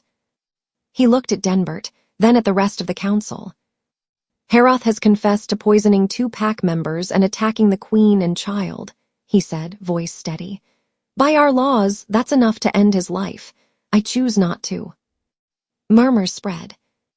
Majesty, one of the older counselors started. After all. Instead, the alpha went on, cutting him off, I strip him of all rank, of his seat at this table, of his place in this pack. From this day, he is no longer one of us. He is banished from these lands. If he returns, we will not show this mercy again. Heroth stared at him like he couldn't process the words. You would send me away, he said slowly, and keep them. He jerked his head at me, at the baby. Yes, the alpha said simply. Heroth's face twisted. You will regret this, he whispered. The people will never accept. The people will know the truth, Denbert said suddenly. Heroth looked at him. Denbert's jaw was set. We will tell them exactly what happened, he said. Your brothers died in an accident. You could not forgive. You let your anger rot. You killed 2 of our own. You tried to kill our queen and her child. The king spared you anyway. That is what they will hear. He looked around the table. Does anyone here disagree? He asked. One by one, the others shook their heads. Larkin met my eyes briefly, then looked at Heroth. You're not the only one who lost people, he said quietly. You're just the only one who decided to make everyone else pay. Heroth's shoulders slumped, then straightened. You're all fools, he said. Maybe, the alpha said, but we're fools who can sleep at night. He nodded to Hale and Tomas, who had edged in when the wolves clashed. Escort him to the border, he said. Make sure he crosses it. If he turns back, you know what to do. Hale's jaw tightened. Yes, Majesty, he said. They hauled Heroth to his feet. He didn't fight. He looked at me one last time. "Enjoy your little mercy," he said. "It won't change what you are." I met his gaze. "No," I said, "but it might change what I become." His mouth twisted. Then they took him away. The hall felt bigger once he was gone, lighter and heavier at the same time. The alpha exhaled slowly. He looked at the others. "Anyone else want to speak against my decision about Warren and the child?" he asked. There was a long pause. Then Denbert shook his head. "No," he said. "You are the king. You make the final call. You always have. We advised. We judged. You signed. You watched. Now you correct." He looked at me. "I argued against your death," he said plainly. "And for your cage, I stand by both. You did wrong. You deserved punishment. But I also see what you've done since." His gaze softened just a fraction. "If the king chooses to keep you here and raise this boy as heir," he said, "I won't stand in the way." A murmur of agreement went around the table. Not enthusiastic, but solid. "If he proves himself," one of the older men added. "If he grows and shows the heart we expect from a leader. If he grows up knowing exactly how close he came to being thrown away," I said quietly, looking down at the tiny face against my chest. "Maybe he'll understand mercy better than any of us."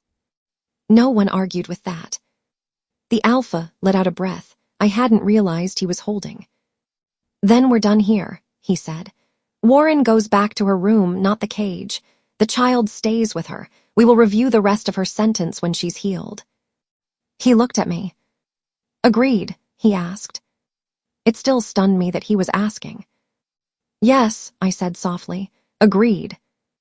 He nodded once. "Council dismissed," he said. Chairs scraped back. Robes rustled. The murmurs moved toward the door and then out of it.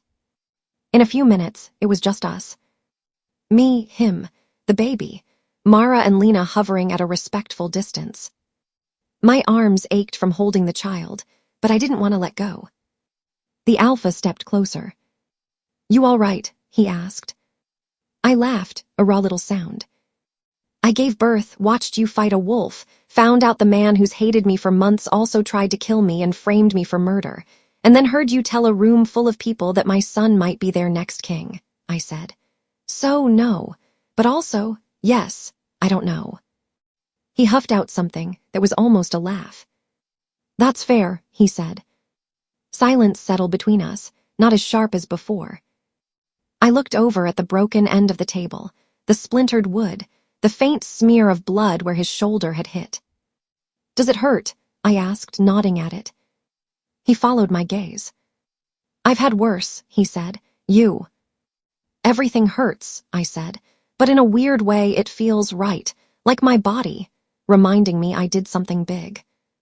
"You did," he said quietly. I looked down at the baby again. He was sleeping now, lips parted just a little, lashes dark against his cheeks. Fear and love twisted together in my chest. "I don't know how to do this," I said. "Any of it, be a mother, be a Luna, be someone who doesn't run away from the man trying to help her." He was quiet for a moment. "Neither do I," he said finally.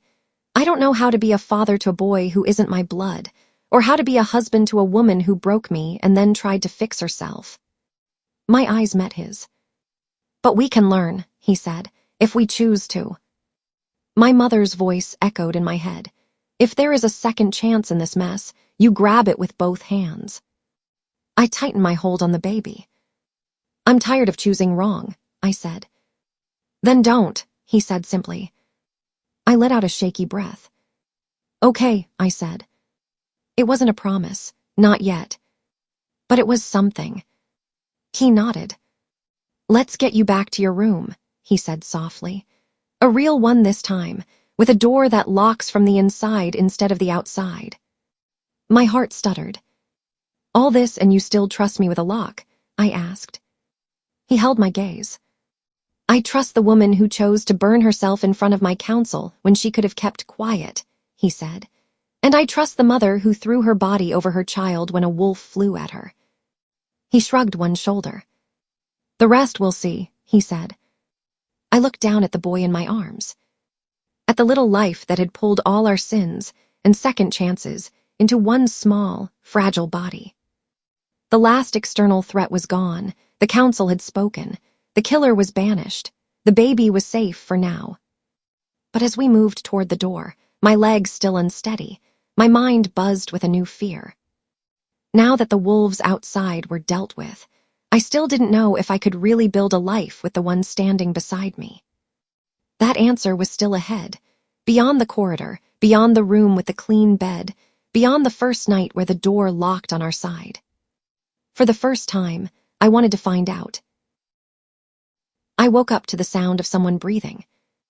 Not the rough echo of guards in a stone corridor or the restless shifting of other prisoners. Just one steady rhythm, a little uneven, like the person had been awake for a long time and was finally letting themselves relax. For a second, I didn't know where I was. The ceiling above me wasn't the low, damp stone of the cells. It was smooth plaster, the color of warm cream, crossed with wooden beams. Light filtered in through a narrow window, soft and pale, not the thin strip of gray I was used to in the cage. The sheets under my hands were clean and warm. My body ached in new ways, heavy, sore, used, but there was no straw poking through thin blankets, no cold iron at my back. I turned my head. The cradle was beside the bed, tucked close enough that I could reach it without standing. He lay inside it, wrapped snug in a soft blanket one of the midwives had brought. His face was turned toward me, his mouth slightly open, breaths puffing out in tiny clouds. One fist had worked its way free, resting against his cheek. My son. A sharp, quiet ache bloomed in my chest. I hadn't dreamed him then. His presence filled the room more completely than any banner or throne ever could. Everything else, the walls, the bed, the sunlight, was just background to that little rise and fall of his chest. I let my fingers brush the edge of the cradle. He didn't wake. "You're starring again," a low voice said. I flinched. My head snapped toward the sound. The alpha sat in the chair near the window. He was leaning forward slightly, elbows on his knees, hands clasped loosely. His eyes were on me, not the view outside. He looked tired. Not in the sharp, irritable way I'd seen after long council meetings. This was deeper. The kind of tired that comes from nights spent watching someone else breathe instead of sleeping yourself. "How long have you been sitting there?" I asked. "Long enough to see you dream," he said. Heat crawled up my neck. "Did I snore?" I muttered. "Only a little," he said. "The midwives were impressed you slept at all." "Was that before or after they told me I nearly crushed your hand?" I asked. His gaze dropped briefly to his right hand. The skin across his knuckles was still faintly red. "I've taken worse," he said. "That's what you said about your shoulder yesterday," I reminded him. "You know you don't have to pretend you're made of stone every time something hurts, right?" His mouth twitched like he almost smiled. "I could say the same to you," he replied. I looked back at the baby, to hide the way my chest jumped at that. For a moment, the only thing I let myself feel was the warmth of the blanket and the weight of his tiny presence. Then the rest started pressing in. Bars, poison, Heroth's eyes burning with hate, the crack of wood when wolf bodies slammed into the council table, the words "Next King" echoing in the hall. I swallowed. "Is it morning?" I asked. He glanced toward the window. "Barely," he said. "You slept a few hours. The healers wanted you to rest longer." The boy disagreed. I looked down again. "He woke?" I asked. "Twice," he said. "Mara checked him the first time. I did my best the second." I blinked at him. "You," I said, "you picked him up." He shifted a little in the chair, like he wasn't sure what to do with his hands now that they were empty. "He objected to the cradle," he said, loudly. "And," I pressed. "And he settled when I held him," he admitted, watching my face like he expected me to laugh. I didn't. The image slid into my mind, Him standing in this room, huge frame bent over, holding that tiny bundle against his chest. No crown, no counsel, no threats. Just a man and a child he didn't owe anything to by blood. Something in my throat tightened. Of course he did, I said softly. Silence stretched between us. Not sharp, not cold, just full. I smoothed a corner of the blanket in the cradle, more to give my hands something to do than because it needed fixing.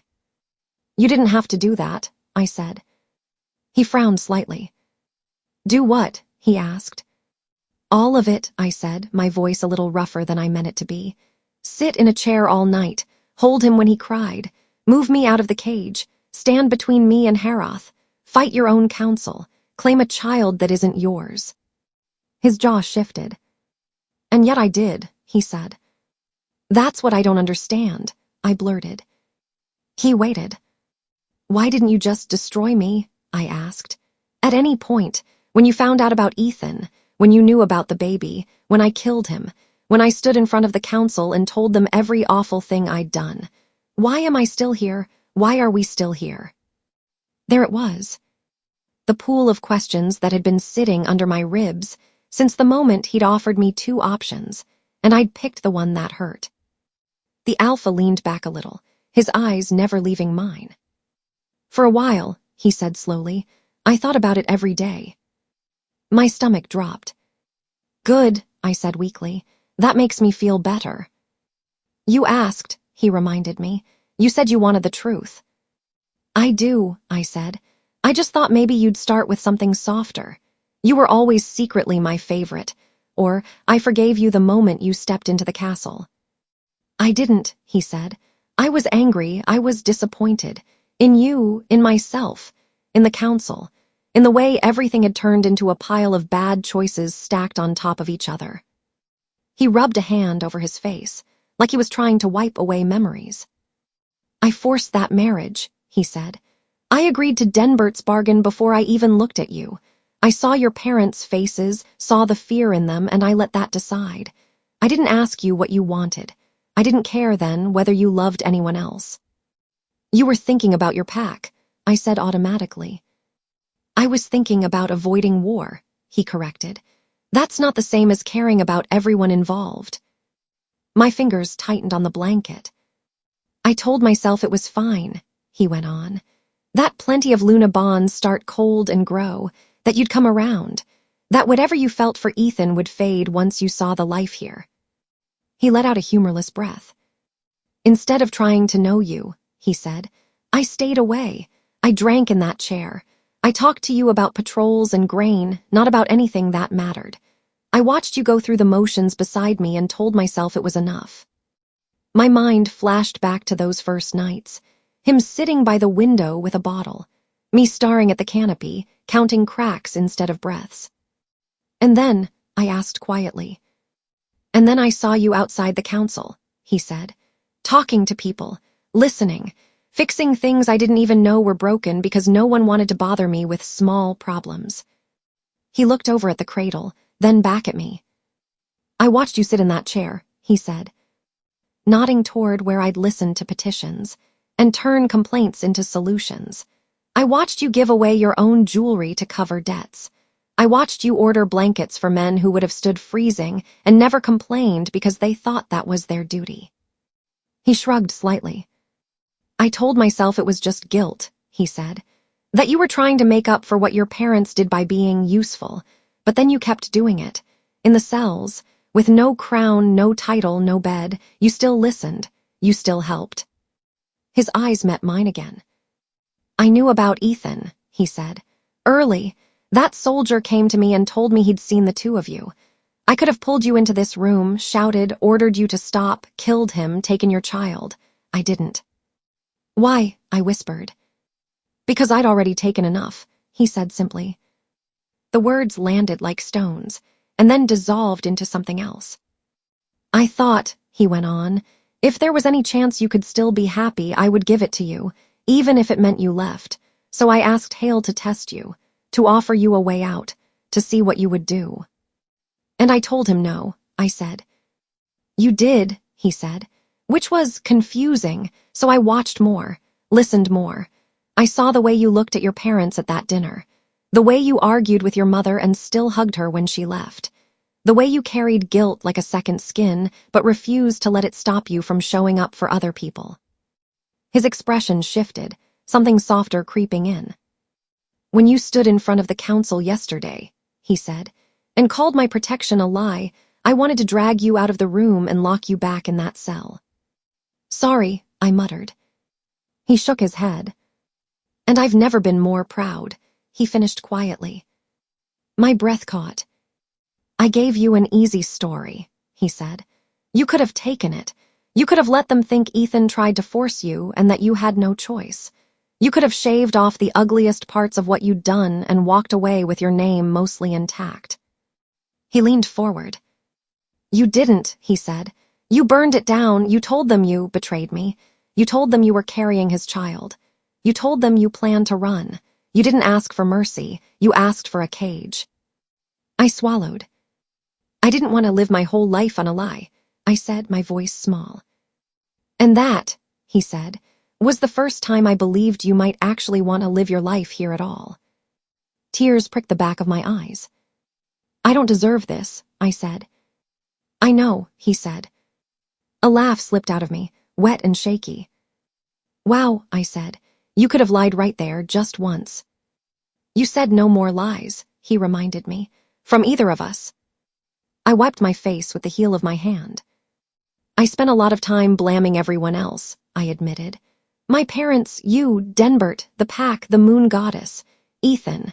I told myself I had no choice, that every step was forced. And, he asked. And that was only half true, I said. You forced the marriage. My parents stayed quiet.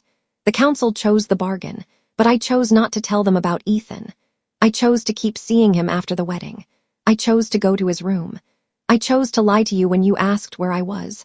I chose to tell myself it was all to save my parents, when really part of it was because I wanted what I wanted and didn't want to give it up.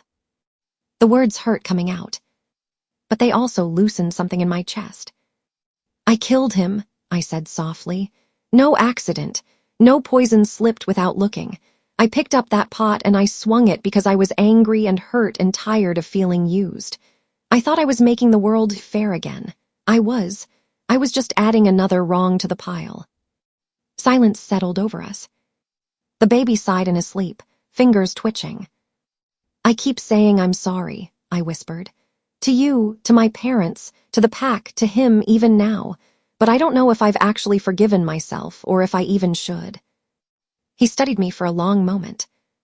Do you want to? He asked. I blinked. What? I said. Do you want to forgive yourself? He repeated. Or do you like holding it like a knife to your own throat so you can't move? The question hit harder than any accusation ever had. I don't like it, I said.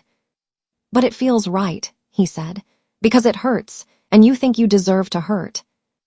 My fingers curled on the blanket. Maybe, I whispered. He sat back. Forgiveness isn't about saying what you did was fine, he said. It was. You hurt people. So did I. We both made choices that should have gone another way. He nodded toward the cradle. But you changed, he said. You stopped lying. You stopped running to someone who used you when things got hard and started walking into council chambers and cages instead. He spread his hands slightly. I can look at that and say it matters, he said. That changing how you live now counts more than repeating what you did then. He met my eyes. The only question left, he said, is whether you're going to keep living like the girl who swung that pot or like the woman who stood between a wolf and her child. A tear slid down my cheek before I could stop it. I don't know how to start, I admitted, forgiving myself. Maybe you don't start with yourself, he said. Maybe you start with a day, one day where you don't pretend you're still the person who made the worst choice you ever made. One day where you act like the one you're trying to be instead. He shrugged lightly. Then you do another, he said, and another, until the voice in your head that only remembers the worst gets drowned out by everything that came after. I let that sit. The idea scared me. And it also felt like stepping out of a cage I'd built myself. "What about you?" I asked quietly. "Can you forgive me?" He was quiet for a second. "I already did," he said. The words were simple. They still stole my breath. "When?" I asked. He thought about it. "Somewhere between the third time I watched you talk a counselor out of raising taxes on the poorest homes and the moment you threw yourself over the baby yesterday without thinking," he said. It wasn't a clean line. It just happened. My eyes burned again. "Why didn't you say anything?" I whispered. "Because forgiveness isn't useful if you throw it at someone like a prize," he said. "I wanted to see what you would do without knowing." My throat felt thick. "Now you know," I whispered. "Now I know," he said. He shifted forward in the chair. "There is one more thing," he added. Of course there was. "Is this where you tell me I still have 3.5 years in a cage?" I asked, trying to keep my voice light. "No," he said. "Your cage sentence is under review. Haroth's confession and banishment changed how the council looks at everything. Denbert and I agreed yesterday that we'll count the months you've served and the events since as time paid." My heart stuttered. "So I'm free?" I asked. A corner of his mouth lifted. "Not exactly," he said. "You're still queen, that's another kind of cage." A laugh broke out of me, surprised and raw. "Fair," I said. He sobered. "You asked me why I didn't destroy you," he said. "Why I kept visiting, why I claimed this child." I nodded. "This is the part where I give you an answer you might not like," he said. "I've done well with those so far," I muttered. He took a breath. "I love you," he said. The room went silent.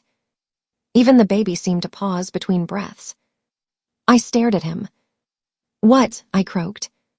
"You heard me," he said, his gaze steady. "I'm not saying it again in another way. I've spent enough time dancing around it."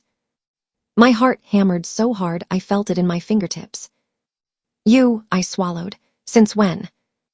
"I'm not sure," he admitted. "It wasn't sudden. It was too many early mornings watching you listen to people who bored everyone else. Too many nights in that corridor hearing you talk to your unborn child about the world you wanted for him, even if you thought you wouldn't be in it." Heat rushed up my neck. "You heard that," I whispered. "Every word that carried," he said. "I pretended I didn't for a while. Then I stopped pretending, at least to myself." He looked down at his hands for a moment, then back up. "I'm done making decisions for you," he said, "so I'm giving you one now." My hand tightened on the cradle's edge. "I thought we already did that," I said. "Cage or running away." "That was desperation," he said. "That was me trying to find the least awful path out of a mess. This is different." He leaned forward. "You can leave," he said plainly. "If you want, I'll arrange it. No cages. No guards dragging you. Just a cart, clothes, coin. You can go back to your village or any other one you choose." My chest clenched. "And him," I whispered, looking down at the baby. "He stays," he said gently. "I won't send him away from the only protection he has because of something you decide now. I'll raise him. I'll tell him his mother loved him enough to leave if she felt she couldn't be the person she wanted to be in front of him. I will not lie about you, Warren. I will not call you a monster to make myself look better." A tear slid down my cheek. He held my gaze. "Or," he said, "you can stay, not as a prisoner, not as someone paying off a debt forever. As my partner, as this boy's mother, we rebuild what we broke together." The word partner landed heavier than Queen ever had. "I don't deserve that," I said again, out of habit more than belief. He smiled, just a little this time. "I know," he repeated. "Neither do I, that's not the question anymore." "What is the question?" I asked, my voice small. "Do you want it?" he said. "Not because you're afraid, not because you owe me, not because your parents need saving. Do you want this life, this castle, this pack, this boy, me, with no lies left between us?" The baby made a small sound, shifting in the cradle. My parents' faces flashed in my mind, lined with guilt and love. Ethan's laugh, his empty eyes on the floor, Jess's pity at the wedding. Denbert's hand on the table when he argued for a cage instead of my death. Heroth's snarl. The alpha's wolf standing between me and teeth. The girl I'd been before the accident would have thought this choice was easy. Run. Always run. The woman who had just watched a man she'd hurt more than anyone else say, "I love you," without flinching. Couldn't do it. "I don't want to leave him," I said, looking down at the baby. "That's not an answer about me," he said. "I don't want to leave you either," I admitted, the words coming out barely above a whisper. Something eased in his shoulders. "Then say it," he said, "for yourself." I took a breath that felt like stepping off a cliff. "I want to stay," I said. "Not because I'm scared of the world outside or because I think I owe you my life. I want to stay because I want you. I want this." I touched the cradle, then pressed a hand to my chest as my life, by choice. The corners of his eyes creased. "Good," he said softly. "Then we start there." A sharp knock on the door made both of us jump. Mara stuck her head in without waiting for an answer, her expression already apologetic. "I'm supposed to remind you," she said, looking at the alpha, "that the formal thing is in 2 hours. Denbert wanted to make sure you did forget that kings need sleep like the rest of us." His words, not mine. The alpha sighed. "Of course," he said. "Thank you, Mara." She glanced at me, then at the baby. "How are you feeling?" she asked.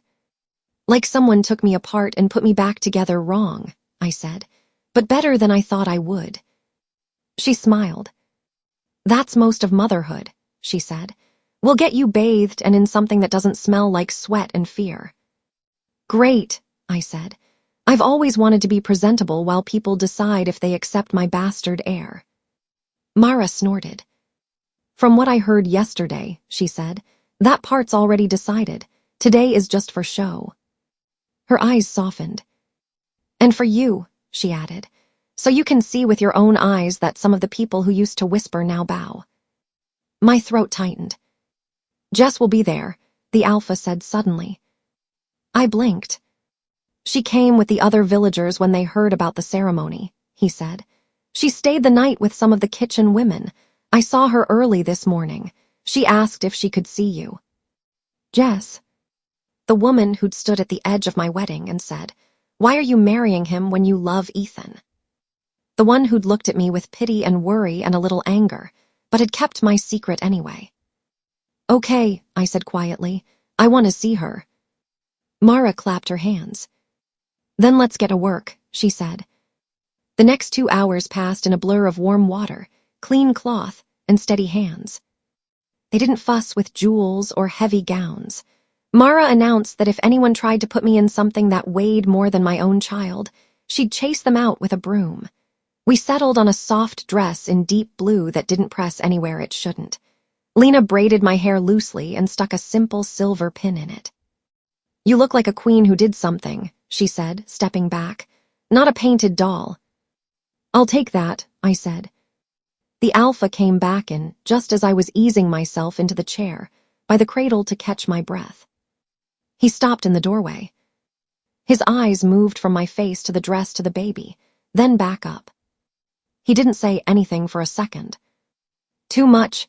I asked nervously, plucking at the sleeve. "It's right," he said simply.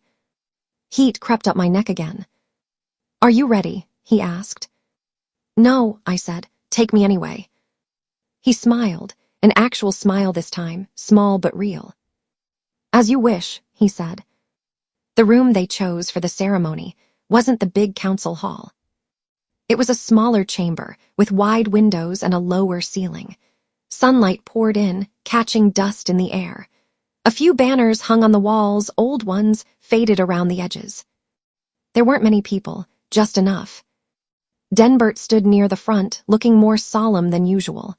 Larkin was beside him, a handful of other counselors, 3 soldiers I recognized from the gate, 2 kitchen women, a few villagers at the back, stiff in their best clothes. And Jess.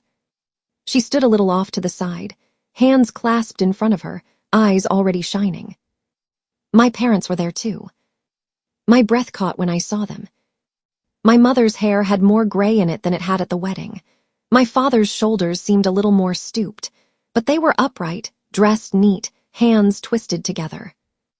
My mother's eyes went straight to the baby in my arms. We walked down the center of the room, the alpha at my side. Every step felt like walking into a life I wasn't sure I deserved, and also couldn't imagine turning away from now. When we reached the front, Denbert cleared his throat. "Thank you for coming," he said, his voice carrying easily despite how few people there were. "This is not a trial, we've had enough of those." A few people shifted, uneasy smiles flickering. "This is acknowledgement," he went on, "of what has happened, of who stands here now." He looked at me. "Warren," he said, "when you came to this castle, it was because of a bargain I suggested. You were a name on a list to me, a way to close a wound before it bled more." He glanced at my parents. "You were a daughter to them," he said, "a stranger to us, and we treated you like both and neither. We put a crown on your head and watched you from a distance, waiting to see what you would become." He folded his hands. "You made mistakes," he said. "We all know that. I won't repeat them now. You stood in front of us and told us yourself when you didn't have to. You asked for chains when you could have begged for mercy." His gaze softened just a little. "I argued for your cage," he said plainly. "As punishment and protection for us and for you, I stand by the need for consequences, but I also stand here today to say they have been served." A murmur went around the room. Denbert lifted a hand. "You have sat behind iron," he said. "You have carried a child to term while the pack whispered. You have helped settle disputes and solve problems even when you had nothing to gain from it. You have paid with time, blood, and sleepless nights." He turned to the alpha. "The king has decided," he said, "and I stand with him. Warren Ricknor remains queen of this pack, not as a symbol of debt." His eyes flicked toward my parents again, but as one of its leaders. My knees went weak. The alpha's hand brushed the small of my back, steadying me. Denbert faced the rest of the room. "And this child," he said, nodding at the bundle in my arms, "will be raised in this castle, under our eyes, under our laws, under our expectations." He met my gaze. "He will know where he came from," he said. "All of it, the accident, the choices, the mercy, the second chances. He will know he was not thrown away when it would have been easier." He turned back to the others. "If, when he is grown, he proves himself wise and strong and just," he said, "then he will be heir. If he does not, then we will choose another. That is our law. But from this day, we agree to give him that chance." He stepped back. The alpha moved to stand just slightly in front of me, his shoulder a solid line between me and the room. "Any who cannot accept this," he said quietly, "may speak now, or go, but do not call yourself loyal and whisper against your king in corners." Silence. Then Larkin stepped forward. He bowed to the alpha first, then to me, then to the baby. "For what it's worth," he said, "I accept." One by one, the others followed. Some bows were stiff, some deeper. One of the older counselors hesitated, then bent his head almost fully, his hand over his heart. At the back, the soldiers bowed in that awkward way men do when they're not used to formality. The kitchen women curtsied. The villagers shifted, then dipped their heads, too. I caught a glimpse of my father's face, lined and wet, before my eyes blurred.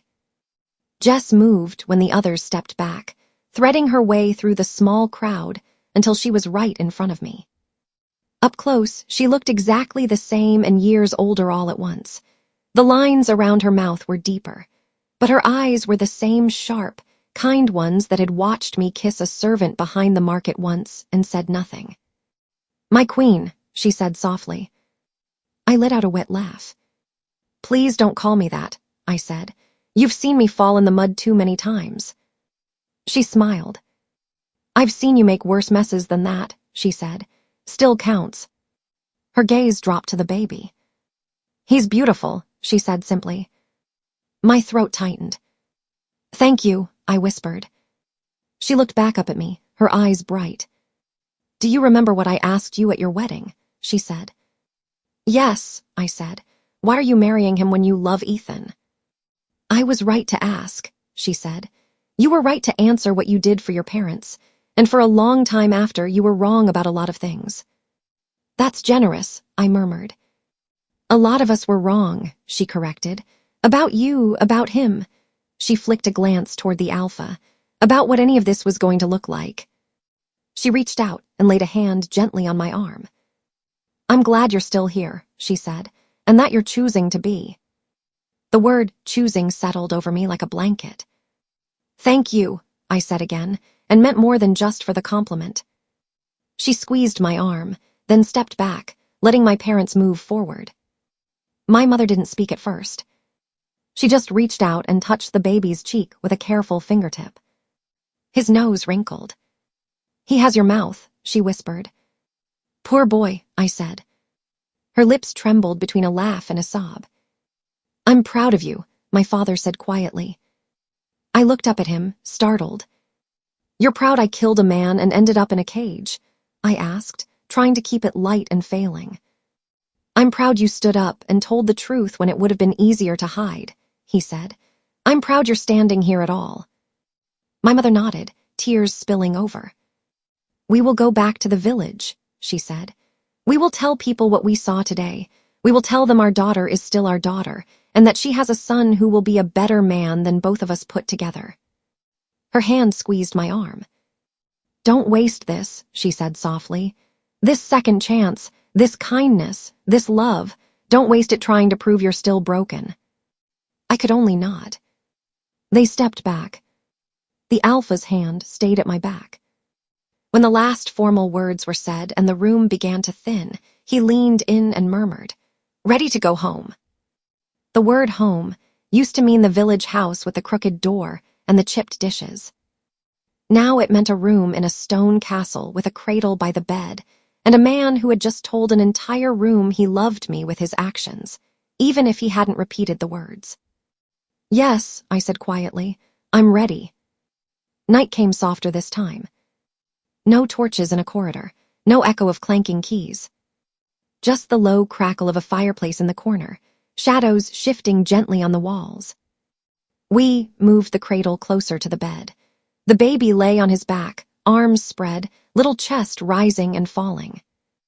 I was propped against the pillows, sore and exhausted in a way that went down to my bones, but calmer than I'd been in months. He came in quietly, closing the door behind him. Council survived, he said, barely. Anyone throw a chair? I asked. Not today, he said. I think one of them nearly fainted when the villagers bowed. They'll get used to it, I said. Or they won't, that's not our job. He looked at me a moment. Our, he repeated. I shrugged. You gave me a choice, I said. I took it. He crossed the room.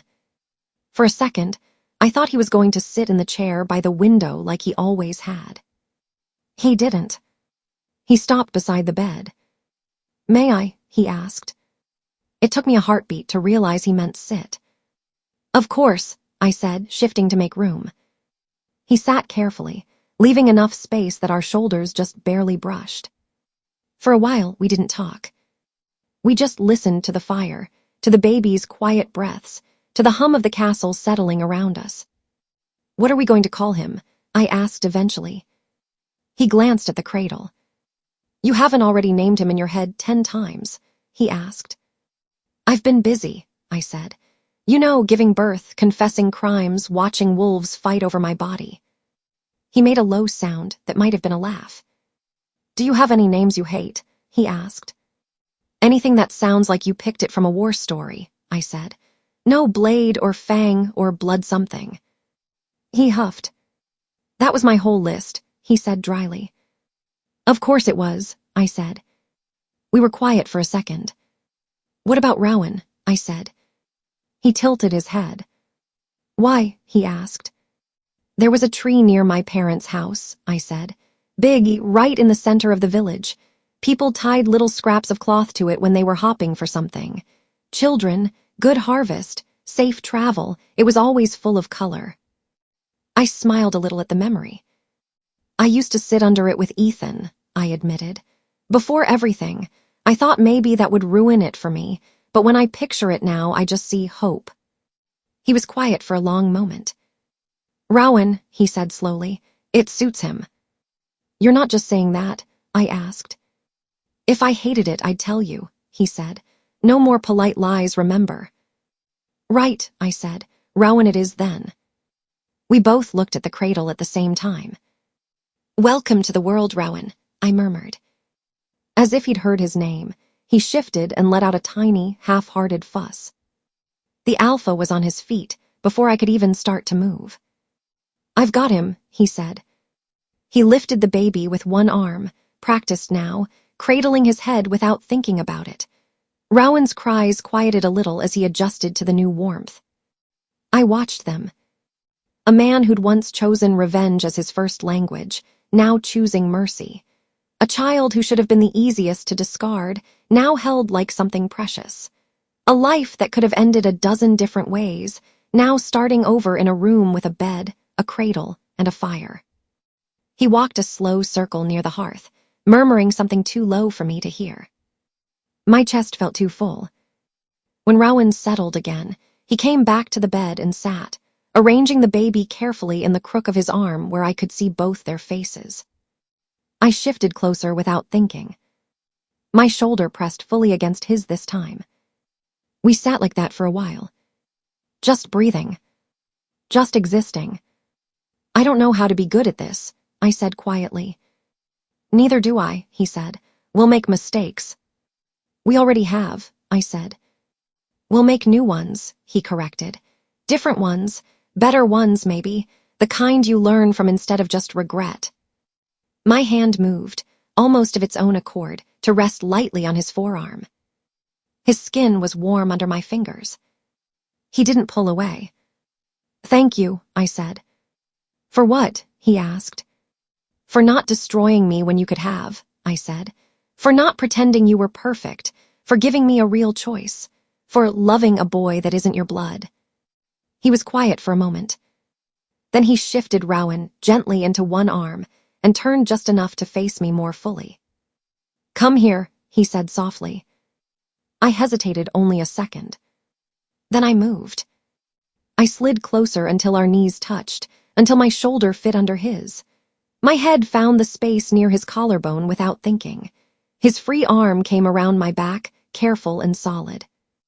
We stayed like that, the three of us, pressed together in a loose, careful knot. His scent, wood smoke, wolf, and something warm I'd come to think of as simply him, wrapped around me. He tilted his head until his cheek brushed my hair. Warren, he said quietly. Yeah, I whispered. He shifted, just enough that I could see his face.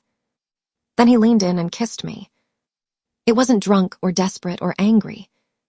It was soft, slow, honest. His lips were warm and steady against mine.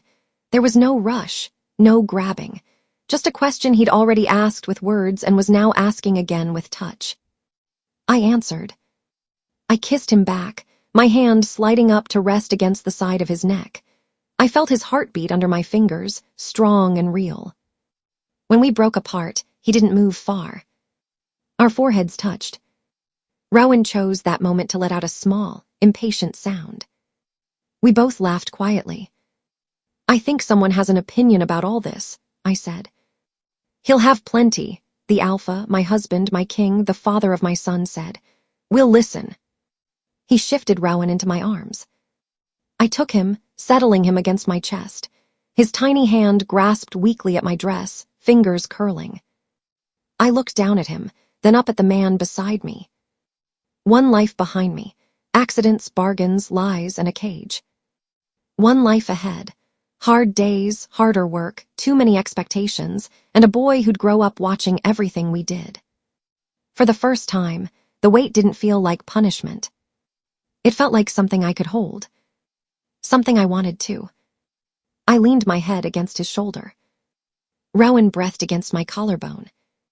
For the first time, this life, this man, and this child weren't the result of someone else's bargain or my own fear. They were mine. Chosen. No lies left between us.